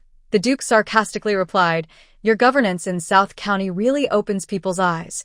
Brandon Red Pomegranate casually tugged at his red coat collar, flicked his back with style, and brushed his wild red hair. He passed through the gate, walking with a reckless stride, past the hesitant guard knight at the entrance. Then, unsurprisingly, he collided head-on with hundreds of eyes in the front yard. Brandon. Oh, Lily. The Swan Castle Guard. The foot of Duke Red Pomegranate, which had just stepped forward, hovered in midair as if he was walking halfway and suddenly turned to stone. Lily looked sympathetically at the top of this person's head. Unexpectedly, the head of the Duke of South County was also very clean Lily. She had almost used up her reputation points on the mind-reading spell. Could it be a defective product? Fortunately, the inner official of Swan Castle was very normal. At this moment, a large group of alpacas was running wildly inside a huge black-green bubble above his head. Brandon Red Pomegranate, Arthur of Cold Jade, directly called out the South County Duke's name. She wasn't sure what tone he was using. Brandon Red Pomegranate saw the dark-haired, blue-eyed Duke of West County and immediately walked over with a very noticeable slap mark on his face, smiling broadly and striding confidently toward him. Ah. Look at who this is. It's Arthur, right? He said, opening his arms for a warm hug. Arthur Cold Jade raised his hand and placed it on his sword hilt. Brandon quickly and calmly folded his arms back. What a coincidence. How come I always run into you? He muttered softly. Honestly, Lee Ailey had never seen someone so openly unbothered when facing social embarrassment. Arthur nodded in agreement. Compared to last time, I can see you've been more restrained this time, Lee Ailey. 15 minutes later, the Duke of Red Pomegranate officially received the visiting Duke of Cold Jade in the reception hall of Swan Castle. Throughout, Brandon Red Pomegranate kept a serious face, but Lee Ailey found it hard to ignore the very obvious slap mark on his face. After polite exchanges, Brandon, under the deathly glare of his household officer, still sat down heavily next to the Duke of Cold Jade. Hey, Wolf still isn't coming this year. Sigh, it's so hard to gather 3 people for a drink. Should we go find him? Hey, Ice and Snow Fortress bans alcohol. Is that even fair? Listen, banning alcohol is just against human nature. Arthur listened quietly. Lealie noticed that when facing Duke Red Pomegranate, Arthur Cold Jade seemed to speak even less. Your Highness, the Duke of Cold Jade has traveled a long way and must be very tired, the Swan Castle steward said through gritted teeth. Red Pomegranate patted his thigh. It was my oversight. So, Mark, you take your wife to rest in the prepared guest room, and I will go to the lake with Arthur for a drink. Ellie. Chief Steward Mark. She thought that, given Arthur's personality, he wouldn't agree, but surprisingly. Arthur, the Cold Jade, stood up and said calmly, "Let's go." No matter how convenient the magic carriage is, the long journey still made Ellie feel tired. She followed the leading maid from Swan Castle to the guest room on the second floor of the north side of the castle. The maid prepared a pedal bath for Ellie. When she said she didn't need help, the maid politely left. Ellie enjoyed a warm bath comfortably. During the trip, because of the proximity to the Duke, she always felt a bit cramped when using the washroom. Wait a moment. She suddenly raised her hand, splashing water everywhere. It seemed like nothing had changed. Habits are really scary. Leaning back in the bathtub, she thought, anyway, with the magic contract in place, there shouldn't be any accidents about divorcing and leaving the territory after a year. The hot water was filled with rose petals, and the bath water had elf-made rose essence, filling the air with a lovely scent. After a relaxing bath, Ellie wrapped herself in a towel and went to the window of her room. Swan Castle faces the lake on 3 sides, and opening the window offers a stunning view of Swan Lake. Ellie leaned on the windowsill and said, "Huh." She saw Arthur and Brandon sitting side by side on a bench near the lake shore. They were holding wine glasses and seemed to be talking about something. Although both of them had their backs turned to her, Ellie only glanced at them briefly. Brandon noticed her glance and quickly turned his head sharply. The pair of gray, cold eyes directly met Lealie's gaze. Seeing her, Brandon immediately put on a big, bright smile and even whistled, which made Cold Jade turn around and look back. Lealie then remembered she was only wrapped in a towel. But Arthur, Cold Jade, reacted much faster than her. He kicked Brandon, her drinking buddy, straight into Swan Lake. Then he turned around and pointed at Lealie with a serious gesture, as if to say, "Pull the curtain." Lealie hurriedly pulled the curtain closed. Through a small crack in a window, she saw the Duke of Red Pomegranate climb ashore and then start to dry his clothes with a blank expression. Tomorrow, this book will be published. The author wrote this story to make everyone happy. I really enjoy reading your comments. When I see you laughing in the reviews, I feel very happy. Even when the author isn't being funny, and I see you still laughing, I feel even more joyful. People say that humor varies between the North and South, but I see readers from all over the country find joy in this book, and that makes me very satisfied. Especially, I want to thank you for the monthly votes and recommendation votes you give me every day. This is your recognition of me and this little book. What surprised me most is the support and tips during the free period. I am truly touched. Even though the book was free, your tips showed your support and approval. Thank you all so much. After the book is published, I hope you will continue to support me. I will work even harder to write a good story and not let down every reader who loves this book. This book's success is closely linked to everyone's attention. So I will say this 3 times. Stop supporting the story. Stop supporting the story. Really stop supporting the story. If it continues, the author might have to go to Africa to eat dirt. Alright, to celebrate the release, I will add more today. Thank you all. By Paradise Afternoon, tea the next day. Duke Red Pomegranate was having breakfast with Duke Jadeite. Lily had just taken a spoonful of southern pudding into her mouth. At the table, Brandon Red Pomegranate kept talking nonstop. It made Lily's ears buzz. Really?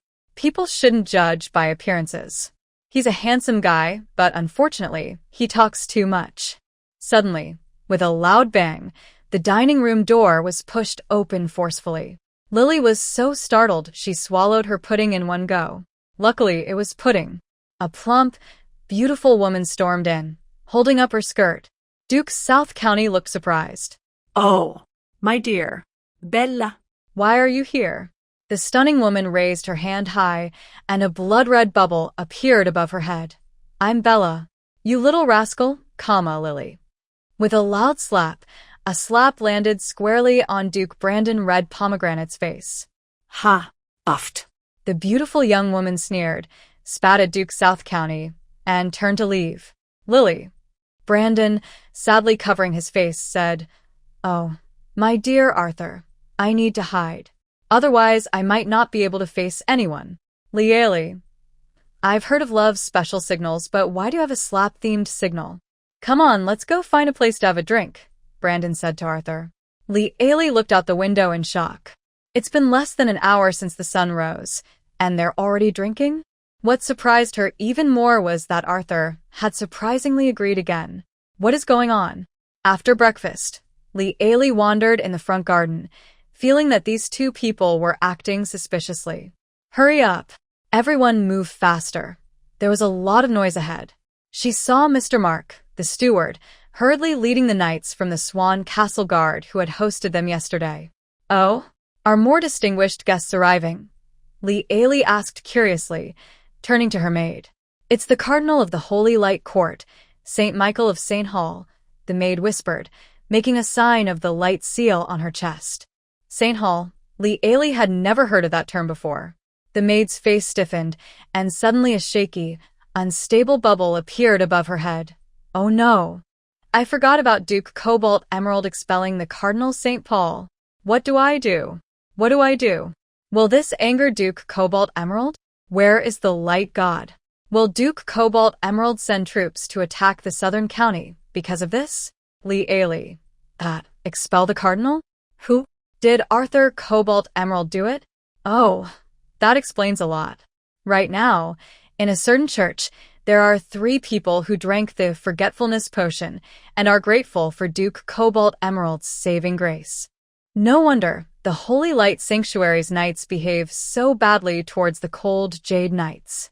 Turns out, the real origin lies here. You also know that the Duke once expelled a cardinal. Lily slowly tested. The maid nodded, and a trembling bubble appeared above her head. I heard that because St. Paul, during a banquet, stepped in with his left foot first, the cold Jade Duke expelled all church officials from the territory. Lily. She slowly said, I often have trouble with the light god elder. After saying that, she smoothly made a gesture on her chest, symbolizing the light seal. But you know, in the Duke's territory, it's hard to see living light church missionaries. So I really want to see St. Michael, but secretly, so no one finds out. You understand, I need to consider my husband's feelings. The maid was clearly a devout believer and immediately imagined a big scene, then took the Duchess to behind a lush bush in the front yard. The maid whispered, Sorry to trouble you here, you know, because of St. Paul. The cardinals don't really want to see people from the cold Jade Duke's territory. Lily. She slightly peeked out her head and just happened to see the night parade lining up. Soon, the church convoy arrived. Wow, what a grand sight! Leading the procession was the Light Knight, all in pure white armor, shining under the sun. Too dazzling. Lily took a quick glance and almost got blinded. The Light Knights are a branch of knights, and the main difference is that during fights, they can release holy light. The holy light is like adding a shining light effect to races that are not afraid of light attributes. But fighting against dark races that fear the holy light is like cheating. Lieli doesn't know much about the holy light, but she now prefers black armor because it doesn't hurt her eyes during the day. Behind the shining knights holding the holy temple banner is a white carriage pulled by 4 unicorns. The carriage door is decorated with gold paint showing the holy sun emblem of the holy court. This official, as tough as a big nut, wears a perfect smile. But on his head is a huge blood-red bubble. SHT. Brandon Redgrape. You're just a piece of SHT. Honestly, Lieli was comforted by this. It shows that Duke Redgrape is not biased against Duke Jade Green, who is in charge of the cold Jade territory because of yesterday's big scene. He has always been unreliable. Whether it's one of the 3 dukes or a cardinal, the white unicorns pulling the carriage stop. They don't need a driver because, according to the light holy scripture, unicorns are born in the divine realm of the light god and only obey those who are pure and devoted to the light god. The carriage doors open, and a cardinal dressed in pure white robes steps out, supported by a young bishop. He is an old man with silver hair and a beard. He wears a red holy robe and holds the light holy scripture in his right hand. As you see the saints of God, you will think of God. Light holy scripture. When this cardinal steps onto the land of Swan Castle, Li also thinks of the light god. Oh, light god. The handsome man beside the old man is really attractive. Oh, //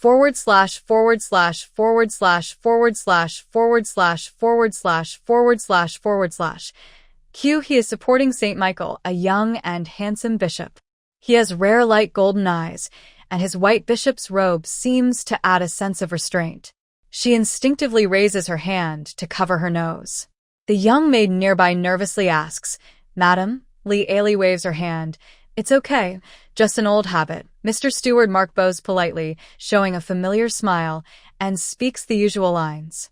"Good day, Your Eminence the Cardinal. The Duke is busy with official duties. Please move to the reception hall and wait for a while." Li. Then, a bubble above the steward's head materializes a 40-meter-long sword. Li guesses that he either wants to stab the red pomegranate duke or himself. Anyway, based on her observation, only one of them can survive. After watching the scene, Li, feeling bored, strolls along the lakeside of Swan Lake.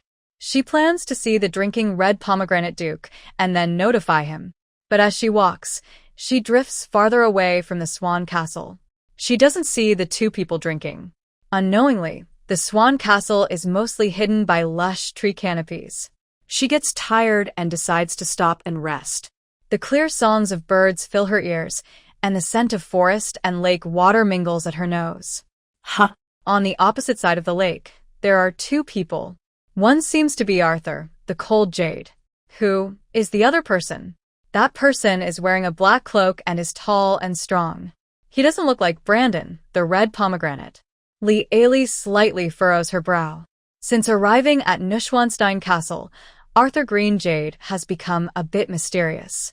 Lily was hesitating whether to greet the two people across from her when suddenly a hand reached out from behind her and rested on her shoulder. In this quiet forest. Ah! Lily screamed in fright.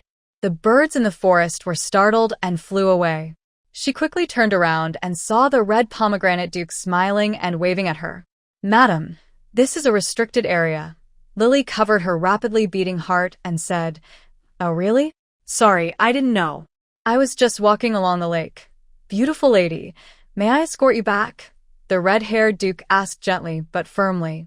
Since she had accidentally entered a forbidden area, even if the red pomegranate duke didn't say anything, Lily planned to leave.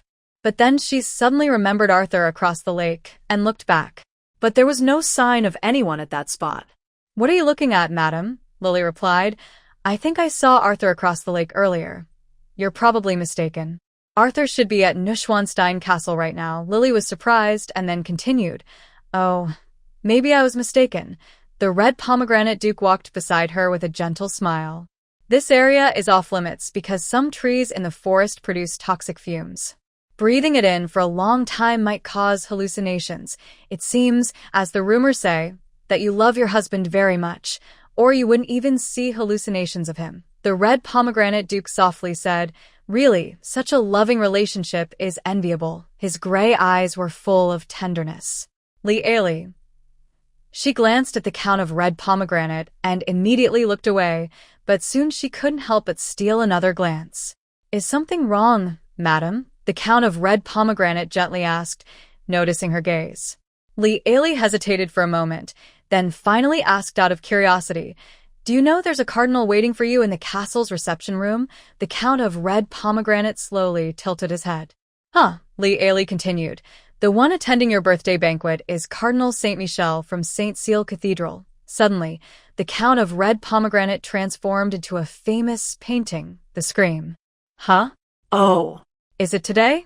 Is it right now, Li? How unreliable can you be?" Some readers have questions about the setting of the Ladies' Literary Society in the story. Let me clarify, since I saw some harsh reviews of the novel. First, I want to emphasize that writing this book is like Guidigang doing crosstalk or Xiao Cui hosting a talk show. It's all meant to make everyone happy and to be funny. It's a joke, a silly act. Of course, some viewers also get too emotionally involved and defend Yu Qian, which is funny. I think it's similar to how some readers dislike the Ladies' Literary Society. And about the claim that I'm riding the wave of popular trends. I was really surprised when I read that. I was like, what? People are doing this. It's like Li Ailey seeing a minotaur selling medicine for digestion as a hair removal cream. Completely mind-blowing. I'll think about it and see if I can ride the trend a little. Just a joke. Haha, just kidding. The author is a simple-minded person, probably a single-celled organism, so no complicated thoughts. Usually, I respond slowly when talking to others, and I often complain about readers so much that they delete their reviews, laughs. In short, this story is meant to be funny. Some readers find it hilarious, while others leave long comments criticizing me. Both are okay. Every reader has their own favorite character. As the saying goes, everyone has their own Hamlet. It's hard to please everyone, so if I try to avoid all sensitive topics, the story wouldn't be funny anymore. By the way, I want to thank the situation for giving me new funny ideas. I wrote them into the story, and I laughed so hard myself. I hope everyone enjoys it too. My idea is that everyone should enjoy the book. If you find something sensitive, just avoid it.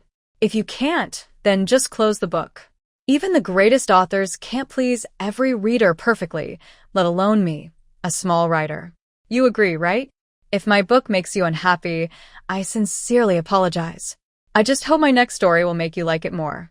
Once again, I want to clarify, this is a funny novel. Please don't take it too seriously or relate it to real life, laughs and cries. Dear readers, this is a comedy novel. It's not about Marxist philosophy or criticizing reality. Any similarities are purely coincidental. P.S. It really feels like a doll collection. Characters in a real-world story crushing on each other. It's just a funny joke about characters in a story liking each other. I didn't think much of it at first, but now. Haha. It's a funny novel. Why bother? If you leave long comments criticizing me, it just makes you angry over a book. That's not worth it, my friend. The nobles of the Clark Kingdom usually hold a small warm-up dance the day before a big formal banquet. Li Ailey just returned to her guest room at Swan Castle when she saw Arthur, the cold jade, standing by the window with his back to her. "Where did you go?" he asked. Li Ailey saw his deep blue eyes reflected in the glass, watching her reflection. "I went for a walk outside," she said, pausing briefly, then casually asked, "I think I saw you by the lake earlier. Did you see me?" Arthur turned around and looked directly at her with his blue eyes. "No, you didn't see me." Li Ailey. "Maybe I was mistaken. There's a small warm-up dance tonight. Although the main dance was still some time away, ladies needed to dress up now, so she had to start preparing." Ah. "I need to hurry," Li Ailey said, beginning to change her clothes. At this moment, the tall man over 1.9 meters was quite inconvenient. "Are you planning to go out and have a drink with someone?" Li Ailey smiled at Arthur, the cold jade. Hearing this, Arthur raised an eyebrow slightly, then slowly walked to the sofa, sat down heavily, showing his firm stance. Li Ailey. After 3 hours of fussing, Li Ailey finally finished changing her outfit without Joanna's help. The process was more chaotic than words could describe. Fortunately, Arthur, the cold jade, called a maid from Swan Castle to help. Otherwise, Li Ailey truly thought she might die in the bathroom, unable to handle the layered dress for the banquet. After the maid entered, she saw Li Ailey looking disheveled. Her face turned pale, and she quickly helped Li Ailey style a beautiful hairdo. Then she efficiently tidied up her intricate and lovely dress. Looking at her stunning reflection in the mirror, she touched her waist, almost squeezed tight by the corset. If becoming a little fairy means this, maybe she should skip the full set of preparations next time. Just the corset was enough to almost send her away. The Duke had already changed into his clothes. He wore a gorgeous navy blue embroidered coat, a pretty white lace shirt, and a bright red sash that looked like blood. He finished the look with a few gem-encrusted medals. The man gracefully put on white gloves and carried his sword. "My princess, please," he said politely, offering his arm. Li carefully measured the polite distance in her mind and gently placed her hand on his arm. As they left the room, they looked like a perfect couple. You couldn't tell they had slept in the same bed with 4 or 5 pillows, creating a line between them. Duke of Cold Jade, accompanied by the Duchess of Cold Jade, announced the etiquette officer loudly. The lively hall suddenly became quiet. All the guests' eyes focused on the closed door. With a dull sound of the ceremonial staff, the white phoenix wood door creaked open. Then they saw a couple so stunning it took their breath away. Is this really the Mad Lady? If the Mad Lady looks like this, I'd be willing to go crazy for her all my life. Darn, I'm so jealous of the Duke of Cold Jade. If I could sleep holding such a beauty tonight, I'd be willing to die right now. Looking around, I see pink and yellow bubbles above the male guests' heads. The female guests are easy to recognize, all with bright red bubbles. Isn't it said that the Madam and the Duke of Cold Jade don't get along? Why are they together? It makes me so angry. Where are her hands? Go away. Go away. Why isn't the Madam dead yet? Just die now. I want to marry the Duke. Li. She rubbed her eyes. Sigh. They are all lost sheep. It's a pity this isn't Western County. Then she could have a deep talk with them all night. Talking about life, dreams, inspiring inner ambitions. Wouldn't it be nice for everyone to be good friends and work hard together? Then, these people with all kinds of ideas politely smile and come forward, either to her or to the Duke beside her, greeting warmly. Of course, some are not so eager to flatter. In the center of the hall, the red pomegranate Duke raises his glass, chatting happily with his smiling cardinal. People from the Holy Court really wish they could draw a clear line in front of the Duke of Cold Jade, especially Saint Michel, who, upon seeing the Duke, immediately performed a smile disappearance trick. Li. The Duke of Cold Jade, using the excuse of stepping forward with his left foot, really hurt the hearts of the church officials by driving a cardinal out of the territory. Oh. My old friend, come here. I have good news to share with everyone. The red pomegranate Duke enthusiastically approached. He raised his glass and said, "Everyone listen. I have great news to share." The guests gathered around and politely stayed quiet. "I'm getting engaged. Getting engaged." It was like dropping a bomb into a calm lake. Everyone was shocked, including Lily, of course. But her shock was for a different reason. Lily thought, let me see. How many women have I seen come here to slap the Earl of Pomegranate? 1, 2, 3, 4, 5. Wow, not even double digits yet. That's enough. Smile. Then she quietly looked around the room. The men were all excited and happy. Maybe because the biggest rival in South County was getting married, many men almost cried with joy. Some even prayed, hoping the future wife of the Earl of Pomegranate would be a strong woman. Lily thought, why do men make things difficult for other men? Really?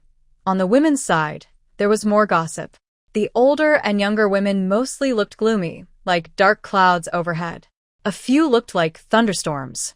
Very few looked like storms. All these feelings made Lily stay silent. When she looked at the Earl of Pomegranate again, she felt like she was seeing not a person, but a wise old teddy bear. He then introduced, "Let me introduce everyone to Miss Safina Rhine, my fiancée." Lily's eyes widened in surprise. She saw a guest with a big, round bubble above her head. The girl was very beautiful, and when she looked at the Earl of Pomegranate, she had a shy smile on her face. Then, she turned to look at the kind-hearted cardinal, the renowned Saint Michael. A sweet honey-colored bubble slowly appeared above Miss Safina's head. "Dad, I will be happy, Liali." Liali? Oh my gosh, she stiffly looked at Saint Michael. In a world where the true God exists, the earthly representative of the God of light cannot easily be suspected of having hidden thoughts. Saint Michael's head was blank, but his kind gaze explained everything. This is real. He is Safina Rhine's biological father. She seemed struck by lightning, frozen in place. After the introduction, The Grand Duke of Red Pomegranate took the girl's hand and gracefully stepped onto the dance floor. They danced a waltz, and everyone around enjoyed the sight. Li couldn't swallow this dog food. She was already full from shocking news. What is a saint? A saint is someone who dedicates their body and mind to the god of light. So, here's the question. Such a saint has an illegitimate daughter. Li's expression twisted more and more as she thought about it. Really? Unbelievable. Her shocked appearance was clearly noticed by the Duke. The two quietly left the banquet hall and went to the next-door lounge to rest. What's wrong? Arthur, with his cool emerald eyes, asked. Li spun around in the lounge, holding her fancy dress.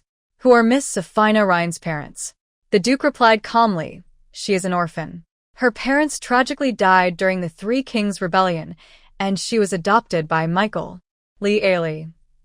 She took a deep breath, feeling that this secret should stay buried deep inside. Turning around. No. I can't hold it in. Let me give an example. Suppose there is a person who swears loyalty to a god and makes a small mistake, like accidentally being intimate with a lady and then, without meaning to, having a daughter and raising her. Do you think the god would forgive his follower in this case? Arthur, with cold emerald blue eyes, slightly squints. That depends on which god it is. Lily, the god of light? Arthur gently tucks a strand of Lily's falling blonde hair behind her shining sapphire hairpin and coldly says, that one would probably pretend not to know. He leans close to Lily's ear. Unless someone exposes this matter openly. Lily, did the Duke of Cold Emerald just suggest how to ruin a cardinal? Are you finished resting, dear? The Duke asks calmly. We should head back to the dance sooner, he says somewhat distractedly.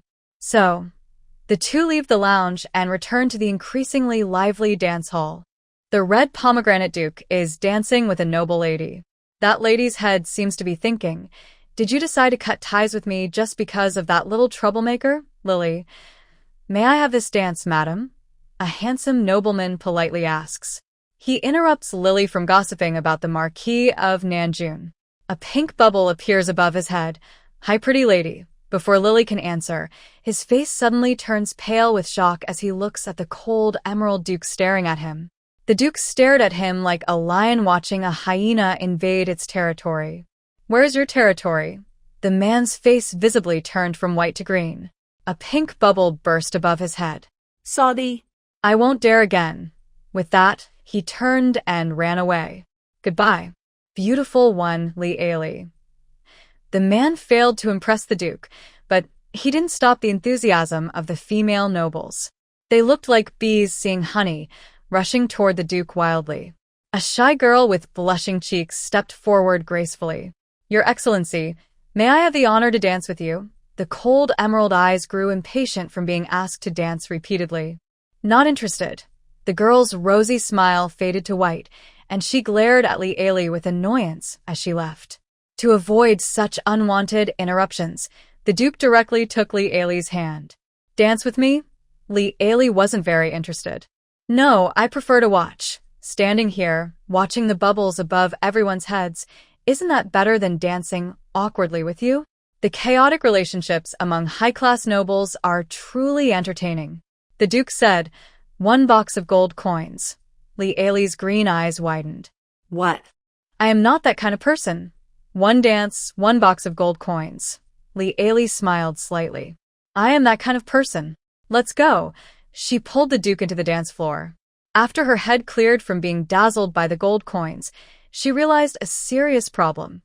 How do you dance social dances here? The Duke raised an eyebrow slightly. Is that why you're not dancing? Li looked around nervously. Once sold, no refunds. The Duke chuckled softly. I'll teach you. First, place your left foot on my right foot. Li doubted whether she had heard correctly, but the Duke extended his foot. Li said, you asked me to step on it. She firmly pressed her foot onto the man's foot. The Duke then said, right foot, step on my left foot. When Li stepped on it, she realized they were almost pressed together. She was standing entirely on the Duke's foot. Then, the Duke took a step forward and began to dance gently to the music. They stayed close, like 2 butterflies fluttering in the dance floor. Many men and women dancing nearby, distracted by watching them, accidentally stepped on their partner's feet. Lialy was pressed close to Arthur Cold Jade, her heart pounding fast. What kind of feeling was this? A tingling, rising sensation spread through her chest. She dared not look up at the man's strong jawline, afraid she might lose her heart. When the song ended, the Duke slowly stopped dancing. The whole room was silent. Lialy hurriedly stepped back onto the ground, creating distance between her and the Duke. Ah, Am I a bit heavy? She asked awkwardly. She looked up and saw a lingering sadness in his blue eyes. Lialy Froja. Was Arthur Cold Jade feeling sad?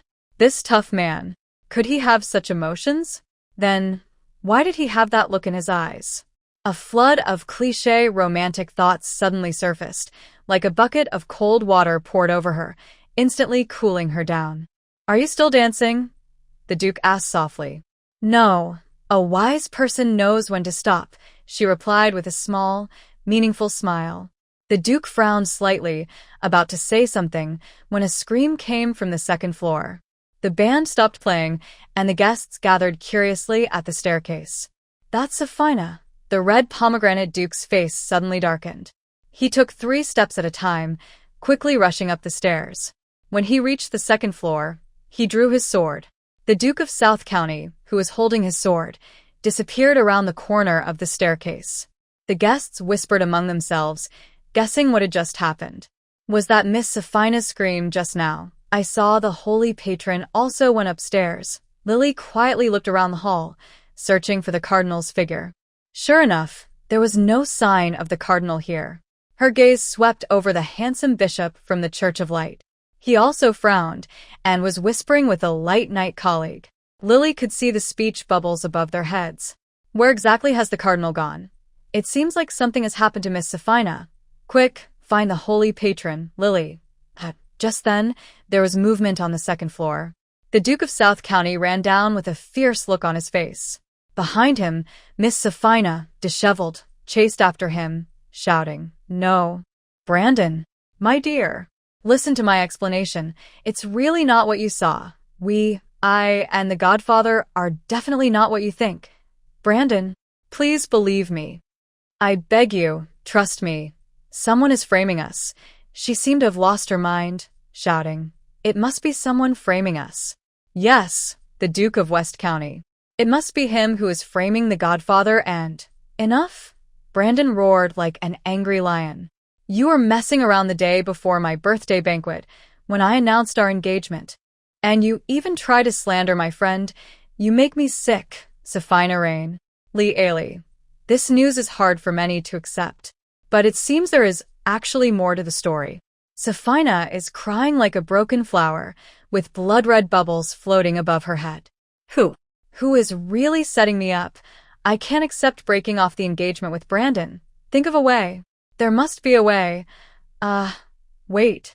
As long as I reveal my relationship with my father, she looks like a desperate person clutching at a straw, shouting, I could never have that kind of relationship with the Archbishop.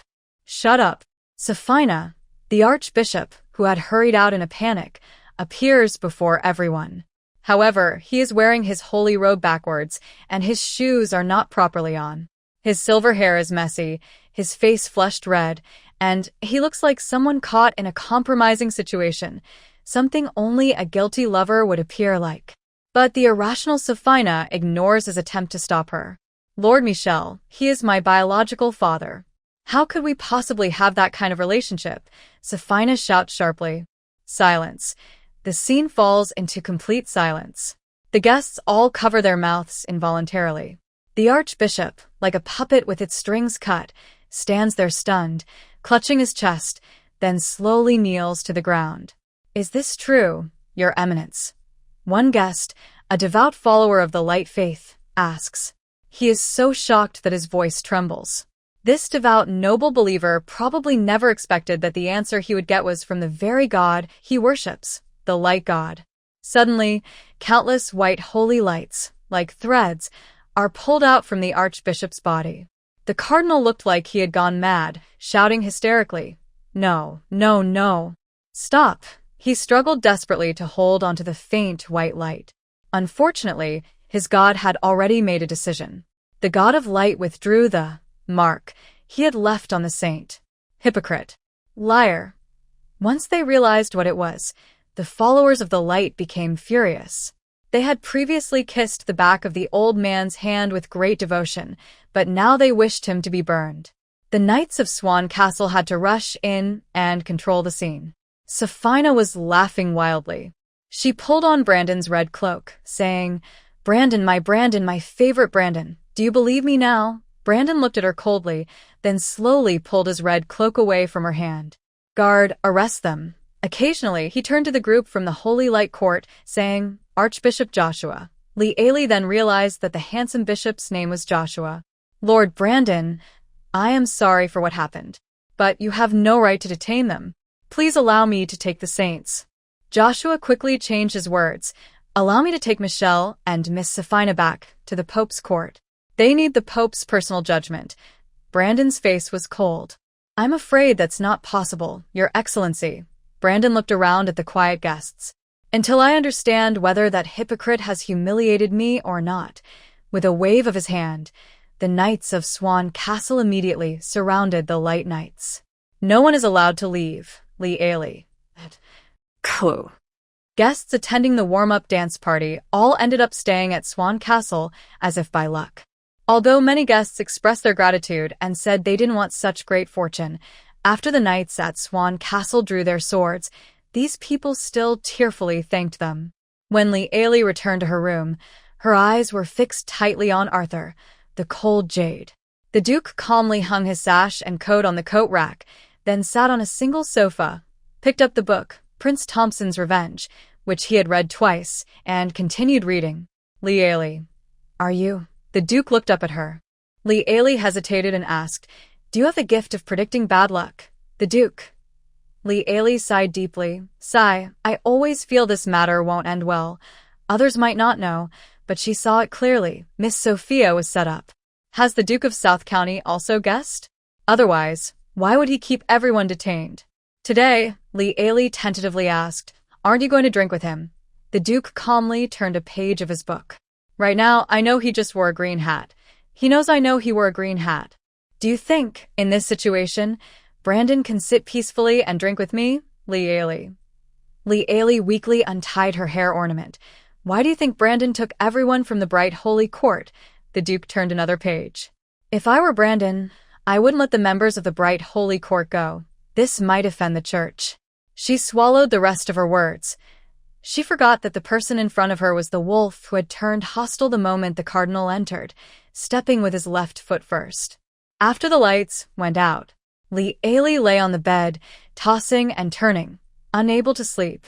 She gently patted the no man's land between the two of them, a large pillow. Are you asleep, neighbor next door? The Duke. Oh, I'm just asking. Do you think the red pomegranate Duke will let us go tomorrow? The Duke, tomorrow is his birthday. If all the guests leave on his birthday, the scandal will be in all the newspapers across the kingdom the day after. Then you see, if you don't want to sleep, I'd be happy to toss away this annoying pillow and have a good talk. Good night. The next day, the castle servants were busy as if they were spinning tops. If not for the watermelon-colored bubbles above their heads, Lee Ailey would have thought the events at yesterday's ball were just a strange dream. Breakfast was brought to the room. Clearly, the red pomegranate Duke didn't want the guests he forced to stay to leave their rooms on their own. Lee Ailey picked up a crispy, baked croissant. What is he planning to do? Arthur, who had shaved and come out of the washroom, was chewing on a croissant. Lee Ailey saw a very obvious bloodstain on his lower jaw on the left side. Can a platinum-ranked knight cut his face just by shaving? It's as silly as saying a chef can't use a kitchen knife. In that moment, Lee Ailey thought a lot. Arthur, the cold jade, was not as calm as he seemed. This made her suddenly feel a bit worried. What exactly is the red pomegranate Duke planning to do? She hesitated all morning until noon, when there was a knock on the door. Besides the servant delivering food, there was another person outside. The steward, Mark, with dark circles under his eyes, gave Lee Ailey a faint, somewhat sympathetic smile. Your Highness, please go to the study for a talk, he said to Arthur, the jade green. Arthur picked up his coat and sash hanging on the rack, draping them over his arm, and said lightly, "I'll be back soon." Li slightly frowned as she looked at the sash. "Does a private talk really need to be so formal?" she said. "Then I'll wait for you to come back, so we can eat together." The Duke's figure paused briefly at the door, then without turning back, he left. Not long after, the door opened. The Duke, dressed in his coat and sash, returned to the room. Li put down the Southern County Weekly she was using to pass the time. The food has cooled a bit. Do you want someone to warm it up for you?" The Duke went straight to the bedroom, taking off his coat quietly. "I'm a bit tired. I want to sleep for a while." Li reminded him, "Tonight is the Red Pomegranate Duke's birthday banquet. Don't sleep too long." She wanted to warn him to be mindful of the time, but the truth was, even though noblemen's clothes are complicated, they are still much easier to manage than a woman's elaborate outfit. The Duke slept until just before the banquet started. Li was already sitting in front of the dressing mirror, preparing for her final touches. After struggling for a long time with her intricate hair accessories, it grew dark outside. A servant from Swan Castle politely knocked on the door to notify them that it was time for the Duke's birthday celebration. The Duke stood up and led the way out of the room. On the way, Lily quickly walked beside the Duke and whispered, "This doesn't seem like a party." The Duke raised an eyebrow. "Oh? Then what does it seem like?" Lily complained. "It looks more like prisoners getting some fresh air in jail." The Duke chuckled softly. Haha, Lily frowned slightly, feeling something strange, but couldn't quite put her finger on what was odd. Inside the Grand Swan Castle, the nobles were dressed in fine clothes. They drank, talked happily, and enjoyed good food and wine. It didn't look like they had been forced to stay in the castle all day. Lily. She looked around but didn't see the host of the birthday party, the Red Pomegranate Duke. And the group from the Holy Court was also missing. The Red Pomegranate Duke isn't here," Lily whispered. The Duke beside her smiled and said, "After what happened yesterday, he might not be in the mood to attend such events." That strange feeling returned, and Lily frowned again. "I mean the Red Pomegranate Duke. I was planning to introduce my alchemy products to him."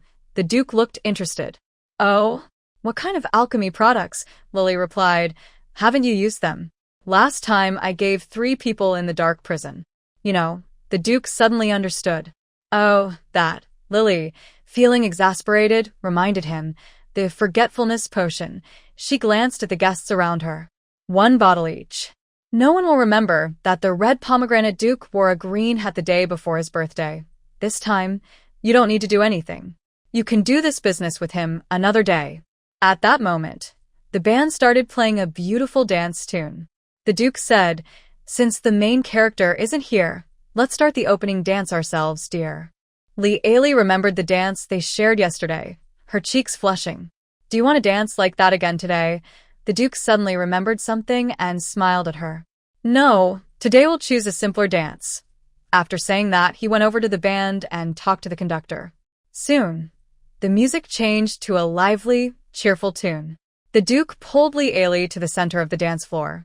They intertwined their arms and began to spin around. Li lifted her skirt, feeling a strange sensation rising inside her. Does Arthur, the cold jade, know how to dance such lively and passionate dances? Once a doubt is planted, it begins to grow. Li carefully watched the Duke dancing happily. He still had that handsome face, but his whole appearance gave her a strange feeling. What could be wrong? Until Li saw his smooth chin. The lower left jaw was completely smooth, with nothing there.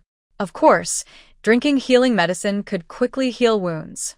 But for the current Duke, a bottle of healing medicine was like a night's life. Li knew that the Real Arthur, the cold jade, would never waste such precious healing medicine on something like this. In an instant, she felt a cold chill run from her feet up her spine. Her dance steps became messy. If the Duke dancing with her hadn't been quick and careful, she might have bumped into the person behind her. "What's wrong with you?" the Duke asked gently. After dancing, Lily quietly left with the Duke.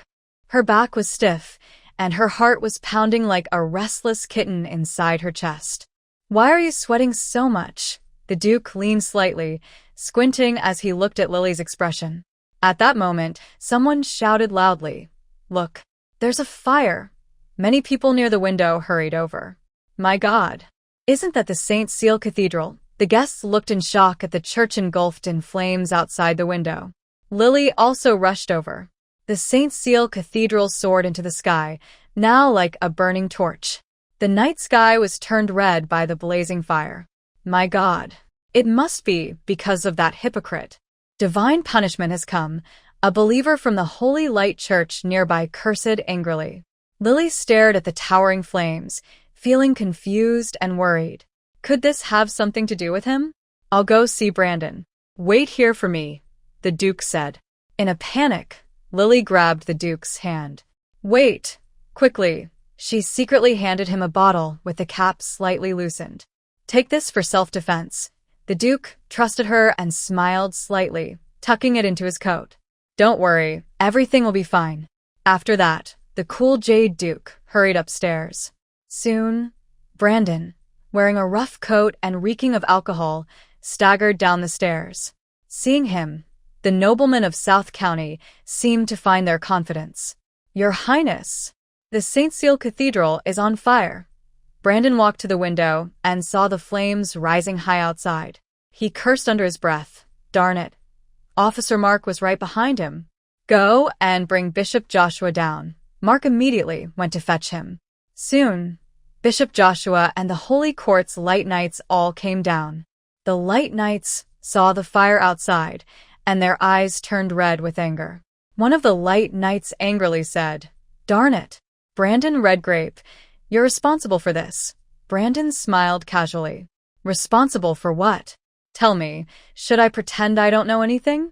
Marry that woman who's messing around with the cardinal, or should I have let you all leave yesterday and hide in a shell? Youth! The Light Knight's face turned red with rage. Enough! Bishop Joshua shouted softly. All the Light Knights looked at the young bishop. He was Michelle's disciple. Although Michelle's scandal had brought trouble to his future, they could only rely on him now. What should we do now, Bishop Joshua? One of the Light Knights asked anxiously. Bishop Joshua's pale golden eyes reflected the blazing fire outside. Now, we can only pray to God here. Then wait for the Holy Court's judgment, he whispered. Even the Light Knights changed their expressions when they heard this. Lealy quietly moved closer to Duke Redgrape. Brandon was emitting a strong smell of alcohol. Of course, locking himself in a room and drinking all day and night, or pouring a whole bottle of wine on himself, could cause this effect. Sure enough, amid the strong smell of alcohol, Lealy detected a faint scent of passion flower. The passion flower vine's fragrant potion leaves a strong scent that lasts for 3 days after just a small touch. This fragrant potion is the same one she recently used to defend herself against the Duke. Although hard to believe, it has been proven that the person called Arthur Cold Jade was actually Brandon Pomegranate in disguise. She was overwhelmed with confusion. If that's true, then where is Arthur now? Conflicting clues mixed together, and she remembered the scene by the lake that day. A stranger in a cloak, Arthur Cold Jade, and Brandon. The burning holy hall. Oh, my God of light, the nobles exclaimed, many covering their mouths in disbelief. The grand holy hall suddenly collapsed. The loud crash of the collapse even faintly reached here. Let us go. This is divine anger. The God of light is angry, someone shouted in fear. The holy hall collapsed right before their eyes, and the guests' panic reached its peak. But this time, before Brandon could speak, Bishop Joshua coldly said, until the Holy Court's judgment arrives, no one is allowed to leave Swan Castle. Anyone who disobeys will be punished by the light, the handsome bishop said coldly, scanning everyone here. Lily retreated silently a step back. Clearly, the young bishop's authority was not enough to make the nobles obey. His prestige was far less than his teacher, the former cardinal. Someone pointed at him and shouted, "Don't listen to him. He's a disciple of the false saint who betrayed the God of light." Then, the nobles started to run away. And the knights of Swan Castle showed no intention of stopping them. Lealy quietly stepped back, then ran toward the gate leading to Swan Lake with the crowd. Soon, she left the Castle of Swans. She held up her skirt and hurried along the edge of Swan Lake. It was very dark, and she couldn't see the path clearly. She could only hear the sound of water splashing and rushing. A tree root tripped her, and Li fell to the ground. A sharp stone in the dirt cut her palm. She was about to get up when she heard a loud noise from the lake nearby. Plop, splash. In the dark woods, in a deserted place, these sounds frightened her. She quickly took out 3 or 4 alchemy bottles, ready to throw them at any moment if needed. Suddenly, 2 tall figures in black jumped out of the lake. She screamed in fear and threw all 4 bottles of medicine in her hands. "Ah," a familiar voice hurriedly said, "don't use your sword." "Arthur?" Li realized who it was and felt a big relief. Another taller figure stopped quickly. Both of them moved very fast, each grabbing 2 bottles of medicine that Li had thrown. Arthur finally relaxed. "What is this?" "A horse," unfamiliar voice asked. "Take those 2 bottles back for research," Arthur said quickly. "He will keep them with you first," Li heard the 2 whispering. "Is it reliable?" the horseman asked, eyeing Li. She felt like something fierce was staring at her. "It's her," Arthur said vaguely. Another person looked at Lily with surprise, then said nothing, and hurriedly left carrying a large wooden box the size of a suitcase. Lily stood up and saw Arthur soaking wet. She paused for a moment, then sat down suddenly in the lake water. Arthur was really caught off guard by her sudden sit. Lily got up from the water, grabbed Arthur's hand, and started walking back quickly. "If someone asks why your clothes are wet, just say I accidentally fell into the lake, and you went in to save me." Arthur. After a while, he slowly said, "I hid my dry clothes on the shore, Lily." She thought, why should I care about this stubborn man? The Duke returned to where he had hidden his clothes, changed back into his formal attire for the banquet, and silently took another walk around the lake. Then, the 2 soaked people returned to Swan Castle. They received strange looks from everyone. Many of the detained nobles had escaped. The behavior of the Crimson Pomegranate Duke, who deliberately let them go, completely angered the Knights of Light. When Lily returned, they were in a tense standoff. Seeing the cold Jade Duke come back, the Knights of Light finally relaxed. The Crimson Pomegranate Duke looked over and, seeing both of them soaked and with complicated expressions, asked, "What happened?" Under the many strange looks, Lily said calmly, "I accidentally took a wrong turn and ended up at Swan Lake. It was too dark, and I fell into the water. Arthur jumped in and pulled me out." Arthur, the cold Jade Duke, was removing a water plant from his soaked white shirt and said coldly, "Is there any other problem? If not, I need to go upstairs with my wife to change clothes." He glared warningly at Bishop Joshua. Joshua quickly looked away. Duke Redstone Pomegranate, with interest, teased, "Even now, you still want to come to my Swan Lake for some fun." Liali stared at Brandon, ready to fight him at any moment. She didn't notice that the Light Knight's eyes were all fixed on her. Arthur, with a cold emerald gaze, looked over, and the Light Knights all broke out in cold sweat, knees buckling, and they all knelt down. When Liali turned around, she saw this scene. The Light Knights all bowing to her in unison. Liali thought, "Wasn't it you who scared the young knights last time?" The next morning, Bishop Joshua arrived at the front courtyard of Swan Castle with several Light Knights. 8 Light Knights drew their knightly swords and raised them high. In an instant, the tips of their swords shone with dazzling holy light. The 8 beams of light converged, and Bishop Joshua stood beneath the large glowing orb, tearing off a sheepskin scroll. Suddenly, a magic circle appeared out of nowhere. Liali, watching from the window, exclaimed, "Wow, what is that?" Arthur, walking over, looked down at the space magic circle in the courtyard and said, "It's a space magic scroll." From the magic circle, 5 judges in black robes emerged, holding chains and scales. They wore pointed judgment hats.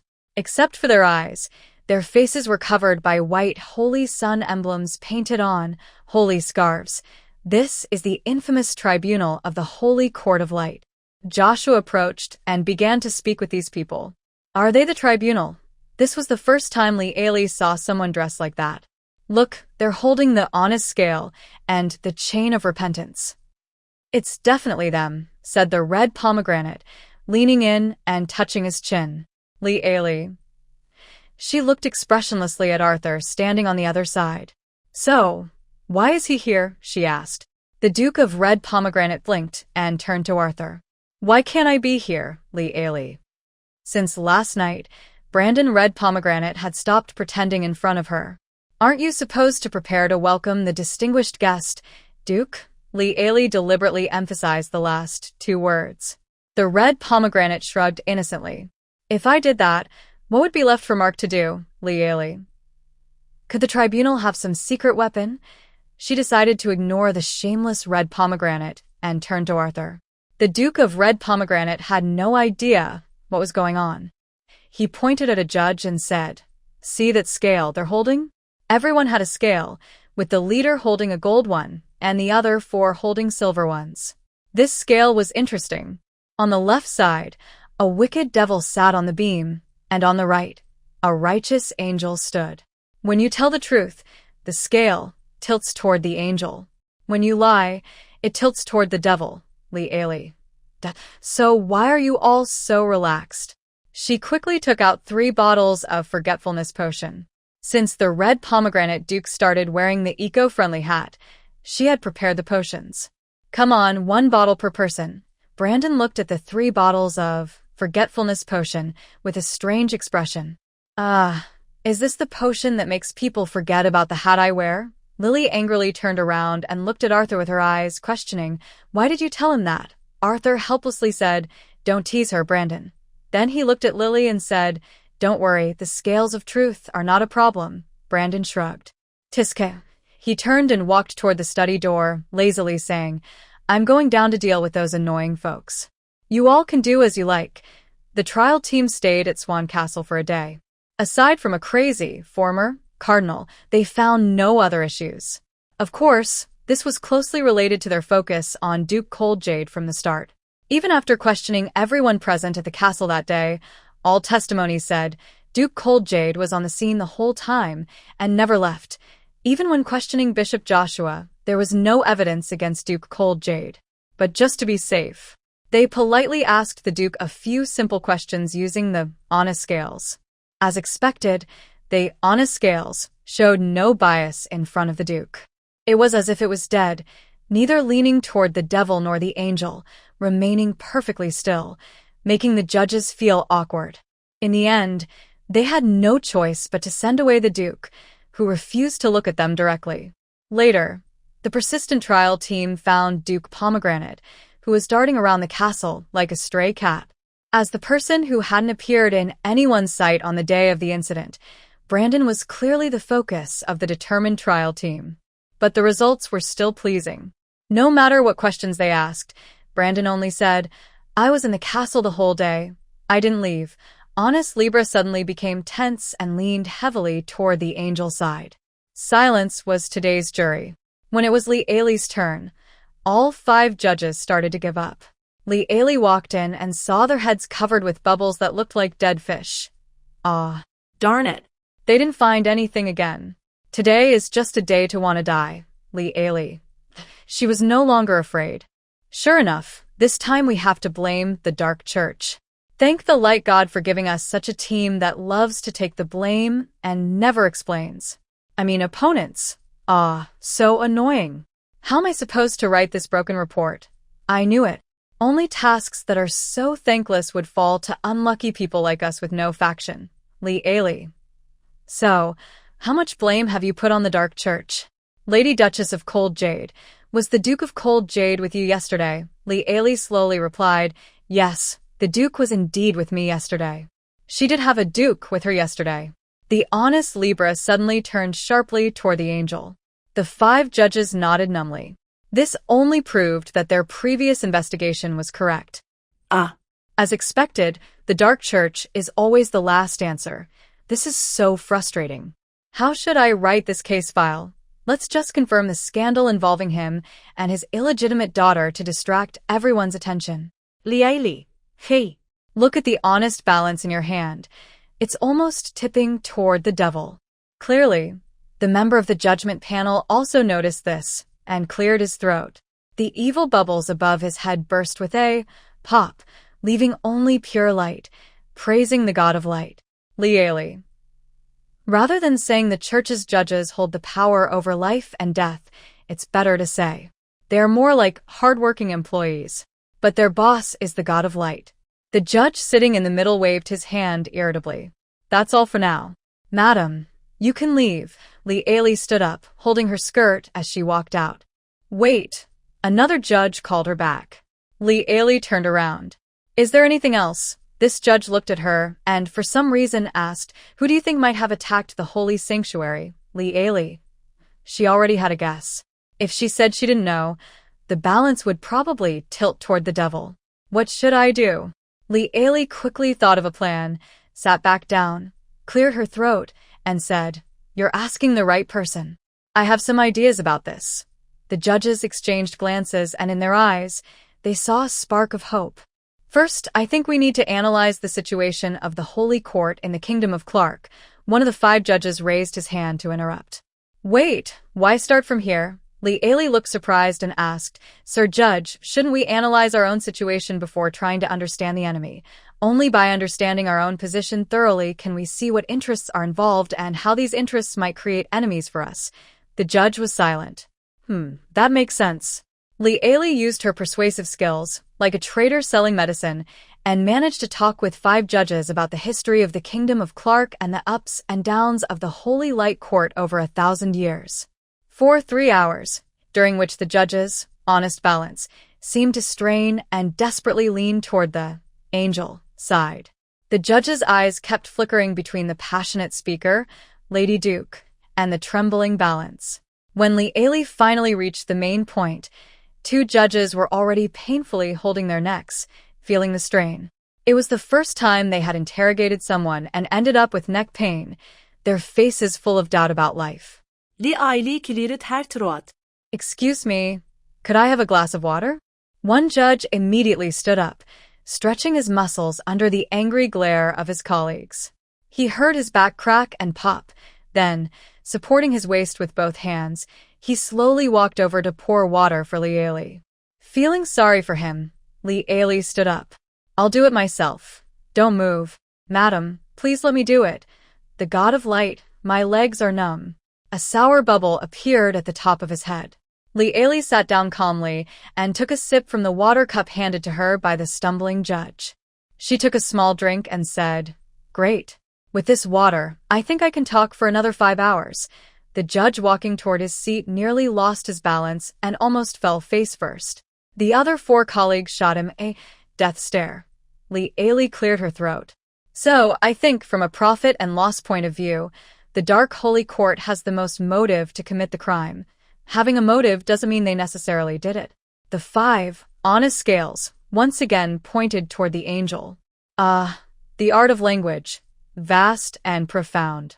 One judge quickly scribbled down Lieli's testimony. He was about to declare the end of this nightmare. But then Lieli added, But I also mentioned earlier that the development of the Holy Court near Memphis Sea affected the Sea God's Temple. So I think the Sea God's Temple also has some motive for revenge, doesn't it? The scales thudded and pointed to the angel. That person trembled as he wrote down, Sea God's Temple. They originally thought it was the end of the matter. A mortal had already involved 2 deities. Wasn't that enough for her to stop? Lieli proved with her strength what it is easy to summon gods but hard to send them back really means. An hour later, the 5 judges looked dazed. In front of them was a sheepskin scroll filled with suspect notes. The scroll stretched 1 meter long, with writing on both sides. It was full of gods, big and small. From the chief god to their subordinate gods. From fallen gods to newly born ones. The Duchess finally stopped her endless chatter. Recently, she's been studying the history of the mainland and the epic tales of the gods. Finally, she found a place to use her knowledge. 5 people quickly decided. One person stood up to open the door, while the other 4 respectfully gathered around Lily. They helped the reluctant Duchess, politely and carefully and politely, escorted her out of the room as if she were a pest. The moment the door closed, the 5 of them felt a sense of relief, as if they had escaped death. When Lily returned to her room, the red pomegranate duke was lying on the ground, face flushed, gasping and coughing. Arthur, the cold jade, sat on a single sofa, looking at her with a complicated expression. What is he? Brandon slowly sat up from the floor, rubbing his aching stomach. You know, beneath the carpet in the room where the judges are, there's a hidden magic listening array. He pointed to a magical item on the small round table, a delicate fake mouth. At this moment, the mouth was moving, and the sound it made was exactly like the tallest of the 5 judges. What should we do? What do you mean, what? Don't talk halfway. My mind is blank right now. I can't think. The fake mouth switched voices, sounding pained. This is terrifying. I've never known before that interrogators can be more painful than those being questioned. Lily, are you guys polite? No, I mean, isn't anyone concerned about this confession? How should we handle it? How to handle it? Burn it. If you dare to hand this over. No, can we even hand this over? The magical device on the table fell silent. After a while, the mouth started speaking again. But I couldn't bring myself to do it. If I burn it now, all the effort we've put in over these hours will be wasted. Suddenly, my mouth went silent. You make a good point. Try submitting this investigation report and see how the presiding judge reacts. My mouth frantically shouted, Go tell the judge that this is our investigation result. There aren't many suspects, just a few hundred temples. Do you expect our gods to personally beat each one of the gods written here? The crackling sound of flames burning parchment echoed. The Duke of Red Pomegranate laughed as he rolled on the ground repeatedly. Liali stood up expressionlessly and walked out. The Duke of Red Pomegranate wiped away tears of laughter and called out, Where are you going? Liali showed a harmless smile. I've come up with about 100 more suspects. It's everyone's responsibility to cooperate with the investigation. I'm going to add them now. Also, I need to check if there are any mistakes in my previous statement. If there are, that would be really bad. After talking with you for hours, you just burn it all? If I don't get to rewrite it, I'm not Liali. Liali worked tirelessly into the early morning. The unkind Duke of Red Pomegranate occasionally sent maids with tea and snacks. When Liali was tired, she ate. When she was thirsty, she drank. The 5 judges were almost willing to die with Brandon Red Pomegranate. Fortunately, the Duke's wife couldn't escape the cycle of mortal life. While she went to the washroom, the 5 judges carried a carriage and fled overnight. The crisis at St. Cyr Cathedral was thus mysteriously resolved. After resolving the matter, Lily and Arthur got into a carriage heading back to Duke Emerald's territory. The Crimson Pomegranate Duke directly sent them out of Swan City. They met up with the Blue Onyx Knights outside the city. The Duke of West County began his journey home. Lily thought they would part ways here, but unexpectedly, the Crimson Pomegranate Duke took a horse, whipped it, and chased after the distant convoy of the West County Duke. Lily watched in surprise as Brandon Crimson Pomegranate rode alongside the carriage. Don't worry about him. When he reaches the border, he'll turn back naturally.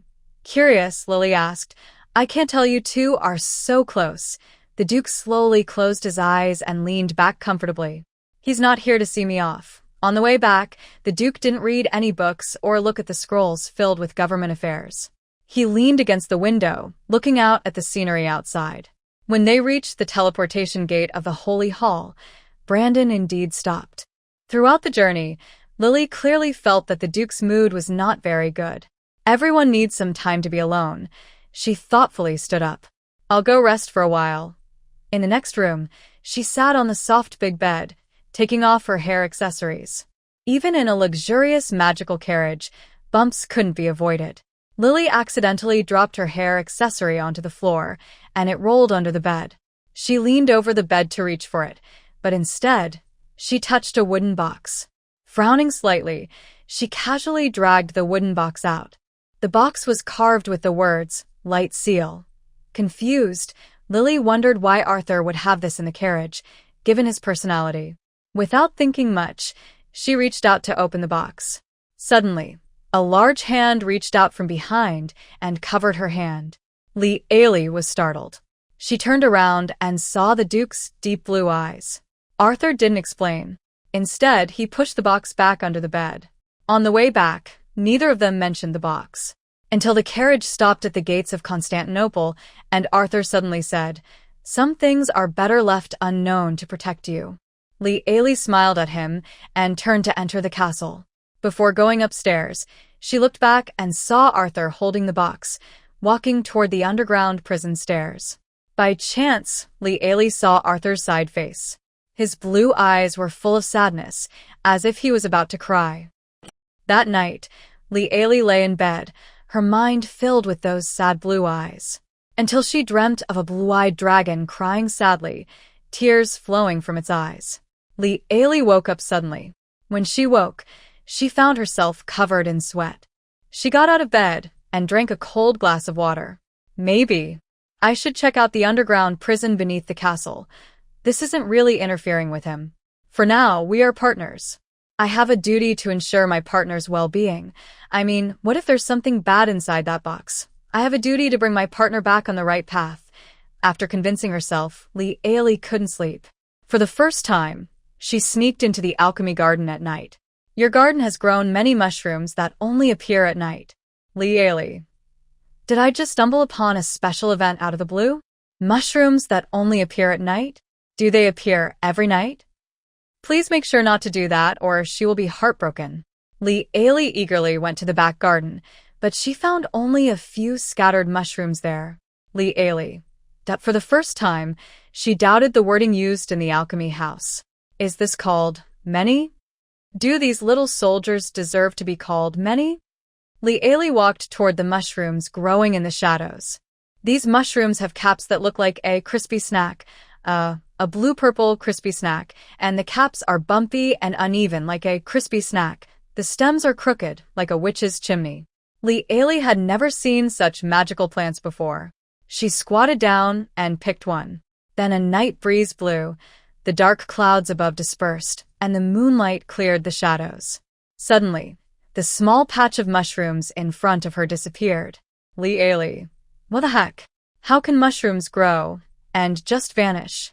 She searched the entire back garden and finally found a cluster of tiny, crispy snack mushrooms squeezed together under the fence, almost act like a human pyramid. Without hesitation, she gathered the whole bunch. Because they were not stored in the preservation cabinet in time, these shadow chicken oil mushrooms lost some of their medicinal properties.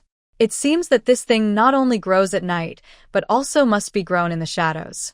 Most importantly, if it has no shadow, it can still hide underground and chase shadows.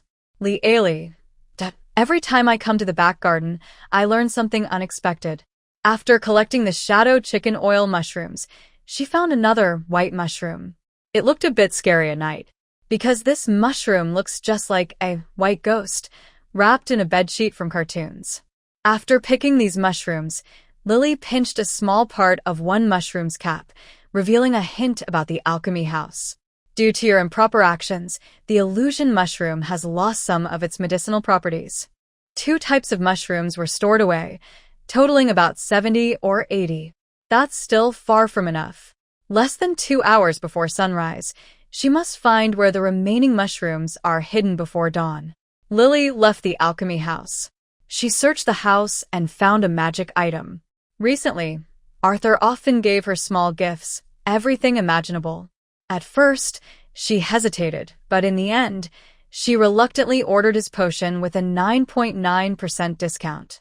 Arthur was very happy with this, and he never gave her gifts again. Lily took out a small box full of gifts and found a magic item inside. Yes, this is it. It was 2 magic crystal balls.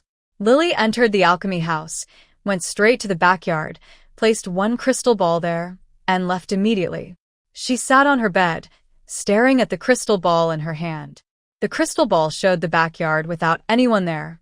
On the ground, a faintly colored small mushroom was growing. These mushrooms could run and jump. Amazing. Lily, mushrooms that can hide, run, and jump. How the heck am I supposed to catch them? Late at night, Lily spent half an hour moving all the mouse traps she could find in the castle into her room. Then, with 2 panda-like dark circles under her eyes, she ran back and forth 3 times, finally moving all the traps into the alchemy house. She was like a cat driven crazy by Jerry, filling the garden with over 100 mouse traps. Then, she looked at the empty-looking backyard with a sinister smile and left the alchemy house. Back in her room, Lily immediately picked up her magic crystal ball to observe. She saw the mouse traps in the garden being triggered with a loud snap. In her mind, she seemed to hear the screams of a bunch of mushrooms. Hee hee hee hee. Hearing the strange laughter of the Duchess from inside the room, a maid passing by shivered and hurried away. The next day, only Lily, with dark circles under her eyes, sat at a small, cozy table in the dining room. She was weakly poking at her plate of roasted mushrooms. Today's breakfast side dish was black pepper roasted mushrooms. Lady Catherine sat with her usual stern face. Conrad kindly asked, "Is this dish not to your taste?" Lily shook her head. "I saw too many mushrooms last night. I don't want to see them again today." The butler thoughtfully removed the roasted mushrooms from her plate and soon replaced them with a fresh vegetable salad. "You don't seem to have rested well last night." Lily thanked him and said expressionlessly, "I had nightmares in the first half of the night, and in the second half, I was busy rescuing the mushrooms from the mouse traps." Conrad.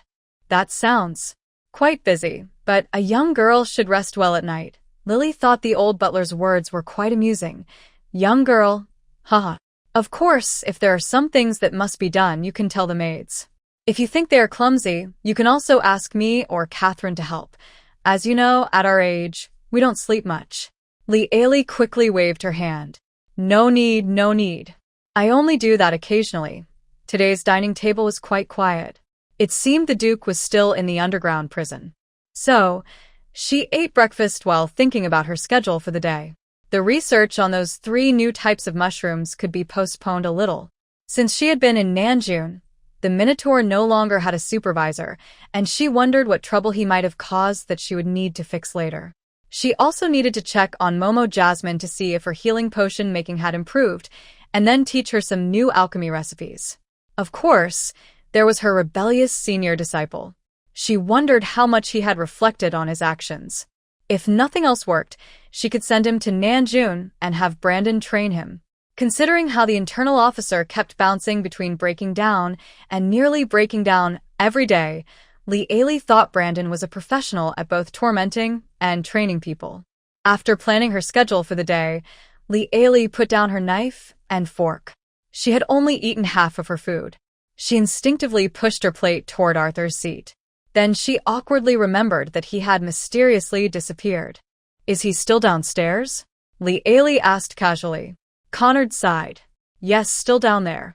He hasn't come up at all." Lealie frowned slightly. "He hasn't come out the whole time?" Conrad nodded silently. Lealie furovet herbreis. "I'll go call him." Catherine spoke stiffly. "The master doesn't want anyone to disturb him." Lealie paused in her steps. Conrad scolded, "Catherine."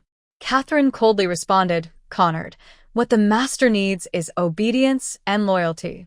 You are too quick to make decisions." Lealie felt a bit embarrassed but shrugged casually. "I just remembered, I need to go to the central city. I'll be leaving now." Conrad, who hesitated to speak, smiled slightly. She then quickened her pace and left the castle. Sitting in the carriage, Lealie looked out the window and felt that she was overthinking things. While someone's treasury is filled with enough gold to bury 10 dragons, she still has to work hard for her future territory. It's like using workers' money, but acting like a boss. TSK. People are really hard to keep at the right distance. When someone is kind to you, you tend to give back a little more. When interactions go back and forth, boundaries get blurry. If she could just stop thinking about Arthur's icy attitude for a while. Hey, wait, is this starting to sound like I'm setting a trap? Lealie quickly stopped herself and blamed her wild thoughts on last night's mushroom adventure. After getting off the carriage, she stormed into the alchemy shop, holding up her skirt confidently. "Bakery Bull, you better not have caused me any trouble these days," she said as she pushed open the door, startling herself and stepping back 5 paces. She looked up at the shop sign. Alchemy Goods Store. Yes, this is the right place. She suspiciously pushed the door open, only to find the shop had completely changed. Everything was pink wool carpets, pink wool tablecloths, pink wool cushions. Pink is fine, but what's with this peaceful old folks activity center vibe? Every bottle of alchemy potion on the shelves was covered with a knitted pink wool cover. What the heck is going on? This is just overindulgence, to the point of giving each alchemy potion bottle a woolen cover? Bajin heard the noise and came out from the staff rest area. His muscular body was tightly wrapped in a loose pink sweater paired with a fluffy cowhead. Even a tough person like Barbie would kneel before him. Li Ailey covered her eyes, which were stinging from the spicy smell. Wow, teacher! The hooves clattered happily on the wooden floor. Jasmine, with her pointed ears flicking, ran out happily. Teacher, you're back. The centaur girl had all four hooves covered with pink woolen socks, and she wore a pink sweater similar to the cow-headed person. Standing together, they looked like a perfect pair of golden boy and jade girl. Nonsense. Normal people seeing you would think this is a strange shop, right? Li Ailey. At this moment, someone else came out from inside. An elderly woman with white hair tied at the back, covered with a pink woolen hairnet, slightly hunched, holding knitting needles, with a nearly finished pink sweater hanging on her. This person was Juliet, no, Miss Julia. Miss Julia looked like she was scolding two naughty children. You too. How could you leave the guest to me, your old wife? Before she finished speaking, her eyes lit up when she saw Li Ailey. Oh my, isn't that the teacher? Come try this on, I knitted the sweater for you. See if it fits. Oh ho ho, the old lady pulled out a pink sweater. It was covered with large patches of old-fashioned lace. Li Ailey. She had found the culprit that turned the entire shop into a pink elderly activity center. Winter is coming soon. We girls need to dress warmly. Li Ailey. Wait. Who are they? Should I also knit a sweater for the teacher's husband? I can't make it pink. That's too cute. That boy, he's already handsome. If I dress him up even more nicely, won't that attract attention? I can't do that. Maybe I should knit him a black one. Black clothes don't stand out. Li Ailey quickly pulled the Minotaur aside, sweating on her forehead, and quietly asked, how long has she been like this? The Minotaur wagged its tail. Since she arrived, huh? Oh, Grandma Julius is really the most caring grandma we've ever seen. She suddenly realized that maybe the hair growth potion also has a gender-changing effect. Could it be that this is the true power of the gender transformation effect? She grabbed Bakim's tail. When we get back, you give Julius a bottle of the hair growth potion and make her change back to herself. Bakim looked a bit regretful and bargained. Can't we wait a bit longer? Julius even promised to knit another scarf for us. Li Ailey took a deep breath. I'm afraid if we wait too long, she might never turn back to Julius in her life. Just after she finished speaking, someone else came out from the back room where the staff rest. This person was tall, needing to slightly bow to avoid hitting the doorframe. A tall man over 2 meters, with long, smooth, dark green hair reaching his waist. His appearance was extremely handsome, with deep, sharp features and a strong, handsome face. Standing there, every movement had a unique charm. He was holding a small pink floral teacup, which was also covered with a pink knitted cup sleeve to prevent burns. Li Ailey. She closed her eyes briefly. Just as the man was about to greet her, she raised her hand to stop him and said, Sir, please wait a moment. I have an urgent matter to handle. She turned to Bajin and said, Go get a bottle of hair growth potion now. Immediately, right now. Bajin ran off quickly to fetch the potion. Li Ailey smiled gently at Jasmine, who looked confused, and said, Be good. Hold your senior brother. The centaur girl was very obedient and immediately held up Julia, who had knitted her a heart-shaped sweater. Julia looked around blankly. Huh? Little Jasmine, what are you doing? Li Ailey took the hair growth potion handed over by the Minotaur and gently smiled at Julia. Open your mouth and say, Julia. She unscrewed the bottle, inserted the nozzle, and quickly poured the potion in one smooth motion. Thud, thud, thud. One bottle of potion was gone. Julia. Suddenly, Julia turned into a fluffy ball. Li Ailey finally let out a sigh of relief, turned to the Minotaur and said, Go find a wax hair removal master for your grandma. After finishing these tasks, she remembered there was a guest standing nearby. She hoped her actions wouldn't scare the guest into thinking this was an unprofessional black shop. "Sorry for the trouble. I hope I haven't embarrassed you," she said with her usual friendly smile to the tall man. The unfamiliar, handsome man watched the fluffy Julia with interest. He had a calm, seasoned aura that suggested he had experienced many years. "Hello, my name is Bognard. This morning, my fate star predicted that. Here, I can find something to help me escape my troubles." His deep green eyes held a faint smile as he looked at Lily. "I think I have found it." In the employee lounge, Lily sat at a round tea table, pouring a cup of hot Earl Grey tea for a guest. The tall, handsome Bognard calmly added 3 times the usual amount of milk and 6 packets of sugar to his tea. Just watching him made her feel sick. Then this guest, guided by fate, picked up his teacup and poured the steaming milk tea into his mouth all at once. Lily, swallowing the hot, sweet milk tea, Bognard sighed happily. "Delicious. Here's the story. I am a peace-loving person who doesn't like to get involved in conflicts. I am a peaceful individual." Lily looked up at his head, which was surprisingly empty on top. It was almost unbelievable. "But one day, my race had a civil war. I think it was over 1,000 years ago. Back then," Lily took a deep breath. "Sir, please get to the point." The man looked at her disapprovingly. "Your short-lived species are always so impatient." This man, who appeared very elegant, was probably not human. Lily smiled. "Starting from over 1,000 years ago, if we go all the way to tonight, we probably won't get to the main point. All right, let me think about how to make you understand my situation quickly." The man slowly stroked his chin, pondering carefully for half an hour. During this time, Bakin brought back a wax hair removal specialist to help mole Jupies transform back into a human. Jupiter is not yet used to his original gender, and some aftereffects are very obvious. He always instinctively looks for knitting needles and starts knitting furiously with a ball of yarn. Just as Jupiter is about to knit half a sleeve, Bognod finally slams his palm with a fist and says, "I have an idea." Almost at the end of his patience, Lily replies, "That's really great. That means you understand now. I'm being chased and I need your help, Lily. Your quick temper has survived until today, which actually shows how amateurish the people chasing you are." Even though she's annoyed, Lily immediately responds because this is about a life. "This might be a bit difficult." Bognod smiles lazily. "No worries, fate has guided me.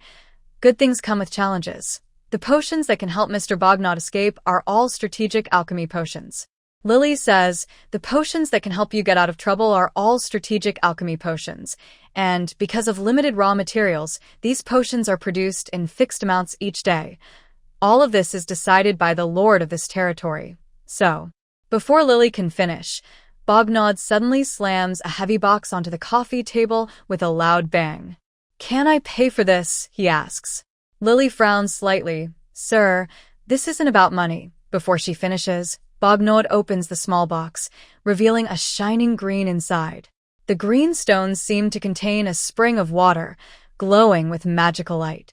"I have only seen such a gem once, and that was the necklace Arthur gave me." Lee Ailey. Is this person a living treasure chest? A whole box of dragon gemstones. In this box, the smallest piece is as big as her fist, a jade dragon gemstone. How much could it be worth? Lee Ailey took a deep breath and, with great determination, closed the tempting box. "I can take you to meet the local lord. If you can persuade him, this deal will be done." Bognard smiled and said, "My star of destiny has never led me astray." After speaking, he carried the box of jade dragon gemstones and followed Lee Ailey onto the carriage heading back to Constantinople. The carriage stopped in front of the castle. After getting off, Lee Ailey asked Connor, who came to greet her, "Where is the Duke?" "We have visitors." Bognard suddenly jumped down from the carriage quickly and said urgently, "I think I need to leave now, since you're here." Arthur's cold voice suddenly sounded. "Why rush to leave?" The Duke appeared behind Lee Ailey as if by magic, as if he had traveled through space. In the sunlight, Bognard's deep green eyes suddenly shrank into a thin line. He seemed to turn into a superhuman, rushing at an incredible speed toward the cliff behind the castle. The wind from his speed blew Lee Ailey's hair into disarray. Meanwhile, the cold Jade Duke calmly took off his coat and casually threw it to Connor. He pushed off with his feet, like a bullet fired from a gun, chasing after Bognard. His speed was so fast that it was almost impossible to see his figure. Is this the speed a platinum-ranked knight should have? Lee Ailey was stunned on the spot. The cold Jade Duke quickly caught Bognard by his long, dark green hair and swung him like a rag doll, tossing him to the ground. Bognard's body flew backward like a broken kite, crashing into the western forest with a loud bang, startling all the birds in the trees. Should we call the knights? Lee Ailey looked on with a worried heart. Connor tidied up the cold Jade Duke's coat and smiled. My lord will handle it. As soon as he finished speaking, Lee Ailey felt the ground tremble beneath her. Then, behind the castle, a thunderous roar echoed. A massive, 20-meter-long green dragon, carved like jade, rose from the western forest. It roared loudly at the cold Jade Duke. Connor quickly covered Lee Ailey's ears. An invisible wave of sound headed straight for Arthur Cold Jade, who was hovering in the air. Lee Ailey's pupils shrank in fear. She was stunned by the dragon's power. She knew dragons existed in this world, but seeing one with her own eyes was different. Arthur simply raised his hand, and his 5 fingers easily blocked the dragon's fiery breath. Connor immediately lowered his hand. Madam, this might be dangerous. I will take you back to the castle. That's a dragon. Arthur, a dragon. Can he fight a dragon? Lee Ailey asked nervously. Connor paused briefly, then smiled. That's just a jade dragon. Gemstone dragons are the weakest among the great dragons. My lord can handle it. Sure enough, Arthur swooped down, lifting his long leg to deliver a powerful axe kick to the dragon's head. Even from where Lee Ailey stood, she could hear the dull thud as the dragon's head was kicked. Compared to the giant dragon, the small figure was like a tiny sesame seed, as if a quick splash of water had struck it down.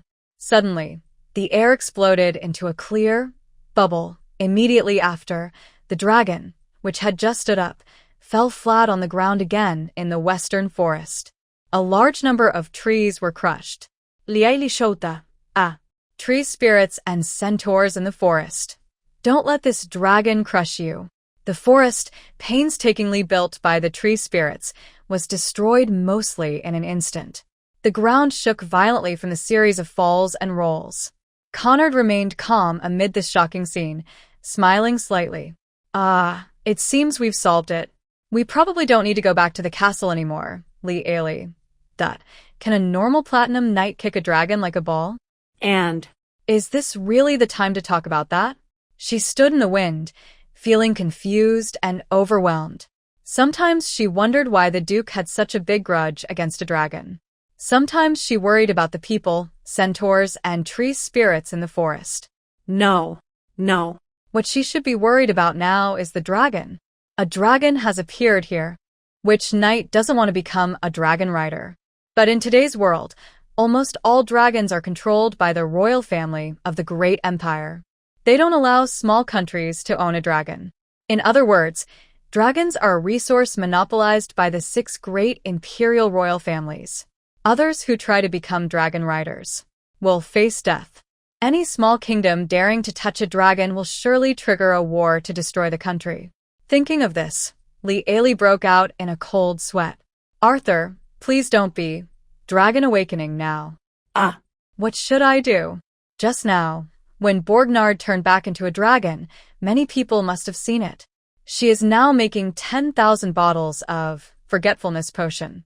Is it still possible to pour it into the water source? Such a huge dragon will be featured in various newspapers tomorrow. Then, seeing the dragon on the newspaper, is it still far from the dragon cavalry of the 6 great empires? However, the butler Conrad kept a smile on his face and asked, So, what dessert would you like for dinner tonight, Liali? Are you serious? Today, in the North Dining Hall, only Liali sat at the cozy, small round table.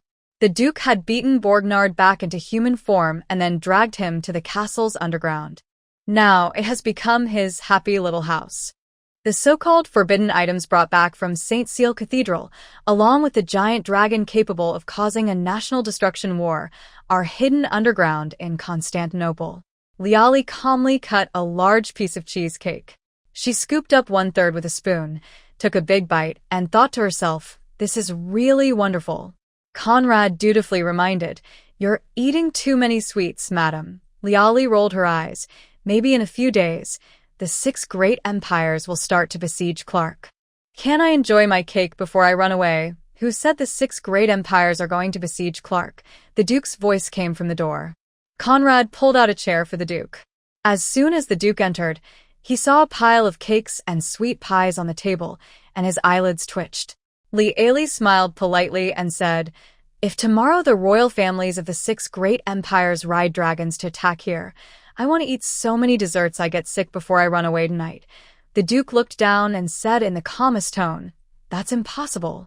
Whether the 6 great empires come or you eat desserts until you're sick, neither will happen right in front of me." Liali rolled her eyes. "A 20-meter dragon. I can't even imagine where that news has gone now." Arthur, with his cool emerald eyes, picked up the remaining 2/3 of the cheesecake on the table and handed it to Conrad. "Except for the people in the castle, no one else will see that emerald dragon." He cut a medium-rare steak with a silver fork and put it in his mouth. What? The man chewed slowly and swallowed the beef, then picked up a glass of red wine and took a sip, speaking in a calm, relaxed tone, "Because this is my sanctuary." Liali. "Oh, a sanctuary. Sanctuary? Duh. Isn't that something only holy knights have?" Liali. She looked in shock at the man sitting beside her, calmly cutting his steak. "How old is he?" "He looks about 24 or 25. Arthur, with his cool emerald eyes, has long been recognized as the youngest platinum knight on the continent. Now, he casually told her that he's actually not a platinum knight, but a holy knight." Liali let out a breath of relief, but her heart seemed to lose control. Thump, thump, thump. Her heartbeat was getting faster and faster. "Bognard, what do you plan to do with that emerald dragon?" "That depends on you, Liali." Arthur, cold jade, finished the steak on his plate and then started on a plate of tender roasted lamb chops. "If you can make an alchemical potion that makes an ancient dragon bow to you, then I will spare its life. Dragons are powerful creatures. The longer they live, the stronger they become. The ancient dragon is already at the peak of all dragon strength. How weak is a gemstone dragon? It can be kicked around like a ball by an ancient dragon for an entire afternoon." When Liali heard ancient dragon, she silently did some calculations. A dragon that lives for 1,200 years is considered ancient. So, what kind of monster is Arthur, cold jade? Liali sighed and said, "You really think highly of me. But that's an ancient dragon. She's just an intermediate herbal apprentice. Can she really make an alchemical potion that controls a dragon over 1,200 years old? No, she doesn't deserve it." Arthur, cold jade, nodded casually. "It doesn't matter. If I kill it, it's done, Liali." After finishing the lamb chops, Arthur started on a plate of fried pork chops. "Dragons are full of treasures. Later, I'll get some dragon horns, dragon hearts, dragon blood, and scales. You can see if you can make alchemical materials from them." Liali. "Wait, I might have another way." After saying that, she stood up, quickly ran back to her room, and dove into her alchemy workshop. Honestly, Borgnard's Star of Fate seems to be pretty accurate. Today just happens to be the day when the mysterious little truck comes outside the fence to demand reputation from her. The magical little truck's catalog has hundreds of pages. If you can think of it, it's probably in there. After flipping through dozens of pages, Liali finally found the item she wanted, the Oath of Promise potion. The product description also included a note, "The work of the Saint of Plum Forest. Even gods who drink it must obey their vows." Liali looked at this note with a complicated expression. She wasn't sure if the so-called Star of Fate for Borgnard was accurate or not. Is the saying, "Good things come with difficulties," about being pressed down by Arthur on the land in the western forest and rubbing all afternoon? And the god of light? The fallen emerald dragon scale, she still hasn't finished collecting it. She forced herself to forget those shiny emerald dragon scales, then looked at the price of this item. Suddenly, she felt like choking on old blood. Her evil reputation plus her good reputation was only enough to cover a small part of the item's price. Can't you make an exception? Maybe a loan, she yelled in frustration. That was a 1,200-year-old ancient dragon. It would be such a pity to kill it. Clearly, she couldn't persuade the Duke on this matter. It was obvious that Arthur, the cold jade, had a grudge against that emerald dragon. If she couldn't do it, then it was like a sword falling and the dragon's head dropping. Instead of letting Borgnard live, the Duke would rather kill him himself. Apparently, the alchemy shop had received her strong wish. Would you like to exchange all profession reputation for good/evil reputation? Li. So it was to use her profession reputation? But at this point, she had no other options, so she clicked yes. Thus, 205 points of profession reputation were converted into 20,500 points of good reputation. Li finally accumulated enough 22,000 points of reputation to exchange for a vial of the Oath Potion, personally made by the Saint of Plum Forest. She hurriedly left the alchemy shop and handed the Oath Potion to Arthur, the cold jade. This potion is called the Vow Potion. Once you drink it, even a god must obey the vow they make. Hearing this, Arthur's blue eyes narrowed slightly, but he quickly returned to normal. Li said, "You'd better think carefully about how to make him swear, and avoid any loopholes in the words." Arthur carefully stored the potion, then looked at Li with deep blue eyes. "Where did this potion come from? Such a potion that can threaten even gods. Are you really giving it to me?" Li hesitated.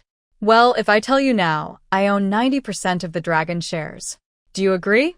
I think we should just kill it. It's like overfishing, right? If it stays alive.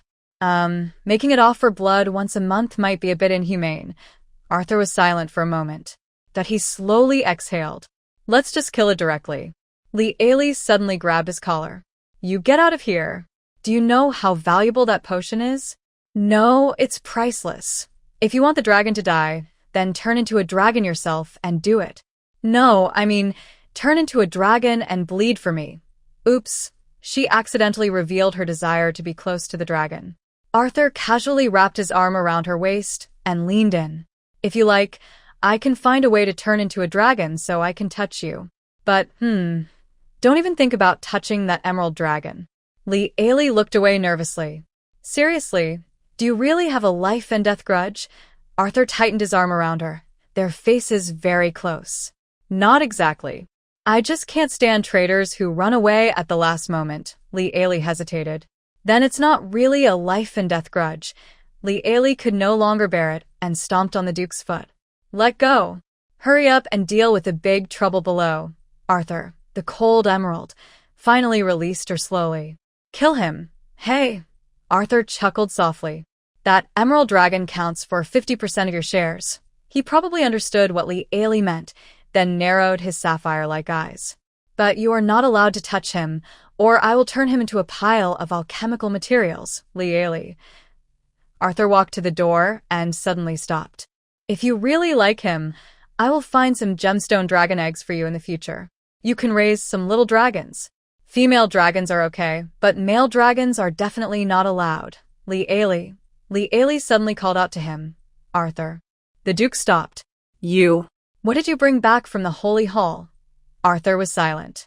Li felt annoyed with herself, about to say, "Forget it, never mind," but she heard the Duke's voice, so soft it seemed like it could be blown away by the wind. "Albert." Li, he is our older brother, Albert." Li was stunned. A wave of ocean-like sadness seemed to burst out from Arthur, almost drowning her. Until the Duke's figure disappeared behind the door, she was still lost in thought. "Dear sister, my fiancé has successfully cultivated the plants you need. I warmly invite you to Tankar Forest. Oh, and you can bring your husband, my dear brother-in-law, along. It's clear that he gets along very well with my beloved family. Your half-sister, Alice." Note: "Be sure to come." Absolutely. At the breakfast table, Lily was holding a letter and was very happy. Although the fridge had enough of the magical plants, to prevent her from feeling embarrassed like when she returned from Campbell's black market. The batch of magical plants cultivated by Fishanen was like an oasis in the desert for her. I want to go to the Tankar forest, Lily said excitedly. The Duke, about to read the newspaper, remembered the Elf King and paused. It was clear Lily didn't want to take a man along. I'll go and come back quickly, just like last time. At most. She counted on her fingers, at most 5 days. I'll be back in 5 days. The Duke put down the newspaper. Perfect. I have some matters to discuss with our brother-in-law. Darling, I'll go with you, the Duke said, tapping his fingers on the table. Lily. Since the Duke told her that secret, their interactions felt a bit strained. Lily wanted to go out alone to clear her mind and also ask the emotional expert, Fairy Alice. But what was the real reason she was making this trip? However, Arthur's reason made it impossible for her to refuse. She felt like a small cat annoyed by someone without personal space, ready to explode. Oh, then let's go together. The Duke looked at her silently until Lily felt a little uncomfortable. Then he said, I'll arrange some official matters for the next few days. The man strode out of the dining room. Lily finally let out a big sigh of relief. She urgently needed an emotional expert to help her solve her problems. Immediately. Right now. The next day, the two of them rode a magic carriage straight to Tankar Forest. This time, a few elite squads from the Cold Emerald Knights accompanied them as guards. Is it really okay to leave Borgnard in the castle? The Duke, rarely reading, was instead looking at Lily. He rested his chin on one hand, tilting his head slightly, with deep, focused blue eyes. Seeing this, Lily felt uncomfortable, as if something was wrong. The Duke said, There's no problem. The potion you gave me, I used a different method on that emerald dragon so it would listen better. Wasting the potion on it isn't necessary. Lily, wait, did you just say you secretly took one of my magic potions? The Duke replied, Apart from not touching that dragon, everything it produces, its emerald dragon gemstones, its blood, its scales, belongs to you. Lily immediately started doing some quick calculations. Can 22,000 points of good and evil reputation buy the ownership of a dragon? Can it make him donate blood every month? Can it get emerald dragon scales? Can it make him produce dragon gemstones every month? What a joke. The alchemy shop's black carriage is so powerful that even a minotaur would kneel and call it the ancestor. The Duke added, If you think that old dragon skin is too tough, I'll kill a few more later to use as alchemy materials. Lily, aren't dragons supposed to be strategic creatures of the 6 great empires? Can't you speak without scaring people like that? Oh. By the way, Alice specially invited you to go together in her letter. Lily had to change the subject. She said Fizernanki is very close to you. Arthur, the Cold Emerald. The Duke's expression became a little unnatural. Lealie looked at the Duke with curiosity. Is it really like that? Arthur, the Cold Jade, replied. Yes, dear. The more he wants to see me, the more I want to see him. Lealie couldn't quite figure it out. She exclaimed, Oh, Alice really understands men. I didn't notice any of this before, Arthur. Tankar Forest is located a bit further south of Campbell's Black Market. Because she ran away last time, Lealie didn't have enough gold to use the teleportation array, so it took her half a month to reach Campbell. Now, with the teleportation array working, they arrived at Tankar Forest outside Clark in less than 2 days. This place is very different from what Lealie imagined. At the forest entrance, various intelligent races are lined up like long snakes. A group of elves dressed in silver robes are busy, like a spinning silver top. Large amounts of goods are constantly being transported from deep inside the forest to the entrance checkpoint, then sold by these silver tops to big merchants. Lealie had never seen gold being pulled by a carriage before. It was so tempting she couldn't take her eyes off it. When their group reached the entrance of Tankar Forest, a patrol of elven rangers stepped forward and stopped the leading knight of the Cold Jade Knights. Is this Princess Alice's sister, Lady Lealie's carriage? Thanks to her connections, becoming a lady among handsome tall men, Lealie felt a little complicated. What made her even more uneasy was the Knights of the Cold Jade Knights. It was the first time she encountered a situation where they needed to use the Duchess's reputation. Li Ailey stepped down from the carriage, holding up her skirt. Yes, we are here to visit His Majesty Fizernaki. She smiled slightly, stunningly beautiful. Even the proudest elves were stunned by her beauty. Please, allow us to lead the way, said the elf leader, whose ears turned red. Just as Li Ailey was about to thank him, a hand grabbed her shoulder, and she was forcefully pulled into a warm embrace filled with the scent of marigolds. Thank you, the man said coldly, his deep blue eyes fixed on the leading male elf. The elf instinctively took a step back. Arthur held Li Ailey as they returned to the magic carriage. The moment the door closed, Li Ailey remembered a recent conversation. You're serious about not letting me get close to other men?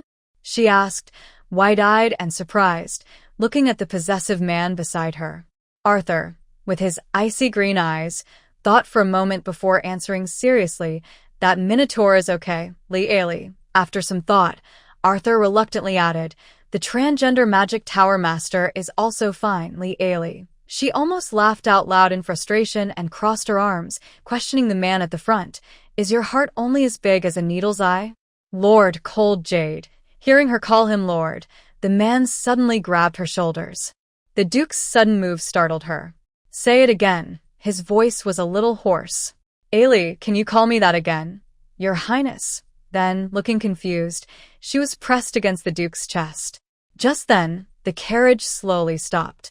A flower fairy, like a confused bumblebee, suddenly hit the window with a loud smack. Startled, Li Ailey immediately pushed away the Duke. Sister, you're finally here. The delicate face of the flower fairy pressed against the car window, all squished into a pancake. Li Ailey's cheeks turned bright red, and she smelled a faint scent of marigold on her body. Her steps were a bit unsteady as she got out of the car. As soon as she stepped out, she was suddenly bumped in the face by the flower fairy with a loud smack. Ugh, ugh, ugh. Li Ailey felt like she couldn't breathe through her nose. The flower fairy clung tightly to Li Ailey's face, refusing to let go. The Duke, with a stern face, stepped down and raised his hand to try to pull the flower fairy off Li Ailey's face. However, his hand was stopped by a powerful golden cassia staff. Fisher Nanki wore a half-smile, holding the elf staff in one hand, stopping Arthur's action. Oh, brother-in-law, let's let the long-lost sister spend a little more time together. The Duke narrowed his blue eyes slightly. Fisher Nanki then stepped forward. Alice, sweetheart, your sister is about to run out of breath. Be good, come back to me. Li Ailey clearly felt the flower fairy tremble. Li Ailey. She should have guessed the letter was suspicious. That flower fairy, who never normally causes trouble, suddenly appeared out of nowhere. How could she possibly remember her? The flower fairy released Li Ailey, but then plopped down on her shoulder. Humph. No. We haven't seen each other in a long time. Can't you just focus on some official matters? Or spend time with brother-in-law? I even called him over for you, Li Ailey. Uh-huh. The purpose of Arthur coming must be in that crazy fairy's letter. Li Ailey glanced at the Elf King. The Elf King took a deep breath and smiled. Then I really should thank my dear for this kindness, so, she tentatively said, I've been thinking about Alice too. Maybe. Before Li Ailey could finish, Fish Nanki gave an understanding smile. Then I'll go talk with brother-in-law, and also show him the rare plants I've been growing for my sister. Li Ailey sighed in relief. She looked at the handsome elf with long platinum hair and long legs. He's really good-looking, wealthy, powerful, and most importantly, isn't the flower spirit supposed to be cute? She truly doesn't understand what's wrong with this fairy. Wait. Can she no longer see Alice's thoughts? Li Ailey suspiciously looked at the flower fairy, but her head was empty. Nothing there. Li Ailey. Does the alchemy shop even have a customer service complaint feature? In the center of Tanker Forest stands a huge tree. It's like the tree of the world, stretching across the sky and earth. The Tanker elves built their royal court on this giant tree. What's going on? Li Ailey, pulled away by the flower fairy to a place far from the royal court, couldn't help but ask. The surroundings are dense woods, with only the sounds of insects and birds. Suddenly, The flower fairy grabbed Li Ailey's dragon gemstone necklace tightly and pulled hard. Ah. Last time you left, what kind of strange medicine did you give Fish Nanki? Caught off guard, Li Ailey almost choked. She quickly grabbed the out-of-control flower fairy to save herself from being strangled. Cough, cough. She coughed twice, still a bit stunned, not understanding what the fairy was talking about. Last time, she gave Fishin some. Ah. That pile of giant transformation potion and miniaturization potion. Li Ailey. She looked more closely at the fully ripened flower fairy. Oh. She immediately let go. Sure enough, the flower fairy's eyes were hollow, like a salted fish squeezed dry. All used up. That jerk. Used all the potions. Li Ailey thought about the batch of potions she gave to Fishin last time and was suddenly terrified. Based on the effects, are all your long-lived species this scary? Li Ailey, you really can't tell, truly can't see it. Fairies are not what they seem. She looks so refined and proper, yet she's just a fairy. The flower fairy, on the verge of death, suddenly sat up in shock, grabbing Li Ailey's golden hair. If you dare give him any more random potions, the elf touched the back of her teeth. Let's all go down together, Li Ailey. Her half-sister is probably really furious. She's not even pretending anymore in front of her. Before, she could only see her good sister in a true light through mind reading. Just give me a heads up next time, Li Ailey. Ha! The flower fairy. Li Ailey was just curious. Wait, didn't you say your last elf boyfriend wasn't that great? How? Is this one better? The flower fairy rolled her eyes. Turns out it doesn't matter. I'm so small, whether they're good or not is their own problem. Why should I care? Hearing this, she was so angry she was practically steaming. Who knew there was another Li Ailey in this world, and that there was a giant transformation potion that could turn a delicate flower fairy into an elf-sized one? Who knows, besides the potion that can make flower spirits grow bigger, is there also a shrinking potion that can turn a tall elf with long legs, who is 1.9 meters tall, into a flower spirit of the same size. Darn it! She had been reckless for so many years, but this was the worst failure she had ever experienced. Li Ailey, so all your previous boat riding was just talk? She twitched her lips slightly. So, what are you planning to do now?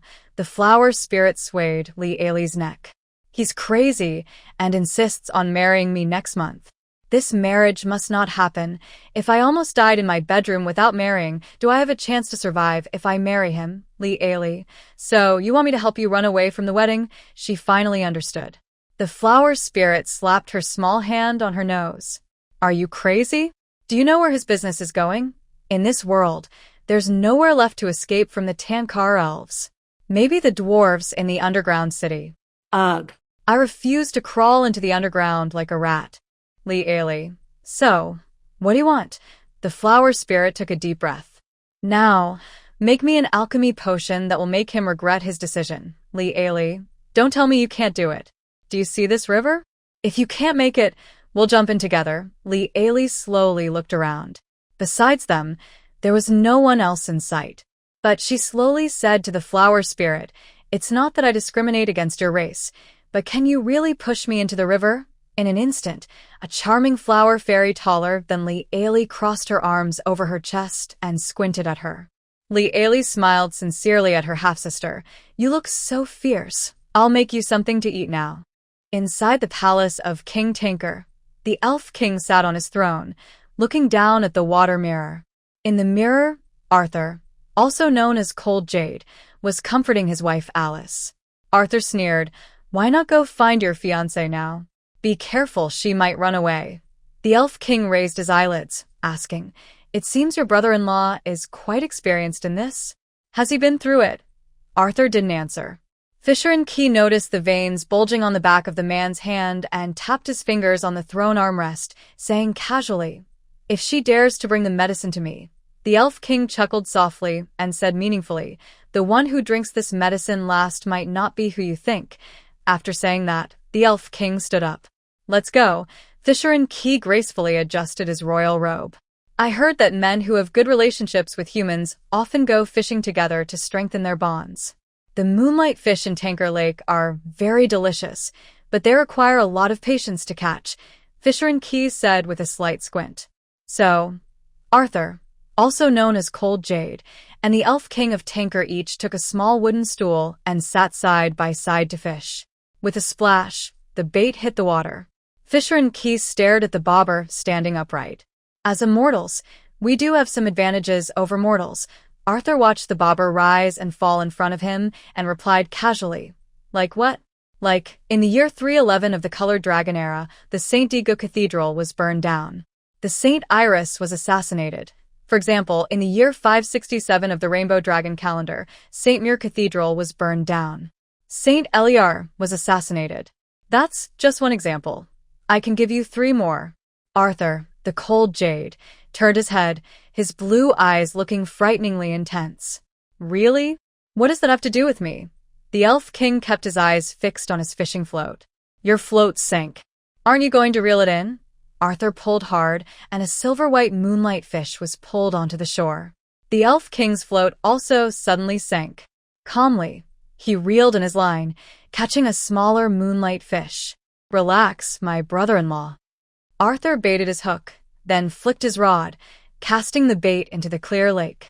I'm a businessman, the Elf King said, removing the hook and tossing the fish into a nearby bucket. My parents died during the Great War of the Holy Dragon calendar. As a minor, I was forced to take over the Tankar elves. I remember clearly, at that time, only 1 in 10 male elves survived. When the high priest held my coronation, he was crying. Then, we were attacked by drow elves, many of our female elves died, and finally, we had no choice but to migrate south here. Over 900 years, we have been the only elf tribe living alongside humans. Now, humans call this forest Tankar, calling it the Elf Wonderland. In fact, when we first arrived, this was just a wild forest filled with fierce beasts. He cast his baited hook back into the water, leisurely holding his fishing rod with one hand. It took me 900 years to develop a dying elf tribe into what it is today. When it comes to elves, the intelligent races on the continent naturally think of the elves from Tonker Forest. Do you think I rely on something, Lord Arthur? Arthur's blue eyes narrow into a thin line. Just say it directly. What is your true goal as the Elf King of Tonker? Fisher and Keyes' mouth slowly curves into a smile. He watches the floating fishing bobber and says, You are very valuable, Your Highness. I want to invest in you. Lee is forced to make medicine on the spot. Reluctantly, she tells the fairy to step back and enters the alchemy room. As soon as she enters, she starts rummaging through the fridge filled with magical plants. The sage Merlin had already created alchemy potions early on that could make gods keep their promises. Later, she researched how to make potions that make people follow their agreements. Although she hasn't succeeded yet, she has identified some useful magical plants. These include the flower of the earth, binding vines, devil thorns, angel's blossom, and oath grass. These plants all have effects like restriction, binding, obedience, and unbreakable. On the other hand, some plants like slippery mushrooms, water cover, lies grass, explosive fruit, and invisibility mushrooms are used to escape these rules. To break free from these laws, one must be slippery, as fast as the wind, as elusive as water. Everywhere but impossible to catch or control. After gathering these magical plants, Lee begins making the alchemy potion. First, she adds the powder of invisibility mushrooms into the cauldron. Then, she stirs evenly and adds the powder of angel's blossom at the right moment, followed by devil thorns. Suddenly, there is a loud bang. Successfully created the alchemy potion, weak regret potion, Lee has forgotten the original reason for making this potion. She is filled with happiness from creating a new potion. By reverse engineering the alchemy formula, she successfully crafted an alchemy potion recognized by the alchemy house. This makes her happier than earning 100 boxes of gold coins. Lee holds the potion bottle and leaves the alchemy house. I did it, the flower fairy, who thought she was being tricked and rushed over to pull her into the river, pauses. Then, she quickly snatches the potion bottle and keeps it close to her. Her dress, shaped like flower petals, sways as she smiles innocently and harmlessly. I knew sister loved me the most. Li Ailey. Did I still prefer the way you hold my neck and threaten me to make potions? Yuck, what nonsense are you saying, sister? I don't understand. Let's go see what my dear and brother-in-law are doing. Honestly, do you really want to break up with Fizernanki? The flower fairy looks at her in shock. Who told you I want to break up with him? I just don't want to get married, but I never said I want to break up. Li Ailey, I just don't quite understand you. Whatever. As they follow the forest trail back to the giant tree palace, Arthur and Fizernanki are squatting by the lake, counting fish. They have piled up small heaps of fish beside them. Li Ailey and the flower fairy, did they blow up the fish nests in the lake? Fizernanki smiles and asks, how many? Arthur calmly replies, not many, about 400. How about you, Fizernanki? What a coincidence, also over 400. They exchange silent glances. Arthur, for 72. Fizernanki, for 72, almost in unison. Arthur. The two of them looked at each other and, without planning, exchanged buckets quickly, counting the fish inside again. Li Ailey. She tilted her head uncertainly and asked the flower fairy beside her, are you sure they get along well? The flower fairy nodded. I've never seen my dear ones have so much fun with anyone before, Li Ailey. Well, she trusted her master's judgment in this matter. Her ex-boyfriends combined could fill a book called Guide to Wise Races in Different Worlds, so she clearly had more say in this area. They finished counting again. Both sides had 472 fish. Arthur, the cold jade, and Fizernanki exchanged silent looks once more. Fizernanki pointed at the fish in front of him and asked, brother-in-law, are your fish smaller than mine? Arthur gave a sarcastic smile. Do you need glasses? Next time, I'll bring you a pair, brother-in-law, Li Ailey. She looked suspiciously at the flower fairy. Hi, dear. What are you all playing? The flower fairy walked over, charmingly wrapping her arms around Fizernanki's neck. There was no sign that she was a tough character carrying a bottle of medicine, ready to give her fiancé a dose at any moment. Both said in unison, fishing. The flower fairy leaned in to look. Wow, so many. Dear, you're so amazing. The elf king pointed at his lips. A reward. The flower fairy gently patted his chest. Oh, I just remembered. Aren't you fishing just as much as brother-in-law? She extended her finger and drew circles on Fizernanki's chest. A tie doesn't count as a win. Fizernanki grabbed her finger and said to his guard, bring the scale, Li Ailey. Then, His Majesty Fizernanki carefully weighed each fish they caught, and after a precise calculation by a tax officer, 2 numbers were obtained. Your Majesty's fish weighs 631.8 pounds, said the elven tax officer, struggling to find the right words. Lord Arthur's fish weighs 631.7 pounds, Li Ailey. Fizernanki took the flower fairy by the hand and headed toward the bedroom. Dear, let sister comfort brother-in-law's wounded heart. Let's talk about the reward inside the room. The flower fairy was confused. She wanted to run, but was simply carried on a shoulder. Li Ailey. I told you to flirt. Li Ailey looked at the dead fish on the ground, enough to feed 4 restaurants, and remained silent. She couldn't help but say, it seems like elves don't eat fish, right? Arthur, the cold jade duke, sat back by the lake, picked up his fishing rod, and cast his line smoothly. If he hadn't practiced hundreds of times, he definitely couldn't cast the rod so skillfully. Li Ailey was surprised. Oh, do you like fishing that much? Haven't caught enough yet. Arthur stared at the fishing float. No, I want to catch that 0.1 or 0.2 pound fish, Li Ailey. She rubbed her head in frustration. Elves are vegetarians, right? So what do we do with all these fish? They're dead now, and we can't release them back. It's such a waste. Take them outside the forest and give them to the knights to roast and eat. Most of them can probably handle that, Arthur said calmly. Just then, the elves from Tankar brought 4 carts full of fresh dead fish for the knights. This made everyone very happy. Suddenly, the air outside Tankar Forest was filled with the smell of roasted fish. Before dinner, Lily and Arthur visited the Great Tree Palace with the elf ruler. Our living areas are divided into 3 levels, the ruler explained. Lily immediately raised her hand and said, I know this. Based on some recent studying, she had learned a little about the habits of elves. are pure-blood elves living upstairs, normal elves in the middle, and mixed-blood elves downstairs? The ruler was a strict wood elf. She had long, straight, blonde hair, but her high hairline made her look less attractive. She adjusted her glasses and said, "That's what other elves do. In tanker elves, it's different." She pointed toward the treetops near the Elf King's residence. To live there, you need at least 10 million gold coins. The courtyard costs 5 million. The lower yard costs 1.5 million.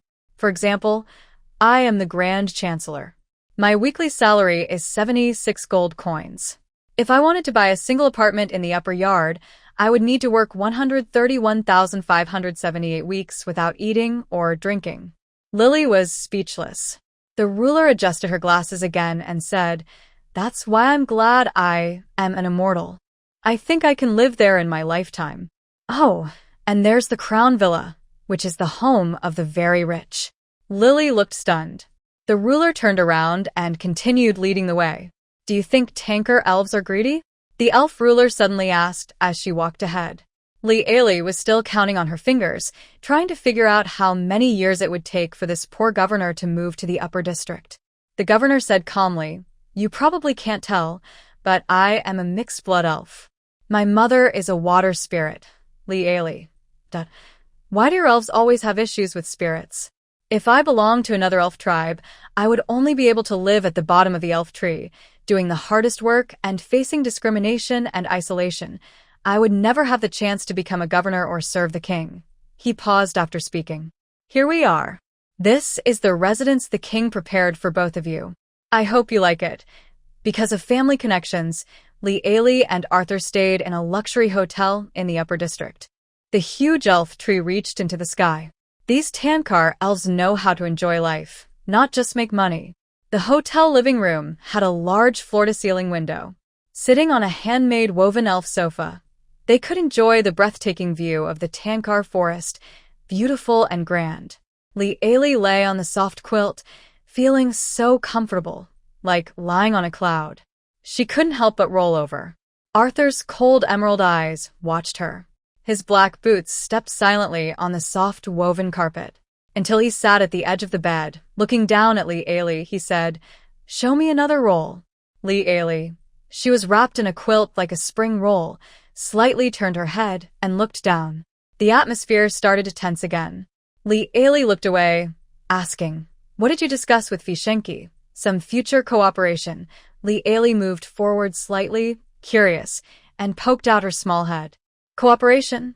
Under the dim light, the two of them seemed to be too close, especially since they were on a bed, a place that could easily lead adults to inappropriate thoughts. The Duke did not reply again. He simply leaned in, lowering his head little by little. His black hair fell onto Lee's forehead, and his strong nose drew closer. As she watched, her blue eyes closed. Lee, overwhelmed by the close-up beauty, finally snapped back to herself. She suddenly raised her hand and slapped Arthur's lips with a loud smack. "What are you trying to do?" She forced herself to stay calm, sat up suddenly, and then their foreheads bumped together with a thud. The Duke was unharmed, and she fell back, clutching her head. "Let go, I want to see," Arthur said. She refused to let go, and from the heat on her face, she knew her cheeks must be as red as a ripe tomato. You. Overwhelmed with emotions, she was so angry she couldn't finish her sentences.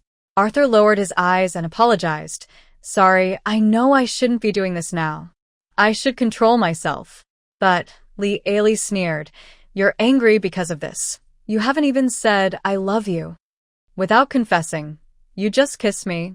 "Arthur, this is inappropriate." Hearing this, the tall man stood up and without hesitation knelt in front of her, his blue eyes full of her image. His deep voice sounded in Lee's ear, "I love you, unchanged for 1,000 years." In that moment, Lee felt her heart being gently squeezed. It was sour and tingling. This person was too daring. He was really too daring. Is she trying to get him to confess? No. When did he start liking himself? What does he like about himself? My heart feels like a pond of disturbed spring water. At night, maybe it's the time when people feel impulsive and lose all reason. The handsome face of the man is right in front. Just one more moment of patience and I won't be a face-obsessed fan anymore. She suddenly grabbed Arthur's collar, and under the surprised blue gaze, she closed her eyes and kissed his thin lips fiercely. And then, she bumped her teeth. It hurt so much. How embarrassing. Carrot. Arthur suddenly pushed back, and in an instant, their positions reversed, as if passion was about to ignite. But just then the door was knocked. The dinner is ready. Your Majesty, please come over. Arthur almost kissed her. Seeing the man silently rest his forehead on her shoulder, Lily couldn't hold back and burst out laughing. Her heart felt as if it was soaked in honey. She never thought about dating Arthur. When he suddenly confessed, her mind was filled only with his face.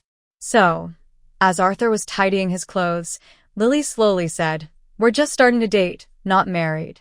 We're boyfriend and girlfriend. If things don't work out later, we can break up." Arthur paused his hand and softly replied, They both naturally avoided mentioning the 1-year magic divorce contract. Soon, the two of them, arm in arm, walked out of the luxurious hotel in the treetops. Their arms were close together, eager to look like conjoined twins, announcing to the world that they were in love. In the palace banquet hall, Fisherenki sat happily at the main seat, like a satisfied big cat. The nearly dead flower fairy was lazily hanging on him, looking like a wilted flower. Seeing Lily walk in, Alice suddenly sat up straight. She kept waving at Lily, saying, "Oh, my half-sister, I have good news to tell you." Lily looked at her and felt something was off. After they sat down, the waiter brought them a glass of honey lemon tea.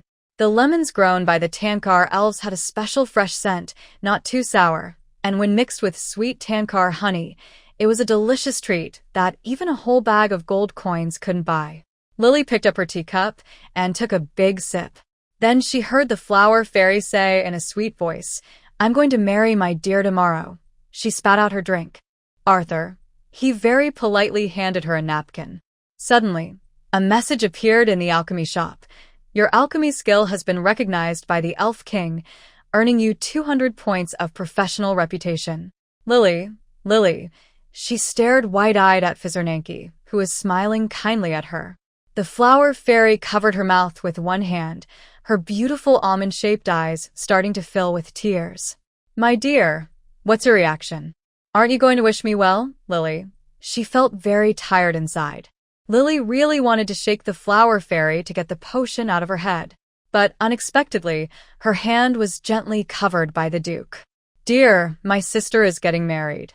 All she needs is your blessing," he said softly. Lily looked at her new handsome and gentle boyfriend. Overwhelmed by his charm, she instinctively said, "I wish you happiness. May you have 100 years of happiness." The flower fairy happily hugged Fisherenki's neck and kissed him several times. "My dear, I am so happy this is the wedding of my dreams." Fisherenki smiled tenderly. "It's also thanks to my sister, Lieli. I feel like I shouldn't think too deeply about that." The flower fairy jumped up excitedly. "We're getting married tomorrow. My dear, will you be my bridesmaid? As for the groomsmen, let my brother-in-law do it." The Elf King looked at her with a gentle, watery expression, but his smile slightly stiffened. Arthur, the cold jade. He hesitated, wanting to say something, but the flower fairy, who was under the influence of the potion, wouldn't accept any objections. "All right, it's settled then." The flower fairy clapped her small hands on the table, declaring that all opposition was invalid. Lieli. For the first time, she saw herself digging a hole and burying herself in it, then looking for someone to step on her. Back in her room, she felt that just the chaos caused by this flower fairy could shorten her life by 10 years. Lieli paced around the room. The Duke sat on the bed, watching her circle around again and again. "What's wrong?" he asked at the right moment. Lieli felt uncomfortable and wanted to complain about Fisherenki. But suddenly she remembered that her man and Fisherenki were good friends. If she told Arthur about the flower fairy's plans, probably, by tomorrow morning, under the influence of their friendship, Fisherenki would find out what she said. Lieli forced a smile. I am happy." He chuckled softly, then walked over to pat her head. Darling, go to sleep early.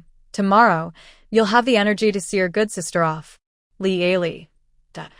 Why does that sound so strange? It turns out that Arthur was right.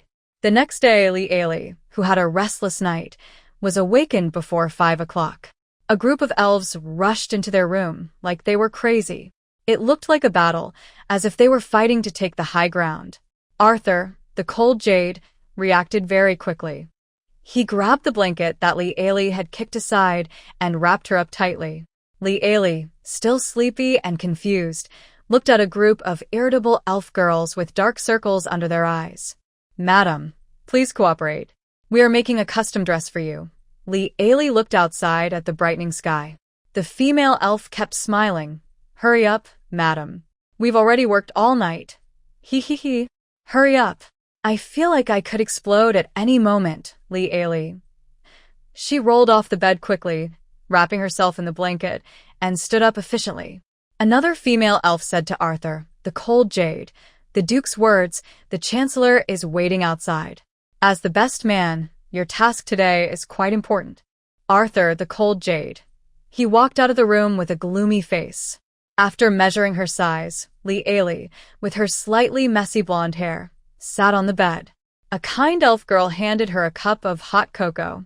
At that moment, a young elf girl came in carrying 7 or 8 cups of dark, thick drinks. One of the elf girls with dark circles took a cup and said, "For the overtime pay, to the single apartments in the upper district. Cheers." A few elves all tilted their heads back and drank in one gulp. Li. After drinking, a few elves stuck out their tongues in disgust, but the potion really worked. The group quickly and skillfully sewed and cut, transforming a pile of beautiful fabric into a very elegant and lovely dress in just 1 hour. Wow! Li, who had been dozing, exclaimed, "Is this what they call perfect skill?" Practice makes perfect. The 5 elf girls covered their mouths and smiled sweetly, then suddenly stopped smiling and looked serious. They said, "No, you only need a ruler who isn't an elf to have the same excellent efficiency." Li. At this moment, Arthur returned, looking a bit pale, but when he saw Li, the coldness in his eyes disappeared instantly. "Darling, wait for me here. I need to talk to our good brother-in-law," Li said speechlessly. "He's getting married today." "Why are you looking for him?" Arthur calmly took out a thick rolled-up sheepskin scroll. It was not much thicker than the list Li had painstakingly compiled for the Holy Court's judgment team, but it was at least 10 times longer. Li saw the sheepskin scroll fall to the ground, bounce, land, bounce again, and finally unroll to about 17 or 18 meters long. She was stunned. Li. Deu Arthur's foret bem juixa. If he doesn't simplify the process for the best man, I think there's no point in him getting married. Li hesitated. Could it be a custom that can't be simplified? Arthur smiled and asked, "I just asked the governor. Guess what our good brother-in-law is doing right now?" Li. Busy arranging the wedding schedule? Arthur clenched his teeth and said, "He's sleeping while holding your little sister, Li." She raised her small fist, anger rising in her heart. "Come on, boyfriend. Pull him off the bed and make him suffer with us." At 8 a.m. sunlight shone on the freshly cut lawn. The scent of grass filled the air. Guest seats were arranged neatly. The host held a small note with the ceremony steps, quietly reciting the lines. The guests were all elegant elves, wearing their best clothes, with dark circles under their eyes. Because of time, Li, as the bridesmaid, also helped with some family duties, handing the bride over to the groom. Li supported the excited Alice. They had come this far, so she accepted it.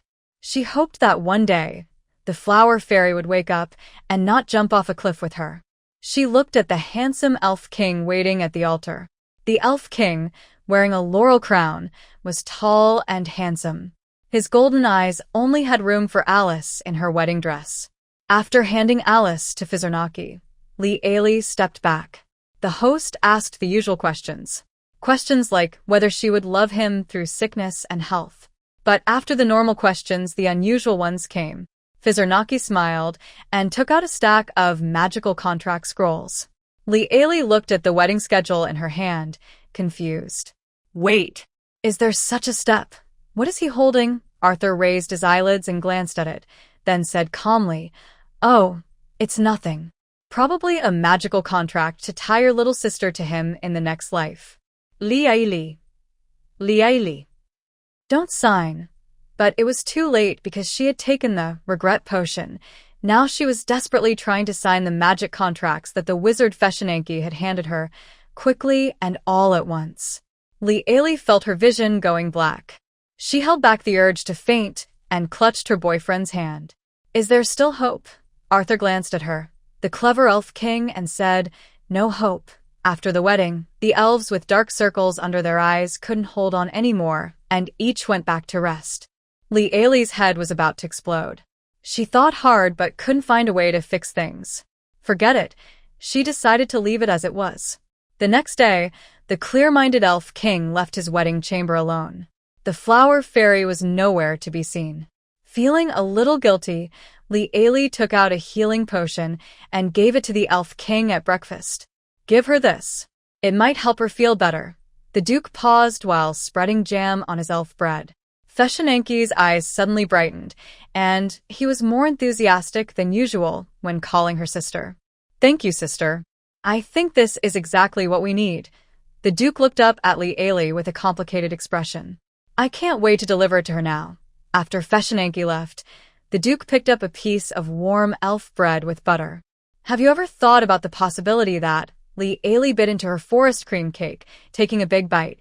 What? Being exhausted can be the end of it, but with the potion you gave, could it become endless? Seeing Li Ailey still looked confused, he had to be more direct. Are you telling them to fight until dawn? Li Ailey. Li Ailey. She was so shocked that her cake fell to the ground. The duke slowly took a piece of bread and put it in his mouth. If your good sister wakes up and looks for you later, remember not to go to the riverbank or the edge of the cliff. Arthur kindly took another small cake and placed it on her plate. I'm worried she might hold you and jump down, Li Ailey. So, by the time Li Ailey and the duke saw Fizernanki, it was already dinner time.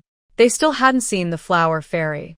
And Fizernanki seemed like a proud lion sitting on a vast plain, surrounded by his harem. Seeing his full, satisfied expression, Li Ailey closed her eyes in despair.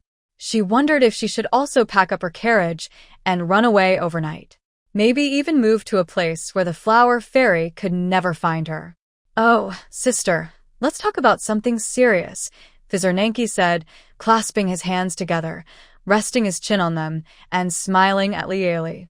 Li Ailey was almost PTSD from her brother-in-law.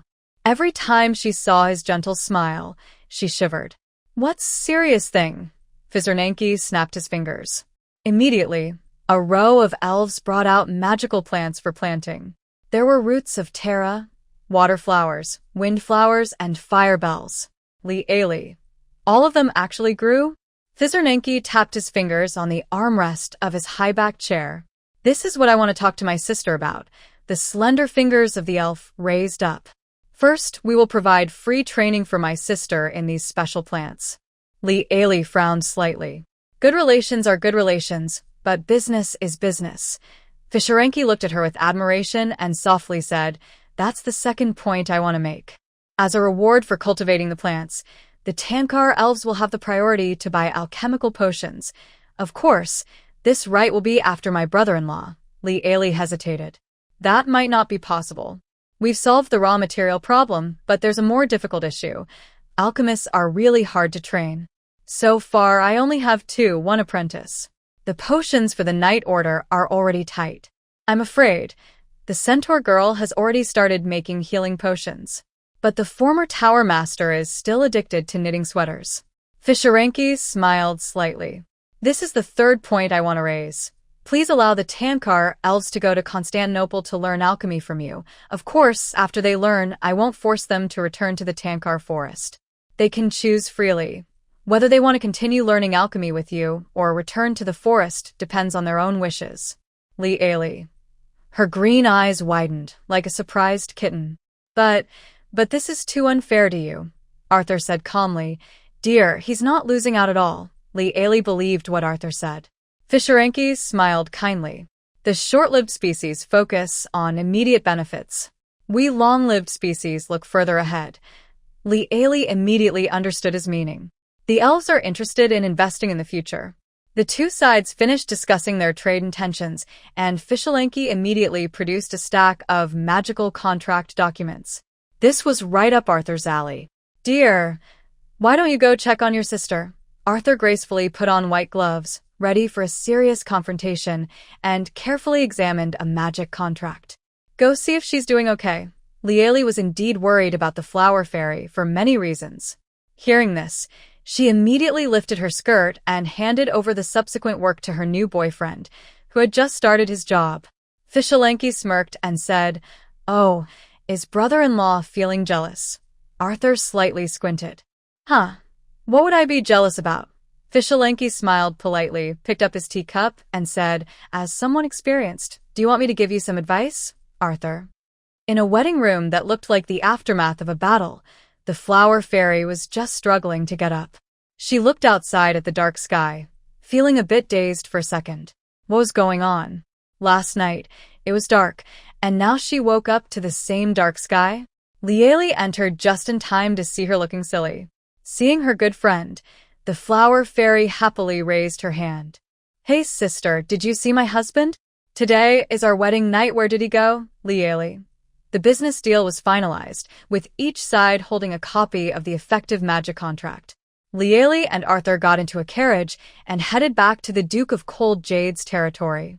According to the contract, starting next month, the central city would welcome a large group of elven alchemy apprentices. On the road, Lieli started discussing with her boyfriend. "Do you think it's suitable to place the elves there? Should they live in the castle? Or in the central city?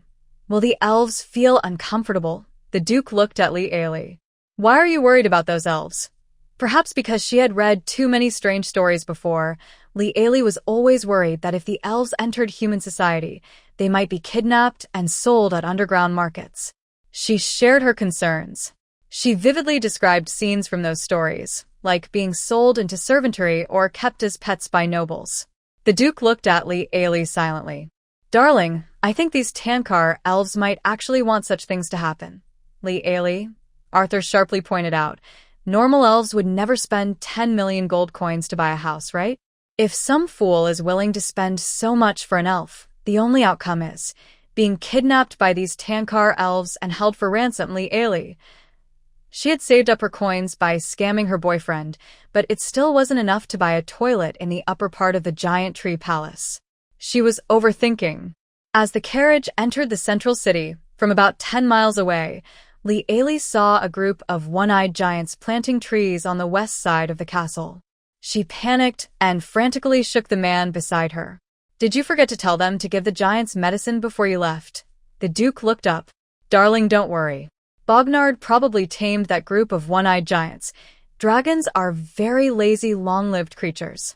It can be said that the older the dragon, the lazier it gets. But even a dragon, as long as it's breathing, is destined to run around for food, drink, and other needs." So the lazy dragons came up with a clever idea, using their strong power to gather a group of followers. Then they would leave all the small chores to their followers, only focusing on eating and sleeping. Lieli. After hearing this explanation, her imagination of the dragon race was completely gone. The Duke put the newspaper aside and glanced at the one-eyed giant who was very serious about planting trees. "When I leave, I will tell that emerald dragon to restore the destroyed forest in the west. That task should keep these giants busy for a few months." Lieli. Watching the group of passionate tree-planting giants, she slowly said, "I think these giants are a bit too enthusiastic about planting trees." She asked, "Is it possible that those giants see Borgnard as their leader to seek revenge on the knights?" The Duke sneered. "They are really smart. The dragon still doesn't know who to ask for help to get revenge." The carriage stopped in front of Constantinople. Even now, when walking in the city center, they are still approached by a group of 12 women whistling, openly showing their malice as they tore the giants planting trees. The giants, exhausted, had their tongues hanging out. When they turned their heads, they saw a group of hateful little people. Upon closer look, enemies' faces are especially red with anger. Suddenly, the The giants took out small bottles and threw them into their mouths. After shrinking, they ran off to the place where Bognard was napping. Bognard was lying in the western forest, happily sleeping with a nose bubble. However, the new followers he just recruited were not very smart. They woke him up and started talking nonsense. Bognard frowned slightly and asked, "Who are you seeking revenge on?" The giants all pointed behind them with mocking expressions at the 12 disloyal followers. Bognard lazily looked over, thinking he could just summon a dragon to handle it. After all, he was still relying on these little helpers to plant trees for him. But then he looked more carefully. Arthur, with cold emerald eyes, was standing behind the 12 knights, looking at him with a half-smile. Bognard. How could I forget? The new followers I just met are actually my cellmates. Bognard immediately turned into a dragon. He raised his paw and slapped, crushing a line of crying one-eyed giants into the ground. Aren't you all being stupid? Can't you just think a little about why I'm planting these kinds of trees? The one-eyed giants underground were all confused. They wailed loudly, their cries heartbreaking. Lieli. Now my fear of giants is gone too. In the afternoon, Lieli took a carriage to the central city. The centaur girl had successfully made her second alchemy potion, the fire potion. It's a relatively simple alchemy potion besides healing potions. All she had to do was keep adding fire bell fragments into the cauldron. Despite that, the centaur girl's talent still surprised Lieli, because she brought back a large batch of magical plants from the elves, and with the centaur girl helping, the pressure to make healing potions was greatly reduced. So far, her reputation for good and evil was slowly increasing. Thanks to the top salesperson, she had to give a bonus to Bakin at the end of the year. Gold coins are always the best way to motivate employees. Just then, the alchemy workshop received a notification. Your alchemy skills have become famous, attracting many spies from the capital. Because of this, you gained 150 points of good reputation. Lieli. What did she do this time? Thanks to the successful promotion by Marina, the Marquise, you have achieved the famous everywhere accomplishment. Lieli. Thinking about the timing, that determined girl who aimed to overthrow Clark. No, now she should be called the girl who secretly retrained as a dark saint, Marquise Marina, who has indeed arrived at the capital. Has the news about your alchemy potions spread to the capital? Spies. If they're coming for the Minotaur, then there's nothing to worry about. Just tell Bakin to keep an eye out. She cheerfully called Bakin over, saying, "In a few days, watch the guests carefully. If anyone has bad intentions." She made a quick hand gesture, like a slash with a knife, and said, "Don't hold back. Deal with them harshly." Bakin's ears perked up and he immediately decided, for those who can't sell their goods, with too many side effects and problems, I'll sell them at 30 times the price. Boss, you can rest assured. I'm a pro at dealing with people, Lieli. Sometimes, you really don't have to be so professional. She suddenly remembered her forgotten disciple in the corner of her mind. Did Juppies manage to break his habit of knitting sweaters? The Minotaur looked gloomy. Hard to say. Yesterday, I found a pair of knitting needles under his mattress, but now he no longer runs to the women's restroom when he needs to go. Lieli. Let Jasmine teach him healing potions. Maybe shifting his focus will help. She prayed to the god of light. After finishing her tasks, Lily returned to the castle. News of a large group of spies heading toward the Duke's territory needed to be shared with her boyfriend. She had delayed official duties for a few days. The sheepskin scrolls in the study were almost burying Arthur. Lily opened the door and saw her tired boyfriend, who had just finished a journey and was about to handle official matters. She casually picked up a sheepskin scroll, thinking about whether she could help with the work. Then she saw a dense string of numbers, an overview of this year's taxes for the Duke's territory. Lily. So many zeros. Are they all gold coins? Wait, her eyes are a bit blurry. Could the zeros on the financial report be some kind of magic trick? Haha. Some people work hard to earn money by making potions, while others sit in castles, waiting for gold to flow in. Does her boyfriend need her concern? No. He doesn't deserve it. A wonderful day begins with eating strawberry shortcake and enjoying her handsome boyfriend's face. Today is also a day of freedom from sweets. Perhaps because of their sweet love, Arthur has relaxed his control over her sweet treats. Today's strawberry cake is especially sweet, with tangy, sweet strawberry jam paired with soft chiffon cake and the perfect blend of elf cream, combining two very different flavors. However, just as Lily was happily about to take her second bite, the man gently held her fork with one hand and calmly pointed to his lips. Lieli. She hesitantly withdrew her hand, then used a fork to cut a large piece of cake. She hesitated painfully for a moment before finally bringing it to her boyfriend's mouth. The Duke. He bit down hard on the cake on the fork, looking at Lieli with a blank expression, then swallowed it with a gulp. Sometimes, I really wish you and your sister were full siblings from the same parents. Hearing this, Lieli finally realized what the man had wanted earlier.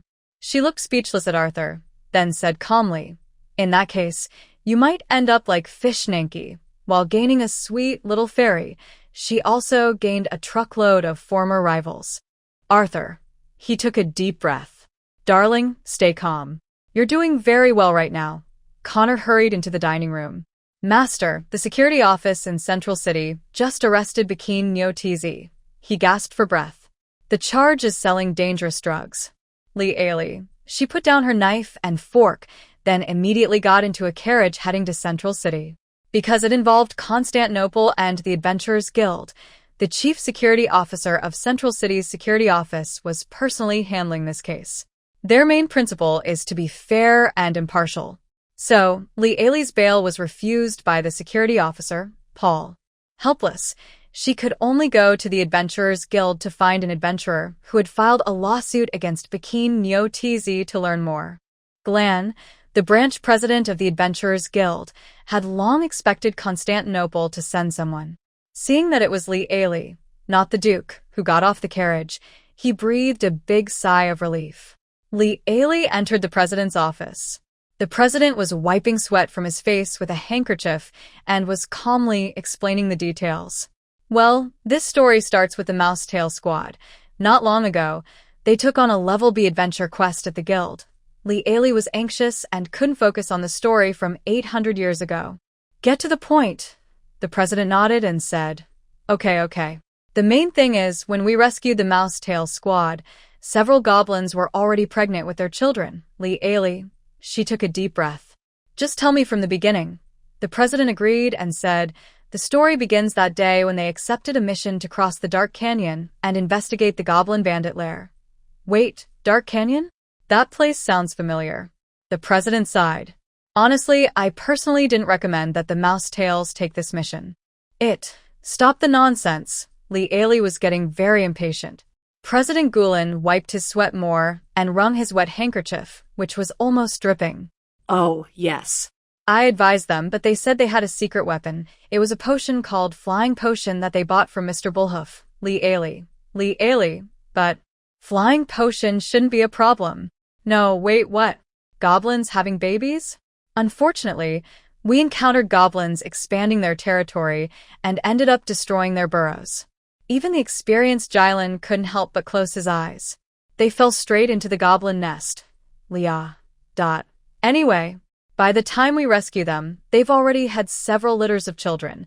That's roughly what happened, the branch leader said, frantically wiping his sweat. Leah closed her eyes, processing this shocking piece of social news. All right, since humans can get along with elves and mermaids, why not goblins? Is it just because they look ugly? Discrimination based on appearance is wrong. Convincing herself, Leah took a deep breath.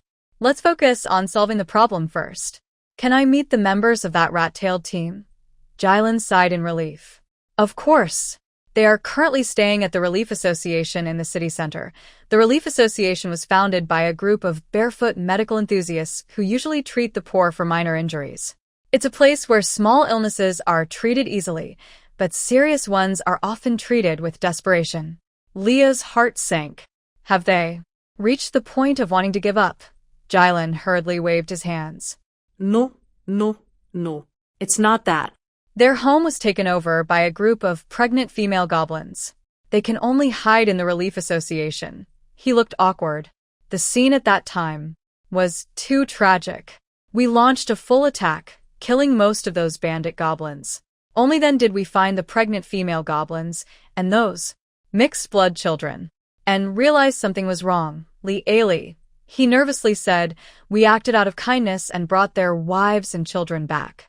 After understanding the situation, Li Ailey sat in the carriage and quickly headed to the Relief Society in the lower city district. The so-called Relief Society is an illegal, private medical organization that took over the abandoned Bright Church.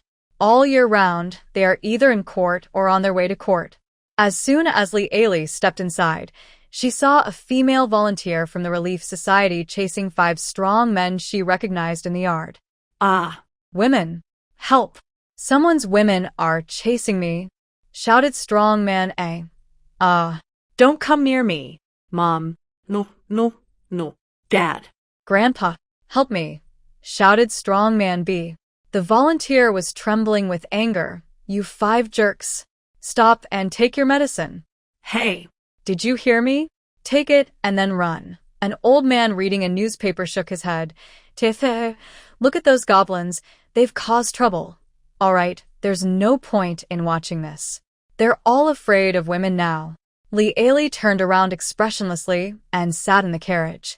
The victims saw women and reacted as if they saw Godzilla. Talking was impossible, and even sitting in front of them was difficult. After the carriage left, the people running wildly in the yard stopped and all peeked out. Big brother. Is this okay? She's the Duchess. Shut up. Think about the suffering we endured in the goblin lair. 26. I had 26 babies with those disgusting goblins. What's wrong with asking for millions of gold coins and emotional damages? Can a duchess just sell fake medicine and not pay us? The strong man C said, but didn't they also warn us back then? The strong men ABD replied, get lost. Li Ailey returned to Constantinople. Clearly, the story of the shining ox hoof had already spread. When she entered the study, the knights looked at her with respect and kept a safe distance of more than 5 meters. The Duke asked, heard the situation is a bit tricky. Li Ailey, feeling exhausted, slumped onto the sofa like a soulless cat pastry. I went to see those adventurers. Now, they get scared and climb trees at the sight of women. Paying money to settle and dropping the case is impossible. The Duke nodded, took out a sheepskin scroll and a feather pen, and quickly wrote. After sealing the letter in an envelope, he handed it to Connard. Send it to the Tankal forest as fast as possible. Li Ailey, suddenly alarmed, sat up sharply. Why are you writing to Fizernaki? The Duke put the feather pen back. You know how many people make fake elf products to make money every year? Li Ailey, brother-in-law, is working to use legal means to bankrupt these thieves and make them sleep on the streets. Li Ailey hesitated but said nothing. The Duke shook the bell on the table. A shadowy minion pushed the door open and placed a magic hologram ball on the table. After Li Ailey left, the true face of the rat tail was revealed. Li Ailey. The Duke slowly leaned back in his chair, looked down at the mercenary inside the magic hologram ball, and said calmly, moreover, whether it's mercenaries, adventurers, or nobles, lacking strength is the true sin. After reporting, the shadow minion did not leave. He continued diligently. The people who attacked the Water Jug Forest were hired by the Quran family. They learned about Water Jug Forest from drunken green hat adventurers. The Duke picked up his red tea and took a small sip. They actually have the money to do this, the shadow minions said. Actually, they borrowed from the Goblin Bank, a bank that offers loans to nobles using titles and lands as collateral, he added. Liali, how much hatred does that take? Borrowing money for revenge? The problem is, she can't see how Quran's actions caused any real damage to the Duke. Oh, but it did help the Western Forest successfully settle a group of treants, and the castle's western defenses automatically upgraded to a new level. Is this an example of giving someone a rose and still benefiting oneself? The defenses on the west side of the castle are now invincible. She wonders what kind of bitter satisfaction Quran's family will feel when they find out their debt-driven revenge only makes their enemies stronger. However, Liali is still worried about a matter closely related to her career. Do they know about alchemy? Otherwise, her boyfriend is always acting mysterious, either fighting or scheming. Why is the Quran family so fixated on water jug forest? The Duke sneered. You overestimate Quran's intelligence. If your guess is correct, then the ones attacking water jug forest would be the king's royal knights, not adventurers from the capital's adventuring guild. The shadow minion continued. Regarding the giant lost fragrance, all the evidence we found points to the northern one. The Duke didn't hesitate and said, It's not North Wolf. Yes, after investigation, we found all the evidence points to a newly appointed general, Baird Whitman, but during further surveillance, we also discovered he was secretly passing messages to the royal family. This is what we copied from the intercepted notes. After speaking, he placed a stack of sheepskin scrolls on the Duke's desk. The Duke lowered his eyes and looked at the sheepskin scrolls in front of him. Each one was filled with writing. He looked up expressionlessly and asked, Notes. They were enough to make a book when bound together. The shadowy minion looked complicated and said, Yes, after we pretended to leave the northern border, this general couldn't wait and released a snowy owl. Because the owl was carrying a heavy message on its leg, it didn't fly very high. We easily intercepted this letter and copied it down. The Duke quickly flipped through them. Li Ali watched as he skimmed one sheet in 5 seconds, stopping only when he reached the last one. Curious, Li Ali leaned over and picked up the first sheepskin scroll. A quick glance showed. To the most noble, most honorable, most distinguished, and greatest king of the Clark Kingdom. Wow. No wonder the snowy owl was exhausted. Turns out it was all just flattery. Li Ali asked, Why didn't they use magic to send such important messages? The shadowy minion bowed his head respectfully and said, Probably because of the betrayal of Lord Red Tower. Now, the king sees every mage as a traitor. He believes only the oldest methods are the safest. The minion sighed. Li Ali thought to herself, This is truly the world's greatest genius. The Duke ordered, Go remind Wolf. The shadow minions bowed and left. Li Ali looked silently at the last piece of sheepskin parchment in her hand. My perfect plan has been carried out. The one in the west must be furious with helpless rage. As I told you, that person is not invincible, at least not in front of giants. He can only be helplessly furious. Li Ali, she looked out the window. Outside, the weather was sunny and pleasant. The only disharmony was a group of one-eyed giants, crying while diligently planting trees in the western forest, like old oxen. Indeed, they can only be helplessly furious. Thinking of this, Li Ali felt a bit scared. Suddenly, she remembered something. By the way, it seems your knight order also has a little mouse. She recalled meeting a knight named Mark Duke in the corridor one day. A guy named Mark Duke, he's also a scout. The Duke leaned back in his high-backed chair, showing no surprise.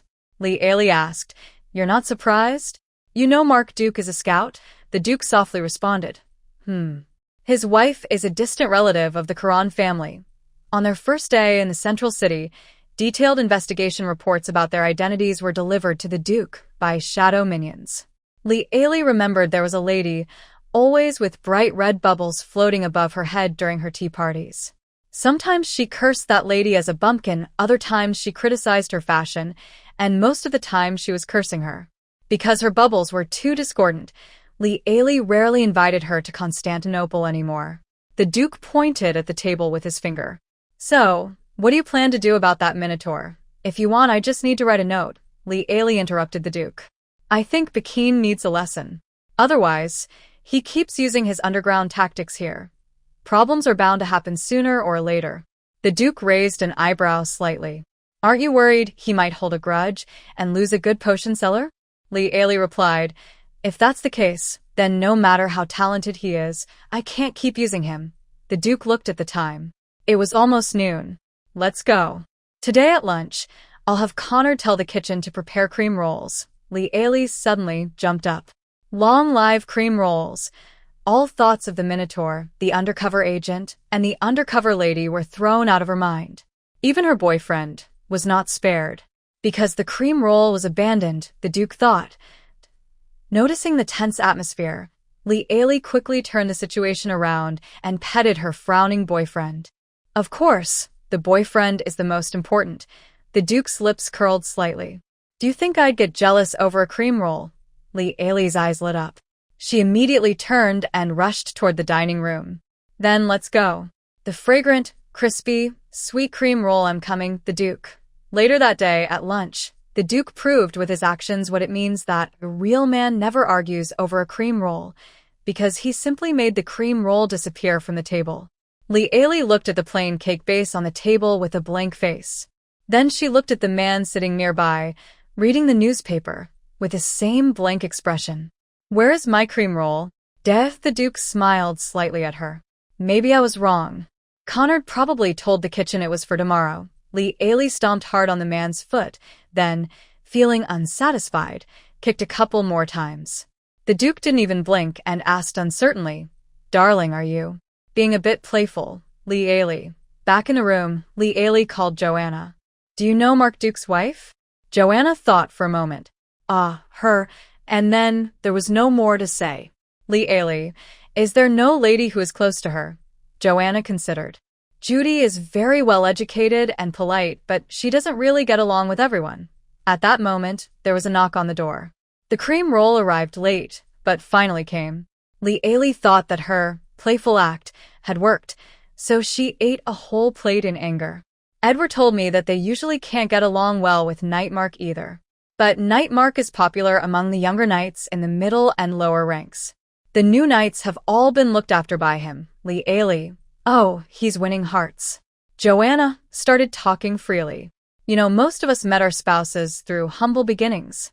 Many ladies come from not-so-good backgrounds. Before playing with Lee Ailey, the most elegant pastime for the ladies was going to the Central City Grand Theater to watch romantic love plays. But some, because of their low origins, couldn't even enjoy that. Joanna remembered something and said, Bella's nickname, actually likes to grow some fruits and vegetables in her backyard. Her family has been running a large farm for 3 generations. Once, Julie Duke saw this and made fun of her. Joanna said, then mimicked vividly, Oh, dear Belle, doesn't your Lance Knight think you're embarrassing him? I heard that Belle sat in her proud little vegetable garden overnight, and the next day, she made her servants pull out all the plants in the backyard. Now, her backyard is filled with rare flowers, but Belle no longer goes there. Lily listened and clenched her fists tightly. Tomorrow, everyone should come to Constantinople. Oh, and Julie or Judy, whatever her name is, should come too. The next day, the ladies who received invitations arrived on time in Constantinople. The invitation clearly stated that they should wear comfortable clothes suitable for movement. So, no one wore tight corsets or hoop skirts that made breathing difficult. However, some did not listen, like Lady Judy Duke.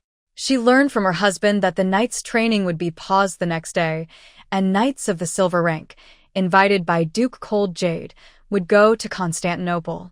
Her thoughts started to wander.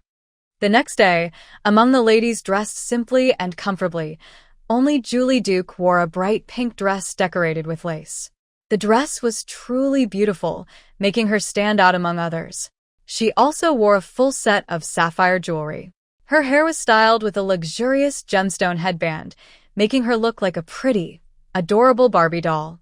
Judy, didn't the lady say today's outfit should be comfortable for activities? Judy blinked innocently. Oh, but this is my simplest dress. The lady immediately fell silent. Her good friend pulled her away and shot Judy a cold look. But this didn't affect Judy Duke's good mood at all. She looked like a proud peacock, straightening her posture and occupying the whole sofa alone. When Lily Ellie entered, she immediately saw the Chanel of the world, Judy Duke. Oh, Mrs. Duke, wasn't there a dress code mentioned on the invitation? Lily Ellie asked. Mrs. Duke looked at Lily Ellie, who was only wearing a white shirt and black tight pants, and her expression finally cracked a little. What's going on? Isn't the castle holding a dance tonight? Why is she dressed like a man? Could that broken invitation? Could there really be some annoying event today? If it's not a dance, who am I supposed to impress dressed like this? Lily Ellie. She understood now. This was aimed at her boyfriend. Lily Ellie nodded slowly. Then I look forward to your performance today. After saying that, she clapped her hands. Ladies, let's go. Today, we have a competition with the boys. The ladies looked at each other, but soon their moods were all lifted. Lily and Annie each grabbed one of Lily Ellie's arms. A competition? What kind? Annie asked sharply. Darn. Balk didn't tell me. Does he want to sleep in the study tonight? Lee Ailey. Night Balk, a man who spends 180 days a year sleeping in his study out of 365 days. Lily and Annie are so sneaky. We also want to get close to the lady, a knight's wife whispered in complaint. Annie, with her hands on her hips, declared her authority by holding Lee Ailey's arm tightly. I won't let you. Lee Ailey arrived at an open space in front of the Western Forest, accompanied by a group of chattering ladies. The Duke was already waiting here with the Silver Knights. A large group of handsome men. What a feast for the eyes. If it had been before, Lee Ailey would have looked at each one thoroughly in her mind. But now she has a boyfriend, so she only looks at her boyfriend. Since becoming famous, the knights had never seen their lady dressed so casually and lightly. They all reminisced about the days when they first met her, especially Lee Ailey, who was dressed in men's clothes. Compared to that, everyone's gaze towards Judy Duke was very strange. The Duke slightly raised an eyebrow, looking at his handsome wife. Lee Ailey no longer kept secrets. Connard, with his male servant, came over. The male servant dumped a bunch of hose on the ground with a clatter. Today we will plant the fields. Men and women will compete in teams, and the last one standing wins, Lee Ailey announced loudly. The Duke kicked up a hoe with his foot. He was handsome, and whatever he held in his hand looked good.